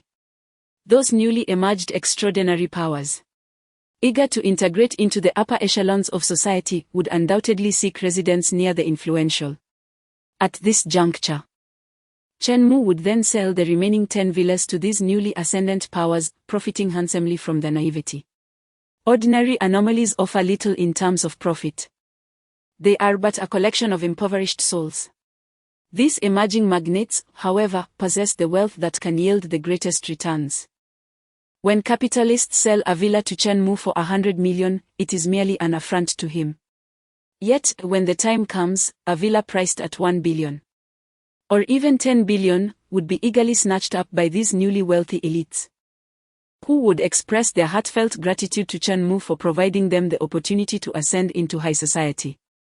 Selling each of the 10 villas for 10 billion would equate to a net profit of over 100 billion. Not to mention the relational benefits that accompany such transactions. Thus, Chen Mu seized the opportunity to gift a villa to the Duke. The Duke, believing this gesture to be a token of gratitude for his assistance, is unaware that he has merely become a permanent security figure at Shonshui Courtyard as well as a pawn in Chen Mu's grand scheme. Nevertheless, this arrangement also proves advantageous for the Duke, allowing him to profit as well. Chen Mu delights in a win-win scenario, fostering amicable relations while collectively reaping rewards from the misfortunes of others. In reality, true win-win situations are scarce. Often, what is labeled a win-win is merely two large fish collaborating to devour a smaller one, subsequently shaking fins in satisfaction while proclaiming their harmonious cooperation to the outside world. Observing the Duke's acquisition of a villa, both Li Xiaoxiao and the principal were filled with envy. However, aside from their admiration, they harbored no ulterior motives. Recognizing that it is quite normal for an enigmatic general to obtain a villa, the two of them were merely astonished. Even if Chen Mu were to offer them a favor, they felt unworthy to accept it. Unexpectedly, Chen Mu turned to them and said, "I appreciate your assistance tonight. There are many villas in the Shonshui Courtyard, and I shall reserve some for you too. If you both work diligently, I will bestow upon you a villa free of charge. Li Xiaoxiao, if you can transform the entire city's dining scene into the market for Midnight Hotel within a month, I will grant you a magnificent villa. And Mr. Principal, should you manage to entice all the peculiarities of the city to send their children to our school within the same time frame, I shall also provide you with a villa." Upon hearing Chen Mu's words, Li Xiaoxiao and the principal first displayed expressions of incredulity, which soon morphed into exhilaration. They understood Chen Mu's character. He was not a mere charlatan who made empty promises. Chen Mu genuinely cared for his employees. Whatever commitments he made would undoubtedly be fulfilled. They never imagined they would one day be rewarded with villas from Chen Mu. This was not only a tremendous benefit but also an honor. Chen Mu, whether intentionally or inadvertently, was crafting the brand of Shonshui Courtyard. He was associating it with the highest rewards within his entire enterprise, thereby enhancing its value. Should these two subordinates succeed, it would serve as a testament to their capabilities, likely leading them to become prominent figures in the future. Bestowing each of them a villa would also elevate the standing of Shonshui Courtyard. In that moment, both Li Xiaoxiao and the principal resolved silently to live up to Chen Mu's expectations. At this juncture, Chen Mu's gaze shifted to the manager of the Fallen shopping mall standing nearby. Chapter 60, Overtime Pay. What is that? Undeniably, the manager's performance tonight was impeccable. He was the first to arrive at the scene. However, Chen Mu had no intention of gifting the manager a villa. The reason was simple: Chen Mu was the customer. After all, the manager was merely a petty tyrant of the marketplace, while Chen Mu was the supreme client of the establishment. Their relationship was a transactional one. As the esteemed patron of the mall, it was entirely reasonable for Chen Mu to ask the manager for assistance. It was a normal business exchange. One cannot assist a client and then expect a villa in return, unless Chen Mu had completely lost his mind and transformed into a people pleaser. Nevertheless, Chen Mu certainly intended to express his gratitude, albeit in a businesslike manner. Turning to the manager, Chen Mu remarked, "Sir, as you can see, I possess several villas, many of which are bare and in need of renovation. I plan to refurbish them and intend to procure the materials and furnishings from your marketplace. I trust you can offer me a favorable price." He concluded with a smile, adopting a light-hearted tone for the negotiation. Upon hearing this, the manager immediately grasped the implication. Chen Mu was looking out for him by entrusting such a substantial order to him. Renovating a single villa would cost at least several $100,000. Considering the opulence of the royal residence Chen Mu occupied, the renovations could easily amount to tens of millions. This represented a lucrative contract worth over $100 million. The manager's face broke into a wide grin. Chen Mu, as a major client, was incredibly generous. This visit had proven exceedingly profitable. Mr. Chen, rest assured, if I cannot meet your expectations, I shall come to you personally. The deeply moved manager made a solemn pledge, vowing not to disappoint Chen Mu. Chen Mu nodded in satisfaction. He was certain to seek out other professionals for the renovations, but rather than benefit a stranger, it would be more prudent to support the manager's business. They were familiar with each other, and given Chen Mu's connections, the manager would undoubtedly be highly invested in the project and offer a competitive quote. Chen Mu would benefit from a small profit, securing a discount while also saving himself the trouble of supervising the work. However, suddenly, the manager appeared contemplative, a hint of distress crossing his features. What troubles you? Please feel free to speak, Chen Mu encouraged, noticing the manager's discomfort. Mr. Chen, I've just realized something. Most of the staff at the marketplace are salespeople, and I cannot entrust the renovation to mere amateurs. Thus, I find myself in a predicament, uncertain of where to find capable hands, the manager confessed candidly. Unexpectedly, as soon as the manager articulated his dilemma, Chen Mu offered a solution. He glanced at Li Xiaoxiao and the principal, saying, "The hotel and school are our allies. Do you have any extra manpower available?" Li Xiaoxiao promptly responded, "Rest assured, master, with just a word from you, I shall bring all our staff over." The principal also expressed, "At the Dark Knight Academy, I can immediately suspend classes and summon all the teachers. Everything will be dictated by Chairman Chen's wishes." The Duke proactively added, "In my fog museum, I have some staff as well. If young friend Chen does not mind, I can call them over to assist." Chen Mu waved his hand, indicating that he did not wish to disrupt the development of the hotel and the academy. "Duke, your manpower is also limited. There is no need to hinder the operations of the fog museum." Li Xiaoxiao had a sudden inspiration and said, "Boss, I just remembered. Our employees have a 4-hour break every day. How about I call the employees on break to come over immediately after their shift at the hotel? After working at the Shonshui courtyard, they could return to their jobs without delaying the hotel renovations." Upon hearing Li Xiaoxiao's suggestion, Chen Mu's eyes brightened, and he admired her ingenuity. His hotel manager was truly relentless in her efforts, fully demonstrating his teachings. Chen Mu waved his hand and exclaimed, "Excellent. Let us proceed as you suggested. The staff from Midnight Hotel and Dark Knight Academy will come to the Shonshui courtyard during their break to assist with the renovations." However, Chen Mu's tone shifted as he added, "We cannot have our brothers working for free. Each employee who comes to help will be considered as working overtime. All employees working overtime will receive triple their wages as overtime pay. Not just this time, but any time in the future, whenever an employee works overtime in my enterprises, I shall pay them triple." Chen Mu's declaration left Li Xiaoxiao and the principal in stunned silence. Overtime pay? What is that? Helping the boss during break time? Isn't that expected? Why should the boss pay them, and moreover, offer triple the wages? It is no wonder they were astonished. In the bizarre world, not only was there no concept of overtime pay, but even overtime itself was unheard of. With every 24 hours consumed by work, how could one even conceive of overtime? Chen Mu had introduced the concept of overtime, and for the first time in the bizarre world, he had implemented overtime pay, at least several versions ahead of the bizarre realm. This concept was so advanced that it was difficult for them to comprehend. Soon, the news of Chen Mu's request for renovation spread back to Midnight Hotel and Dark Knight Academy. At Midnight Hotel, the peculiar employees were enjoying their meal. "Brothers, Boss Chen has announced that the Shonshui courtyard needs manpower for renovations. After finishing our meal, let us not rest but go assist Boss Chen. One employee shouted in the cafeteria. All right. We certainly have no objections to Boss Chen's words. With such high wages and benefits, I feel quite guilty. Finally. We can work more, I can hardly wait. A group of peculiar beings immediately put down their bowls, wiped their mouths, and rushed to assist Chen Mu. Their enthusiasm and eagerness to work were palpable, making it seem as though they were frenzied.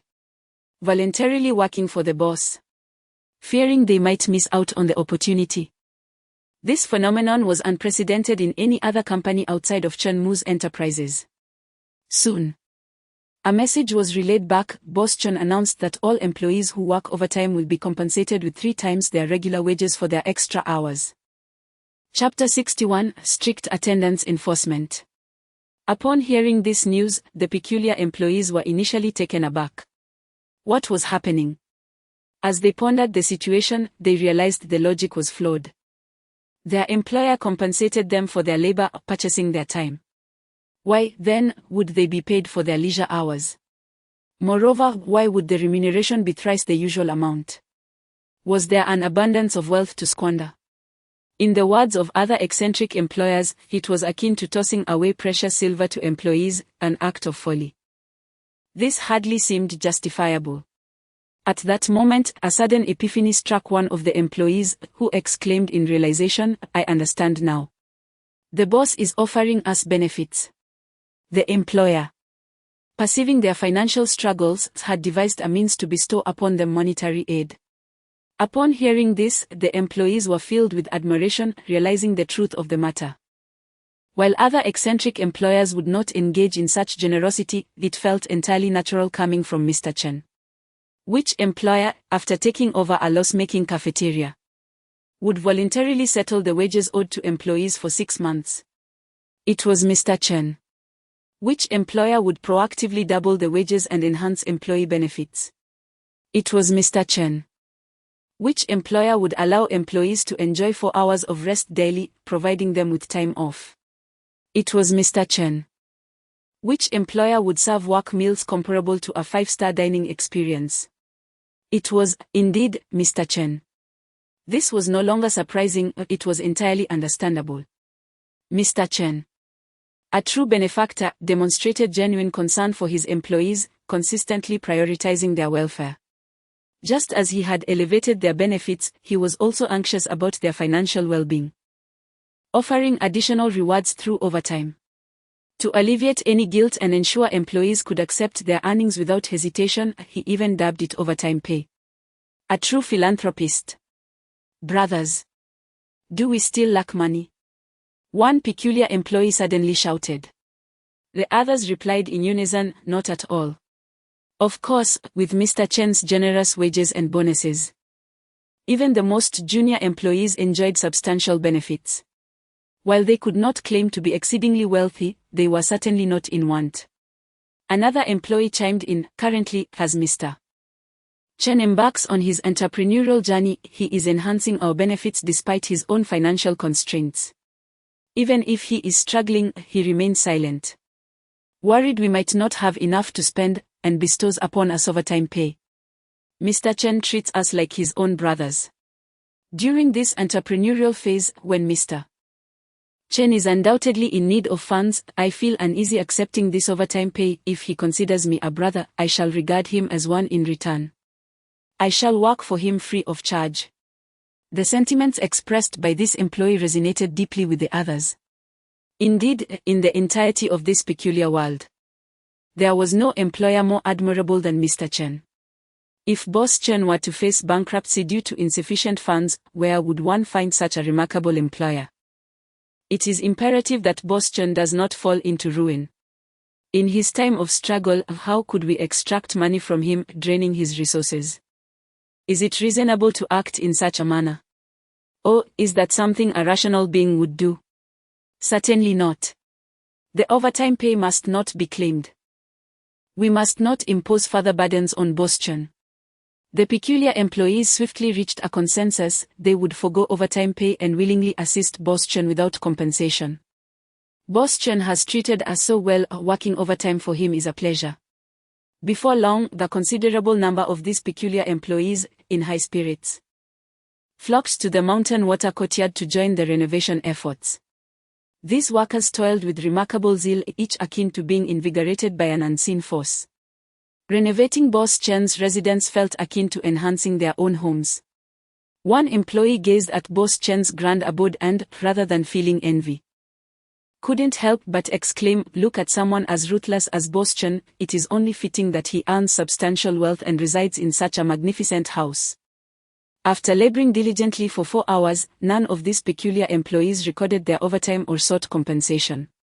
Consequently, Boss Chen soon detected an anomaly: his villa was undergoing rapid renovation. Luxurious flooring, crystal chandeliers, verdant lawns, each decorative element arose with astonishing speed. Yet, upon reviewing the work records, he discovered no one was actually working. How could the renovations progress so swiftly without anyone laboring? This was indeed bizarre. Upon investigation, Boss Chen uncovered that his peculiar employees had collectively opted not to record their hours or claim overtime pay. This was unacceptable. It was not merely a matter of saving money, the renovation of his mountain water courtyard had cost over 100 million ghost coins.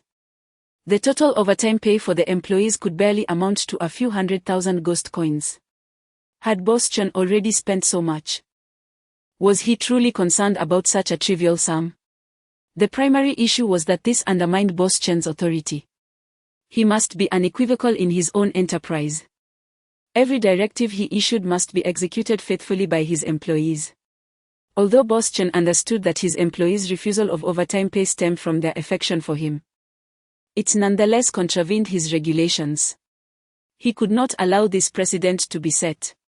Thus, Boss Chen summoned his security team, commanding them, from this moment forth, every employee working overtime must clock in, no one is to miss or neglect their timekeeping. The security team dutifully executed Boss Chen's orders, whereas those who had claimed overtime pay walked with their heads hung low. In such difficult times for Boss Chen, how could I continue to drain his resources? Am I truly so peculiar? They pondered, grappling with their conscience. Why can't we work a bit more? The overtime pay is fixed. If we simply put in a little extra effort, it would mean Boss Chen would spend less on our overtime. This empathetic suggestion quickly garnered widespread support among the employees. As a result, the construction site at the mountain water courtyard soon witnessed numerous instances of early arrivals and late departures. Some employees, in their fervor to contribute more, forgo their meals after work, heading straight to the construction site to devote the half hour typically reserved for dining to labor. They refrained from clocking in early, only registering their presence during official work hours. This is termed arriving early. Similarly, the concept of leaving late applies. They clock out immediately after work yet deliberately linger for an additional 20 minutes, putting in extra hours. On their journey home, they prefer to take a taxi, willingly covering the fare to save time and dedicate more effort to their employer, Mr. Chen. Mr. Chen soon became aware of this puzzling behavior, finding it utterly astonishing. What sort of mindset motivates this peculiar group? During overtime, they choose to extend their hours further. As Mr. Chen prepares to acquire a hospital, he is well aware he must provide health insurance for his employees. If they continue to volunteer for extra shifts, potentially exhausting themselves, how much will he have to spend on medical expenses? This situation transcends ordinary competition, it has devolved into a malicious form of overwork. It is imperative to curb this unhealthy trend within the company. Consequently, Mr. Chen issued a firm directive: attendance management must be strictly enforced. Early arrivals and late departures are to be resolutely rejected, no one is permitted to work an extra minute.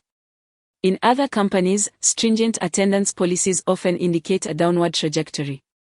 However, Mr. Chen, in the early stages of development, is imposing strict attendance rules, particularly in the opposite direction, refusing early arrivals and late departures. In a fleeting moment, Mr. Chen suddenly sensed that this bizarre, dystopian scenario seemed to be orchestrated by himself. Something felt amiss. Chapter 62, The Hospital's Predicament. Under the relentless self-exploitation of the staff, the landscape of Shonshui Courtyard transformed remarkably within just 2 days. Even the disheartened mall manager remarked that he had never encountered employees with such remarkable self-management skills. This batch of leeks cultivated by Boss Chen tended to themselves and harvested their own fruits, making onlookers envious. Having never harvested such high-quality leeks before, it was indeed a regret in the boss's career. Yet, the mall manager was acutely aware that this was a testament to Chen Mu's capabilities. Otherwise, amidst so many peculiar employees, why were only Chen Mu's workers so exceptional? Previously, at the Midnight Diner and the Night College, they were the same batch of employees. Why hadn't they displayed such dedication then? If a boss treats their employees as fools, they cannot be surprised if the employees reciprocate in kind. Empathy is key. Chen Mu treats his employees well, and although they may not express it verbally, it is etched in their hearts. No one is a fool. Everyone keeps a mental ledger of who genuinely cares for them and whom they ought to repay. This is a truth universally acknowledged, though seldom spoken aloud. Once the renovations at Shonshui Courtyard were completed, the final cost assessment astonished the disheartened mall manager. Thanks to the employees' tireless efforts, the project was completed a full 7 days ahead of schedule. Moreover, the employees approached their tasks as if they were renovating their own homes. They strived for excellence, seeking to save materials for Boss Chen wherever possible. For instance, some carpenters might have needed to make 2 or 3 cuts, discarding 3 boards before producing a usable piece. However, the dedicated employees were fully focused. If they could succeed in one attempt, they would never make a second. They were determined not to inflate Boss Chen's budget. Consequently, they significantly reduced waste, saving over 2 million in costs. Furthermore, the quality of the renovations exceeded all expectations, with intricate craftsmanship that no other construction crew could match. This was not merely a matter of technique, but rather a reflection of their heartfelt dedication. Chen Mu was elated, having spent over 500,000 in overtime wages. He reaped substantial benefits, saving an additional 200,000. In the end, this was akin to earning over 1 million. Ecstatic, Chen Mu waved his hand and allocated 50,000 from the saved 150,000 to reward the employees involved in the renovations. Those who had worked overtime already felt a sense of guilt for benefiting from Boss Chen's generosity. To their surprise, he also bestowed them with bonuses. What a benevolent leader! A soldier is willing to die for a leader who understands them. To encounter such a boss, they were more than willing to give their all. Finally, with the renovations completed, Chen Mu lay back in his sprawling villa, reflecting on the whirlwind of emotions coursing through him. Just days ago, he had been a penniless youth. Now, in the span of a few short days, he had transformed, residing in a magnificent house. Outside, a cerulean pool glimmered, bordered by a vast green lawn. The Duke had also moved into the adjacent villa. Although he often frequented the Mist Museum, he would retreat to the villa whenever time permitted. Such a life of luxury could indeed lead one astray. Taking a deep breath, Chen Mu understood that now was not the time to rest. The eerie apocalypse has commenced for over a month now, and in the initial phase, there has been a dire scarcity of ghostly currency, leaving various industries in desperate need. This moment presents an opportune time for acquisitions. Swift action is required. Currently, Chen Mu possesses 3 major enterprises: Midnight Diner, Night Academy, and Shonshui Courtyard. Alongside having established an excellent rapport with the Mist Museum and employed the services of the Phantom Taxi. Moreover, within Chen Mu's ring lies the Nether Bank. Although it is not feasible to withdraw from the bank at present, he can continuously draw funds from it. Amusingly, throughout the acquisition of the 3 enterprises, Chen Mu has profited substantially, resulting in a considerable sum of disposable income, allowing him to even deposit some money into the Nether Bank. Rest assured, as the Nether Bank resides within Chen Mu's ring, it eternally belongs to him, ensuring that deposits will never be compromised. Chen Mu's attention now shifts toward the next target for acquisition. Given the widespread financial distress, numerous industries are ensnared in a debt crisis. eagerly awaiting Chen's influx of cash to rescue them from peril. The next objective is none other than the finest and sole hospital in the city, the Fright Hospital. Following the onset of the bizarre apocalypse, a once abandoned hospital transformed into an uncanny establishment by the second week, aptly named the Fright Hospital. It must be noted that the Fright Hospital does not boast exceptional medical expertise. In fact, the hospitals within this strange realm generally lack proficiency. The ethos of this peculiar institution is simple: as long as they do not kill their patients, they consider it a victory. Even if a patient succumbs, it is deemed a failure on their part, not the hospital's. If they can successfully treat even 1 out of 10 bizarre cases, that is a tremendous success. Despite this, the hospital remains in high demand among the bizarre beings. Even the strongest among them would not dare offend this establishment, for it is a rarity. A hospital capable of treating the bizarre is exceedingly scarce. Among neighboring cities, only Chenmu's city houses a Fright Hospital that can cater to the bizarre. Though the treatment efficacy leaves much to be desired, those afflicted have no choice but to pay exorbitant medical fees to receive care. With no alternative options available, even the most subpar hospitals become sought after in the late stages of the apocalypse, where the number of bizarre beings continues to rise, making hospital beds a precious commodity. A multitude of formidable beings, upon sustaining severe injuries, find themselves queuing to present gifts to the hospital director, hoping to receive treatment. Thus, acquiring the Fright Hospital would grant Chenmu dominion over essential aspects of life, including sustenance, shelter, education, and healthcare, allowing him to wield significant influence over the entire city. At this juncture, the Fright Hospital finds itself in a precarious situation. To put it succinctly, the hospital is struggling. Due to its inferior medical capabilities, bizarre beings are reluctant to visit unless critically injured, fearing they may not survive the treatment. Furthermore, in the early stages of the apocalypse, the number of bizarre beings is still relatively low, with many yet to emerge. Moreover, the power of humanity appears minuscule. Many remain oblivious to the enigmatic rules governing these bizarre tasks, let alone the potential harm they may inflict. The scarcity of anomalies diminishes the likelihood of injury, and naturally, few of these peculiarities seek refuge in hospitals. Consequently, the operational state of the Fear Hospital has deteriorated drastically. It can be said that the initial 2 months of the anomalous apocalypse were the most arduous for the Fear Hospital. Once this period is endured, as the number of anomalies increases and conflicts intensify, the incidence of injuries among these anomalies will rise, propelling the status of the Fear Hospital to unprecedented heights and yielding substantial profits. Thus, Chenmu has set forth on his journey, eager to seize this opportune moment to swiftly acquire the Fear Hospital. Chapter 63, The Terrifying Hospital that night. Chenmu departed from the Shonshui courtyard and boarded his private taxi, destined for the terrifying hospital. "Take me there," he instructed the driver, who nodded and accelerated, whisking Chenmu away. In less than 10 minutes, the taxi arrived at a secluded suburban area. A glance around revealed a sparse collection of residential buildings, and the road lay desolate, devoid of pedestrians, exuding an aura of desolation. Amidst the darkness stood a 5-story edifice, its windows aglow with a dim green light, casting an eerie and sinister atmosphere. This was the terrifying hospital, an establishment dedicated to the peculiar. "Please stop here. Wait for me outside, I may require your assistance," Chenmu said to the driver. Given the hospital's uncanny reputation, it was prudent for the driver to remain outside, adhering to the principle that 2 tigers cannot coexist on the same mountain. After alighting, Chenmu inhaled deeply. The icy night breeze, mingled with a faint scent of disinfectant, invigorated him.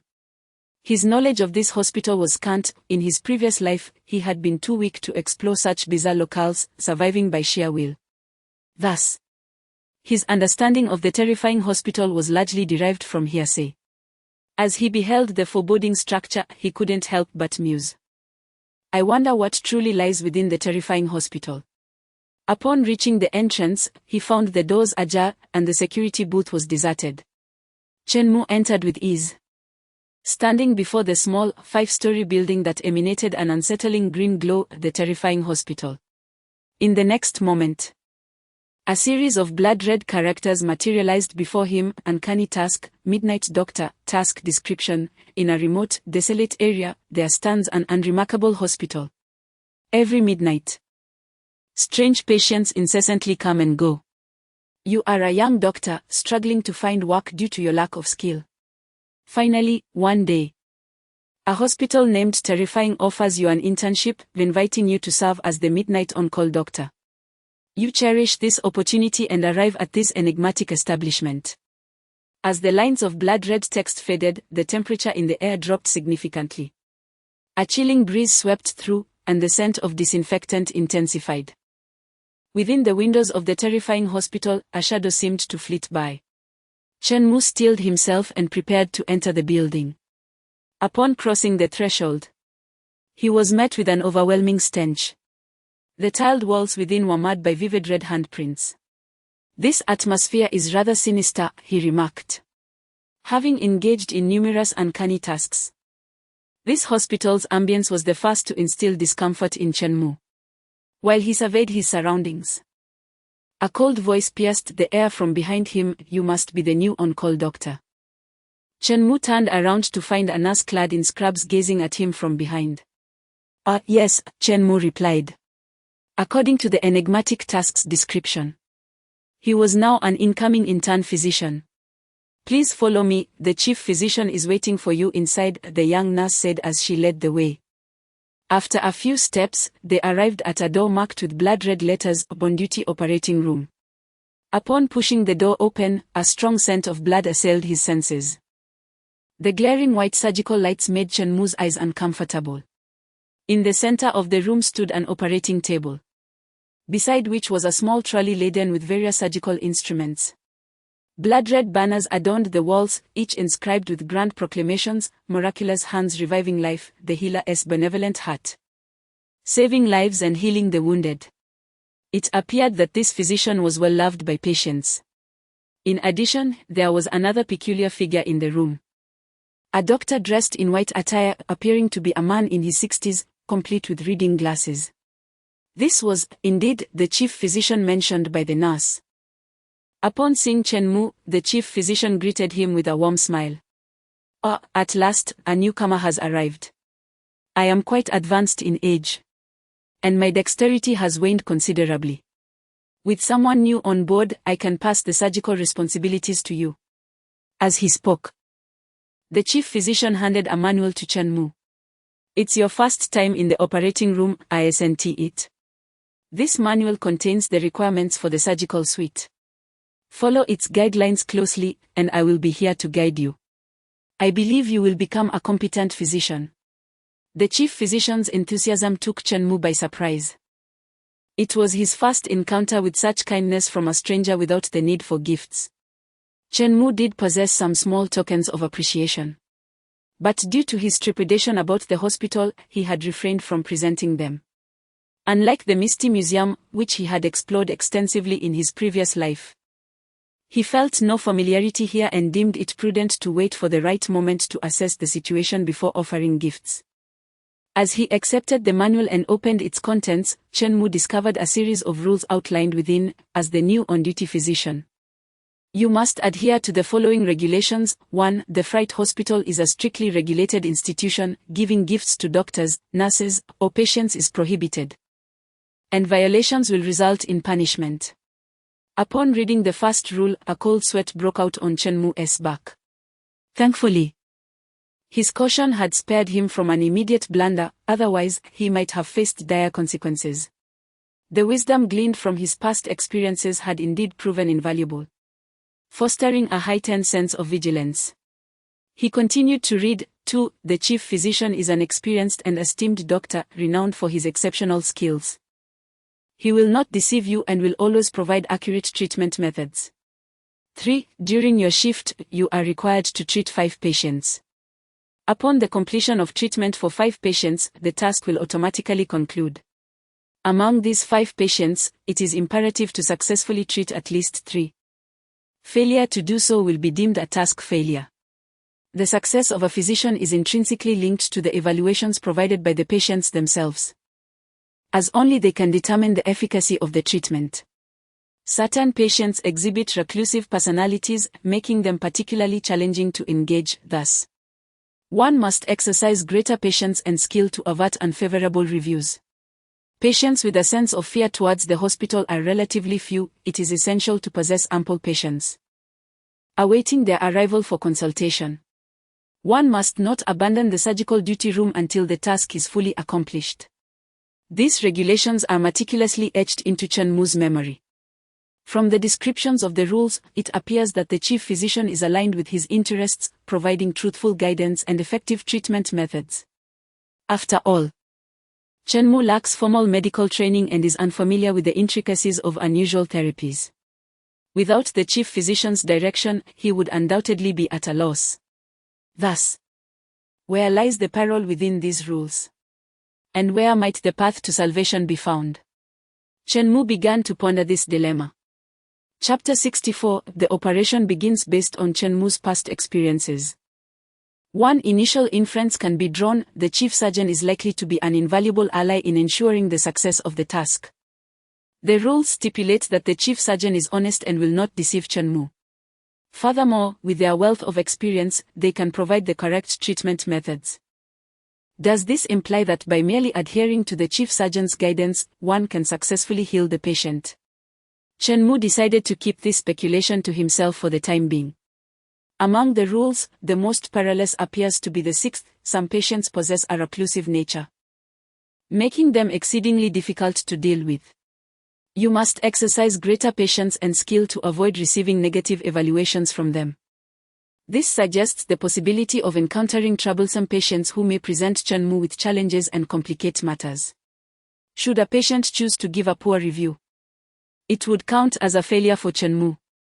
He is permitted no more than 2 failures. Exceeding this limit would result in the task being deemed a failure. This is the information Chen Mu has tentatively gleaned from the rules. As for further details and the nature of the path to survival, he remains in the dark. After all, Chen Mu is not an omniscient deity. He seeks answers through logical deduction, step by step. With the current clues still incomplete, his reasoning can only progress to this point. What remains is to await the arrival of the patient, as described in the rules. Patients at the terrifying hospital are few and far between. Upon Chen Mu's arrival, the benevolent chief surgeon encouraged him to take a seat and reassured him that it is entirely normal for fewer patients to present themselves during the night. However, much to his surprise, this waiting period extended to a full half-hour. Finally, just as Chen Mu was beginning to feel discomfort from sitting, the door to the operating room swung open. Entering was a bizarre figure. "Doctor, my arm is broken. Please help me stitch up the wound." The peculiar patient grimaced in pain, shouting loudly upon entry. Chen Mu glanced at this strange individual and indeed confirmed the patient's claim: one of their arms was severed, revealing a gory incision. Fragments of flesh and blood vessels were strewn about the crimson wound, creating a particularly horrifying sight. Chen Mu immediately steeled himself. While he had encountered many such scenes before, this was his first experience stitching up a wound on such an uncanny patient. The chief surgeon approached the patient and instructed, "Chen Mu, quickly assist the patient onto the operating table. We must prepare for surgery." Upon hearing this command, Chen Mu stepped forward, attempting to support the patient. He felt no concern for potential aggression from the patient, as he was protected by the death armor. Although the ability to violate the rules had entered a cooldown period, the protective capabilities of the death armor were still formidable. Ordinary anomalies could not inflict harm upon Chen Mu. The patient did not cause any trouble, willingly climbing onto the operating table and lying down. "You are doing splendidly. Next, please fetch the disinfectant to cleanse the patient's wound," the chief surgeon directed, pointing to a bottle. As the chief surgeon mentioned during their meeting, his advanced age rendered him unfit to perform the surgery directly. Therefore, he merely guided Chen Mu through the procedure. Following the chief surgeon's directions, Chen Mu approached the surgical table and discovered a small vial on the cot beside it. The vial bore no label and contained a transparent liquid. As the wound was treated with this disinfectant, Chen Mu found the procedure peculiar, in his experience. One typically employed alcohol or similar substances. Perhaps it was indeed an unusual practice. Chen Mu lifted the vial and inquired of the chief surgeon, "Is this the one?" "Yes." "Hurry and cleanse the wound," the chief surgeon urged. According to protocol, the chief surgeon would not deceive himself. Chen Mu temporarily placed his trust in his words and, armed with the enigmatic disinfectant, commenced the cleansing process. As Chen Mu began the disinfection, everyone in the operating room assumed their respective roles.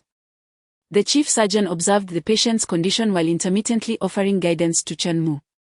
With his head bowed beneath the surgical lights, Chen Mu diligently proceeded with the operation.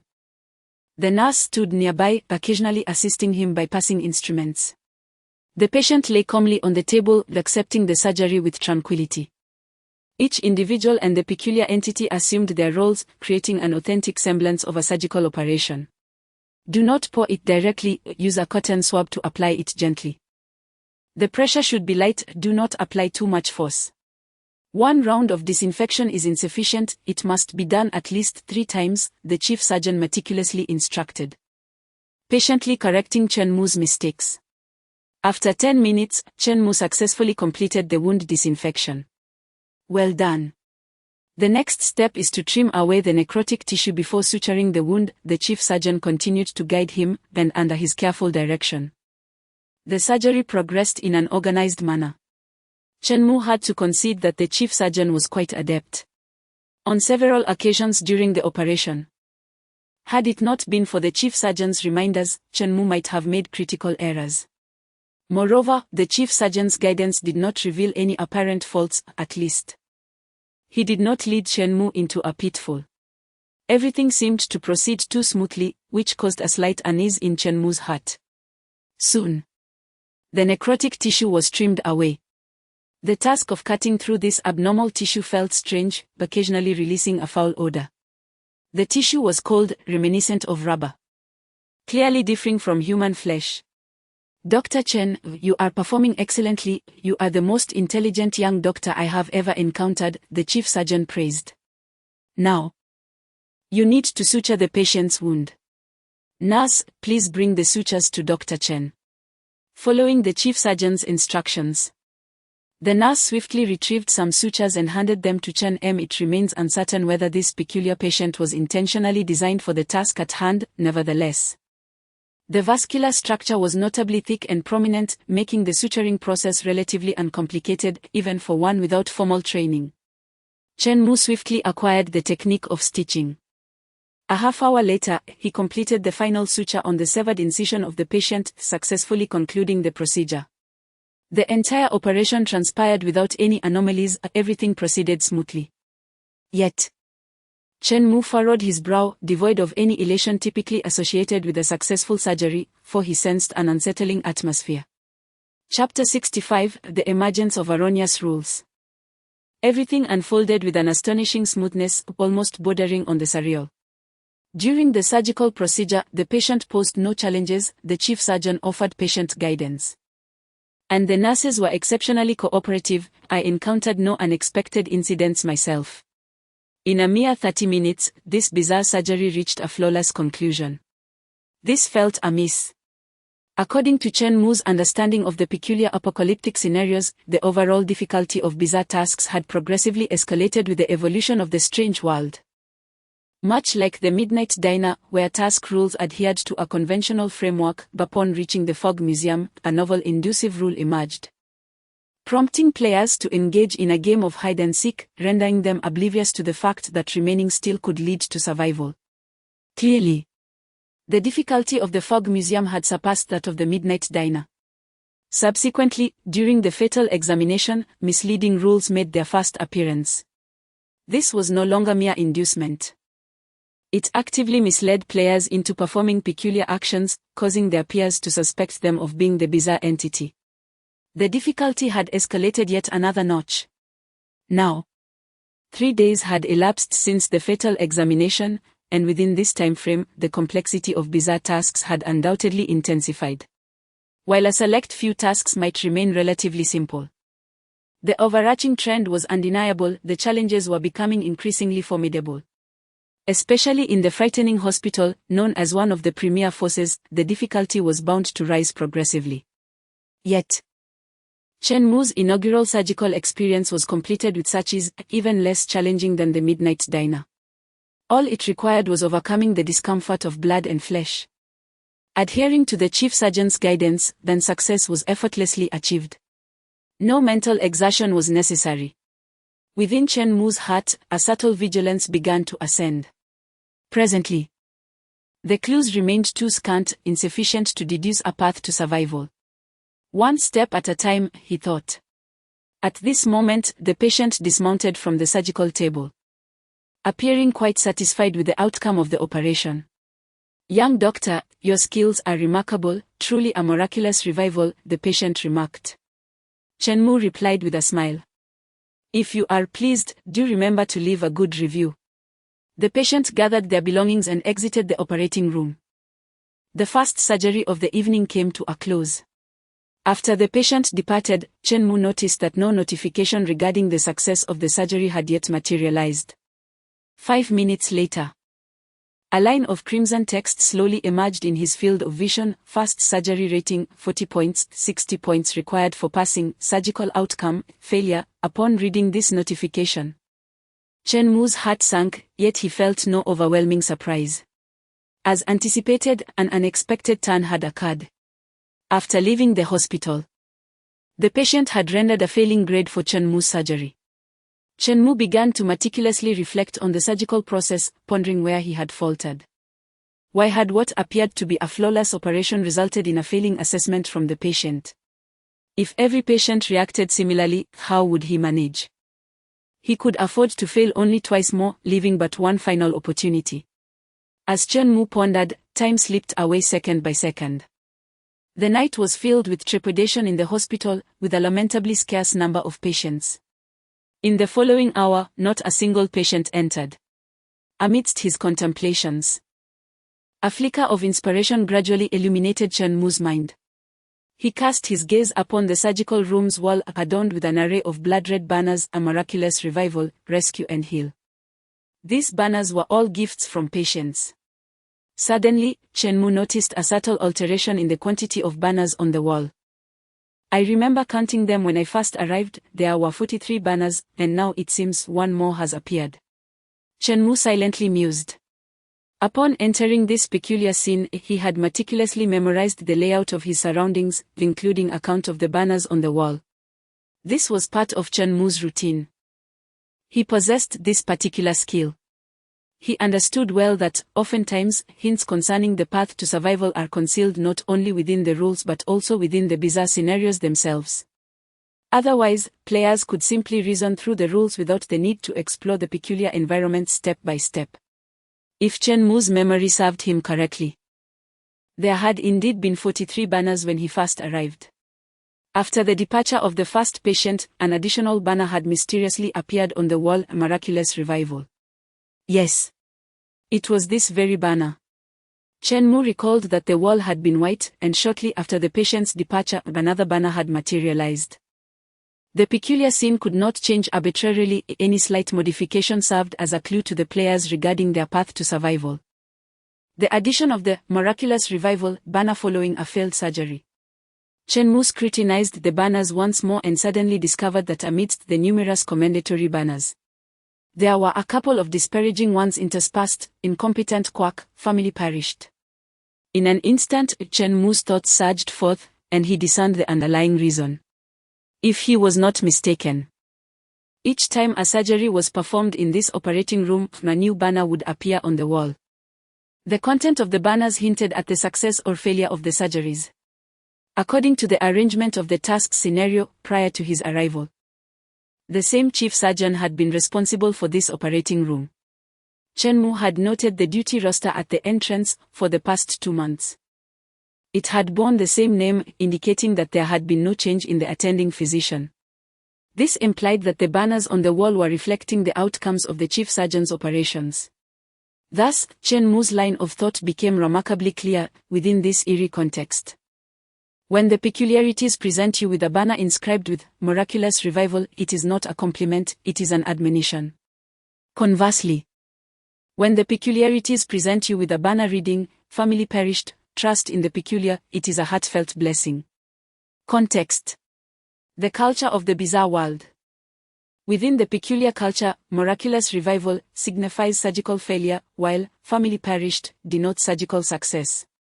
It is evident that this peculiar task has introduced the concept of bizarre world culture for the first time. When players are unfamiliar with this strange cultural context, they may misconstrue the meaning of the banners or dismiss them as mere background. Only by gaining a clear understanding of this odd culture, particularly that these banners are a critique of the Doctor, can players uncover the clues embedded within the bizarre task. Indeed, this peculiar endeavor is far more complex than it appears at first glance. Shenmue did not anticipate the high level of difficulty presented by the eerie tasks within the hospital, which have intriguingly incorporated elements of this bizarre culture. The current unsettling setting has begun to be arranged according to this strange cultural framework. Thus, the banners adorning the wall essentially convey to the players that the chief physician's skills are profoundly lacking. Over the past 2 months of duty, he has conducted 43 surgeries, achieving success only twice, while the rest resulted in failure, the true quirk. A flaw has emerged. A glimmer of excitement shone in Shenmue's eyes as he finally discerned the anomaly. The second rule states, the chief physician is an experienced and esteemed doctor. Renowned for his medical expertise and integrity, he will not deceive you and always provides the correct treatment. However, the reality starkly contradicts this assertion, as the chief physician's abilities are patently mediocre, revealing him to be nothing more than a charlatan. Taking a deep breath, Shenmue realized that he had not been mistaken. This peculiar task has, for the first time, presented an erroneous rule. Chapter 66, if the problem cannot be resolved, eliminate the one who poses it. Upon contemplating this notion, Shenmue was instantly exhilarated. He even devised a method to validate his hypothesis. Requiring no intricate steps, merely a single question would suffice to demonstrate the fallacy of this erroneous principle. Shenmue turned to the chief surgeon and suddenly inquired, "Chief surgeon, might you enlighten me on how many successful operations you have performed in the past 43 surgeries?" Upon hearing this query, the chief surgeon's expression immediately shifted.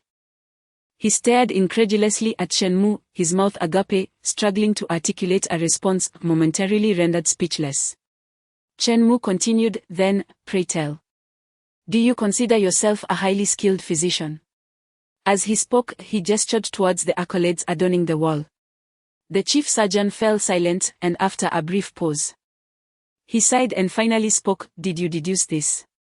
The reason for the chief surgeon's remark was that Shenmue had posed a question he found impossible to answer. Shenmue's intuition was indeed correct, the chief surgeon's skills were far from exemplary, lacking any true finesse. Thus, when Shenmue posed this question, irrespective of how the chief surgeon responded, it would convey a singular truth to Shenmue: the second rule is fundamentally flawed. Should the chief surgeon assert, "My skills are exceptional," he would be deceiving Shenmue. The second rule explicitly states that the chief surgeon would not deceive him, therefore, any act of deception would directly imply the second rule's inaccuracy. Conversely, if the chief surgeon admitted, "My skills are lacking," he would not be deceiving Shenmue. Yet the second rule explicitly claims, the chief surgeon is highly skilled.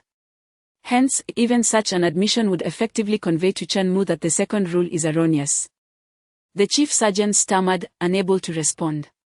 Observing this predicament, Shenmue smiled. From the chief surgeon's demeanor, he had already discerned the answer. This is indeed a flawed rule. Moments later, the chief surgeon could not restrain a sigh, gazing at Shenmue as he slowly remarked, "You are quite astute. 10 individuals have consulted me, and you are the sole one to pose this question. Perhaps for a considerable duration, I shall remain the only one who dares to ask such a question." Shenmue chuckled softly. He was not pretending, or had it not been for his 5 years of experience, few would have conceived such a thought. In fact, during Shenmue's previous life, It was only 3 months after the onset of the bizarre apocalypse that individuals began to recognize the possibility that the rules within these strange tasks might be fundamentally flawed. Prior to this realization, all participants in these bizarre tasks regarded the rules as sacrosanct, too fearful to transgress even a single boundary, meticulously adhering to the prescribed dictates. It was evident that those who obediently followed the rules in this peculiar endeavor had all perished. Thus, the reason for my recent surgical failure becomes glaringly apparent. It lies within the guidance provided by you, the physician. The second rule being erroneous signifies that your skills are not exceptional, and you may not necessarily impart the correct procedures. Consequently, should I follow your instructions, the surgery is likely to culminate in failure. Upon discerning the erroneous protocols, Chen Mu astutely pinpointed the cause of the surgical failure. The attending physician regarded Chen Mu with a newfound admiration, acknowledging that even if he were to assume Chen Mu's perspective, he would not have identified the issue with such alacrity. Chen Mu inhaled deeply as he continued to contemplate. He realized that the problem had not grown any simpler, whether due to a lack of surgical finesse or the withholding of truth. It was unequivocal that in the forthcoming surgeries, Chen Mu could no longer heed the physician's counsel. To follow the doctor's guidance would merely replicate the experience of the initial surgery, a procedure that unfolded seamlessly, yet invariably culminated in failure. However, Chen Mu was acutely aware that he possessed no knowledge of medicine whatsoever. Particularly in the realm of the bizarre medical practices, he was utterly ignorant. With the chief physician's guidance rendered untrustworthy, how was he to proceed with the surgery? Chen Mu has but one chance remaining. As long as it is a bizarre task, there must surely be a path to survival. This implies that even if Chen Mu is utterly ignorant of the arcane medicine, he will undoubtedly manage to survive within the enigmatic tasks. One can undoubtedly achieve a successful surgical outcome. Chen Mu could only continue to ponder the regulations, seeking to unearth any subtle clues within them. As time passed, for the next half hour, no new patients entered the duty operating room. Chen Mu fixated on the rules for an extended period, and at last, he conceived a potential avenue for escape. Clearly, the success of the surgery, according to the stipulations, is assessed by the patient. Should the patient's evaluation fall short, Chen Mu would find himself in dire straits, since he could not rectify the predicament. Why not attempt to address the source of the trouble instead? For instance, if the peculiar patient were to be killed, the patient would no longer be alive, rendering any evaluation impossible. Thus, one would not receive negative reviews. Might there be an occurrence of default positive feedback? This is the most probable path of survival that Chen Mu has contemplated. He is not concerned, for the other rules are flawed as well. Even erroneous rules are not arbitrarily assigned. Flawed rules share a common characteristic, which is their capacity to serve as prompts. For instance, in the fourth stipulation of this task, among the 5 patients, you must successfully cure at least 3, otherwise, the endeavor will be deemed a failure. This is indisputably accurate, for such regulations are definitive, determining the success or failure of the mission. Were these rules flawed, the player would be utterly unaware of how to achieve success in the task. Any erroneous rules are merely suggestive and do not directly dictate the outcome of the mission. The path of Chen Mu has been deduced based on the third and fourth decisive rules. However, to validate this lifeline, one must await the arrival of the next patient. The number of patients in the hospital is exceedingly scarce. An hour and a half has passed without a single patient entering. As Chen Mu gazed at the established protocols, a sudden spark of inspiration ignited in his mind. The rules did not stipulate that the patient could not be one he brought himself. Why should I wait idly here? Chen Mu's heart suddenly stirred with excitement as he recalled his extraordinary ability to manipulate money. Chapter 67, Assist me in finding a few patients since no patients are forthcoming. Why not create a few of my own? With this thought in mind, Chen Mu retrieved his phone from his pocket. This device had been given to him by the driver for their private communications. Beep. The call connected. Hello. Boss, do you need something from me? I'm currently tasked at the Hospital of Dread. Please find me a few patients. I need to perform surgery on them, Chen Mu instructed. Remember, the patients must be injured. And they must leave a 5-star review. Understood, boss. Please hold. The driver ended the call and promptly got into his vehicle. On his way, he passed by the Midnight Hotel, summoning a few ominously tall security guards to join him in locating patients for Boss Chen. Moments later, in a dark alley, a peculiar entity lurked in the shadows, awaiting its unsuspecting prey. This entity, known as the pavement scammer, would leap into the path of passing vehicles, feigning injury to extort the drivers. When confronted by such a creature, the most prudent course of action is to accelerate and drive past. One must never exit the vehicle. Should the driver alight and engage the pavement scammer, the entity would impose conditions, demanding a certain amount of ghostly currency as compensation. At that juncture, the driver would fall prey to the rules of the game. If they could afford the ghostly currency, they might avert financial disaster. However, should they be unable to pay, they would have violated the rules, granting the pavement scammer the right to attack and devour the driver's flesh and blood. After patiently waiting for 3 minutes, a yellow taxi suddenly appeared on the wide road. The pavement scammer's countenance brightened. What extraordinary luck this evening. It had only been squatting for 3 minutes. And already an opportunity had presented itself.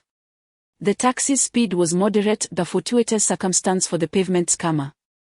A driver traveling too swiftly might inadvertently run it over. Slower vehicles were the easiest targets for its scheme.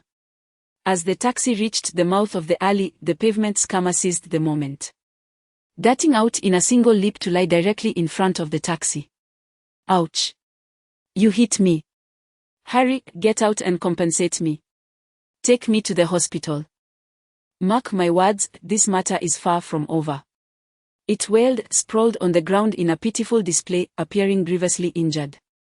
With a screeching halt, the taxi came to a standstill before the pavement scammer. Its expression shifted to one of triumph. It realized the driver had taken the bait. If the driver dared to exit the vehicle, it would exact a hefty sum. If they could not pay, it could directly attack them. Either way, the pavement scammer stood to gain immensely. As anticipated, the taxi door swung open. However, the creature's smile quickly faded. For stepping out of the vehicle was not a mere human but a spectral being. Had it managed to con a ghost? Moreover, the adversary possessed formidable strength. At least at the level of a high-grade entity. The pavement scammer, being a lowly wandering spirit, was merely of common strength. What was worse? More than one entity emerged from the taxi. Several oddly dressed security guards, clad in uniforms, also alighted from the taxi, and remarkably, they all possessed extraordinary strength. This was troubling. It appeared I had encountered formidable adversaries. The scammer muttered to himself, cursing his misfortune. My apologies, brother, I didn't mean to bump into you. The driver said with an apologetic demeanor, donning white gloves and exuding an air of refinement. Oh, no worries, it's just a minor injury, nothing to fret over. The scammer replied. Even though he was audacious, he dared not provoke such powerful beings and swiftly sprang to his feet. Look, I'm perfectly fine. If there is nothing else, I shall take my leave, he said with a smile, preparing to escape. However, the driver was not pleased. Brother, since I have inadvertently struck you, I must take responsibility. I will escort you to the finest hospital in the city, where the esteemed Dr. Chen will attend to your injuries.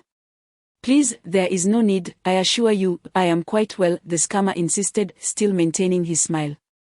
Quite well. That is unacceptable. If you are indeed well, how can Dr. Chen treat you? Do not disregard his kind intentions, the driver insisted. With a wave of his hand, several security guards surged forward and apprehended the scammer. Break his legs and take him to the car, we will deliver him to Mr. Chen, the driver commanded. No sooner had he spoken than the stillness of the night was pierced by the scammer's anguished cries echoing along the deserted highway. As the taxi sped away, the scammer, nursing his broken legs in the back seat, glanced at the imposing security guards flanking him, overwhelmed by despair. How wretchedly unfortunate he was. Having provoked such dangerous individuals while attempting to con them. Throughout the journey, the guards administered a severe lesson, making him acutely aware of the disparity in strength. After enduring several hardships, the scammer, now psychologically scarred, pleaded, "Sirs, please let me go. I promise I will never attempt to deceive anyone again. Do not fret. We shall take you for treatment, and once you are well, you will be released," the driver replied coldly. At these words, the scammer trembled. Realizing the gravity of his situation, he was thoroughly chastised and merely wished to distance himself from these formidable figures. Before long, the taxi halted outside the hospital. The door swung open, and the scammer was unceremoniously tossed out of the vehicle. "Remember to go to the first-floor surgery room and seek Dr. Chen for your treatment," the driver instructed through the window. "Do not entertain any ill thoughts, we shall wait for you outside. Once you are finished, we will return you home. Should Dr. Chen express any dissatisfaction, it will be far more severe than merely a broken leg." The driver's calm words carried a palpable threat. The scammer, terrified, dared not utter a word in protest, nodding vigorously in agreement. Although he was uncertain why these individuals insisted on him consulting Dr. Chen, he understood all too well that if the unfamiliar doctor harbored any displeasure, his life would be in jeopardy. These strange beings seemed to be subordinates of Dr. Chen. And even if he had 100 lives, he would not dare to offend the esteemed doctor. Dragging his injured leg, the scammer crawled to the surgery room. Knocking anxiously on the door, the peculiar visitor politely knocked on the door several times. "Come in," came the voice of Dr. Chen Mu from the duty room. As soon as the visitor entered, he lamented loudly, "Dr. Chen. Where is Dr. Chen? I have come seeking his treatment." The chief physician and the nurses exchanged bewildered glances. Dr. Chen? Could it possibly refer to Chen Mu? But that seemed implausible. He had only arrived 2 hours ago, treated a single patient, and that operation had unfortunately failed. Why would this new patient demand Dr. Chen by name the moment he walked in? When had Chen Mu become so renowned? Observing the visitor, who appeared utterly terrified, Chen Mu offered a warm smile. The patient he needed had finally arrived. Chapter 68, No one understands medicine better than you. Let us proceed to the operating table. Chen Mu instructed the patient known as the trickster. The trickster, understanding the gravity of the situation, cautiously ascended the operating table without daring to seek Chen Mu's assistance. Chen Mu nodded in approval, pleased by the trickster's compliance. It was evident that this peculiar patient was quite perceptive, with the chief surgeon's assistance deemed unreliable. The forthcoming surgical procedure would rest solely upon Chen Mu's shoulders. As he examined the trickster's injuries, Chen Mu found himself at a loss. The trickster, trembling with fear, gazed at Chen Mu in disbelief, realizing that a mere human had become the leader among several formidable entities. Just how profound was this man's background? How could he, a victim of misfortune, have entangled himself with such a prominent figure? The trickster dared not breathe too heavily. Acutely aware that his life hung by a thread in Chen Mu's hands, one misstep could lead to his obliteration at the hands of the other formidable beings outside. "It appears your leg has been fractured," Chen Mu remarked, his brow furrowing slightly. While he possessed the knowledge to suture wounds, he was uncertain about how to address a fractured leg. The trickster, sensing Chen Mu's concern, panicked and quickly interjected, yes, Dr. Chen, it is indeed a broken leg. I must admit, I am not well versed in treating this sort of injury." Chen Mu's expression reflected his unease. The trickster could scarcely contain his fear. Was it truly possible that Dr. Chen was incapable of treating his ailment? Such a notion would surely be an affront to the esteemed doctor. The trickster, unwilling to provoke Chen Mu further, hastily exclaimed, No, Dr. Chen. You are in no way at fault, the blame lies entirely with me. It is I who have fallen ill inappropriately. And it is I who have unwittingly presented you with a challenge beyond your expertise. Please grant me another chance, allow me to fall ill once more. And I assure you I will present a condition you can treat, one that will surely please you. The trickster's desperate plea rendered Chen Mu speechless. This request translated into a bowing and scraping for mercy before him. Was it not tantamount to suggesting that Chen Mu was bullying the peculiar beings? Such implications could lead to undesirable repercussions. The chief surgeon and the nurse nearby were taken aback, having treated numerous patients. Yet they had never encountered one who openly admitted that their ailment was unworthy of the doctor's skills, pleading for another opportunity. Calm yourself, Chen Mu reassured him. As a physician, I shall do my utmost to provide care. Allow me to attend to your wounds. As he spoke, he began to cleanse the injury. This was not merely a matter of idleness. He feared that should he permit the patient to live without any intervention, it might be construed as neglect, thus jeopardizing the classification of the operation's success. Although he could not mend the fracture, he could at least offer some semblance of treatment. With his head bowed, Chen Mu diligently tended to the wound, and within a mere 10 minutes, the procedure concluded. The trickster's leg remained broken, yet he mustered a smile, exclaiming, "Dr. Chen, your medical skills are truly remarkable. In just a few moments, my leg feels much better, it no longer hurts at all. You are, without a doubt, the finest physician I have ever encountered. No one understands medicine better than you." The trickster's exuberant praise left Chen Mu momentarily nonplussed once again. Flattery, to some extent, should have its limits. Your leg is still broken, yet you lavish praise on my medical skills. This seems rather inappropriate. However, in the next moment, the peculiar patient astonishingly descended from the operating table, using both hands to walk in a handstand. "Dr. Chen, you see, when I first arrived, I crawled in.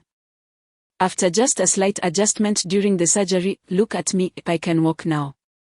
I am living on my own." With that, the patient performed a handstand and walked out, thus affirming the exceptional prowess of Chen Mu's medical expertise. Once the patient departed, a profound silence enveloped the operating room. Chen Mu was left speechless, while the attending physician and nurses appeared utterly bewildered. This surgery was indeed surreal. Chen Mu sighed inwardly, realizing his driver was rather formidable. He had instilled such a psychological shadow in the bizarre individual that it was as if the patient regarded Chen Mu as a father figure. Excellent, it seemed that Chen, the proprietor, was quite pleased.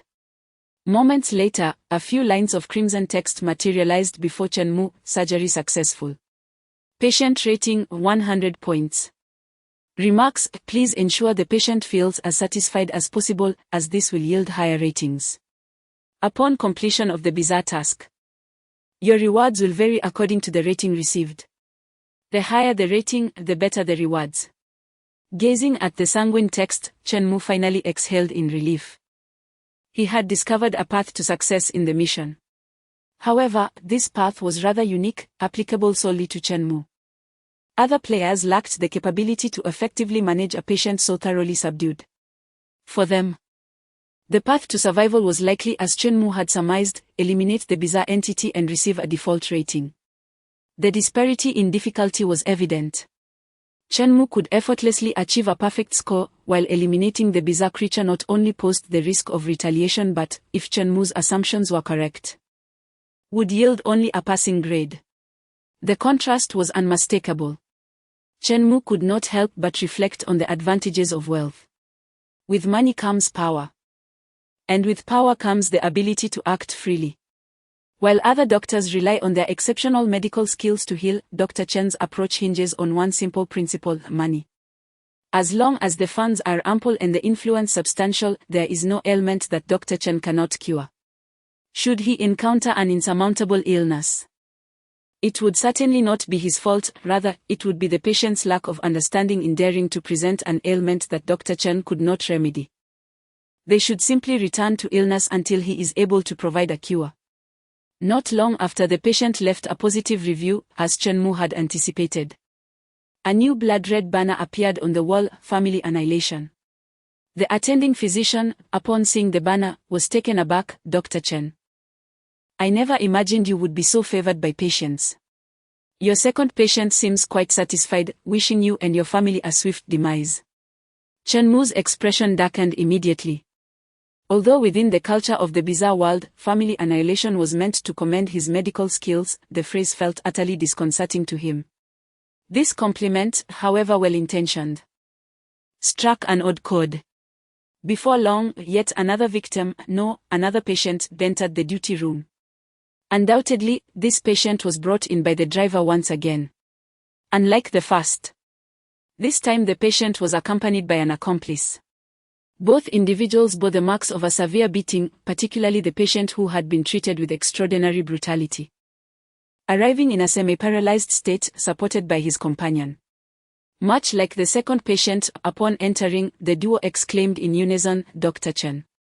Where is Dr. Chen? We seek Dr. Chen's treatment." Chen Mu regarded these two peculiar figures, and upon catching sight of the battered, semi-paralyzed individual, his expression shifted subtly. If Chen Mu's memory served him correctly, this peculiar figure had previously wronged him, and not in a trivial manner. The grievance was profound and personal. This peculiar figure held a deep-seated enmity against Chen Mu. Chapter 69, The Living Dead of Flesh and Bone. The renowned physician, Dr. Chen. Doctor. Chen Mu gazed at the patient lying on the operating table, a mysterious smile gracing his lips. The patient, already battered and bruised, felt a chill run down his spine upon witnessing this enigmatic smile. He pondered anxiously, surely he had not offended this individual, had he? Throughout this bizarre apocalyptic world, he had taken the lives of 3 humans and devoured 2, yet he was certain he had never encountered Dr. Chen before, let alone wronged him. But why did Dr. Chen regard him with such an unsettling gaze? A sense of dread enveloped him. As the patient suspected, he had indeed never crossed paths with Chen Mu in this lifetime. However, it is crucial to note, it was this lifetime. In Chen Mu's previous existence, this very creature had wronged him gravely. It was at this very moment, when Chen Mu was still a naive youth, lacking power and wealth, that he struggled to survive in the chaotic apocalypse, insignificant as a speck of dust. By unfortunate chance, Chen Mu encountered this creature and inadvertently fell into its trap, violating its rules. Consequently, he faced its wrath. Although he ultimately managed to escape, he did so at the cost of a severed finger. This creature was one of the few in the apocalyptic realm that had inflicted harm upon him. The excruciating pain, akin to a connection severed at the roots, was a memory Chen Mu would carry for a lifetime. Had fortune not favored him, he might have perished in the clutches of this entity, precluding any thoughts of rebirth. Despite its present pitiable state, this was predicated upon Chen Mu's considerable strength. Had Chen Mu remained as he was in his past life, he had no doubt this creature would have sought to end his life once more.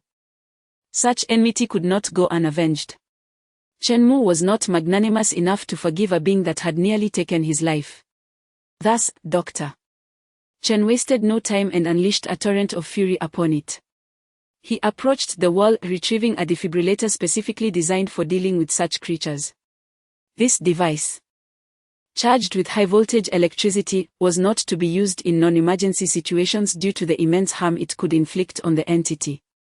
Chen Mu activated the defibrillator, cranking the current to its maximum, and ruthlessly pressed it against the creature. A blood-curdling scream erupted as the entity on the operating table nearly succumbed to unconsciousness from the electric shock.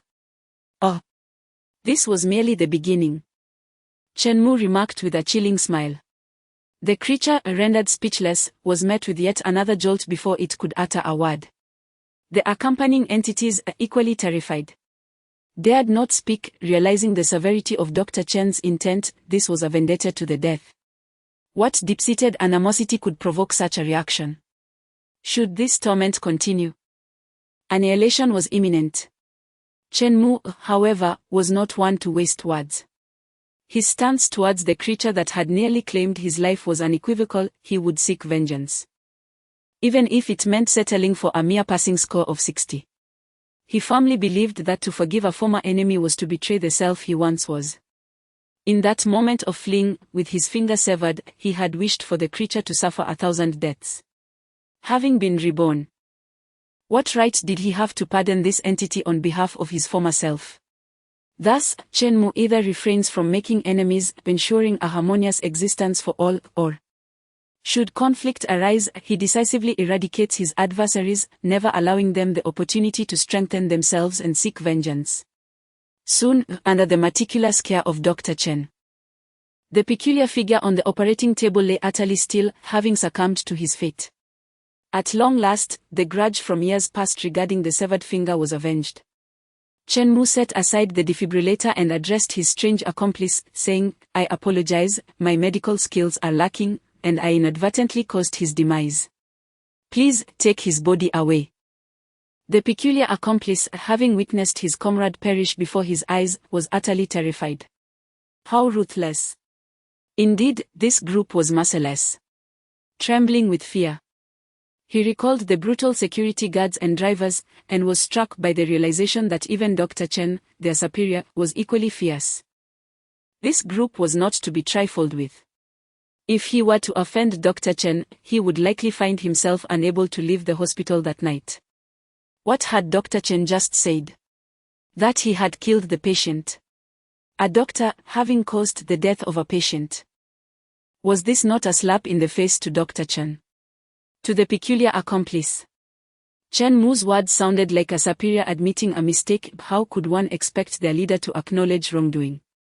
If this incident were to spread, patients would surely hesitate to seek Dr. Chen's care, and in a fit of rage, he might seal their fate. This simply could not be allowed. The accomplice's mind raced, nearly overheating until a spark of inspiration struck him. He seized Chen Mu's defibrillator and directed it toward the peculiar corpse on the operating table. With a crackle of electricity, the once motionless body began to convulse. Seeing this, the accomplice eagerly pointed at the twitching figure and exclaimed, "Dr. Chen, look. It still lives. Your medical prowess is so extraordinary, how could you possibly have killed the patient? Clearly, it is still convulsing, which is a clear sign of life. Dr. Chen, you are remarkable, you have miraculously revived my comrade who was already dead. By your human standards, you are truly a divine healer, a living corpse." The strange accomplice lauded Chen Mu, transforming the deceased into a living being. Once again, Chen Mu was taken aback. He recognized an intense will to survive. What was this? He had previously thought that the notion of calling a deer a horse was merely a tale. After all, who would be foolish enough to misrepresent a deer as a horse? With so many agreeing. This evening, Chen Mu's eyes were opened. Calling a deer a horse was far too conservative. If one possesses sufficient prowess, individuals could claim a dead creature to be alive merely to avoid offending him. The chief physician and the nurse were equally astonished. They had just witnessed a patient with a fractured leg being declared healed, which they had deemed absurd. Little did they know that an even more ludicrous situation awaited them. Their worldview felt utterly shattered. Was this still the bizarre end times? Could there not be a shred of integrity in this peculiar reality? To everyone's astonishment, through this series of actions, the entity, which was on the brink of death, remarkably experienced a revival. Slowly opening its eyes, it gazed at its companions. Upon witnessing the entity's unexpected return to consciousness on the operating table, its companions were overwhelmed with joy. One of them eagerly embraced the revived being and whispered in its ear, "My dear brother, you are still alive." The near-death entity was deeply moved, reflecting on how, even in its final moments, it had a caring companion. However, the next words from its companion nearly caused it to lose composure.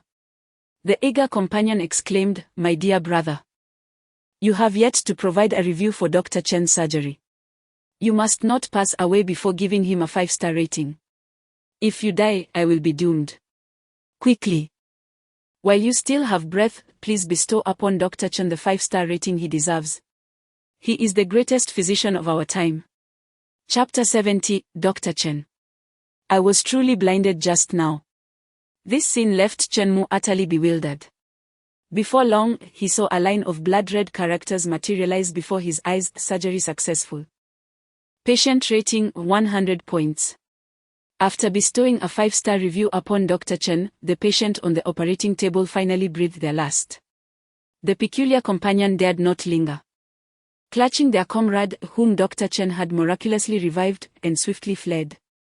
One could only wonder whether this night spectacle would etch a psychological scar upon them. In this bizarre dystopia, leaving a psychological shadow on humans was a rather explosive occurrence. Chen Mu refrained from confronting them, primarily because they had not wronged him in his previous life.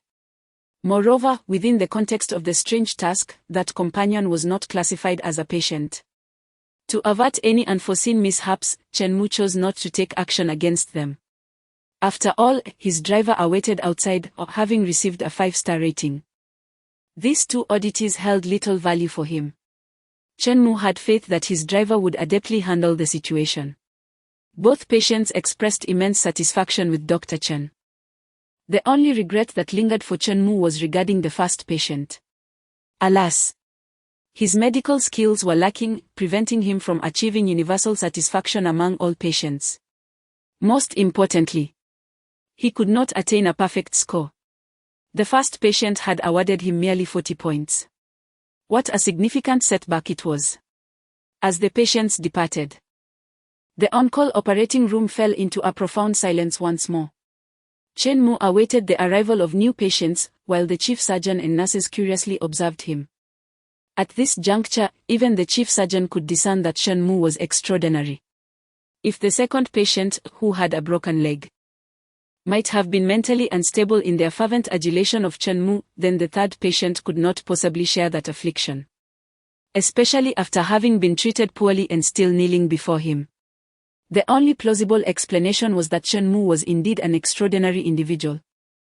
The chief surgeon cautiously regarded Chen Mu, his tone imbued with newfound respect, and inquired, "Dr. Chen, may I ask what exactly you do? It seems those patients harbor a certain fear, a deep respect for you." Chen Mu waved his hand, showcasing his humble and unassuming nature. "Oh, it's nothing really. I'm merely a small business person with a bit of spare change, employing a few individuals to make ends meet, and I have a few acquaintances. You may regard me as an ordinary person." At that moment, a knock echoed at the door of the on-call operating room. "Come in," Chen Mu instructed. The door swung open, revealing a familiar figure. Chen Mu squinted, astonished to find it was none other than the first patient. Why had they returned? Upon entering, the patient threw themselves at Chen Mu's legs, weeping as if mourning a lost father, fervently apologizing, "Dr. Chen, I was mistaken. I truly was blind earlier. Unable to recognize greatness. You, such an extraordinary doctor, have shown compassion in treating my ailment, yet I repaid you with a mere 40 points. I am guilty. I have come to apologize. I beg for your forgiveness. I shall amend my rating to a perfect score." Chen Mu was momentarily taken aback, only to soon notice the fresh wounds on the peculiar being, several newly inflicted injuries. It dawned on him that his driver must have retrieved this entity. "Huh? Did you think you could offend Dr. Chen and simply walk away? To dare give Dr. Chen a score of 40, you exhibit remarkable audacity." Without uttering a word, the driver, accompanied by security, delivered a thorough beating to the creature and unceremoniously tossed it back to the Hospital of Terror. There would be no departure from the Hospital of Terror until the score was rectified. The entity, already terrified nearly to death, finally comprehended the gravity of its affront. Soon, a few lines of blood-red text appeared before Chen Mu, "Surgery successful. Patient rating 100. Originally 40, rating has been amended by the patient, at last, the clueless Dr. Chen. Having completed 3 surgeries, achieved the astonishing feat of receiving perfect scores on all 3 occasions. Furthermore, Dr. Chen's remarkable skills in reviving the dead and mending flesh had begun to resonate throughout the realm of the peculiar. A new generation of divine healers was rising in the uncanny world. The chief physician was no fool. Upon witnessing this, he understood that Chen Mu was no ordinary individual. Far from the simplistic small business he had claimed to operate. Hence, the chief physician promptly opened his phone, accessed the internet of the uncanny realm, and began his search. Before long, astonishment graced his features. The chief physician gazed incredulously at Chen Mu, pondering the likes of Midnight Canteen, Night Academy, and Mountain Water Courtyard. Is this what you call a small business? Just a bit of money? Chapter 71, My Peculiar Task: The Ambience of the Midnight Hotel Owner. The board member of the Night Academy, the proprietor of the picturesque courtyard, and the supreme black gold clientele of the Fallen Mall is rather extraordinary. Each of these four identities, when presented individually, holds remarkable significance, capable of commanding a position of dominance within the entire city. Now, Chen Mu simultaneously occupies all four roles. Yet he claims they are merely small businesses, suggesting one should regard him as an ordinary individual. What a fallacy!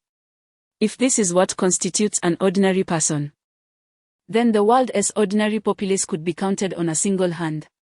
This is a titan of the urban landscape. The chief physician was nearly overwhelmed with trepidation.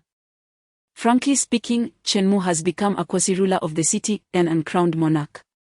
How could such a formidable figure find himself trembling in a hospital, engaging in bizarre tasks like an average person?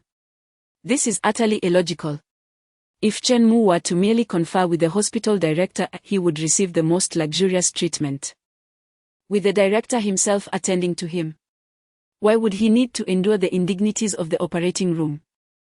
Could it be that someone of Chen Mu's stature enjoys masquerading as an ordinary citizen, seeking to experience the tribulations of the common folk?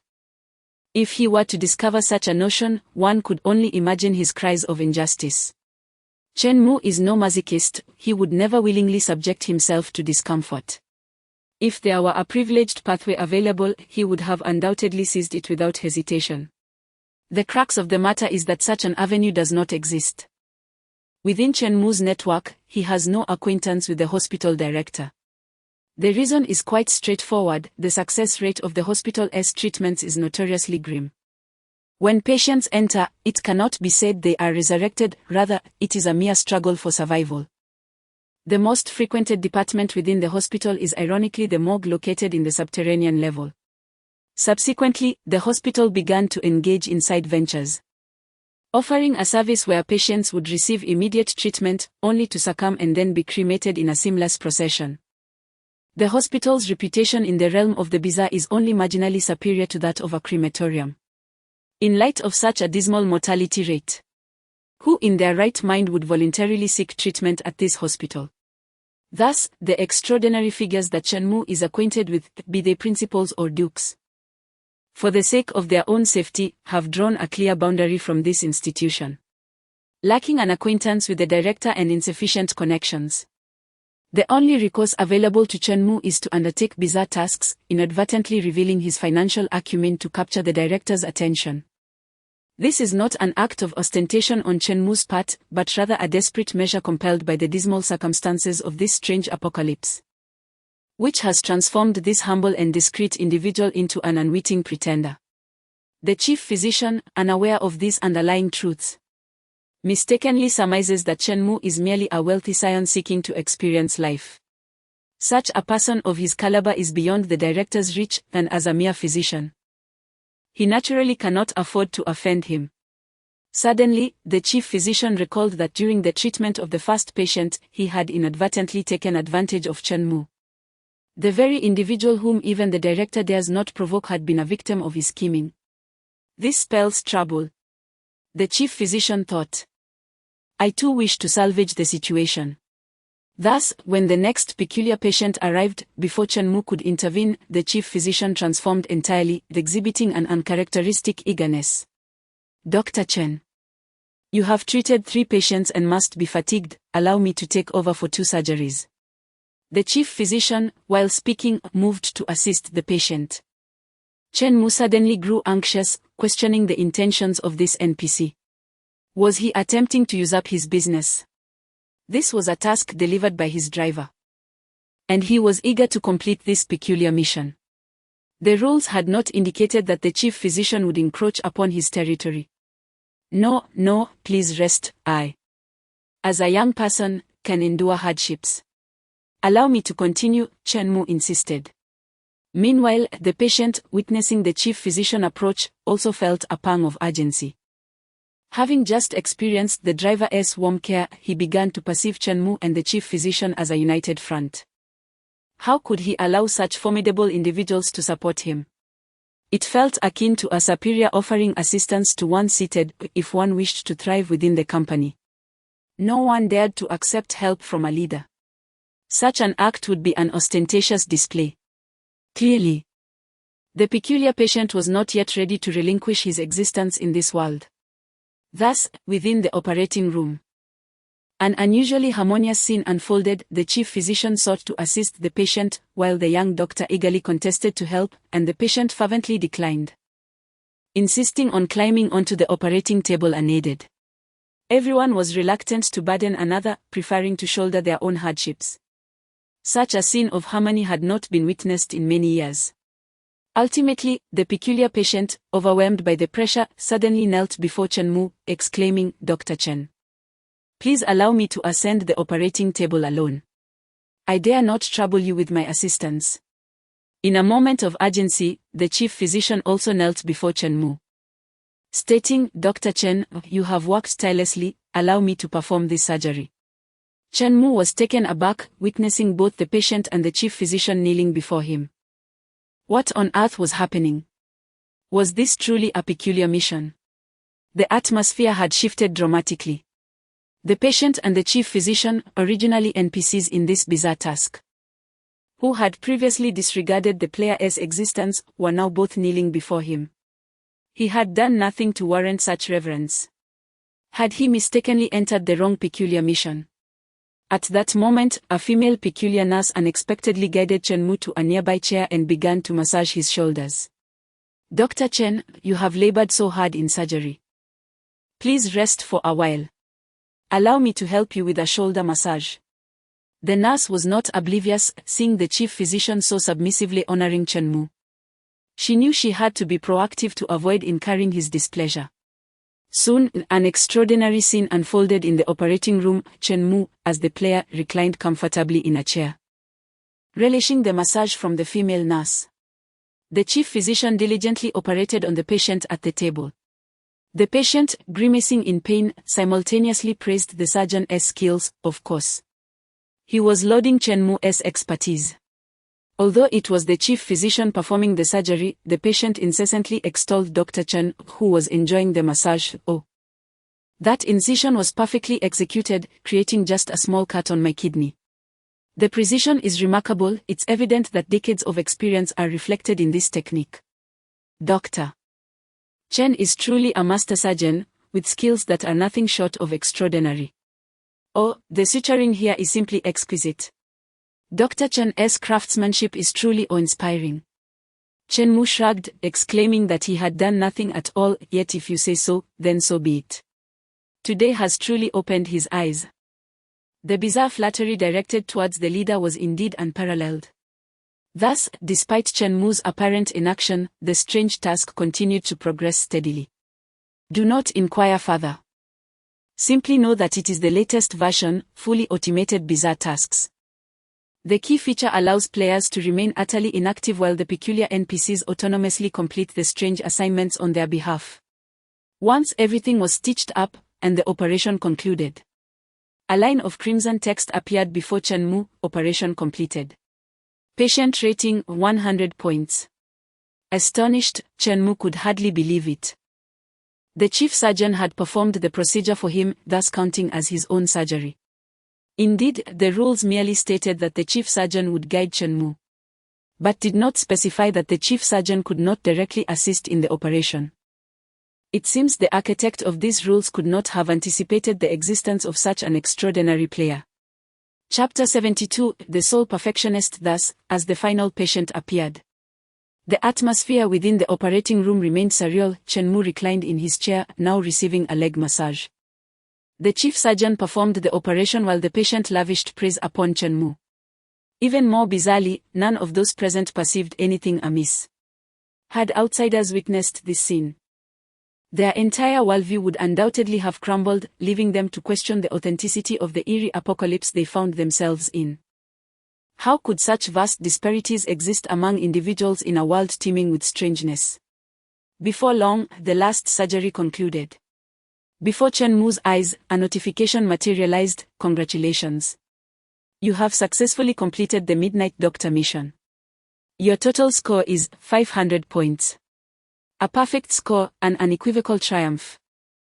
Achieving such an extraordinary score of 500 meant that throughout 5 surgeries, Dr. Chen had to exert himself to the utmost, ensuring unparalleled satisfaction among his patients. What remarkable medical prowess this was. In the entire Dread Hospital, this achievement was unprecedented and likely insurmountable in the future. The reasoning was straightforward. Once Chenmu acquired Dread Hospital, no subsequent players, regardless of their capabilities, could ever attain 500 points. This was a natural consequence, after all. The attending physician was no fool. If Director Chen achieved a perfect score, how could future players also claim to reach such heights? Did it imply that someone possessed skills equal to those of Director Chen, capable of usurping his position? Or did it suggest a lack of respect for Director Chen's medical acumen? Clearly, as long as the chief surgeon wished to maintain his standing, he would not allow another 500-point score to emerge. Consequently, Chen Mu stood as the singular player to attain this pinnacle of excellence. At that moment, a few lines of crimson text appeared before Chen Mu. Due to your exceptional performance, coupled with the patient's extensive praise, your photograph and name will ascend to the pinnacle of the Divine Physician ranking at Dread Hospital. Simultaneously, in the lobby of Dread Hospital, the blood red screen hung prominently, emblazoned with the words, Divine Physician Ranking. At the top of the rankings stood the human, Chen Mu. A single individual had become the Divine Physician in this strange world. And not just any Divine Physician, but the foremost among them. Chen Mu could not help but exclaim how abstract this was. With the task completed, and completed with distinction, rewards were inevitable in light of your outstanding performance in the Eerie mission. The player achieving a perfect score of 500 points will receive a rare item from Dread Hospital, a hallucinatory mist. Please check your inventory. In the next moment, a spray bottle materialized in Chen Mu's hand. This bottle was quite commonplace, resembling those used in hospitals for disinfectants, specifically designed for sterilization. The corridors of Dread Hospital were pervaded by the unpleasant scent of disinfectant.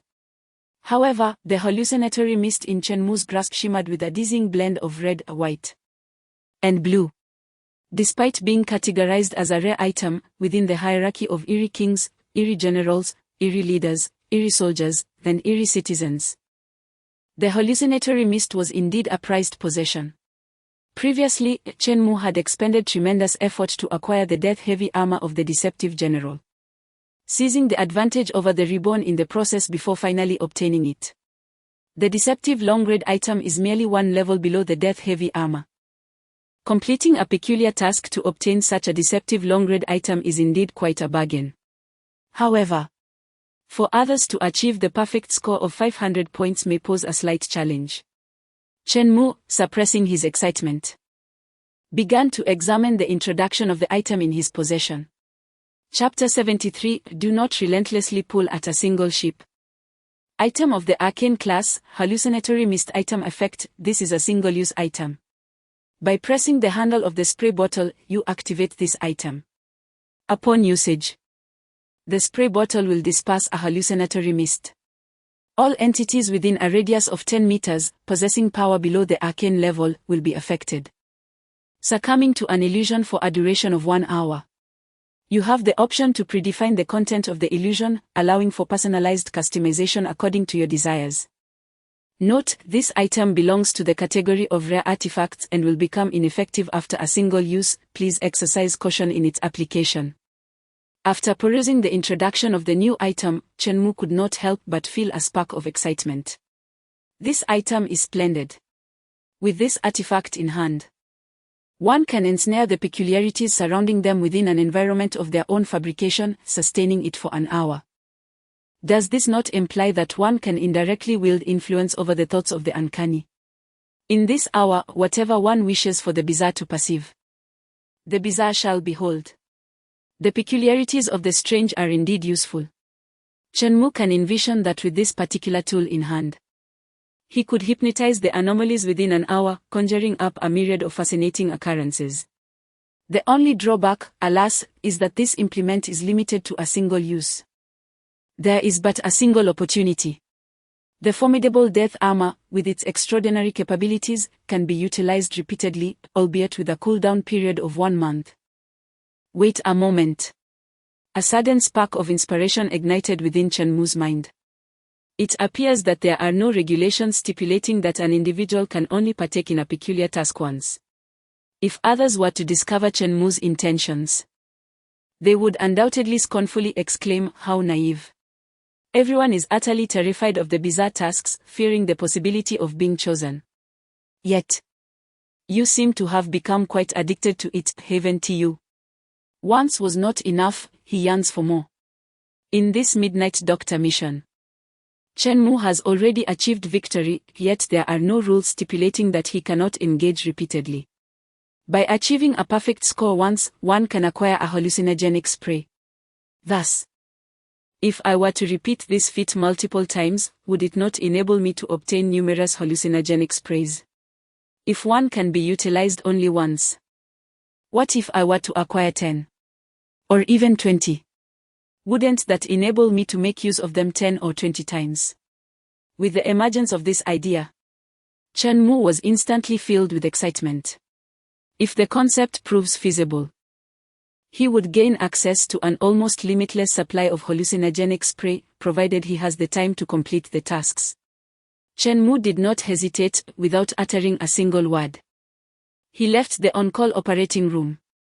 The attending physician and the nurses were left in a state of bewilderment, pondering the sudden departure of this affluent young man. As the peculiar task drew to a close, there was no pretense left to maintain, one simply departed without uttering a single word, leaving only a sense of bewilderment in their wake. What could possibly be the intention behind such actions? Upon leaving the frightening hospital, Chenmu found himself compelled to return as soon as he stepped through the entrance. As he re-entered the eerie establishment, he was greeted once more by a chilling line of crimson characters, "Mysterious task, Midnight Doctor." Chenmu was instantly filled with elation, for he had indeed received this peculiar assignment once again. In the bizarre apocalypse, the only one who would be overjoyed to receive yet another strange mission is likely Chenmu. The chief physician received a notification, another unfortunate soul was about to join the mission. 2.5 minutes later, in the operating room, the chief physician stood frozen in disbelief as he beheld the return of Chenmu. "Dr. Chen, what brings you back?"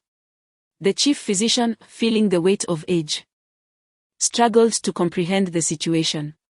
The young nurse, though still sprightly, also found herself at a loss. "Wait, why have you returned to participate in another bizarre task?" The chief physician acknowledged that he was still rather inexperienced. There were countless phenomena in this world that he had yet to encounter, such as Chenmu's outrageous actions. "Oh, don't be so surprised. I was at a loose end and thought I'd seek some amusement," Chenmu chuckled, gesturing for the process to commence. Soon, the driver delivered the new patient, bringing with it a familiar atmosphere. As the patient entered, he screamed as if mourning a loss, "Dr. Chen, please save me." The chief physician, stunned, gazed incredulously at Chenmu, pondering whether this wealthy young man treated bizarre tasks as mere entertainment. Indeed, the world of the affluent was beyond his understanding. Dr. Chen reclined in his chair while the young nurse provided a massage, the patient frantically extolling his virtues. As the chief physician focused on the surgery, the driver's efficiency had noticeably increased, mobilizing additional security, thus accelerating the apprehension of the bizarre entities tenfold. Before long, a queue had formed outside the operating room. "Where is Dr. Chen? I need to see him." "Don't cut in line. I was here first." Dr. Chen was regarded as a divine healer. Was it not entirely reasonable to wait in line for such a figure? These patients, without exception, had been battered by the driver before being sent here. In their eyes, Dr. Chen was the ultimate boss. Who would dare provoke the final boss? Each patient, despite their pain, endured the wait without uttering a single complaint, instead singing the praises of Dr. Chen in the hallway. The roles seemed to have shifted within this uncanny scenario. Chenmu had taken on the stature of a formidable boss, while the bizarre entities trembled as mere players. Inside the operating room, Dr. Chen could hear the sounds of the queue outside. He turned to the chief physician, who was still methodically performing the surgery, and remarked, "Chief physician, perhaps you could expedite the procedure a bit, a mere gesture would suffice." He refrained from adding the latter part, "After all, given your skills, the outcome would be little different whether treated or untreated." Though this statement held a kernel of truth, voicing it would be too disheartening for the bizarre entities. Dr. Chen truly embodied the compassionate spirit of a healer, hastening the surgical pace solely to minimize the wait for the patients outside. This was certainly not motivated by a desire to hasten task completion or to quickly reap rewards. Thus, the surgeries became a mechanical process, one every 5 minutes. Chen Mu's current state resembled that of a character in a video game, idling offline, automatically defeating monsters. In less than half an hour, he had completed his second bizarre task.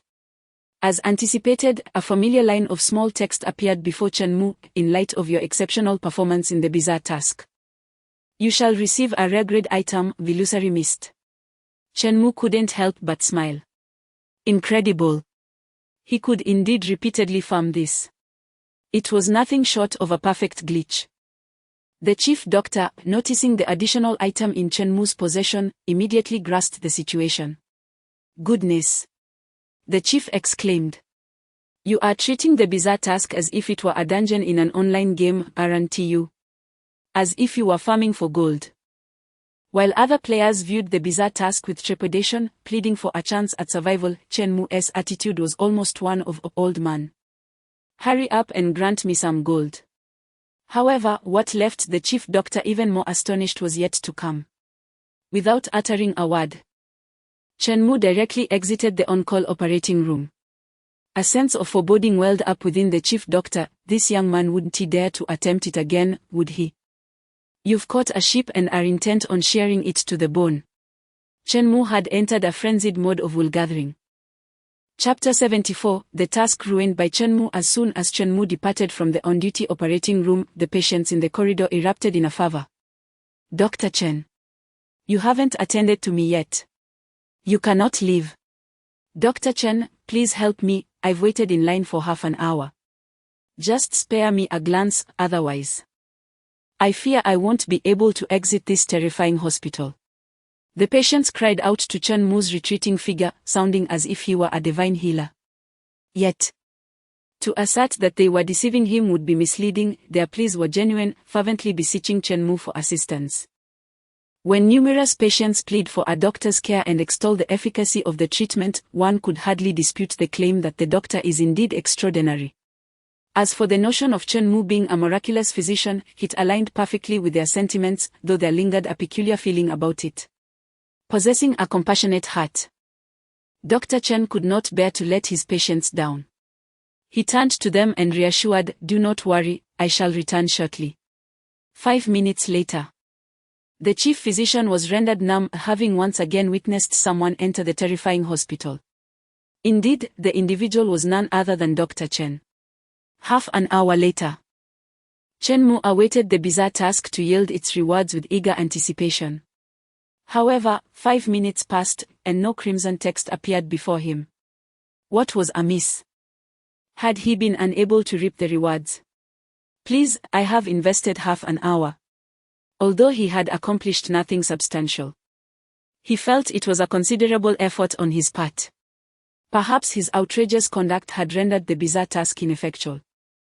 The bizarre task could never have imagined that one day it would be treated as a mere sheep, mercilessly exploited for its benefits. This was a surreal apocalypse, after all. The enigmatic tasks possessed dignity too. At long last, after a 10-minute wait, several lines of crimson text gradually materialized before Chen Mu. "In recognition of your outstanding performance, you have been awarded the bizarre level item, Hallucinogenic Mist. Please note, within the same bizarre scenario and for the same individual, you may participate in bizarre tasks a maximum of 3 times per month. You have reached the maximum limit this month. Entering the terrifying hospital again will not trigger a bizarre task." It was evident that the bizarre task had been intimidated by Chen Mu's relentless pursuit. "If you cannot confront me, at least you can avoid me. A maximum of 3 times a month. In the entire surreal apocalypse, Only Chen Mu could compel the bizarre tasks to this extent. With a sigh, Chen Mu reflected on the fragility of this surreal world. He yearned to engage in the bizarre tasks, yet he was restricted from participating more frequently. Oh well, 3 opportunities to reap the rewards each month should suffice. This amounted to 3 bizarre-level hallucinogenic sprays every month, ample for Chen Mu to navigate various situations. Chen Mu's relentless exploitation had stirred the attention of the director of the terrifying hospital. At that moment, in the director's office on the 5th floor of the hospital, the director, a man in his 40s, bore a striking resemblance to a middle-aged individual. However, unlike the principal, the director evidently prioritized physical fitness, presenting a lean and capable figure. The director scrutinized the recent operational status, noting that the income from the morgue and crematorium had surged to an astonishing 80% of the hospital's total revenue. It seemed the institution was on the verge of transforming into a funeral home. Just then, the director noticed an unusual buzz on the first floor this evening. In a span of mere hours, a peculiar task had been triggered 3 times. What was happening tonight? Had 3 unfortunate souls arrived to undertake a mission? However, upon examining the participants in the tasks, the director was left utterly bewildered. There were not 3 individuals, but rather a singular person named Chen Mu. This individual had participated 3 times consecutively, each time earning 500 points. Remarkably, he had topped the hospital's list of miraculous healers for 3 consecutive rounds. Wait a moment. Goodness. This fellow had also managed to seize 3 rare items in succession. Did he not feel a pang of conscience? Hold on. The name Chen Mu rang a bell. Chapter 75, The Foolish Benefactor Arrives. The director pondered for a considerable time before a sudden realization struck him. Among the entire city, none shone brighter than Chen Mu. Within a mere few days, he had acquired a substantial number of enterprises, establishing himself as a veritable titan of the city. This young man is undoubtedly wealthy. Although the origins of his fortune remain a mystery, the director understood the unspoken rules of this bizarre dystopia. Some questions are better left unasked. Wealthy scions like him often have formidable powers backing them. The director began to calculate, given Chen Mu's immense wealth and the hospital's dire financial status, if he could cleverly persuade Chen Mu to take over. Chen certainly possesses the capacity to assume responsibility for this dilapidated hospital. It all hinges on whether he is inclined to do so. The director mused that individuals of such affluence are typically concerned with their reputation. If he could extol Chen Mu's virtues and elevate his spirits, there might be a chance that in a moment of exuberance, he would agree to purchase the hospital outright. After all, once the contract is signed, he could abscond with the funds, leaving this decrepit institution in the hands of Chen Mu, the unsuspecting benefactor. Such thoughts were entirely rational in the context of this enigmatic apocalypse. The hospital had faced continuous losses, hemorrhaging over 1 million in coins daily. Yes, you heard correctly, each day. The deficit exceeded 1 million. In just over a week, it could incur losses equivalent to an entire midnight canteen. This is no exaggeration. The medical field has always been a bottomless pit of expenses. While one may witness families ruined by illness, it is rare to see individuals impoverished by a mere meal. The rate at which hospitals consume resources is incomparable to that of canteens or hotels. The medical supplies required for the peculiar conditions are exorbitantly priced, though patients are scarce. The need for constant replenishment of medical resources incurs significant costs. Moreover, the cadre of skilled physicians, despite their limited expertise, command exceptionally high salaries. Such is the nature of scarcity, even subpar skills can fetch a handsome remuneration in the presence of a shortage. Thus, the hospital, in the director's eyes, has become a burdensome asset, losing over 1 million daily. Although, in accordance with past trends, the hospital was projected to flourish within a year, generating billions daily. The director remained oblivious to this potential. To him, it was merely a financial abyss, and the sooner he could divest himself of it, the better. With this resolution in mind, the director wasted no time. He donned a clean outfit and made his way downstairs. On the first floor, in the on-call operating room, Chen Mu, having taken full advantage of the situation, was contemplating how to arrange a meeting with the director. At that moment, the operating room door swung open. And the director entered with a beaming countenance. If it isn't Dr. Chen Mu. What an honor it is to finally meet you. The director exclaimed. His enthusiasm akin to that of a long-lost father reunited with his child. Dr. Chen, your medical prowess is truly remarkable. I have heard of your ascent to the pinnacle of the divine physician rankings. Your presence has undeniably elevated our hospital's prestige. This is a small token of my appreciation. I hope you will accept it. With that, the director produced a golden pen crafted from pure mythical gold and extended it towards Chen Mu. Upon receiving it, Chen Mu was taken aback. A pen of such exquisite quality. A peculiar golden pen, priced at a staggering 100,000 underworld coins, can be found in the decadent marketplace. When one writes with this pen, the script emerges in shimmering gold, radiating even in the depths of darkness. Beyond this, it serves no other purpose. Simply put, it is a luxury item, characterized by its exorbitant price and utter futility, making it an exquisite choice for gifting. Though Chen Mu is well versed in the intricacies of human relationships, the scene before him left him somewhat bewildered. Is it not peculiar? After all, Chen Mu is the guest here. Shouldn't he be the one visiting the dean, presenting a token of goodwill, and initiating a conversation? Why has the situation reversed? Just as Chen Mu had finished his previous dealings, the dean approached him, bearing gifts. Initially, Chen Mu was at a loss to comprehend this gesture. But a vague suspicion began to stir within him. Flattery without cause is often a prelude to deceit. The dean likely seeks to entrap himself. Sir Dean, you are exceedingly gracious. It feels rather embarrassing to receive gifts upon our first meeting, Chen Mu chuckled, putting on a facade of politeness. Having given so many gifts himself, he was now accustomed to receiving them in return as his status rose. Thus began a cordial exchange between Chen Mu and the dean. I have long admired Mr. Chen's reputation, acquiring numerous assets in the city, a true prodigy. The dean, equally flattered, responded, I have heard of your esteemed name as well. Managing the hospital with such flair, indeed, you live up to your renown. Their mutual compliments filled the operating room with an atmosphere of joviality. After several exchanges, the dean could no longer contain himself. With a tone imbued with regret, he remarked, Dr. Chen, your medical skills are so exceptional that it is indeed a great pity you do not pursue a career in the medical field. Any entity in the realm of the bizarre would feel a sense of injustice knowing you are not engaged in medicine. I happen to have an opportunity with the Fright Hospital, and should you wish to delve into the medical domain, I could lend you a helping hand. In that moment, Chen Mu comprehended the dean's intentions. He sought to pass the hospital on to Chen Mu. The chief physician beside them also recognized the dean's ulterior motives. Realizing he aimed to offload a financially troubled institution onto Chen Mu, who was likely the only one present aware of the hospital's potential. However, Chen Mu did not display any signs of delight, as he understood a crucial principle: the more eager the buyer, the easier they are to exploit.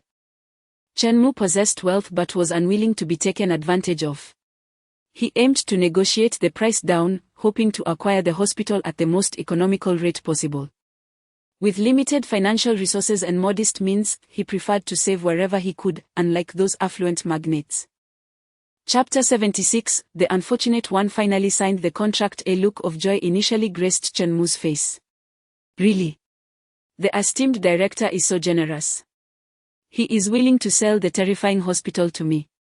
How splendid. Seeing Chen Mu take the bait, the director felt a surge of delight. Thinking to himself how easily this naive individual could be deceived, the director gently coaxed, Mr. Chen, our terrifying hospital is truly one of a kind among the nearby cities. Moreover, we boast over 20 doctors, each possessing exceptional medical skills. If things go well, and I'm not exaggerating, you could effortlessly earn hundreds of billions each year. We seem to have a good rapport, so let us do this. I will sell it to you at a modest price. It's not for profit. Let us consider it a friendship. 20 billion. The terrifying hospital will be yours. Upon hearing the director's offer of 20 billion, Chen-Mu scoffed. Am I to be treated as a fool? If the terrifying hospital were operating normally, its valuation would be approximately 50 billion. Selling it to me for 20 billion would indeed be an act of friendship. However, the reality is that the hospital is currently incurring daily losses, amounting to over 1 million each day. With such a bottomless pit of deficits, where is the hope for profit? To propose 20 billion is not to make a friend. It is to create an enemy. You intend to bleed me dry. Chen-Mu's expression soured immediately. Director, your sincerity is lacking. As he spoke, he shook his head in disappointment, seemingly wishing to terminate the transaction. Seeing this, the director panicked. He was genuinely intent on selling the hospital, even at a loss. This urgency stemmed from the peculiarities of the bizarre apocalypse. Any strange scene must not be allowed to collapse. If one becomes the proprietor of such a scene, one must ensure its survival as long as one lives. This is a rule for the owners in this bizarre world. One must absolutely maintain the operation of the bizarre scene.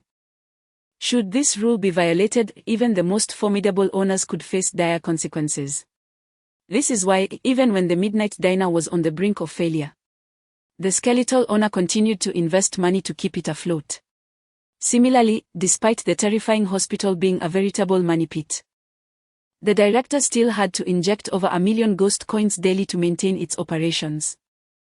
This rule is what allowed the bizarre apocalypse to proliferate so rapidly. Old bizarre scenes cannot be allowed to fail, while new ones continuously emerge.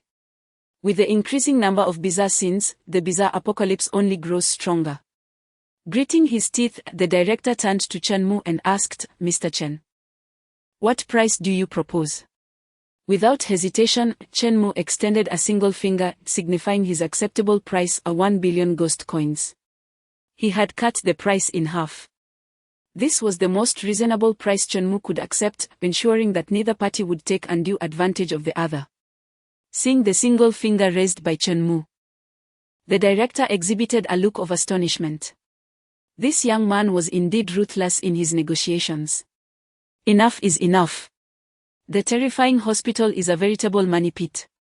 Selling it even a day earlier could mitigate losses. A loss averted is a gain.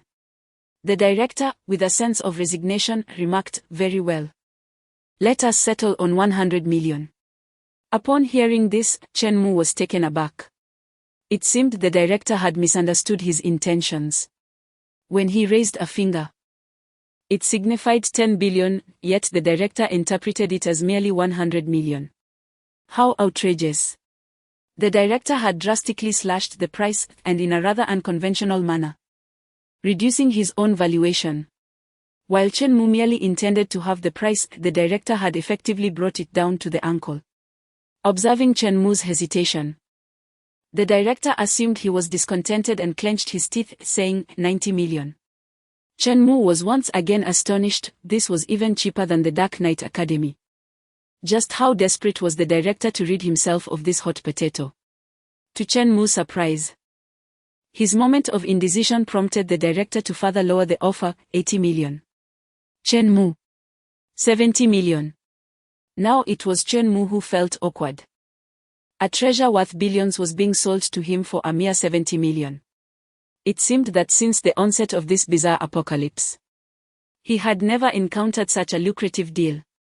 Sensing the need to exercise restraint, he noticed that the director's eyes had turned red, likely indicating that if the price continued to drop, the director would genuinely panic.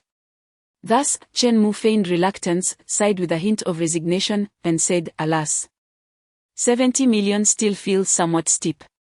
However, considering your kindness, I suppose I shall reluctantly agree to purchase it at 70 million. The director nearly erupted upon hearing this. How infuriating. This young man seemed to take advantage of the situation while feigning modesty, as if he were doing the director a favor by agreeing to buy it. Well, indeed, it was the director who was pleading for him to make the purchase. Once the terrifying hospital was acquired, Chen-Mu would soon realize the grave mistake he had made. With daily losses amounting to millions, it would not take long for Chenmu to face bankruptcy. At that point, the situation would transcend mere financial woes. Bankruptcy could lead to execution by the rules. The director felt a wave of satisfaction wash over him. Although the selling price was absurdly low, he had ultimately managed to offload a burden onto a fool. Mr. Chen, trust me. Acquiring the terrifying hospital will not lead to any loss on your part. To be honest, I regret selling it to you, the director mockingly taunted Chenmu. Confident that it would not be long before Chenmu experienced the hospital's insatiable appetite for funds and regretted his decision. When Chenmu reflected on their conversation, he would surely recognize the dark humor and irony in it. The director swiftly produced the contract and inscribed his name upon it. Chenmu, without hesitation, retrieved 70 million from his special ring, meticulously arranging it on the ground. The attending physician and nurses, witnessing the neatly stacked piles of ghost money, could hardly contain their astonishment. The new director is incredibly wealthy. He just pulls out 70 million so casually. In their lifetimes, they had never encountered such a sum of ghost money. The director, catching sight of Chenmu's special ring, felt a flicker of greed in his eyes. The special ring, a rare artifact, remains unpossessed even by the most cunning of strategists. Perhaps only an entity of supreme existence, like the sovereign of deception, could ever lay claim to such an object. To one's astonishment, Chenmu possesses a special ring. It is unfathomable to consider the profound background that Chenmu must have. The dean silently resolved that once the contract was signed, he would promptly disappear, ensuring he never crossed paths with Chenmu again. Otherwise, should Chenmu face financial ruin and seek vengeance, the dean would find himself in dire straits. Chenmu grasped the deceptive golden pen gifted by the dean and inscribed his name upon the contract. In that moment, as the names of both parties graced the document, an identical thought echoed in the minds of Chenmu and the dean. Chenmu mused, "At last, this foolish individual has signed." The dean reflected, "At last, this foolish individual has signed." Chapter 77, The ability to distribute crimson notes. After signing the contract, the director, fearing that Chenmu might discover any flaws and aware of the losses incurred by the frightening hospital, acted without hesitation. He promptly retrieved a small cart from the morgue. Tossing a bizarre corpse onto the cart, he placed 7 million ghost coins atop it and fled with the cart. With the acquisition of the frightening hospital, Chenmu felt a profound surge of power accumulating within him once more. Unsurprisingly, his strength was elevated yet again, advancing from an intermediate level to an advanced level of the eerie arts. However, unlike before, Chenmu experienced a peculiar sensation this time. One that was intricate and difficult to articulate. If he were to attempt a description, the word that came to mind was connection. In the preceding days, he had purchased the Midnight Diner, the Ghostly Taxi, the Night Academy, and the Mountain Water Courtyard. Yet prior to this moment, his association with these establishments had been limited to contractual ties, devoid of any extraordinary feelings. However, from this instant onward, Chenmu closed his eyes, delving deeply into the changes within his heart. From the depths of his being, red threads began to emanate, extending outward from him. At the other end of each crimson thread were small red dots. As Chenmu's heart beat, those red dots pulsated in unison. Taking a few steps forward, he noticed that the positions of the red dots adjusted subtly, perpetually orbiting around him. In that moment, Chenmu felt as though he had truly become the sovereign of these crimson points. A powerful sensation of dominion surged forth from the depths of his soul. As his sense of control intensified, Chenmu began to decipher the significance of these red dots: Midnight Hotel, Ghostly Taxi, Night Academy, Mountain Water Courtyard, Frightening Hospital. At that moment, Chenmu genuinely felt the connection he had established with the peculiar scenes he had acquired. This was an unprecedented and marvelous sensation. As if these uncanny realms had begun to revolve around him. He had become their true master. An inkling blossomed within Chenmu's mind, with the enhancement of his abilities. His control over these extraordinary scenes had also magnified. The accumulation of power had finally reached fruition. Upon reaching the advanced level of eerie arts, this dominion began to manifest within him, taking the form of red lines and dots. Yet, what left Chenmu even more astounded was yet to come. Suddenly, a familiar stack of notes appeared in his hands, the crimson notes. Chenmu's pupils constricted sharply as he realized that these crimson notes were unlike any he had received before. The notes bore no blood inscriptions. Could it be that I can write on them? Chenmu's voice trembled as he contemplated this revelation. Having endured the horrors of an uncanny apocalypse, he understood precisely what this entailed. In the essence of the eerie apocalypse, there existed only two tiers, one that orchestrated bizarre tasks and the other that executed them. The former was known as the rulers. The latter is referred to as the subjugated. It is evident that prior to this night, all of humanity, amidst the bizarre apocalypse, belonged to the subjugated. Regardless of wealth or status, upon receiving the crimson slips of paper, they were compelled to obediently execute peculiar tasks in hopes of securing a flicker of survival. Even those who seemed to command the eerie scenarios, wielding power like a tempest, were, at best, mere laborers, executing the orders of the bosses within these strange realms. In this bizarre apocalypse, no matter how formidable one's strength, the subjugated remain ultimately as the subjugated, as insignificant as ants. With trembling hands, Chenmu unfolded the crimson slips of paper he held. There were 10 in total. Upon closer inspection, he discovered that each slip began with a line of small print. 2 of the slips bore the inscription Bizarre Scenario, Midnight Hotel. Another pair read Bizarre Scenario, Phantom Taxi. 2 more indicated Bizarre Scenario, Dark Night University. The remaining 4 slips included 2 that started with Bizarre Scenario, Mountain Water Courtyard, while the last 2 began with Bizarre Scenario, Frightening Hospital. This corresponded perfectly to Chenmu's 5 establishments. If Chenmu's deductions were correct, each crimson slip represented the assignment of a peculiar task to an individual. With 10 slips at his disposal, he could assign bizarre tasks to 10 people. However, there were limitations, he could not arbitrarily assign these tasks, as they could only be designated within his own establishments.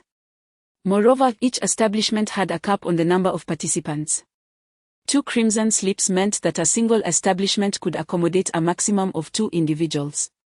Despite this, Chenmu was profoundly astonished. This signified that from this moment onward, his identity had transformed. From being a mere subjugated individual, he had metamorphosed into a quasi-ruler. Why only a quasi-ruler?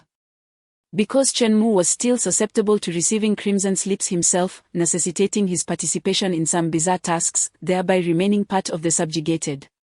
Yet simultaneously, he had gained the preliminary power to distribute crimson slips, enabling 10 individuals to engage in peculiar tasks. In this regard, he also belonged to the ruling class. Thus, Chenmu's identity was unique, straddling the line between ruler and the ruled. This was a promising omen. Chenmu sensed that as his strength grew and his acquisitions expanded, the number of crimson slips in his possession would also increase. With the rise in crimson slips, might there come a day when he could refuse to accept bizarre tasks? All of this remained uncertain. At this stage, the slips could only be distributed among humans. However, one day, if he could distribute slips to the bizarre entities, and if he could acquire all the eerie scenarios, dispatching countless crimson slips, would this not imply that he would ascend to the status of the supreme sovereign in this bizarre apocalypse? Faintly, Chenmu felt as though he was beginning to touch upon the secrets of the bizarre apocalypse. The greatest mysteries of this realm lie in the bizarre scenarios and the crimson slips. From whence did this bizarre apocalypse originate? Whence do these bizarre phenomena originate? Why does the eerie apocalypse continue to proliferate? What is the ultimate driving force behind it? What are the rules, and why are they immutable? This series of questions haunts Chenmu's mind, as it does the minds of every human being. Yet, in this strange and apocalyptic world, everyone is merely struggling for survival. Akin to ants. They cannot even secure the most basic means of existence, let alone seek the truth behind this unsettling reality. However, Chen Mu feels a profound sense of purpose. Reborn, endowed with countless ghostly coins, he possesses the ability to uncover the ultimate secret. Moreover, he is distinct from the other bosses of bizarre scenes. The latter only possess the capacity to define the rules of their respective realms, lacking the ability to distribute crimson notes. In contrast, Chen Mu not only can dictate the regulations within his domain but has also acquired 10 crimson notes. He can bestow these notes upon others, assigning them eerie tasks. All of this signifies to Chen Mu that he is a uniquely extraordinary existence. Chapter 78, The First Distribution of Eerie Tasks. Suppressing his excitement, Chen Mu extracted a blood-red slip of paper and retrieved an uncanny golden pen from his pocket. He yearned to validate his hypothesis regarding the potential to orchestrate bizarre tasks. From a selection of 10 slips, he drew one inscribed with Midnight Diner. After a moment of contemplation, a name surfaced in his mind: Jiang Hua. This individual was a tabloid reporter, thriving on sensational news prior to the onset of the eerie apocalypse. Under normal circumstances, one would hardly expect any intersection between him and Chen Mu. However, after the world transformed, the allure of gossip faded, leaving Jiang Hua devoid of income. Coincidentally, as news of Chen Mu's successive acquisitions spread, Jiang Hua discerned a new target. This was an opportunity for substantial traffic. In an environment rife with fear, all he needed to do was relentlessly moralize about Chen Mu's supposed indifference, and he would surely attract attention and wealth. Thus, Jiang Hua turned his focus onto Chen Mu, embarking on a fervent campaign across the internet, with a singular core message: Chen Mu, with your prowess, why do you stand idly by while others perish? Whenever an eerie task surfaced with fatalities among participants, Jiang Hua would emerge, vehemently criticizing Chen Mu online. In Wangjiang City, Chen Mu is so formidable, commanding numerous eerie followers. Why does he not intervene to save this individual? Could he not dispatch a couple of his eerie associates for rescue? Or, with Chen Mu's wealth, why did he not simply purchase the eerie scenario that emerged yesterday in a certain city, thus preventing the deaths of those 10 participants? Jiang Hua's disdain for Chen Mu became palpable, accusing him of being cold-hearted and indifferent. Such rhetoric flowed from Jiang Hua's pen, often exceeding a dozen posts in a single day. Within a few short days, he became a sensation online, amassing a legion of devoted followers. Jiang Hua profited handsomely from this mockery, even accumulating over 1,000 ghostly coins. Naturally, under Jiang Hua's influence, a chorus of voices began to rise against Chen Mu. Unbeknownst to him, Chen Mu had anticipated such a scenario after acquiring the Shanshui courtyard. Regrettably, his influence was confined to Wangjiang City. Jiang Hua, astute as he was, recognized that Chen Mu would seek retribution and thus distanced himself in a nearby city, evading Chen Mu's reach. Jiang Hua believed that his cunning would render him untouchable. Previously, Chen Mu had been preoccupied with his acquisitions, too busy to pay heed to such a foolish gesture. After all, he was racing against time, and dispatching a driver to eliminate Jiang Hua would consume precious days in an exorbitant waste of resources. At such junctures, time equates to wealth. To send someone to deal with a mere clown like Jiang Hua would incur losses in the hundreds of thousands. Thus, Chen Mu chose to disregard the incessant buzzing of the fly, pretending not to notice. To everyone's surprise, just yesterday, Jiang Hua escalated matters. Making a grand announcement online, he declared that if time permitted, he would personally visit Chen Mu's establishment, dining at a midnight hotel, and confront Chen Mu directly, questioning why his heart seemed as cold as stone. Such remarks left Chen Mu utterly speechless. Chen Mu, with a clear conscience, asserted that while he was not a paragon of virtue, he had never indulged in the indiscriminate slaughter of the innocent. As long as he was not provoked, he would not harm anyone unprovoked. Chen Mu neither initiated harm nor offered assistance without cause. In this bizarre apocalyptic world, this could be deemed as a commendable stance. Jiang Hua's eloquent rhetoric, however, belied the fact that he himself possessed 1,000 ghost coins yet had never used them to assist anyone, tightly guarding them as if fearing others might ask to borrow. Jiang Hua's incessant proclamations attracted a multitude of gullible supporters, who fervently lauded him and showered him with money. In a fleeting moment, Jeong-ho became the embodiment of justice, rallying a group of simpletons to morally berate Chun-Moo daily. If Jeong-ho truly possessed such courage, he ought to come and share a meal. Alas, Jeong-ho feigned ignorance, or he would not dare to approach Wonjing City, let alone the Midnight Hotel. He exhibited an attitude as if daring Chun-Moo to confront him through the ether. Fine, if he fancied dining at the Midnight Hotel. Now that he had received a crimson note, Chun-Moo immediately thought of Jeong-ho. Thus, Chun-Moo took up his pen, glanced at the time, and inscribed beneath, Midnight Hotel, task title, gluttonous guest, task executor, Jeong-ho, task description. In a tranquil city, when night descends, the hotel opens its doors. Everyone claims to have never seen a guest enter. Yet, at the stroke of midnight, the hotel is always abuzz with voices. The late-night establishment caters to a group of invisible patrons. You are a diner from the neighboring city, and today you have received an invitation to a lavish luncheon at the Midnight Hotel. Please arrive within 2.5 hours. As the Midnight Hotel does not favor tardy guests. As Chun-Moo inscribed Jeong-ho's name, it was evident that despite the multitude of individuals sharing that name worldwide, there was no need for Chun-Moo to specify who he meant. The crimson note seemed to comprehend Chun-Moo's thoughts, accurately assigning the task to the very Jeong-ho in question. Moreover, while crafting the task description, Chun-Moo encountered certain restrictions. For instance, he could not arbitrarily fill in the 2.5-hour arrival time limit. Initially, he wrote 10 minutes, but as soon as he penned those 10 minutes, the characters began to fade gradually.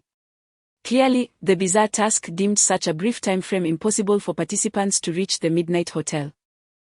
To write 10 minutes would essentially be a death sentence for Jeong-ho, which the bizarre task would not permit. In a sense, this was a protective measure for the participants. Chun-Moo carefully extended the time until he finally inscribed 2.5 hours. At which point the text ceased to vanish. Traveling from the neighboring city to the Midnight Hotel, without any delays, would indeed take approximately 2.5 hours.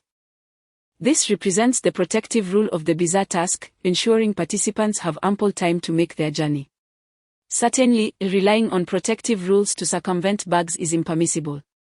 For instance, in the previous Dark Knight Academy's death exam task, some students attempted to evade the bizarre task by flying to distant cities, believing they could elude its grasp. However, contrary to their expectations, the peculiar task showed no leniency, failing to extend their allotted time. Hence, one can deduce that this protective rule can be succinctly summarized as follows: the bizarre task safeguards participants by ensuring their timely arrival at the designated location. Should they exceed a reasonable time frame, this protective rule becomes ineffectual. Such regulations do not explicitly inform humans and are referred to as the hidden rules within the bizarre apocalypse. These hidden rules must be discovered and inferred independently. The more hidden rules one grasps, the greater the likelihood of survival. Upon completing his writing, the crimson slip of paper seemingly ignited, gradually turning to ash in Chun-Moo's hand. Task distribution. Chapter 79. Eating rather quickly at the very moment the tasks were being assigned, in a spacious flat in a neighboring city, Jeong-ho completed a new manuscript and comfortably stretched his limbs. The title of the piece was Chun-Moo's Selfishness is Incomprehensible. How could someone be so selfish? If I were given 100 million underworld coins, I would undoubtedly donate it to help everyone. This style of writing was Jeong-ho's forte, neither excessively flattering nor overly critical, balancing praise with reproach. He fabricated various tales of Chun-Moo's indifference to the suffering of others with meticulous detail, as if he had been present at each incident. Then, with a clever twist of his pen, he would assert that had he possessed 100 million underworld coins, he would certainly not stand idly by, he would. The stark contrast would create a dramatic tension that Jeong-ho knew would surely result in another viral hit, likely racking up hundreds of thousands of views. After hitting the publish button, Jeong-ho felt a pang of hunger and decided it was time to eat. Just then, he noticed a blood-red slip of paper had inexplicably appeared on his desk. A chill ran down his spine. Could it be an ominous task? How could he be so unfortunate? The next moment, upon reading the contents of the note, he nearly fainted from shock. Good heavens! It was from the Midnight Hotel. Just a day after he had engaged in an online confrontation regarding the establishment, he found himself faced with a strange task linked to it. Jeonghwa struggled to believe it was mere coincidence. Was he being targeted? That seemed unlikely. From what he understood, the distribution of bizarre tasks appeared to be random. Though the bosses of such strange scenarios wielded considerable power to dictate the rules, they could not choose who participated. Jeonghwa was convinced that Shenmue lacked the ability to single him out for such a task. If that were the case, such a capability would be truly extraordinary. He reassured himself that it must be a coincidence, a stroke of bad luck. Time was of the essence. With only 2.5 hours remaining until the event commenced, he needed to hurry. Without pausing for a midnight snack, he hastily donned a coat and set off towards Wangjiang City. The 2.5 hours were already a tight squeeze. Throughout the journey, Jeonghwa pressed the accelerator to the limit, nearly causing his car to overheat. As he crossed a large bridge, he narrowly avoided plunging into the river below. In a frenzy, he finally arrived at the Midnight Hotel just in time. Stepping out of the vehicle, he was drenched in sweat and looked utterly disheveled. Gazing at the opulent facade of the Midnight Hotel, Jeonghwa felt a strong urge to slap himself for his reckless provocation in writing that article. If Shenmue happened to be inside, he would undoubtedly find himself in grave danger. He hoped Shenmue was still unaware of the situation. Determined to swiftly complete the bizarre task before Shenmue could react, he entered the hotel with a sense of urgency. Upon entering the hotel lobby, a strikingly beautiful female manager approached him. Hello, sir. You must be here for the peculiar task. You may call me Li Xiaoxiao. Jeonghwa glanced around, relieved not to see Shenmue anywhere. What a stroke of luck that fool Shenmue was absent, and this manager likely perceived him as merely an ordinary player. Had Li Xiaoxiao been privy to Jeonghwa's thoughts, she would undoubtedly have struggled to maintain her composure. Her expression betraying her surprise. Can you guess who assigned you the peculiar task? At that moment, Li Xiaoxiao instructed Jeonghwa, follow me. The luncheon will be in the adjacent room. Although it was midnight, the nature of the peculiar circumstances rendered it akin to lunchtime. As they proceeded, Li Xiaoxiao elucidated the rules for the luncheon. 1. You must consume all the food on the table before you are permitted to leave. Failure to do so will result in punishment.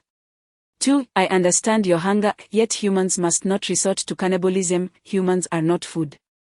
3. The table, chairs, cutlery, and plates do not constitute food. 4. You are not allowed to voluntarily discard any food, as this would be tantamount to leaving food uneaten.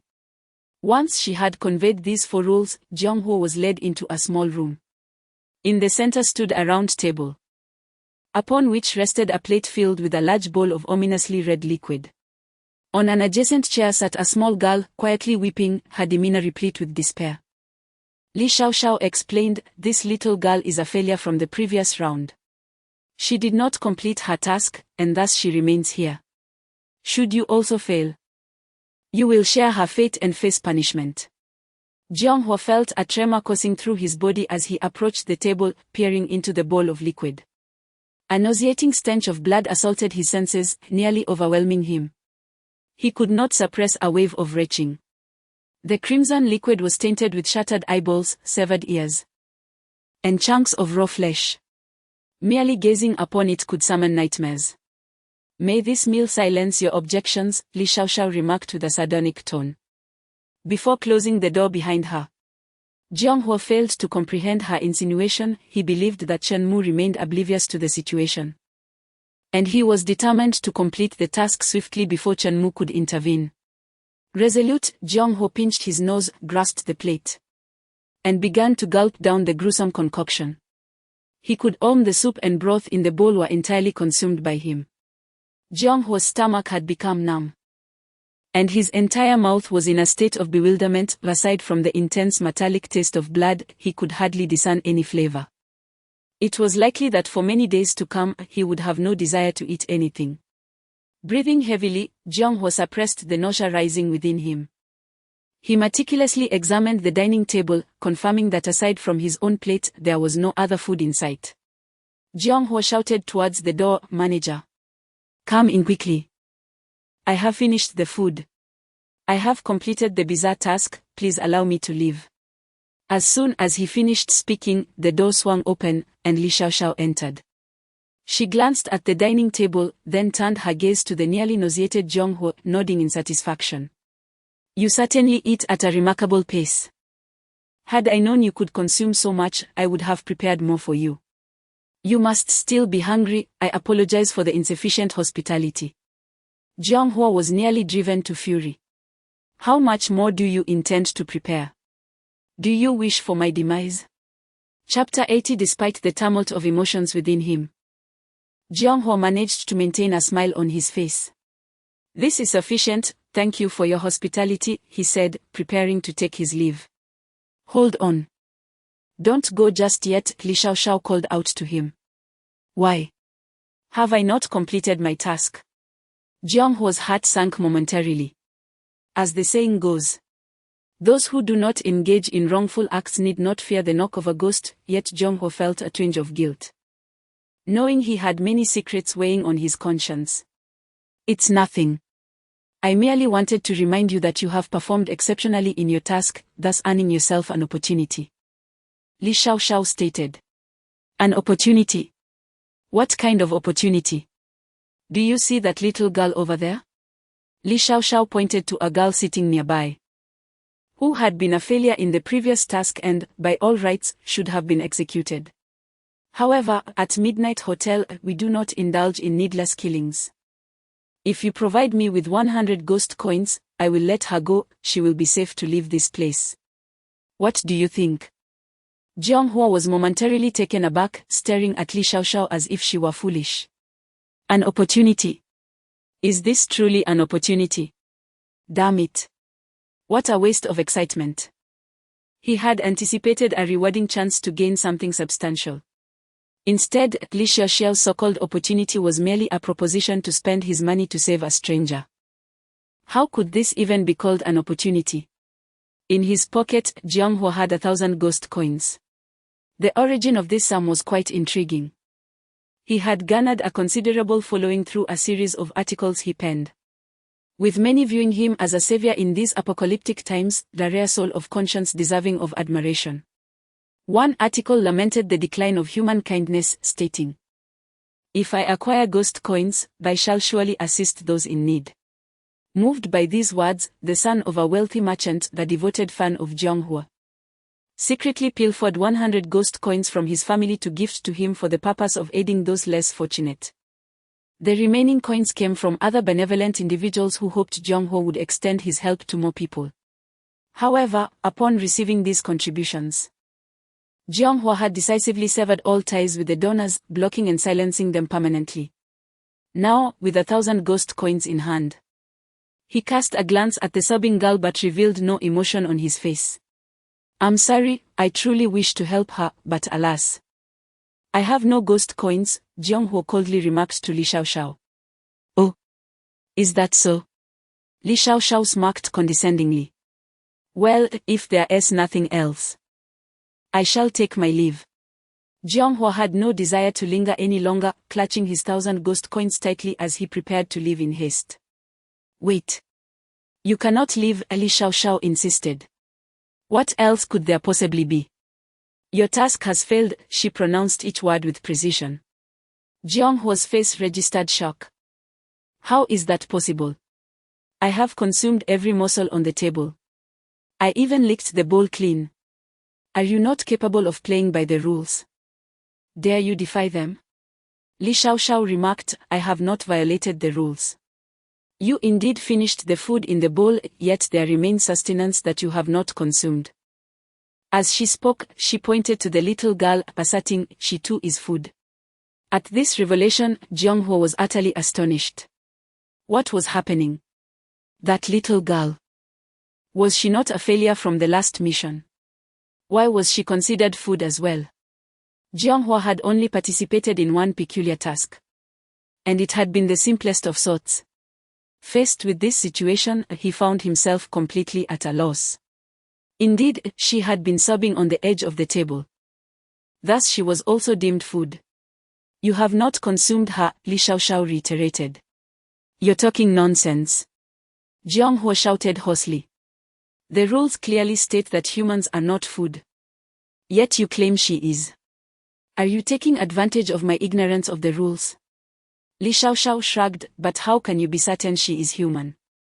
At that moment, the little girl, who had been weeping with her head down, rose from her chair, revealing her face. Her complexion was ghastly pale, devoid of any color. Such a ashen visage was indeed one of the eerie characteristics. Jiang Hua was on the verge of collapse, sensing that he might have to account for his fate here today.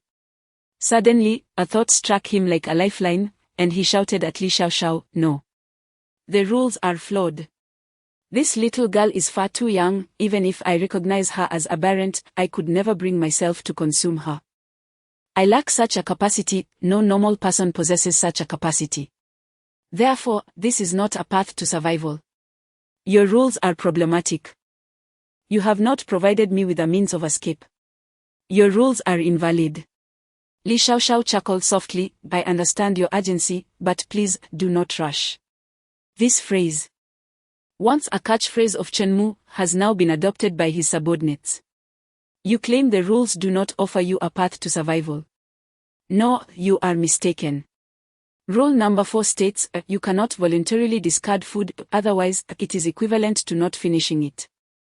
The implication of this rule is that should the food leave of its own accord, it shall not count against your consumption. You can allow the little girl to depart voluntarily. This is the route to survival within the peculiar task. Moreover, I have already presented you with an opportunity. For merely 100 soul coins, you could secure her safety and allow her to leave the hotel. If she departs, then you need not consume her.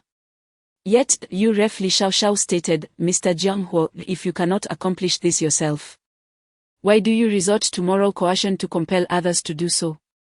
Suddenly, it seemed that Jiang Huo grasped the underlying implication of her words. Could it be that these rules were designed by Chen Mu? Jiang Huo's voice began to tremble. Indeed, you are correct. These 4 rules were crafted by Boss Chen. Your anticipated refusal was also foreseen by him, for this reflects the complexities of human nature in this bizarre apocalyptic world. Li Xiaoxiao continued, Boss Chen instructed me to convey a message to you, in this peculiar end times. Refraining from actively harming an innocent person is the greatest act of mercy and kindness. Boss Chen has always adhered to this principle, choosing not to inflict harm while avoiding excessive compassion. As for you, Mr. Jiang Huo, you stand on the pedestal of moral righteousness, yet for your own selfish interests, you choose to actively harm someone entirely unfamiliar to you, Mr. Chen Mu. He finds your actions utterly repugnant and wishes never to see you again in this lifetime. Chapter 81, The Heart of the Eerie Apocalypse. Upon hearing Li Xiaoxiao's words, Jiang Huo felt as though he had plunged into an icy abyss. He understood that today marked his demise.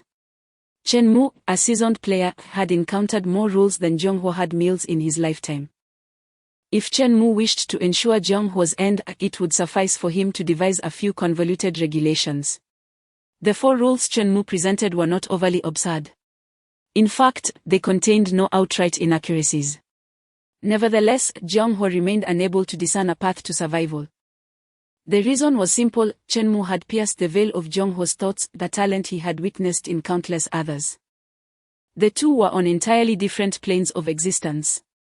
Ultimately, Jiang Huo gritted his teeth and uttered his final words, "Consider me unfortunate, cast by ill fate to be selected for your bizarre task. It is simply my misfortune." Yet, Li Xiaoxiao revealed a knowing smile, suggesting, "Do you not entertain the possibility that Boss Chen orchestrated your arrival?" "Impossible. That cannot be." Jiang Huo instinctively found it hard to believe. Could Chen Mu truly possess the ability to assign him a bizarre task? If that were the case, it was far too terrifying. The notion that a human could allocate such peculiar tasks transcended Jiang Huo's comprehension. Only then did he abruptly realize the magnitude of the entity he had provoked. Chen Mu was unlike any celebrity he had ever encountered. In his grasp lay true power and the weight of bloodshed. Before long, staff members dragged Jiang-ho away to a secluded location, ensuring that he would henceforth enjoy the most exquisite slumber. Meanwhile, at the Hospital of Dread, upon learning of Jiang-ho's demise, Chen Mu nodded in satisfaction. Observing the remaining 9 crimson slips of paper in his possession, a faint smile graced his lips. It could be stated unequivocally that with these crimson slips, in this eerie apocalypse, there was no individual Chen Mu could not eliminate should he so desire. Even if that person were at the ends of the earth, once Chen Mu assigned them a bizarre task, they would be compelled to arrive in Wangjiang City within the stipulated time frame. Upon stepping onto Chen Mu's territory, could they possibly survive after he devised a few cunning regulations? Even if they were to succeed once, Chen Mu still had plenty of crimson slips at his disposal. He could simply try again. If, after 9 consecutive bizarre tasks, he failed to eliminate that individual, Chen Mu would rather end his own life than endure 5 years in this eerie apocalypse in vain. Clearly, such a scenario was impossible. Having utilized the crimson slips for the first time, Chen Mu had nearly grasped the rules. He tucked away the remaining slips and began attending to matters at the Hospital of Dread. The institution was now wholly under Chen Mu's control. Developing the Hospital of Dread into a prosperous establishment would prove to be an immense resource for him. The resources here extended beyond mere ghostly currency. Consider. In this entire eerie apocalypse, hospitals capable of treating the bizarre were exceedingly rare. Typically, one would find but a single hospital for every 4 or 5 cities. Moreover, the effectiveness of their treatments could not be described as satisfactory. It could only be deemed horrific. Out of 10 patients admitted, 9 would live on stretchers. Even with such treatment efficacy, the hospital remains in high demand. Chen Mu, of course, is not content with this. Being a hospital, he intends to maximize its potential. What is the hospital's core function? Quite simply, it is to heal patients. A hospital that can cure ailments is indeed a good one. If the costs could be lowered further, that would be even better. Given an average mortality rate of 90. If Chen Mu's Fear Hospital could drastically reduce this rate to below 10 or even lower, one can only imagine the overwhelming desire that the anomalies would have for the Fear Hospital. In his past life, the Fear Hospital had a staggering death rate of 9 out of 10 patients, earning billions of nether coins daily. If the statistics were reversed to treat 9 out of 10 successfully, how much wealth would that generate? Tens of billions. Chen Mu could hardly fathom. At that point, the influx of nether coins would be ceaseless. Furthermore, once the reputation of the Fear Hospital spreads, those with wealth and power among the anomalies would travel from far and wide to seek the best treatment. Consequently, the city where Chen Mu resides would become the epicenter of this bizarre apocalypse. Power, wealth, status, an endless stream. The value of the Shanshui courtyard in his possession would soar to unprecedented heights. There would be no need for him to venture out into the world to battle monsters for upgrades. He could simply remain at home. And the strongest anomalies from across the globe would flock to him, with wealth converging around him like a tidal wave. When that time arrives, Wishing City would boast the most luxurious hotel, the Midnight Hotel, the finest school, the night college, the best hospital, the Fear Hospital, and the most exquisite residences, the Shanshui Courtyard. Here, it would be the nucleus of the anomalous apocalypse. And this splendid vision hinges upon the enhancement of the Fear Hospital's reputation. To elevate its standing, the skills of the doctors must undoubtedly improve. Come, take me to the director's office, Chen Mu instructed the chief physician beside him. Please, this way, Director Chen. The chief physician said with utmost respect, bowing as he led Chen Mu upstairs. Along the way, the chief physician felt fortunate that he had been astute enough not to antagonize Chen Mu. Who would have imagined that a player of an anomalous task could transform into the new director of the Fear Hospital in just a few short hours? The chief physician believed that his earlier decision to ingratiate himself with Director Chen was the wisest choice he had ever made. Soon, under the chief physician's guidance, Chen Mu arrived at the top floor. The uppermost level of the Fia Hospital housed a series of VIP wards specifically designed to accommodate the most esteemed guests. Chen Mu silently noted that once the Fia Hospital flourishes, these VIP wards could become powerful tools in his arsenal. To befriend any anomaly or anomaly king, one could simply offer the privilege of using a VIP ward, a true symbol of status. Of course, this is contingent upon the Fia Hospital developing into the finest establishment in this bizarre apocalypse. At the end of the VIP ward corridor lay the director's office. Chen Mu entered the dean's office, instructing the chief physician to wait outside while he ventured in alone. The decor of the dean's office, to put it diplomatically, was quite unadorned. Candidly speaking, it consisted merely of a desk and a chair. This is hardly surprising, considering that a hospital incurring daily losses exceeding 100,000 would leave its dean financially strained, with little means to embellish the office. Chen Mu opened the drawer of the desk and retrieved a small booklet titled List of Physicians at the Hospital of Dread. Within this modest tome, there were merely 20 to 30 doctors, representing the entirety of the hospital's resources. As Chen Mu perused the introductions of the physicians, a frown creased his brow. These were indeed a remarkable group of skilled healers. Suddenly, one doctor, intriguingly named the Unkillable, caught Chen Mu's attention. Chapter 82, The Renowned Healer. The doctor known as the Immortal Healer is a young chief physician who stands out among a multitude of seasoned practitioners. What captures Chen Mu's attention is the astonishing success rate of his treatments, an impressive 50. This implies that for every 10 patients he treats, 5 emerge alive. Among the myriad of skilled doctors, the Immortal Healer earns a rather dubious praise of being able to ensure a family's demise. Suddenly, a memory from his past life surfaces in Chen Mu's mind. Indeed, there was a peculiar doctor from a post-apocalyptic era known as the Immortal Healer. During his previous existence, Chen Mu was merely a humble survivor, thus his knowledge of the enigmatic world as physicians was limited. Nevertheless, he had heard of the illustrious reputation of the Immortal Healer. Initially, this doctor worked at the Hospital of Dread, but as opportunities for growth dwindled, he transitioned to a larger institution. As time progressed, his medical skills advanced by leaps and bounds, culminating in his role as a healer for the enigmatic monarch during the latter stages of the bizarre apocalypse, ultimately establishing himself as a legendary physician. At present, during the early phase of the bizarre apocalypse, the Immortal Healer remains a young man yet to attain his esteemed status, merely beginning to shine at the Hospital of Dread.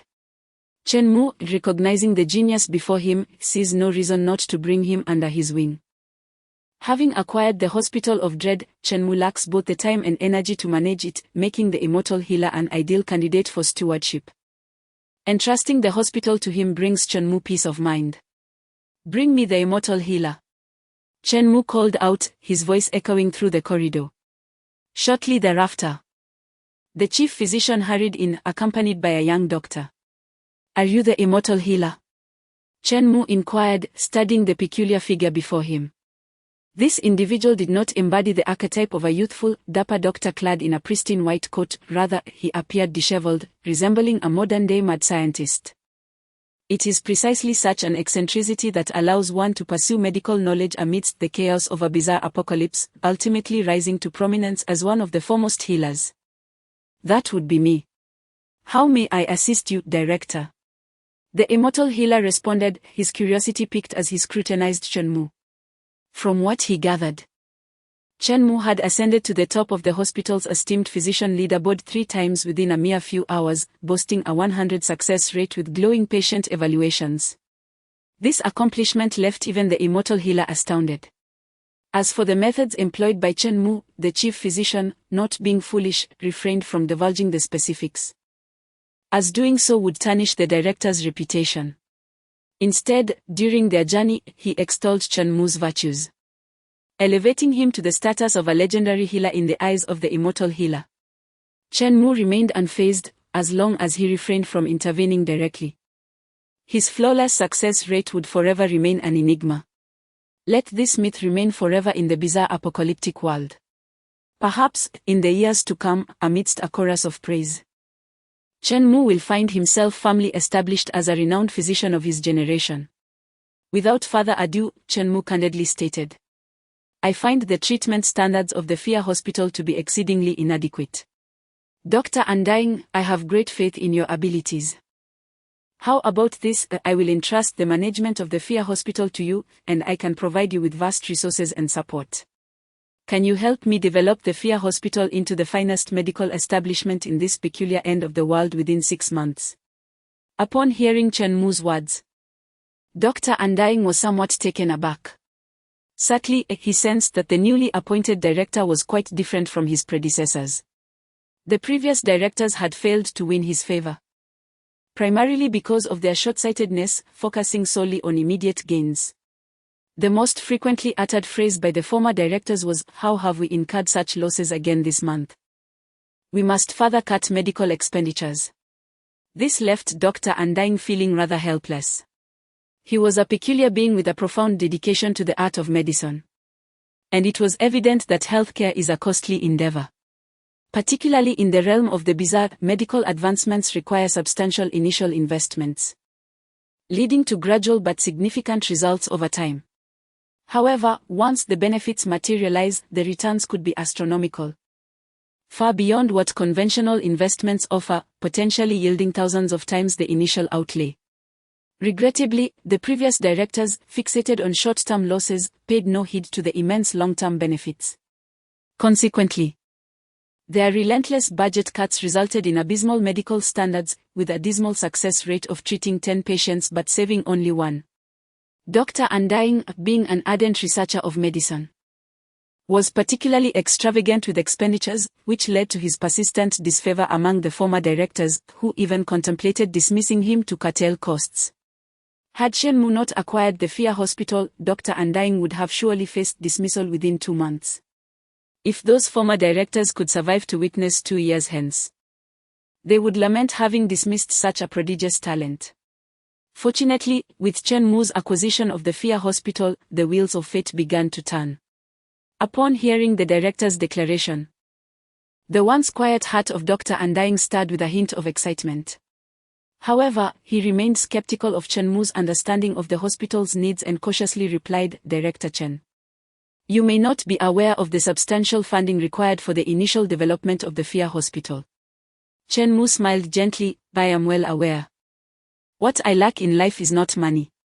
Let me be clear, as long as the Fear Hospital can become number 1. I am even willing to invest 100 billion in ghostly currency. Moreover, starting now, I shall not provide you with a salary." Dr. Undying was momentarily taken aback, struggling to comprehend Chen Mu's intent. While the first part of the statement indicated a strong commitment to supporting the Fear Hospital, the latter part suggested he would not receive a salary. Was this an indication of his impending dismissal? Chen Mu, with a warm smile, patted Dr. Undying on the shoulder and clarified, "I will not pay you a salary, but I will offer you shares. I offer you a 1% stake in the Hospital of Dread.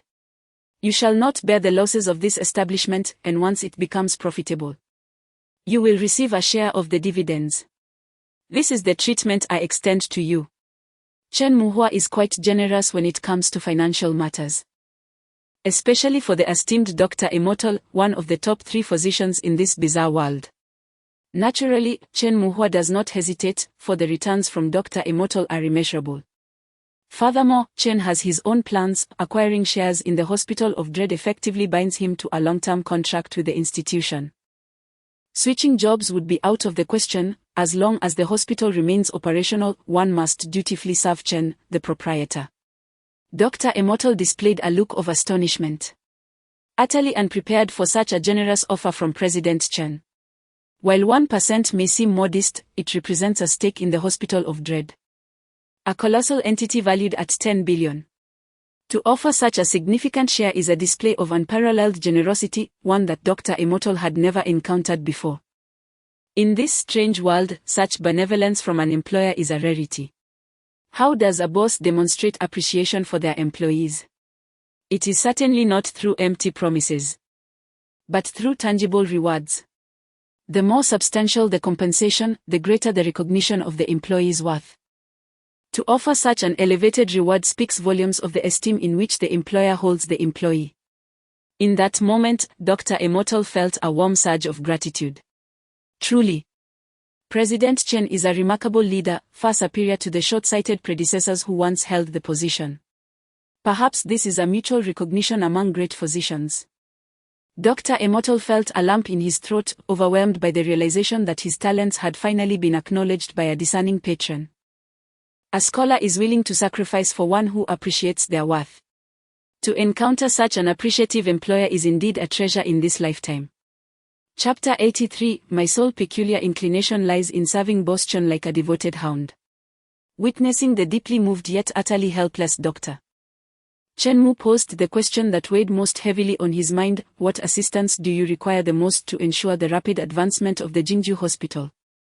After a moment of contemplation, the resilient replied, the hospital's desire for advancement ultimately hinges on two fundamental aspects: quality medical facilities and exceptional physicians. To achieve superior medical conditions, one requires access to effective medications and advanced medical equipment, all of which necessitate substantial financial resources. With a grand gesture, Chen Mu declared, "Is it merely a matter of money? It poses no challenge. Whatever pharmaceuticals or equipment you desire, feel free to name your price. Monetary matters are relatively straightforward to resolve. The greatest challenge lies in the acquisition of exceptional practitioners. Extraordinary physicians are not akin to pharmaceuticals that can be produced in a short span of time provided sufficient funds are available. Cultivating a competent and extraordinary doctor necessitates a substantial investment of time and financial resources, but most crucially, it demands extensive experience. A physician with abundant experience is not necessarily exceptional, however, an exceptional physician invariably possesses extensive experience." The worried expression deepened as the physician lamented. The current hospital of horrors is devoid of patients. On average, each doctor fails to treat even a single patient in a day. Without patients, physicians lack the opportunities to hone their skills and accumulate experience. Consequently, the path to becoming an outstanding doctor demands significantly more time. This predicament is not exclusive to the Hospital of Horrors. In fact, during the early days of this bizarre apocalypse, all such hospitals are grappling with a shortage of patients. The reason is quite simple: everyone is financially constrained. As the bizarre apocalypse commenced, both humanity and the strange entities found themselves in a scarcity of ghostly currency. According to Chen Mu's observations, it seemed that the ghostly currency in this peculiar world was gradually increasing. With the progression of the bizarre apocalypse, the quantity of ghostly currency in the world began to rise significantly. However, the origins of this surplus currency remain shrouded in mystery, leaving no one able to elucidate the enigma of its emergence. The source of ghostly currency in this strange apocalypse has become a profound secret. Returning to the matter at hand, it is evident that everyone is financially constrained, which naturally discourages them from indulging in expenditures, particularly in the exorbitant realm of hospitals. Moreover, the level of medical expertise in these peculiar institutions leaves much to be desired. Rather than investing tens of thousands, or even hundreds of thousands, of hard-earned currency for a mere fraction of a success rate, many would prefer to avoid such unnecessary expenditures. However, for Chen Mu, the scarcity of patients is not a significant concern. If patients are hesitant to spend, that is easily remedied with the application of monetary influence. Boss Chen financed their medical treatment. If you believe Chen Mu is a fool for spending his own money on the peculiar ailments, you are mistaken. It is indeed true that Boss Chen invested his resources, but those afflicted by these bizarre illnesses are risking their very lives. As long as one dares to enter the dreaded hospital, with the doctor's proficiency, the mortality rate stands at a staggering 90%. If the bizarre is unafraid of death, then come, let the physicians practice on Chen Mu. Chen Mu will provide the funds, while the bizarre offers the lives. Let us all strive to elevate the proficiency of our physicians at the earliest opportunity. This is akin to nurturing chives. To cultivate tender and juicy chives, one must diligently water and fertilize in the early stages, allowing for a bountiful harvest later on, as if reaping sparks from a scythe. Fear not. The matters concerning patients shall be entrusted to me. I assure you that the Hospital of Dread will never lack for patients, Chen Mu confidently vowed. However, before attracting patients, Chen Mu had one last task to accomplish. He summoned the chief physician to gather all the doctors in the hospital for a meeting. A few minutes later, over 20 physicians from the Erie Hospital arrived at Chen Mu's office, their curiosity piqued as they regarded the young new director, uncertain of what announcement he would make. In the meeting, Chen Mu, who abhorred superfluous chatter, got straight to the point. Effective immediately, the Hospital of Dread will implement a system of elimination based on performance. At the end of each month, all doctors will be ranked according to their success rates in treatment, and the physician ranked last will be dismissed without exception. Upon hearing this, the peculiar doctors present were taken aback. This new director was indeed ruthless, initiating a process of termination without hesitation. It was well known that in the realm of the bizarre, physicians were exceedingly scarce. The previous director, despite significant losses, had refrained from dismissing any doctors. Chen Mu hardly appeared to be in dire financial straits. Why then would he choose to commence with such dismissals? Moreover, with a policy of elimination, it was inevitable that one physician would be let go each month. Only someone with deep pockets like Chen Mu would dare to play such a high-stakes game in this surreal apocalypse. Instantly, some doctors felt confusion and discontent brewing within them. No one harbors fondness for a boss who is quick to dismiss employees. Truly, Chen Mu seemed to disregard the physicians as mere pawns. However, when Chen Mu uttered his next words, every doctor in attendance gasped in astonishment. He proclaimed, "From this moment forth, all doctor salaries will be increased tenfold. Any physician who remains employed at the end of the month will receive a bonus ranging from 50,000 to 200,000 yuan. Tenfold salary increase. A minimum bonus of 50,000. And this would be awarded each month." The doctor's initial reaction was disbelief. Surely they had misheard. What an extraordinary arrangement. In the entirety of the bizarre apocalypse, no hospital other than the Hospital of Dread could offer such generous terms. No, not just comparable terms. Even having Chen Mu's offer would still leave no other hospital capable of matching it. With such a salary structure, a few years at the Hospital of Dread would undoubtedly lead to financial independence, millions of ghostly coins. As such splendid terms were laid out, the doctors' grievances evaporated as if they had never existed. "Director Chen, please do not regard me as a mere pawn," they thought. "What? You say Chen is ruthless, treating employees like dogs?" "Quite the contrary. I have no other passion than to serve as a loyal dog to Director Chen." The competition intensified. They began to fervently strive. By surpassing their colleagues and enduring a few more months, they could attain wealth they had never dreamed possible. In an instant, the spirits of all the doctors present were ignited with fervent ambition. He could hardly wait to roll up his sleeves and vigorously treat the peculiar patients. A faint smile graced Chen Mu's lips. This was precisely the outcome he desired. By offering the highest salaries, he aimed to attract the most exceptional talents for his service.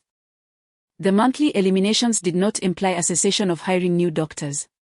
With such generous compensation, there was no shortage of physicians eager to join the hospital. Continuously welcoming new doctors while weeding out the unqualified ones, it would not be long before the medical standards at the hospital soared like a rocket. As for the additional salaries offered to the doctors, they were inconsequential to Chen Mu. No matter how much a doctor earned, it could only reach a ceiling of several million. Yet, a doctor capable of earning such a sum could potentially generate billions in profit for Chen Mu. The doctors, each one ravenous for work, eagerly fixed their gazes upon Chen Mu, all pondering the same question. "Director Chen, we are ready. Where are the patients?" Chen Mu smiled slightly, reassuring them that a multitude of peculiar patients was on the verge of arriving. He had already devised a method to attract these unusual patients. Chapter 84. Hurry and take advantage of Boss Chen's generosity.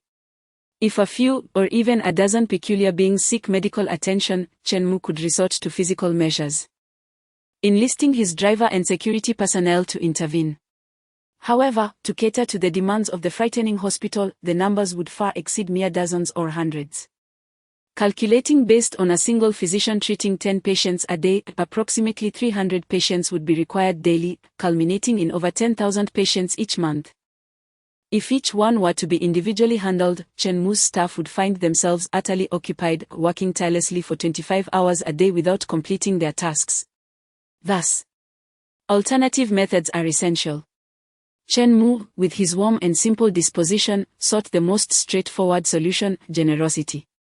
After all, the primary concern regarding medical expenses could be alleviated with his benevolence. Fear not the costs of treatment, for I, Boss Chen, shall cover them. There is little required from you, perhaps merely the trivial price of a life. However, offering services entirely free of charge would be unwise. Peculiar beings may lack funds. Yet they are not foolish. There is no such thing as a free lunch in this world. Upon hearing the promise of no cost, their immediate reaction would be suspicion of a trap. Offering services outright for free would likely yield disappointing results. Therefore, Chen Mu devised an alternative approach: health insurance. Every peculiar being in Wanjiang City could acquire Boss Chen's insurance product for a mere 10 underworld coins. In the event of illness, they would receive complimentary treatment at the frightening hospital. This way, he could package the idea of free treatment as a product for sale to the peculiar beings. The price of 10 underworld coins, in stark contrast to treatment costs reaching hundreds of thousands, would seem like a gift. Provided that Chen Mu lowered the insurance thresholds and refrained from imposing deceptive regulations, the peculiar beings would soon discover ample loopholes within Boss Chen's insurance scheme. Naturally, they would perceive this as a chance to exploit the system, seizing the opportunity to benefit from Boss Chen's generosity, regardless of their actual health status. It would be hard to argue that this was not a trap of "I pay, you risk your life." Who doesn't appreciate a bargain? Even the peculiar beings are inclined to enjoy such benefits. Although they may be short on cash, 10 underworld coins are still manageable. As for the insurance's name, it shall be called Frightening Health Insurance. Before long, Chen Mu mobilized his employees to disseminate this information about the insurance. Through word of mouth in the streets and various online advertisements, it took less than half a day for the news to reach many peculiar beings across Wanjiang City. In every corner, peculiar beings could be overheard engaging in conversation. Have you heard? That wealthy human, Boss Chen, has introduced a health insurance product specifically for us peculiar beings. And it's said to be exceptionally advantageous. Of course I've heard. For just 10 underworld coins, you can enroll in the insurance. If you fall ill, you can receive free treatment at the frightening hospital. Do you think it's true? Let us go see for ourselves. Don't. It's just a scam. If you fall ill and visit the frightening hospital, it'll cost at least several tens of thousands. Do you really believe that 10 underworld coins can cover your treatment? What a fantasy. Would you rather trust him, or would you prefer to believe in me, the king of the peculiar? But 10 underworld coins isn't much. What if it's real? Wouldn't that be a tremendous gain? 10 ghost coins may not seem substantial, yet they are destined to vanish without a trace. How could a mere human possibly provide benefits to the eerie? After taking your 10 ghost coins, he denies any acknowledgement of medical insurance. What recourse do you have? Most of the peculiar beings, upon hearing this news, maintained a skeptical stance. This was, of course, entirely anticipated by Chen Mu. He deliberately disguised the offering as medical insurance. Fully aware that the uncanny would perceive it as a trap and hesitate to visit the fright hospital to seek treatment, nay, to meet their demise. As it turned out, Chen Mu was indeed correct. Even presented as medical insurance, the majority of the uncanny remained unconvinced. Nevertheless, Chen Mu was not anxious, he required a modicum of patience. Amidst the throngs of skeptical beings, there were a few intrepid souls eager to take a chance. After all, 10 ghost coins were hardly a fortune, if it went awry. They could simply consider it a tribute to the benevolent Chen. Before long, 20 policies of medical insurance were sold. These policies could be conveniently purchased within Chen Mu's establishment. However, he had yet to provide insurance for his own employees. The rationale was straightforward, given the current mortality rate at the Fright Hospital. 9 out of 10 of his employees would perish. If all his employees were to succumb, who would labor for him? It was wiser to wait until the skills of the uncanny doctors improved before extending insurance to his staff. Only then would it truly be a benefit. As for the employees, they harbored no doubts regarding Chen Mu's decisions. With a boss as conscientious as Chen, how could he possibly exploit the uncanny? Chen Mu's actions were undoubtedly grounded in reason. Those with audacity, who purchased the insurance, began tentatively visiting the Fright Hospital to ascertain the authenticity of the insurance. However, an astonishing scene awaited them. Upon their arrival at the Fright Hospital, the reception nurses greeted them with warmth and enthusiasm. The uncanny patients were pleasantly surprised to discover that the Fright insurance was, indeed, valid. Moreover, the uncanny doctors exhibited an unusually diligent attitude, treating them with no less care simply because they had paid only 10 ghost coins. In fact, their fervor and dedication to their work resembled that of individuals invigorated by a potent elixir. Even the seasoned doctors among the uncanny began to attend to their duties with newfound diligence. The Fright insurance was astonishingly genuine. Although among 10 patients treated, 9 were ultimately carried away lifeless, with only one fortunate soul managing to depart alive. This survivor bore no resentment towards the Fright Hospital, for a mortality rate of 9 out of 10 was hardly unusual in the realm of the uncanny. Instead, feeling they had struck an extraordinary bargain, they became enthusiastic ambassadors for the Fright insurance. Brother, I can scarcely believe that the Fright insurance is indeed real. How do you know it's true? Because I just emerged from the Fright Hospital. The doctors there were remarkably attentive. I even spotted Chen Mu's name on the list of esteemed physicians, proving that he truly understands medicine and is providing us with benefits. Goodness! It seems I misjudged Chen Mu. He is indeed a living deity. We must hurry to purchase a policy of Fright insurance. This is a splendid opportunity to benefit from Chen Mu's generosity. In a manner reminiscent of the age-old game of whispers, the entire city of Wangjiang was astounded to uncover the unsettling truth: the so-called fearful medical insurance appeared to be genuine. To their astonishment, Boss Chen was utilizing his own funds to provide free medical treatment to the populace. What? Did you say he charged a mere 10 ghost coins as insurance fees? In comparison to the exorbitant treatment costs that could reach tens of thousands, this was akin to a gift. How nefarious of Boss Chen. Truly, he is a villain of the highest order, and I find myself quite enamored with him. As the number of peculiar individuals visiting the Fear Hospital steadily increased, it was not long before a shocking revelation emerged: the fearful medical insurance harbored a significant loophole. Chapter 85: The Subway of the Undead. In a peculiar revelation regarding the ailing, it was discovered with astonishment that the scrutiny of the insurance for the sick was surprisingly lenient. The nurses and doctors within the hospital showed no concern for when a patient had fallen ill, whether before or after purchasing the insurance, it mattered not to them. This meant that should any peculiar individual fall ill, they could simply spend 10 ghost coins to procure a temporary insurance policy, granting them the privilege of receiving treatment at the hospital without charge. Regardless of whether the treatment was effective or fatal, the question was simply one of affordability. The prospect of healing for merely 10 ghost coins was nothing short of a divine boon. Such a glaring loophole had, astonishingly, escaped the notice of Boss Chen. It was an opportunity to profit handsomely at his expense. Before long, all the ailing peculiarities had acquired their insurance policies and flocked to the hospital for free treatment. What was once a desolate establishment transformed into a bustling hub within the span of a single day. A long queue formed at the entrance, as the peculiar doctors, upon witnessing the influx of patients, not only refrained from complaints but felt grateful for the chance to accumulate experience. They diligently toiled under the leadership of Director Chen, lauding his remarkable ability to attract such a multitude of patients. From the top floor of the hospital, Chen Mu gazed through the office window at the countless peculiar individuals lining up below, a smile spreading across his face. Little did they know that the loophole they had so proudly uncovered, intending to exploit Boss Chen, was, in fact, the deliberate trap set by him. It was designed to bring the ailing peculiarities to the hospital for treatment, thereby allowing Chen Mu's doctors to gain invaluable experience. As the number of patients swelled, the hospital's morgue operated at full capacity, incinerating the bodies of the peculiarities.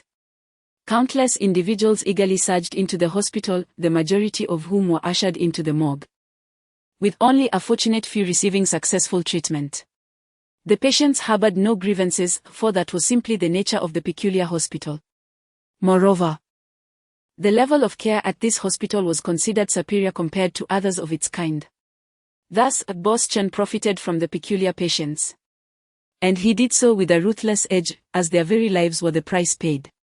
Strangely enough, those who had been exploited seemed blissfully unaware, believing they had outsmarted Boss Chen and secured a great bargain.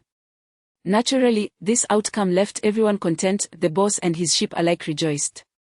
Chen Mu relished this feeling, counting his profits with a grin while the peculiarities excitedly dubbed him the living king of hell. In a darkly humorous twist, this title bore no fault, whether viewed from the perspective of the peculiarities or that of humanity. The peculiar doctors, under the guidance of the undying physician, swiftly began rectifying their shortcomings. Within a single day, Chen Mu unexpectedly discovered that the hospital's mortality rate had plummeted from 90 to 85. This was an encouraging omen, signifying the success of Chen Mu's strategy. Perhaps it would not be long before the hospital truly became the finest establishment for peculiarities in this post-apocalyptic world.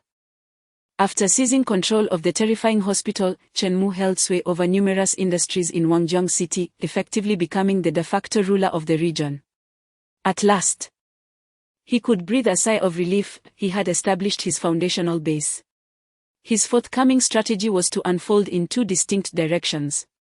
One pathway involved solidifying his base further, ensuring his dominance in Wangjiang City. This would entail acquiring more enterprises and recruiting additional personnel. The other direction would be an expansion beyond Wangjiang City. The eerie apocalypse was vast. Wangjiang City was merely a starting point. Countless industries awaited his acquisition, and numerous formidable individuals were there to befriend or eliminate. The guiding principle was one of prosperity for those who aligned with him, and demise for those who opposed him. Such was the nature of his ruthless ambition. Yet he preferred to conceal his true strength. Chen Mu abhorred open conflict and confrontation, rather, he favored subtlety and the art of hidden prowess. While outwardly appearing genial, one could be orchestrating the downfall of others, all while maintaining an amiable facade, the blend of softness and firmness, striking at the heart of his adversaries. As Chen Mu pondered his future plans, a knock resonated at the door of his office. "Come in." He felt a flicker of curiosity, uncertain of who sought his presence. The door swung open to reveal a middle-aged man clad in an unusual suit. The man greeted Chen Mu with a broad smile. "Hello, Mr. Chen. I am the owner of the Underworld Subway." The Underworld Subway. Chen Mu mused briefly, recalling the name. The Underworld Subway had once been the metro system of Wangjiang City. But after the eerie apocalypse, it had been tainted by peculiar influences, transforming into a bizarre scene, the Underworld Subway. In his previous life, Chen Mu had some familiarity with it, having undertaken peculiar missions there. Those experiences had been fraught with trepidation, requiring utmost caution to survive. Now, having been reborn and amassed considerable assets, he had yet to visit the Underworld Subway.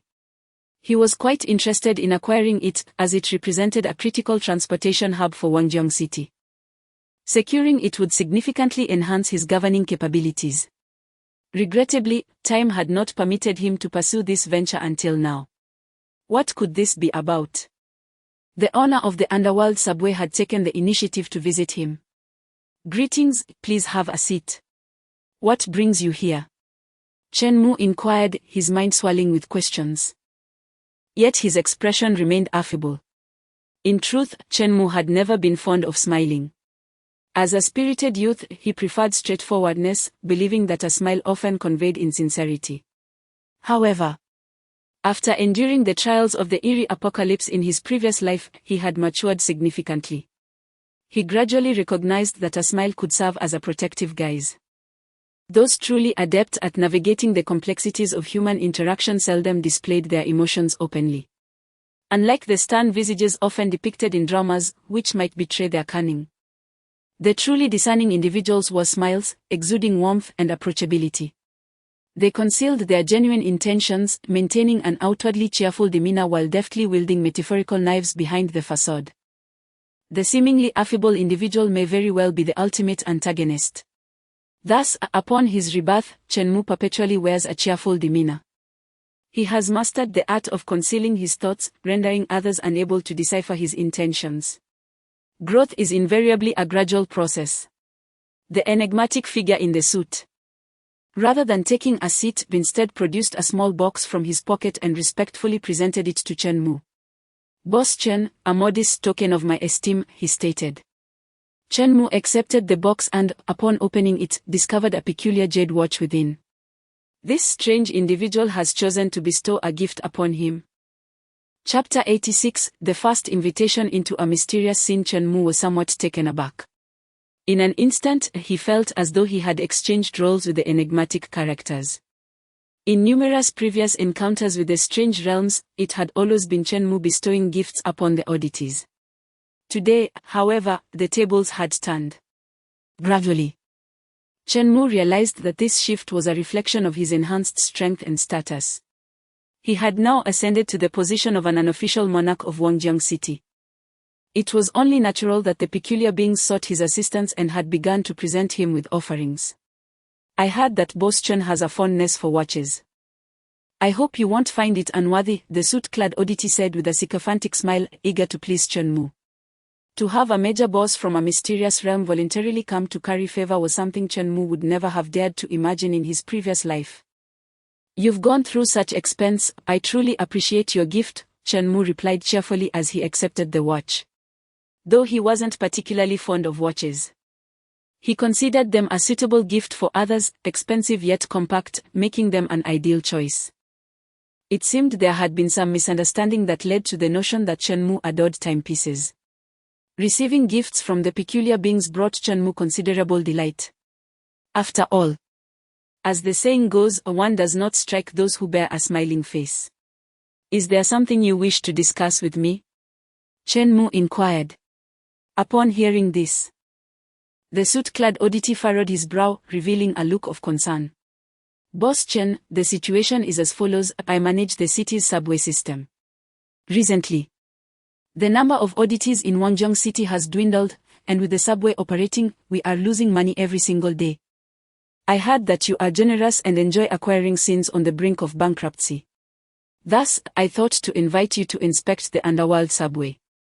If you are interested, we can discuss a price. I would like to sell the underworld subway to you. What do you think, Boss Chen?" Goodness, this was a request for acquisition. Chenmu was astonished. Had his influence grown to such an extent? In the past, although he was wealthy, he had to humble himself and complete tasks within the odd scenes before even dreaming of an acquisition. Only by accomplishing those tasks could he attract the attention of the behind-the-scenes bosses, thereby earning the opportunity for a conversation. Now, after acquiring several major industries, Chenmu had established a reputation. Not only was he no longer required to undertake strange tasks, but some of the behind-the-scenes bosses were even approaching him directly to discuss acquisitions. This remarkable shift in status had transpired within a mere few days. Since Chenmu's rebirth, less than half a month had passed, and such a dramatic transformation had already occurred. This was an excellent sign, indicating that Chenmu was on the right path, gradually converting his ghostly currency into status and power. Naturally, he would not refuse the invitation from the suit-clad oddity. After all, one does not turn away from a business opportunity presented at their doorstep. "Very well, I will accompany you to assess the situation," Chenmu agreed. The suit-clad oddity's expression instantly brightened, as if he had spotted a savior gazing at Chen Mu with the eyes one would reserve for their own father. Indeed, Boss Chen was truly a remarkable individual. He had anticipated that Chen Mu would decline, but to his surprise, the acceptance came swiftly. The man in the suit felt a twinge of gratitude towards Chen Mu. "When do you have time, Boss Chen? I am available at any moment and would be delighted to have you inspect our operations." In this world, wealth dictated authority, with Chen Mu's financial prowess. He naturally assumed the role of the leader, and the man in the suit had no choice but to adhere to Chen Mu's schedule. "Let's make it today," Chen Mu suggested. With little else occupying his time, he was keen to acquire another subway line, thereby gaining control over the city's underground transport network. The man in the suit, elated, quickly led the way as they exited the hospital. As they made their way, passers-by were astonished to witness a figure reminiscent of a boss bowing in deference to a mere human. Upon realizing that the human was Chen Mu, the scene suddenly made sense. "Boss Chen, I was once a VIP client of the Nether taxi service. Had I reached out earlier, I would have invited you to travel with me in one of their taxis. Unfortunately, it seems that the service has been monopolized by a mysterious owner and is no longer accessible to the public. My status as a VIP is now rendered ineffective, otherwise I would have insisted you take the Nether taxi." The man in the suit lamented with a hint of regret. Chen Mu chuckled lightly and replied, "What if I were the one who acquired the Nether taxi service?" In that instant, the man in the suit gazed at him in shock as Chen Mu summoned his driver. Once they boarded the Nether taxi, the man in the suit couldn't help but marvel inwardly at Chen Mu's audacity and wealth, having commandeered an entire taxi service for his personal use. As Chen Mu sat in the taxi, his thoughts began to wander. With so many assets amassed and a lavish mansion to his name, perhaps it was time to consider acquiring a luxury vehicle. While the Nether taxi was impressive, surely there were even more opulent cars to be had. When he found the opportunity, he would order a bespoke luxury car for himself. The Nether taxi was indeed swift.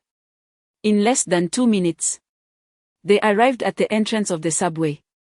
Before the driver could assist Chen Mu in exiting the vehicle, the man in the suit eagerly took the initiative to open the door for him. It was evident that he placed significant importance on this transaction. Only someone of Chen Mu's caliber could prevent the man in the suit from facing ruin.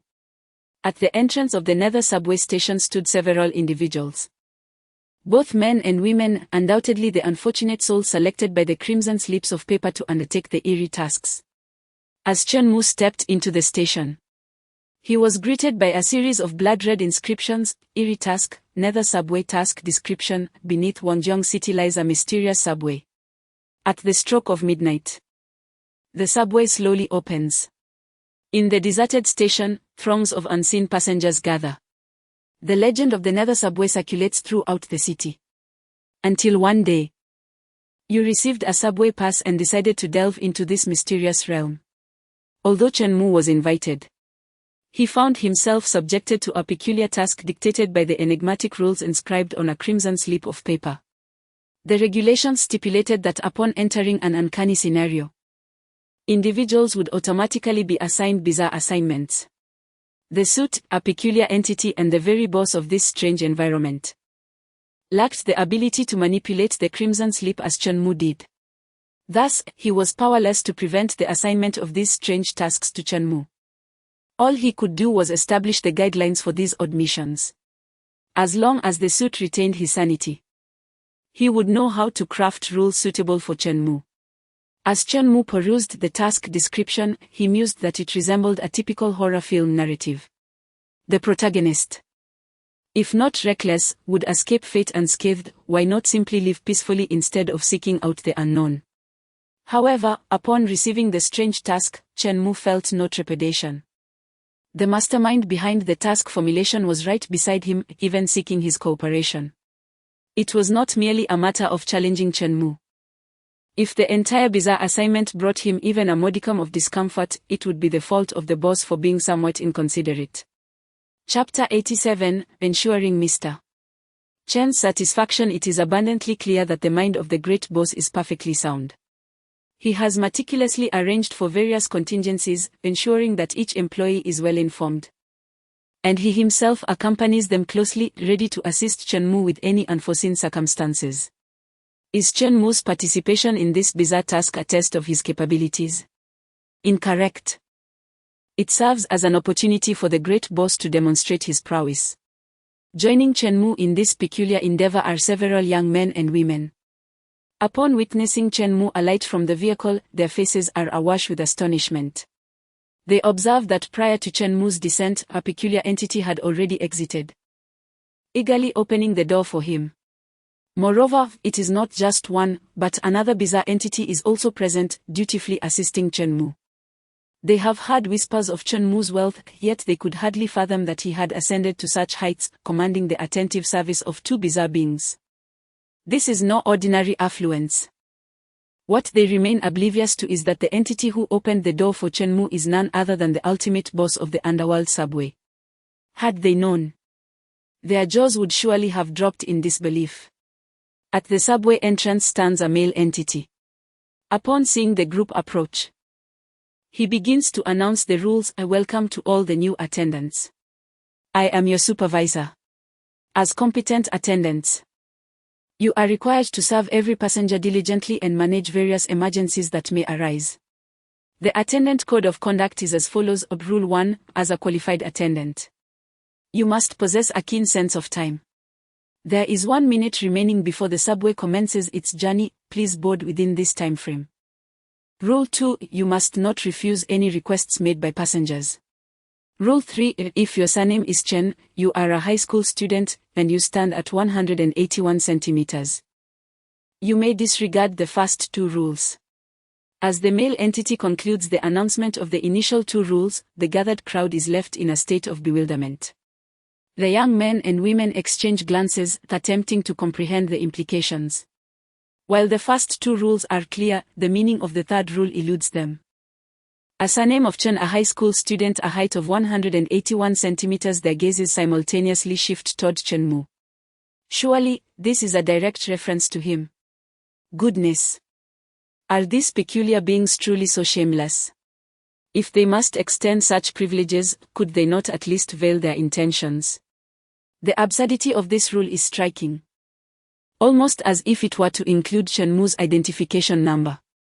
Chen Mu, too, feels a tinge of embarrassment. What is the meaning of this brazen display by these bizarre entities? While I understand your desire to fawn over me, must it be so overt? Such blatant adulation could have adverse effects. To this, the male entity feels no sense of impropriety. If he does not serve ardently, it is tantamount to not serving at all. He is not foolish. It is highly likely that Chen Mu will be his future employer. Who would dare to create trouble for their superior? Rather than being covert, it is better to be forthright. I am indeed here to cater to Chen Mu. This approach might even leave a favorable impression on Mr. Chen. The suited bizarre boss observes his employees' eagerness with a sense of satisfaction. In adherence to the rules, the young men and women, upon the conclusion of the announcements, hastily make their way toward the subway. The journey from the surface subway station to the underground subway entails a considerable distance. In a desperate bid to arrive within a minute, several individuals exerted every ounce of their strength, pushing themselves to their limits. It could be said that this fleeting minute represented the swiftest they had ever run in their lives. The subway platform was shrouded in darkness, making it perilously easy to sleep while racing forward. One man, caught in the shadows, stumbled and fell hard. Despite the excruciating pain coursing through him, he gritted his teeth and continued to run. At last, with only 5 seconds to spare, the panting group managed to reach the subway train. Meanwhile, Chen Mu, under the attentive care of the suited boss, ambled leisurely toward the subway.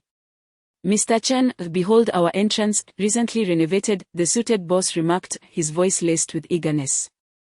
Should you find anything unsatisfactory, I can certainly arrange for further renovations to meet your desires.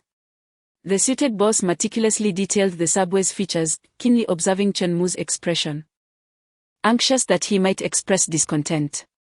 As Chen Mu descended underground, the previously pitch-black subway platform illuminated in sequence.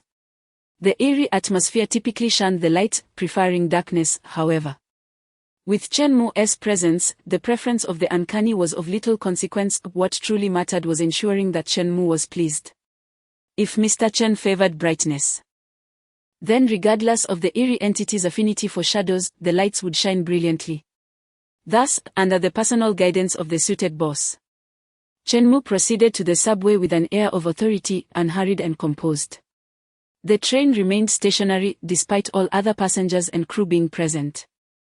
It would not depart until Chen Mu arrived. Inside the carriage, the otherworldly passengers grew increasingly impatient. "Hey, conductor. What is the holdup? Why hasn't the subway departed yet?" One irate entity bellowed. Just as the outburst concluded, Chen Mu and the suited boss stepped aboard. "My apologies for the delay, thank you for your patience," Chen Mu said with a smile. As a seasoned player, he was always conscious of his role. In the game, he was a conductor. And in the face of passenger dissatisfaction, an apology was warranted. Upon hearing Chen Mu's apology, the suited boss's expression shifted dramatically. Goodness. Chen Mu was the formidable figure he sought to impress, conducting an inspection of the uncanny scene. To have Chen Mu apologize to an eerie passenger. What madness was this?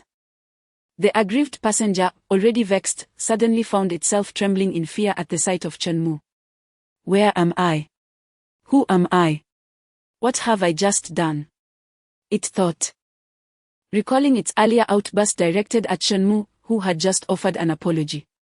In an instant, the eerie passenger was overwhelmed with regret. Realizing that in the entire realm of the uncanny in Wangjiang City, Chen Mu's illustrious reputation was well known. It had merely been impatient. Yet it was not in a position to be so brazen. "Mr. Chen, please allow me to explain, this is all a misunderstanding." The eerie passenger suddenly knelt before Chen Mu, pleading for his forgiveness.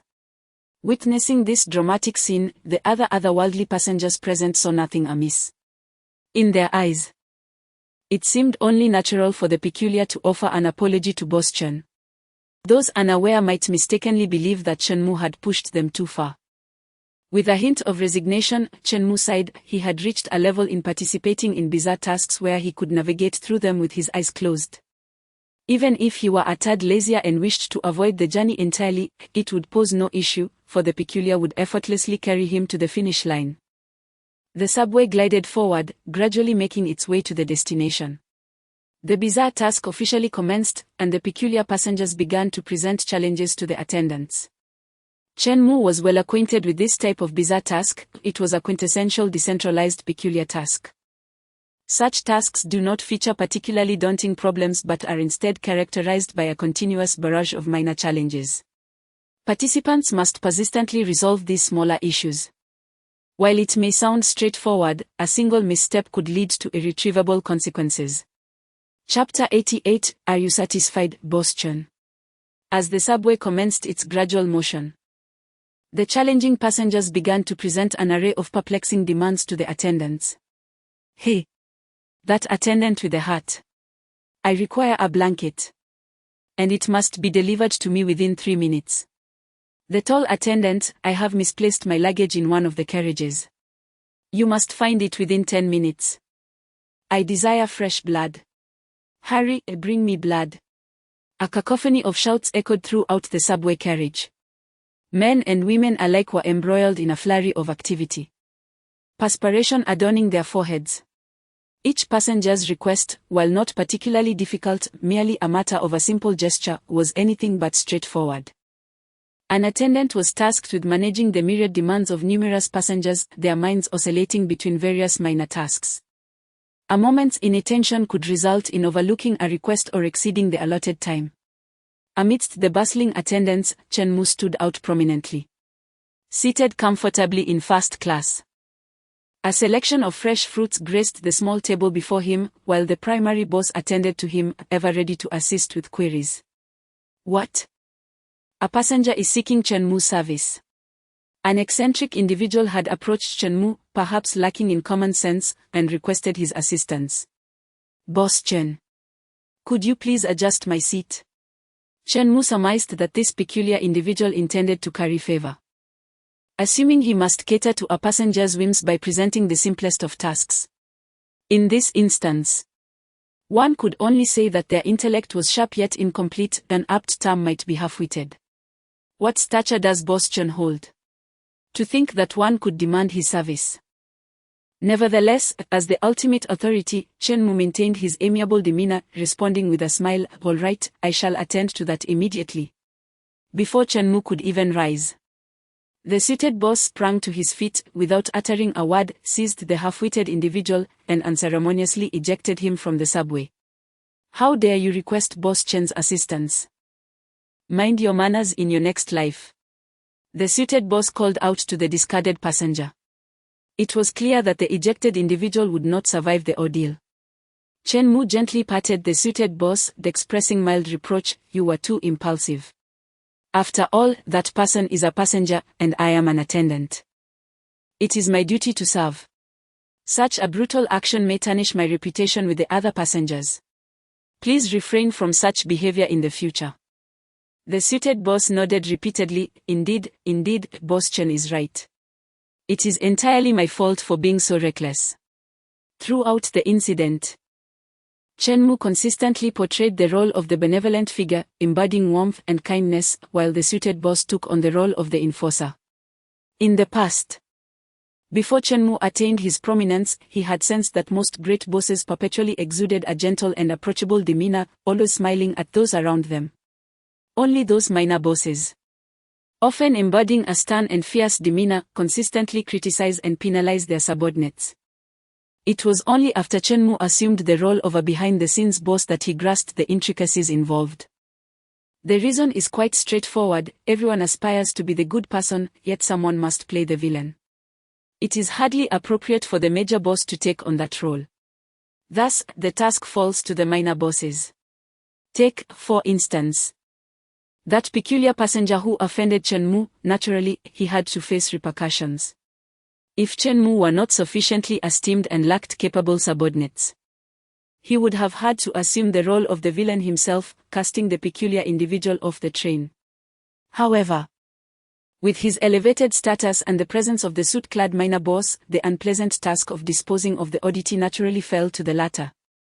Chen Mu could even feign criticism, reproaching the suit-clad figure for a moment. Consequently, in the eyes of others, Chen Mu appeared as a benevolent major boss, while the decision to cast the peculiar individual away was deemed a personal choice of the suit-clad minor boss, with the affable Chen Mu offering no support. The aim of punishing the offender was achieved, and Chen Mu preserved his amiable image. This exemplifies a double victory. Chen Mu triumphed on two fronts. It was only through personal experience that Chen Mu realized the transformative power of authority, status, and wealth in fostering gentleness. After all, unpleasant tasks can be delegated to others. It may seem hypocritical, yet the sensation is undeniably gratifying. Following the demonstration of power, no unwise peculiarities dared to summon Chen Mu for service. During conversations, other male and female participants were astonished to discover that the individual seated beside Chen Mu, ready to assist him at any moment, was, in fact, the major boss of the subway. How could they proceed? Everyone was diligently completing tasks, while a mere lowly oddity could lead them to ruin. Yet here was Chen Mu, with the ultimate boss of the scene directly serving as his subordinate. The disparity among individuals was staggering. In an instant, many participants found their morale crumbling. The peculiar apocalypse had only just commenced, yet how had Chen Mu become so formidable? This seemed illogical. Nonetheless, the truth was undeniable. Faced with reality, any doubts appeared feeble and impotent. Soon, some peculiar passengers approached Chen Mu, but undoubtedly not to request his service. A well-dressed oddity respectfully approached Chen Mu, presenting a business card. "Hello, Mr. Chen, I am the proprietor of the peculiar convenience store. You may call me Xiao Zhang. Here is my card, along with some specialties from my store. Should you find them to your liking, you are welcome to visit, and I will offer you the most favorable prices, starting at a 50% discount across all products." Upon concluding, the store owner presented a collection of specialties. Observing this, the other peculiar passengers smacked their foreheads, realizing, "Why didn't I think of this? This is a splendid opportunity to connect with Chen Mu." Consequently, a throng of peculiar passengers lined up respectfully, brandishing their business cards, eager to establish relations with Chen Mu. The other participants were astounded to witness those who had previously made their lives difficult now bowing with deference before Chen Mu, akin to subservient grandchildren. In an instant, 2 participants succumbed to despair. It was utterly unplayable. Without comparison, there can be no suffering. However, their mental breakdown had little to do with Chen Mu. He reflected on the burdens of fame once one becomes renowned. It seems as though the entire world becomes one's friend. Before he could fully comprehend the peculiarities of those present, the subway had already reached its destination. Before Chen Mu, a few lines of small text slowly materialized. "Congratulations, you have successfully completed the task." It suddenly dawned on him that he was engaged in a bizarre mission. Had he remained silent, he might have thought he was attending a welcome gala. "Boss Chen, how do you find the spectral subway? Are you satisfied with it?" The impeccably dressed boss inquired with a mix of anticipation and anxiety, as if in this peculiar task, he were the participant and Chen Mu the ultimate overlord. Chapter 89, The Generosity of Boss Chen. After some contemplation, Chen Mu slowly nodded. "You have performed admirably. I am quite satisfied with this journey," he remarked. Upon hearing Chen Mu's satisfaction, the suited gentleman finally breathed a sigh of relief. "That's splendid. At last, we have pleased Boss Chen. So, would you be willing to purchase the undead subway? The price is negotiable. I can offer you a 50% discount if you're inclined to buy. If you remain unsatisfied, we can certainly discuss further," he said cautiously, all the while observing Chen Mu's expression, fearful of provoking his ire. A 50% discount from the outset. That was quite a drastic cut. Chen Mu felt a touch of embarrassment, as though they had just met and the other had already halved his worth. If the discount were to be any greater, it would make Boss Chen seem ungrateful. "All right, let us settle on this price. I shall acquire the subway for 50 million soul coins," Chen Mu declared. The undead subway consists of only a single, albeit brief, line. Typically, its market value would range from 100 to 200 million soul coins. Purchasing it for 50 million was indeed a remarkable bargain.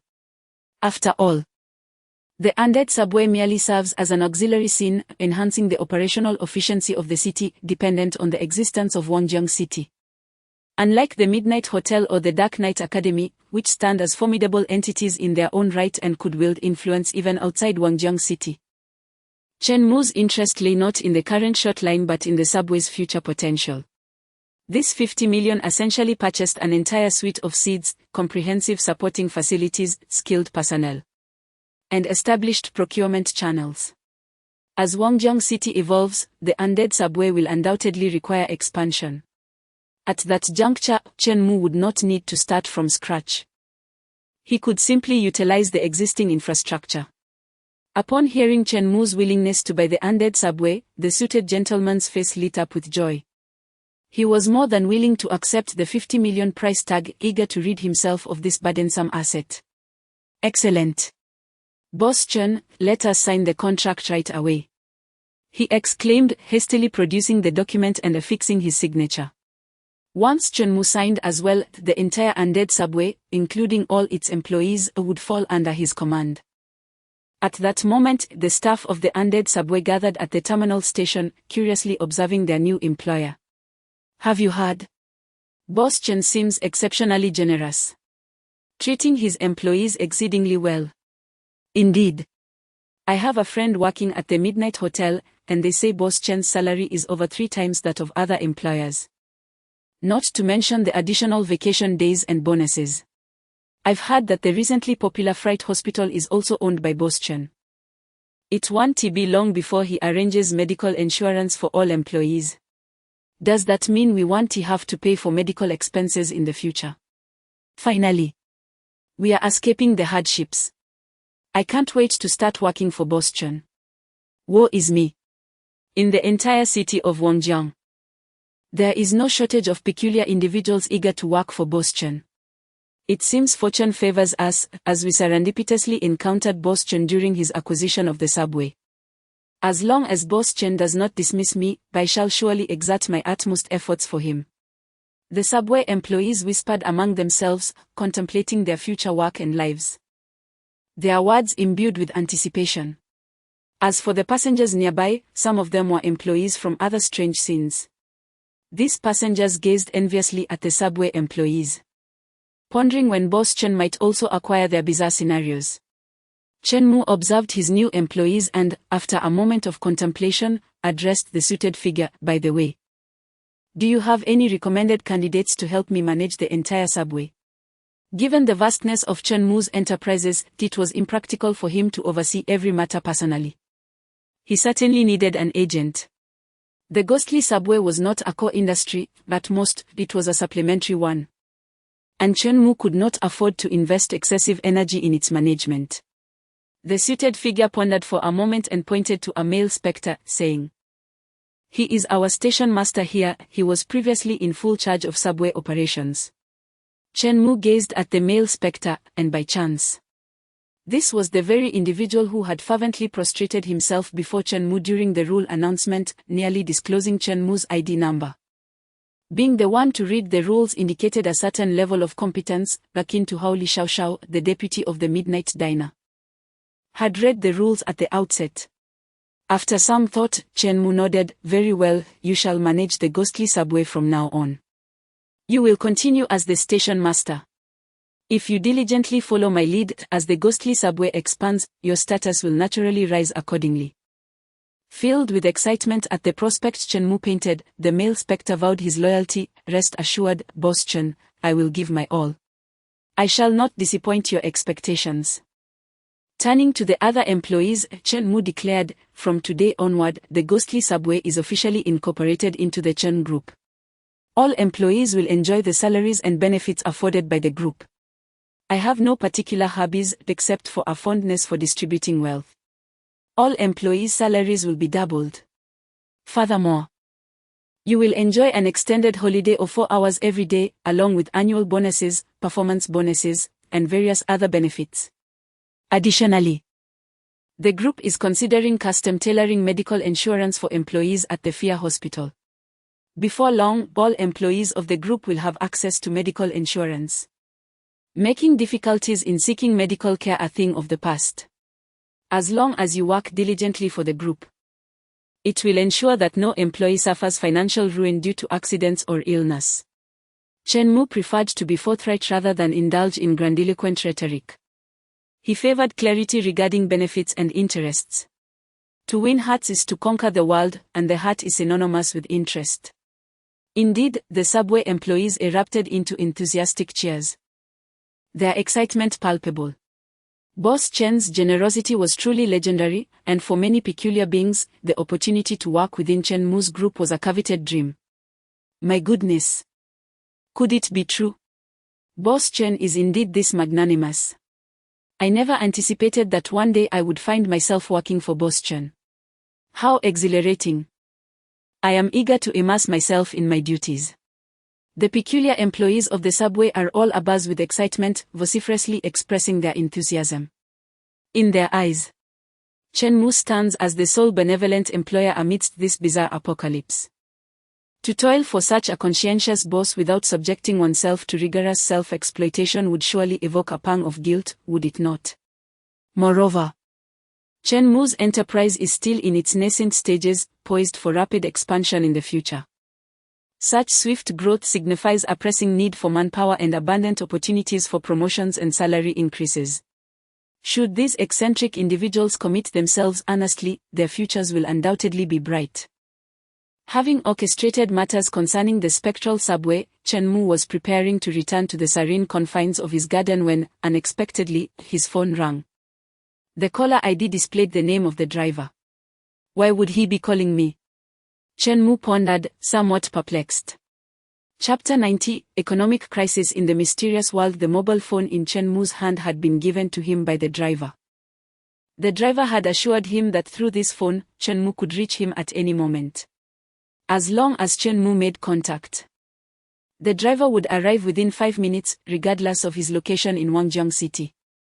Throughout the past few weeks, it had been Chen Mu who consistently reached out to the driver, and the phone had indeed proven to be quite effective. The driver had never initiated contact, fully aware that it was a courtesy of subordinates not to disturb their employer without urgent cause. But what was happening now? The driver was calling him? If Chen Mu's intuition served him well, it must be a matter of great urgency. Otherwise, the driver would have refrained from contacting him. Hello. Chen Mu answered the call. As expected, the driver's voice came through, urgent and agitated. Boss, I just received a call from the security at Shanshui Courtyard. They reported that a multitude of bizarre entities has suddenly appeared at the entrance. Most of them are of significant strength, many at the level of the bizarre long category. They are currently blocking the entrance and wish to see you. Chen Mu furrowed his brow slightly. All right, wait for me at the exit of the Netherworld Metro. I'll be there shortly. After ending the call, he briefed the station master with a few words and quickly made his way to the surface. At the metro exit, the driver had already opened the car door, waiting for Chen Mu. In light of the urgency, the two exchanged no words. Once Chen Mu entered the vehicle, the driver pressed the accelerator, racing towards Shanshui Courtyard.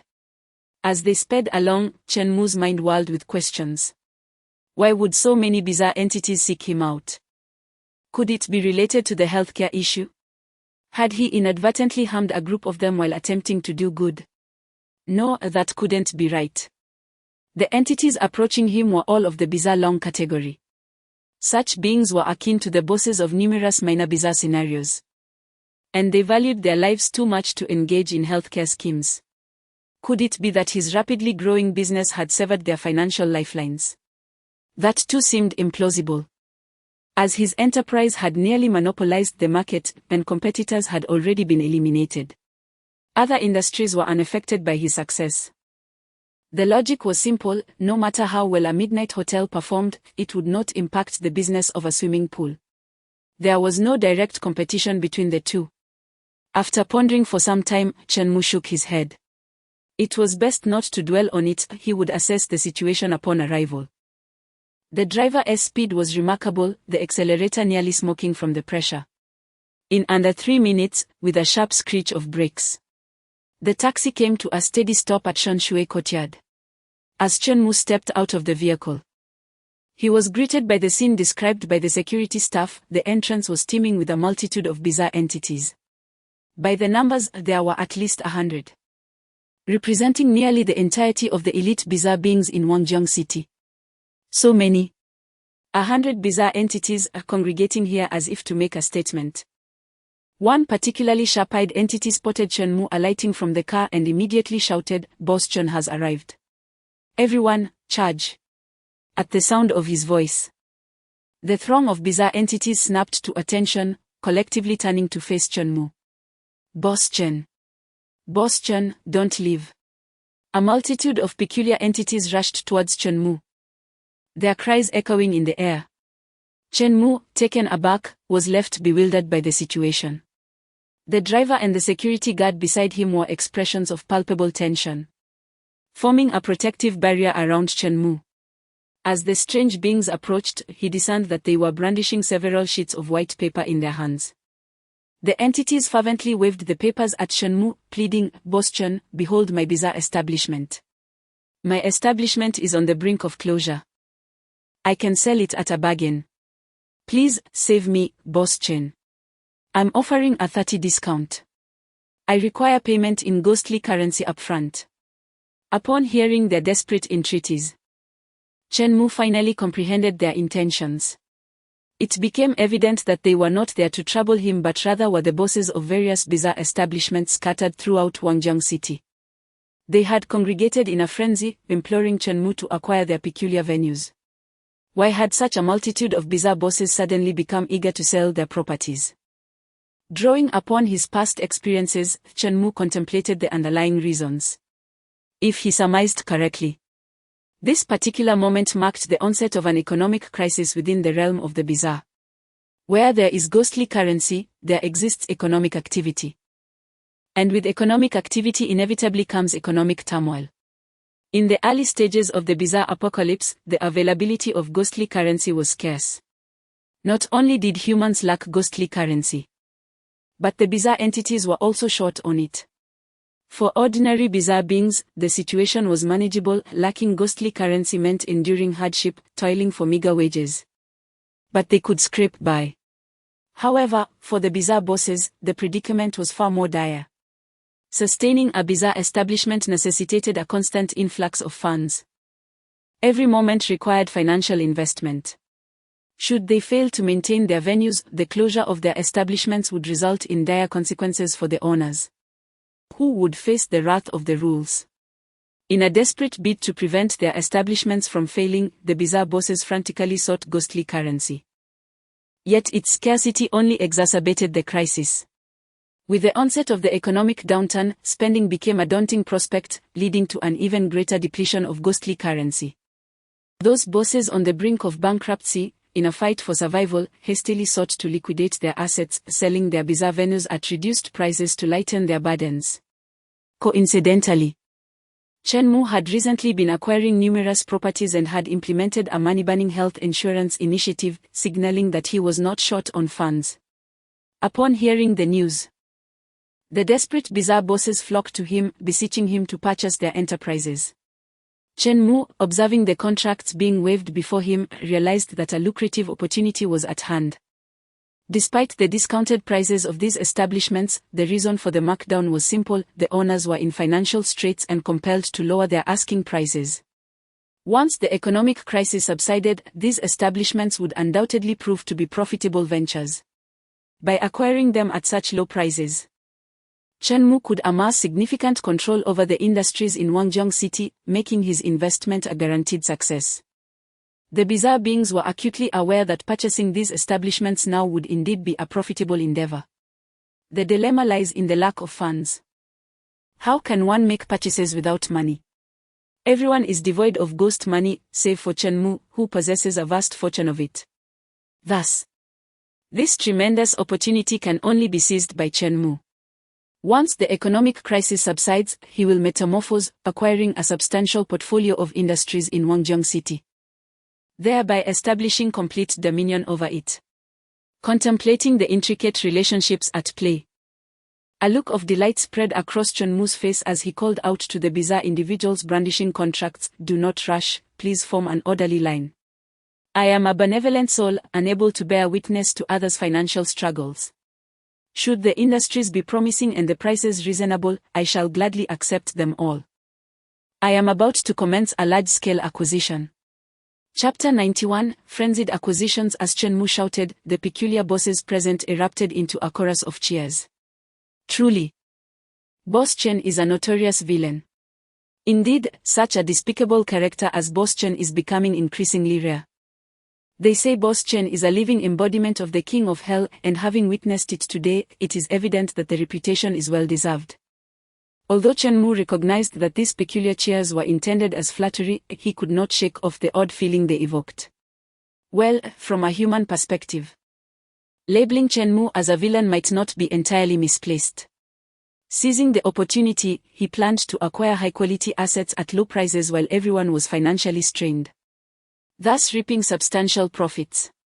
In fact, those bosses should be thanking him. The peculiar bosses lined up, eager for Chen Mu to sign their contracts. "Boss,